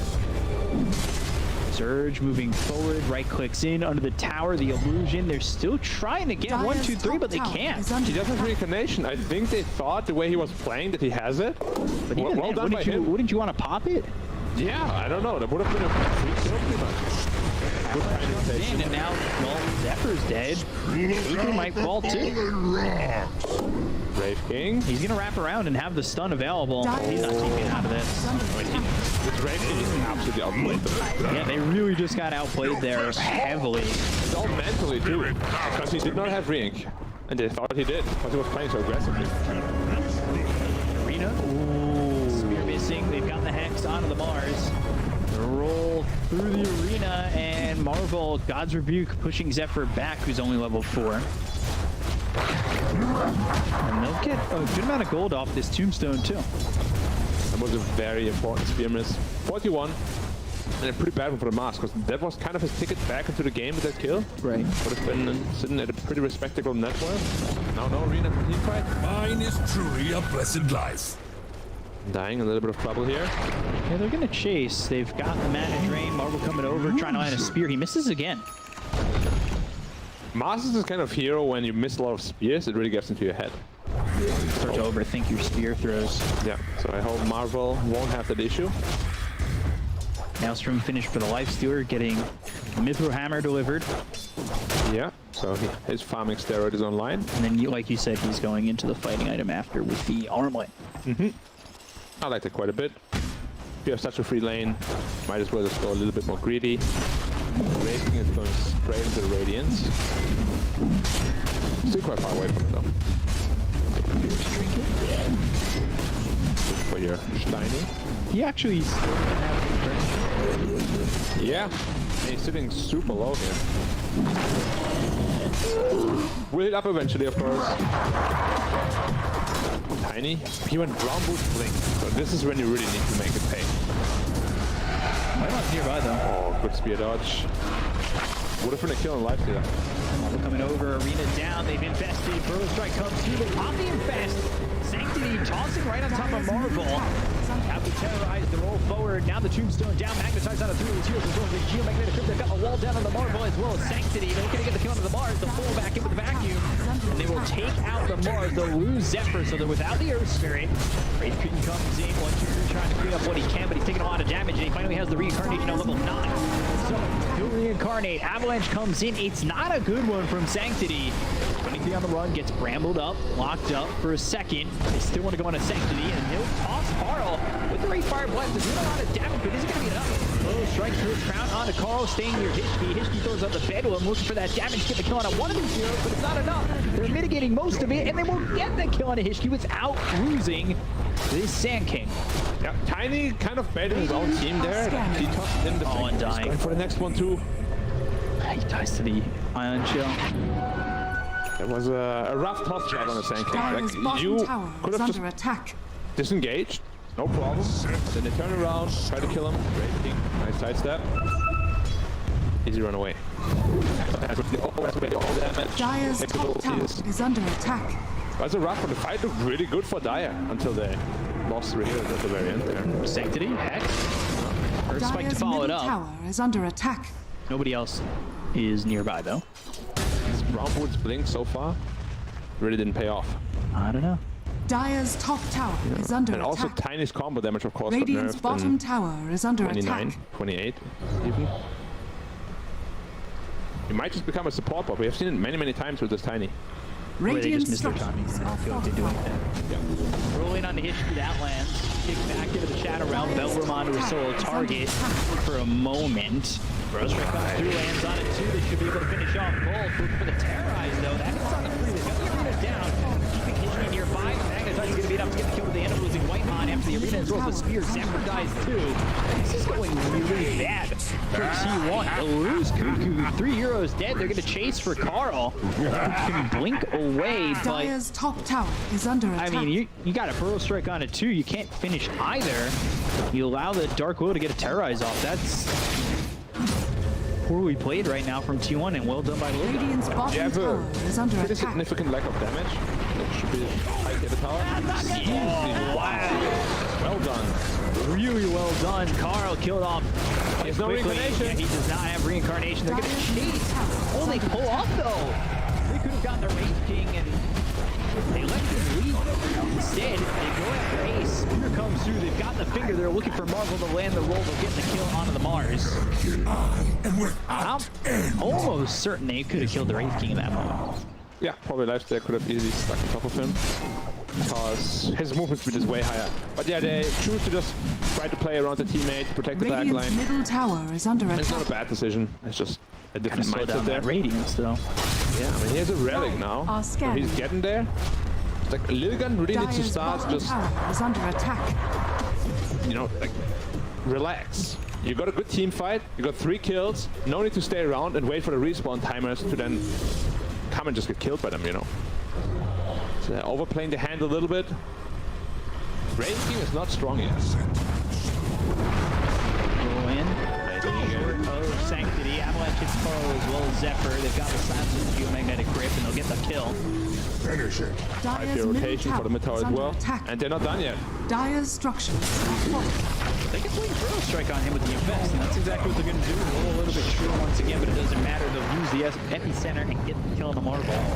The pickoffs are looking clean at times for T1, but I've got before where others Dire's middle have tower is not. under Roll in, Burrow Strike hits. They've got a third. Radiant's top tower Kind of looks is like under game 1 where they attack. just randomly started Radiant's dying one by courier one. has been killed. Zephyr losing that shit advanced. Always rough. 5 HP reach quite a bit.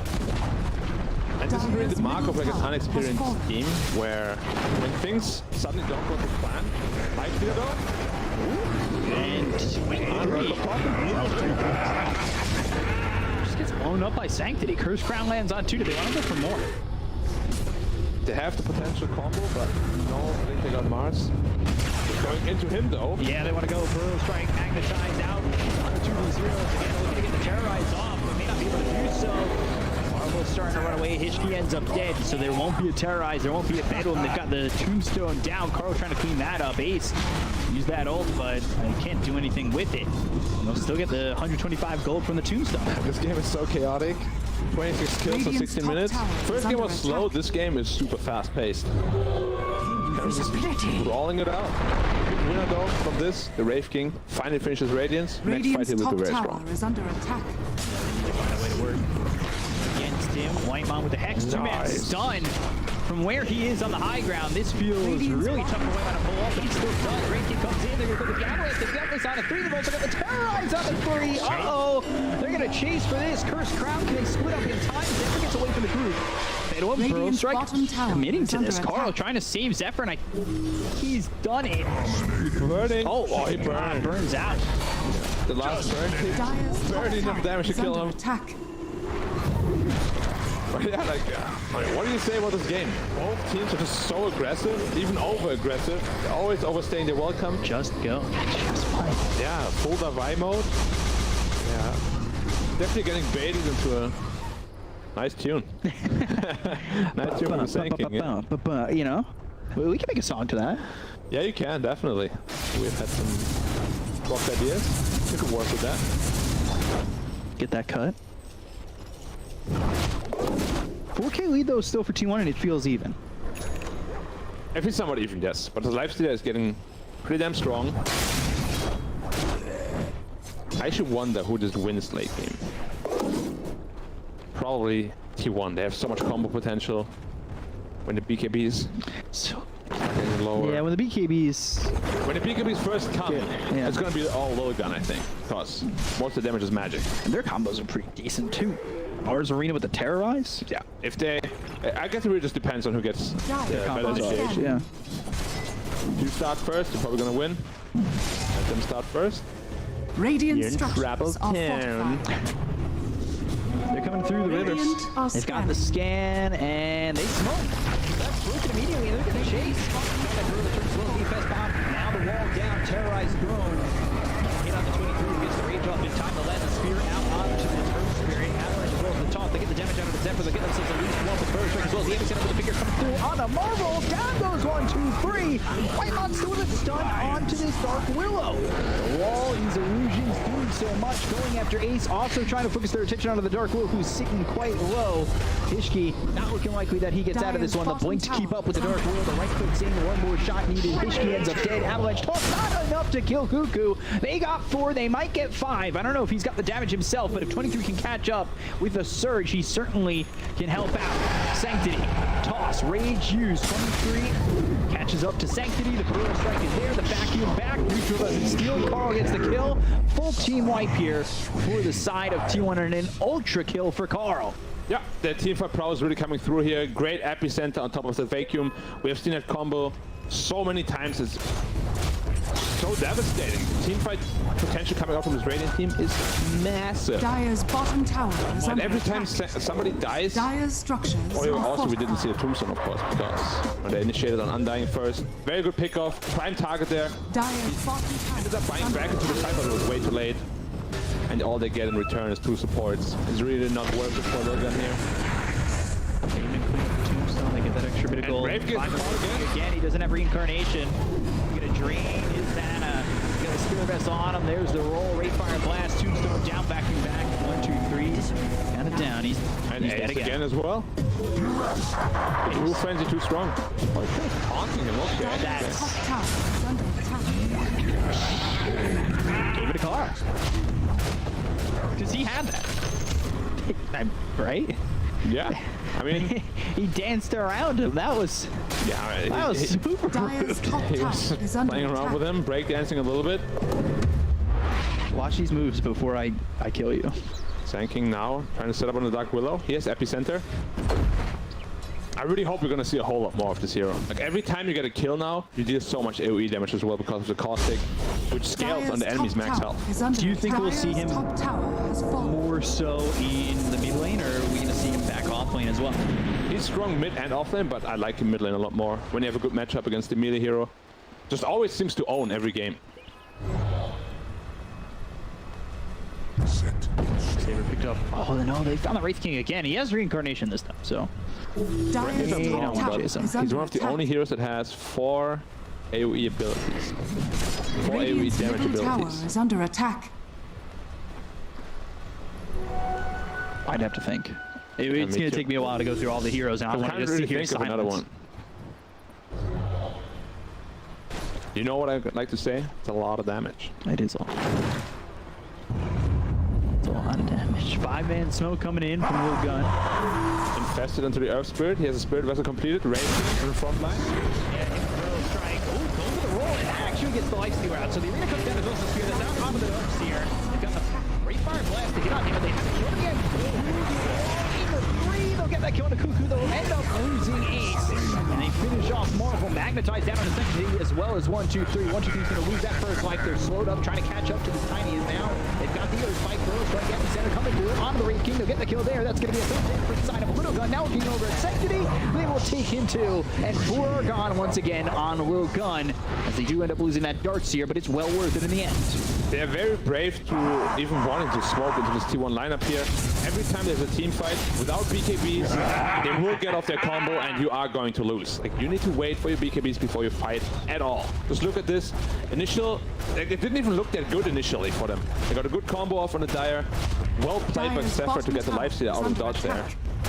Big problem, and then triple vacuum wall. Fight is over right there. Yeah. They get their own radiance. Dire's Just easy for middle them. tower Too easy. has fallen. They just have so much control in this game. Yeah. So much stun, so much slow. Vacuum, burrow strike, earth spike, roll, you know. They lack nothing. The only thing they lack is damage through BKB. But if Lilgun has no BKBs, it doesn't matter. Just by BKB. Tiny, not itemizing into one. Mars, not either. Wraith King, finally will, but he's very far away from it. Dire's bottom tower is under attack. They smoked. It's like they want to fight again. I mean, they're down by 11k, Dire's 12k bottom now. tower has fallen. A lot. I don't know where they keep running into them. Like, they need to split push rather than run into the iron wall. Because the lead is just gonna get bigger and bigger.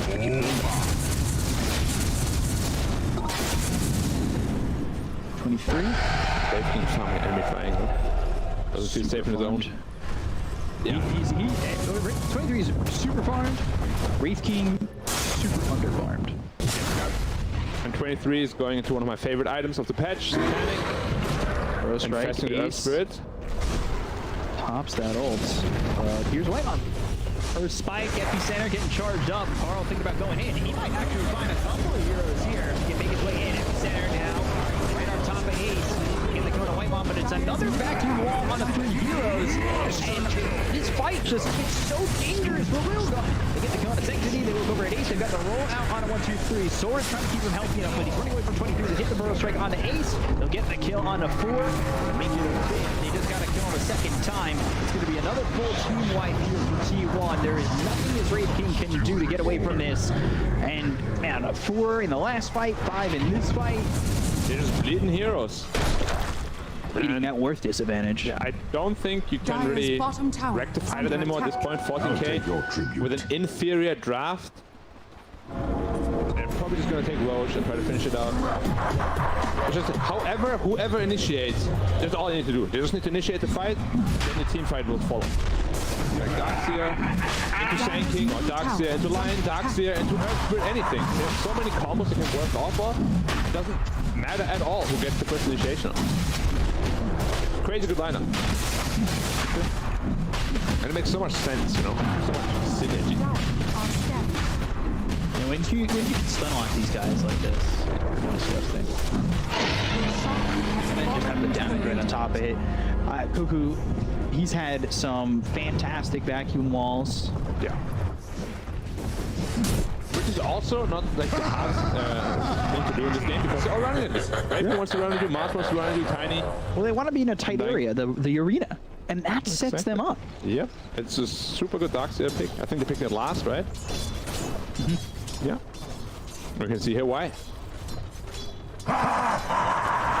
Sand King on the hunt. Oh, Wraith King again. Mr. Stun though. Didn't land.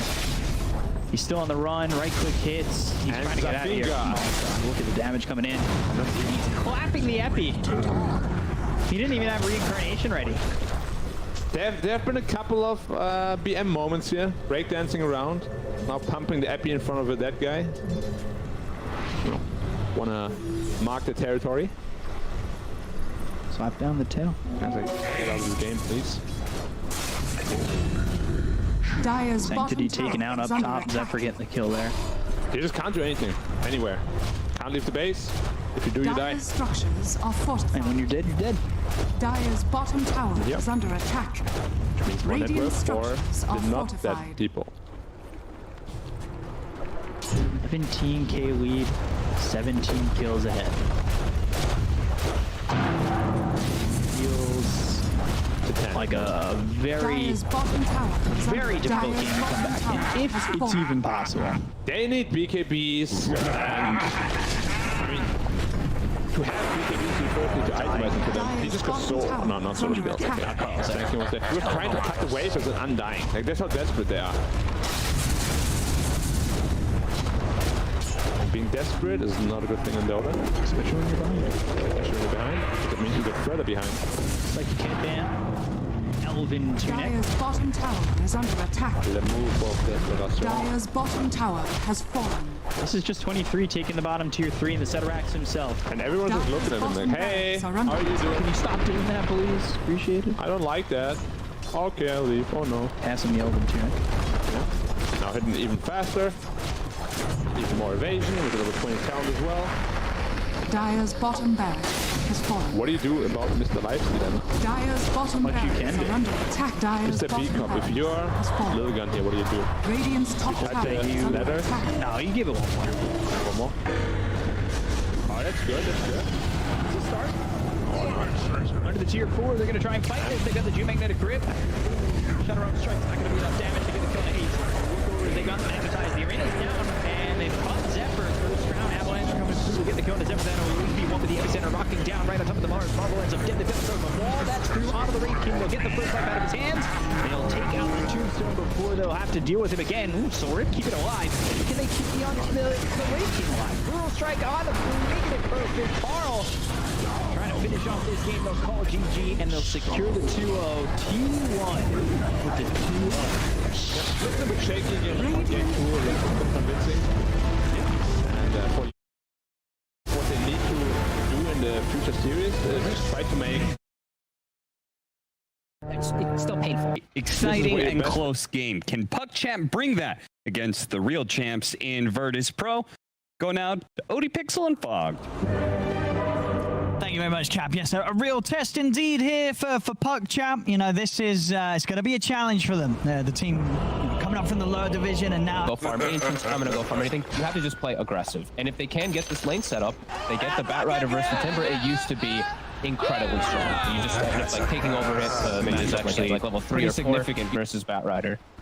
You have to remember you are quite high strength game, so it does, it's still painful, you know. Sure, it's not your main attribute, but it still is going to be painful whenever you get hit from these spells. From the battle begins! Death in particular. I see VP setting up there, see if they can find something, but PuckChamp not going to walk into the traps that VP tried to set. So he's hit level 4, feeling very strong now with level 2 reactive, but he's got backup. He does, he's got a lot of backup. Kingslayer coming over as well. Get the cask down onto the Wraith King. Crit's in trouble. He's going to pop pretty low here to the Maledictix. In fact, he's dead. Yeah, he's not going to be able to keep himself alive, as that is going to be first blood, taking down Crit, also taking down Astral TM. A tower hits are coming in, but he's got the self ready to go, and he's able to walk away alive as VP take down the 2. There, GPK. I mean, they're going to have to snowball, but Desperate, he's very low. We'll pop the Fairy Fire.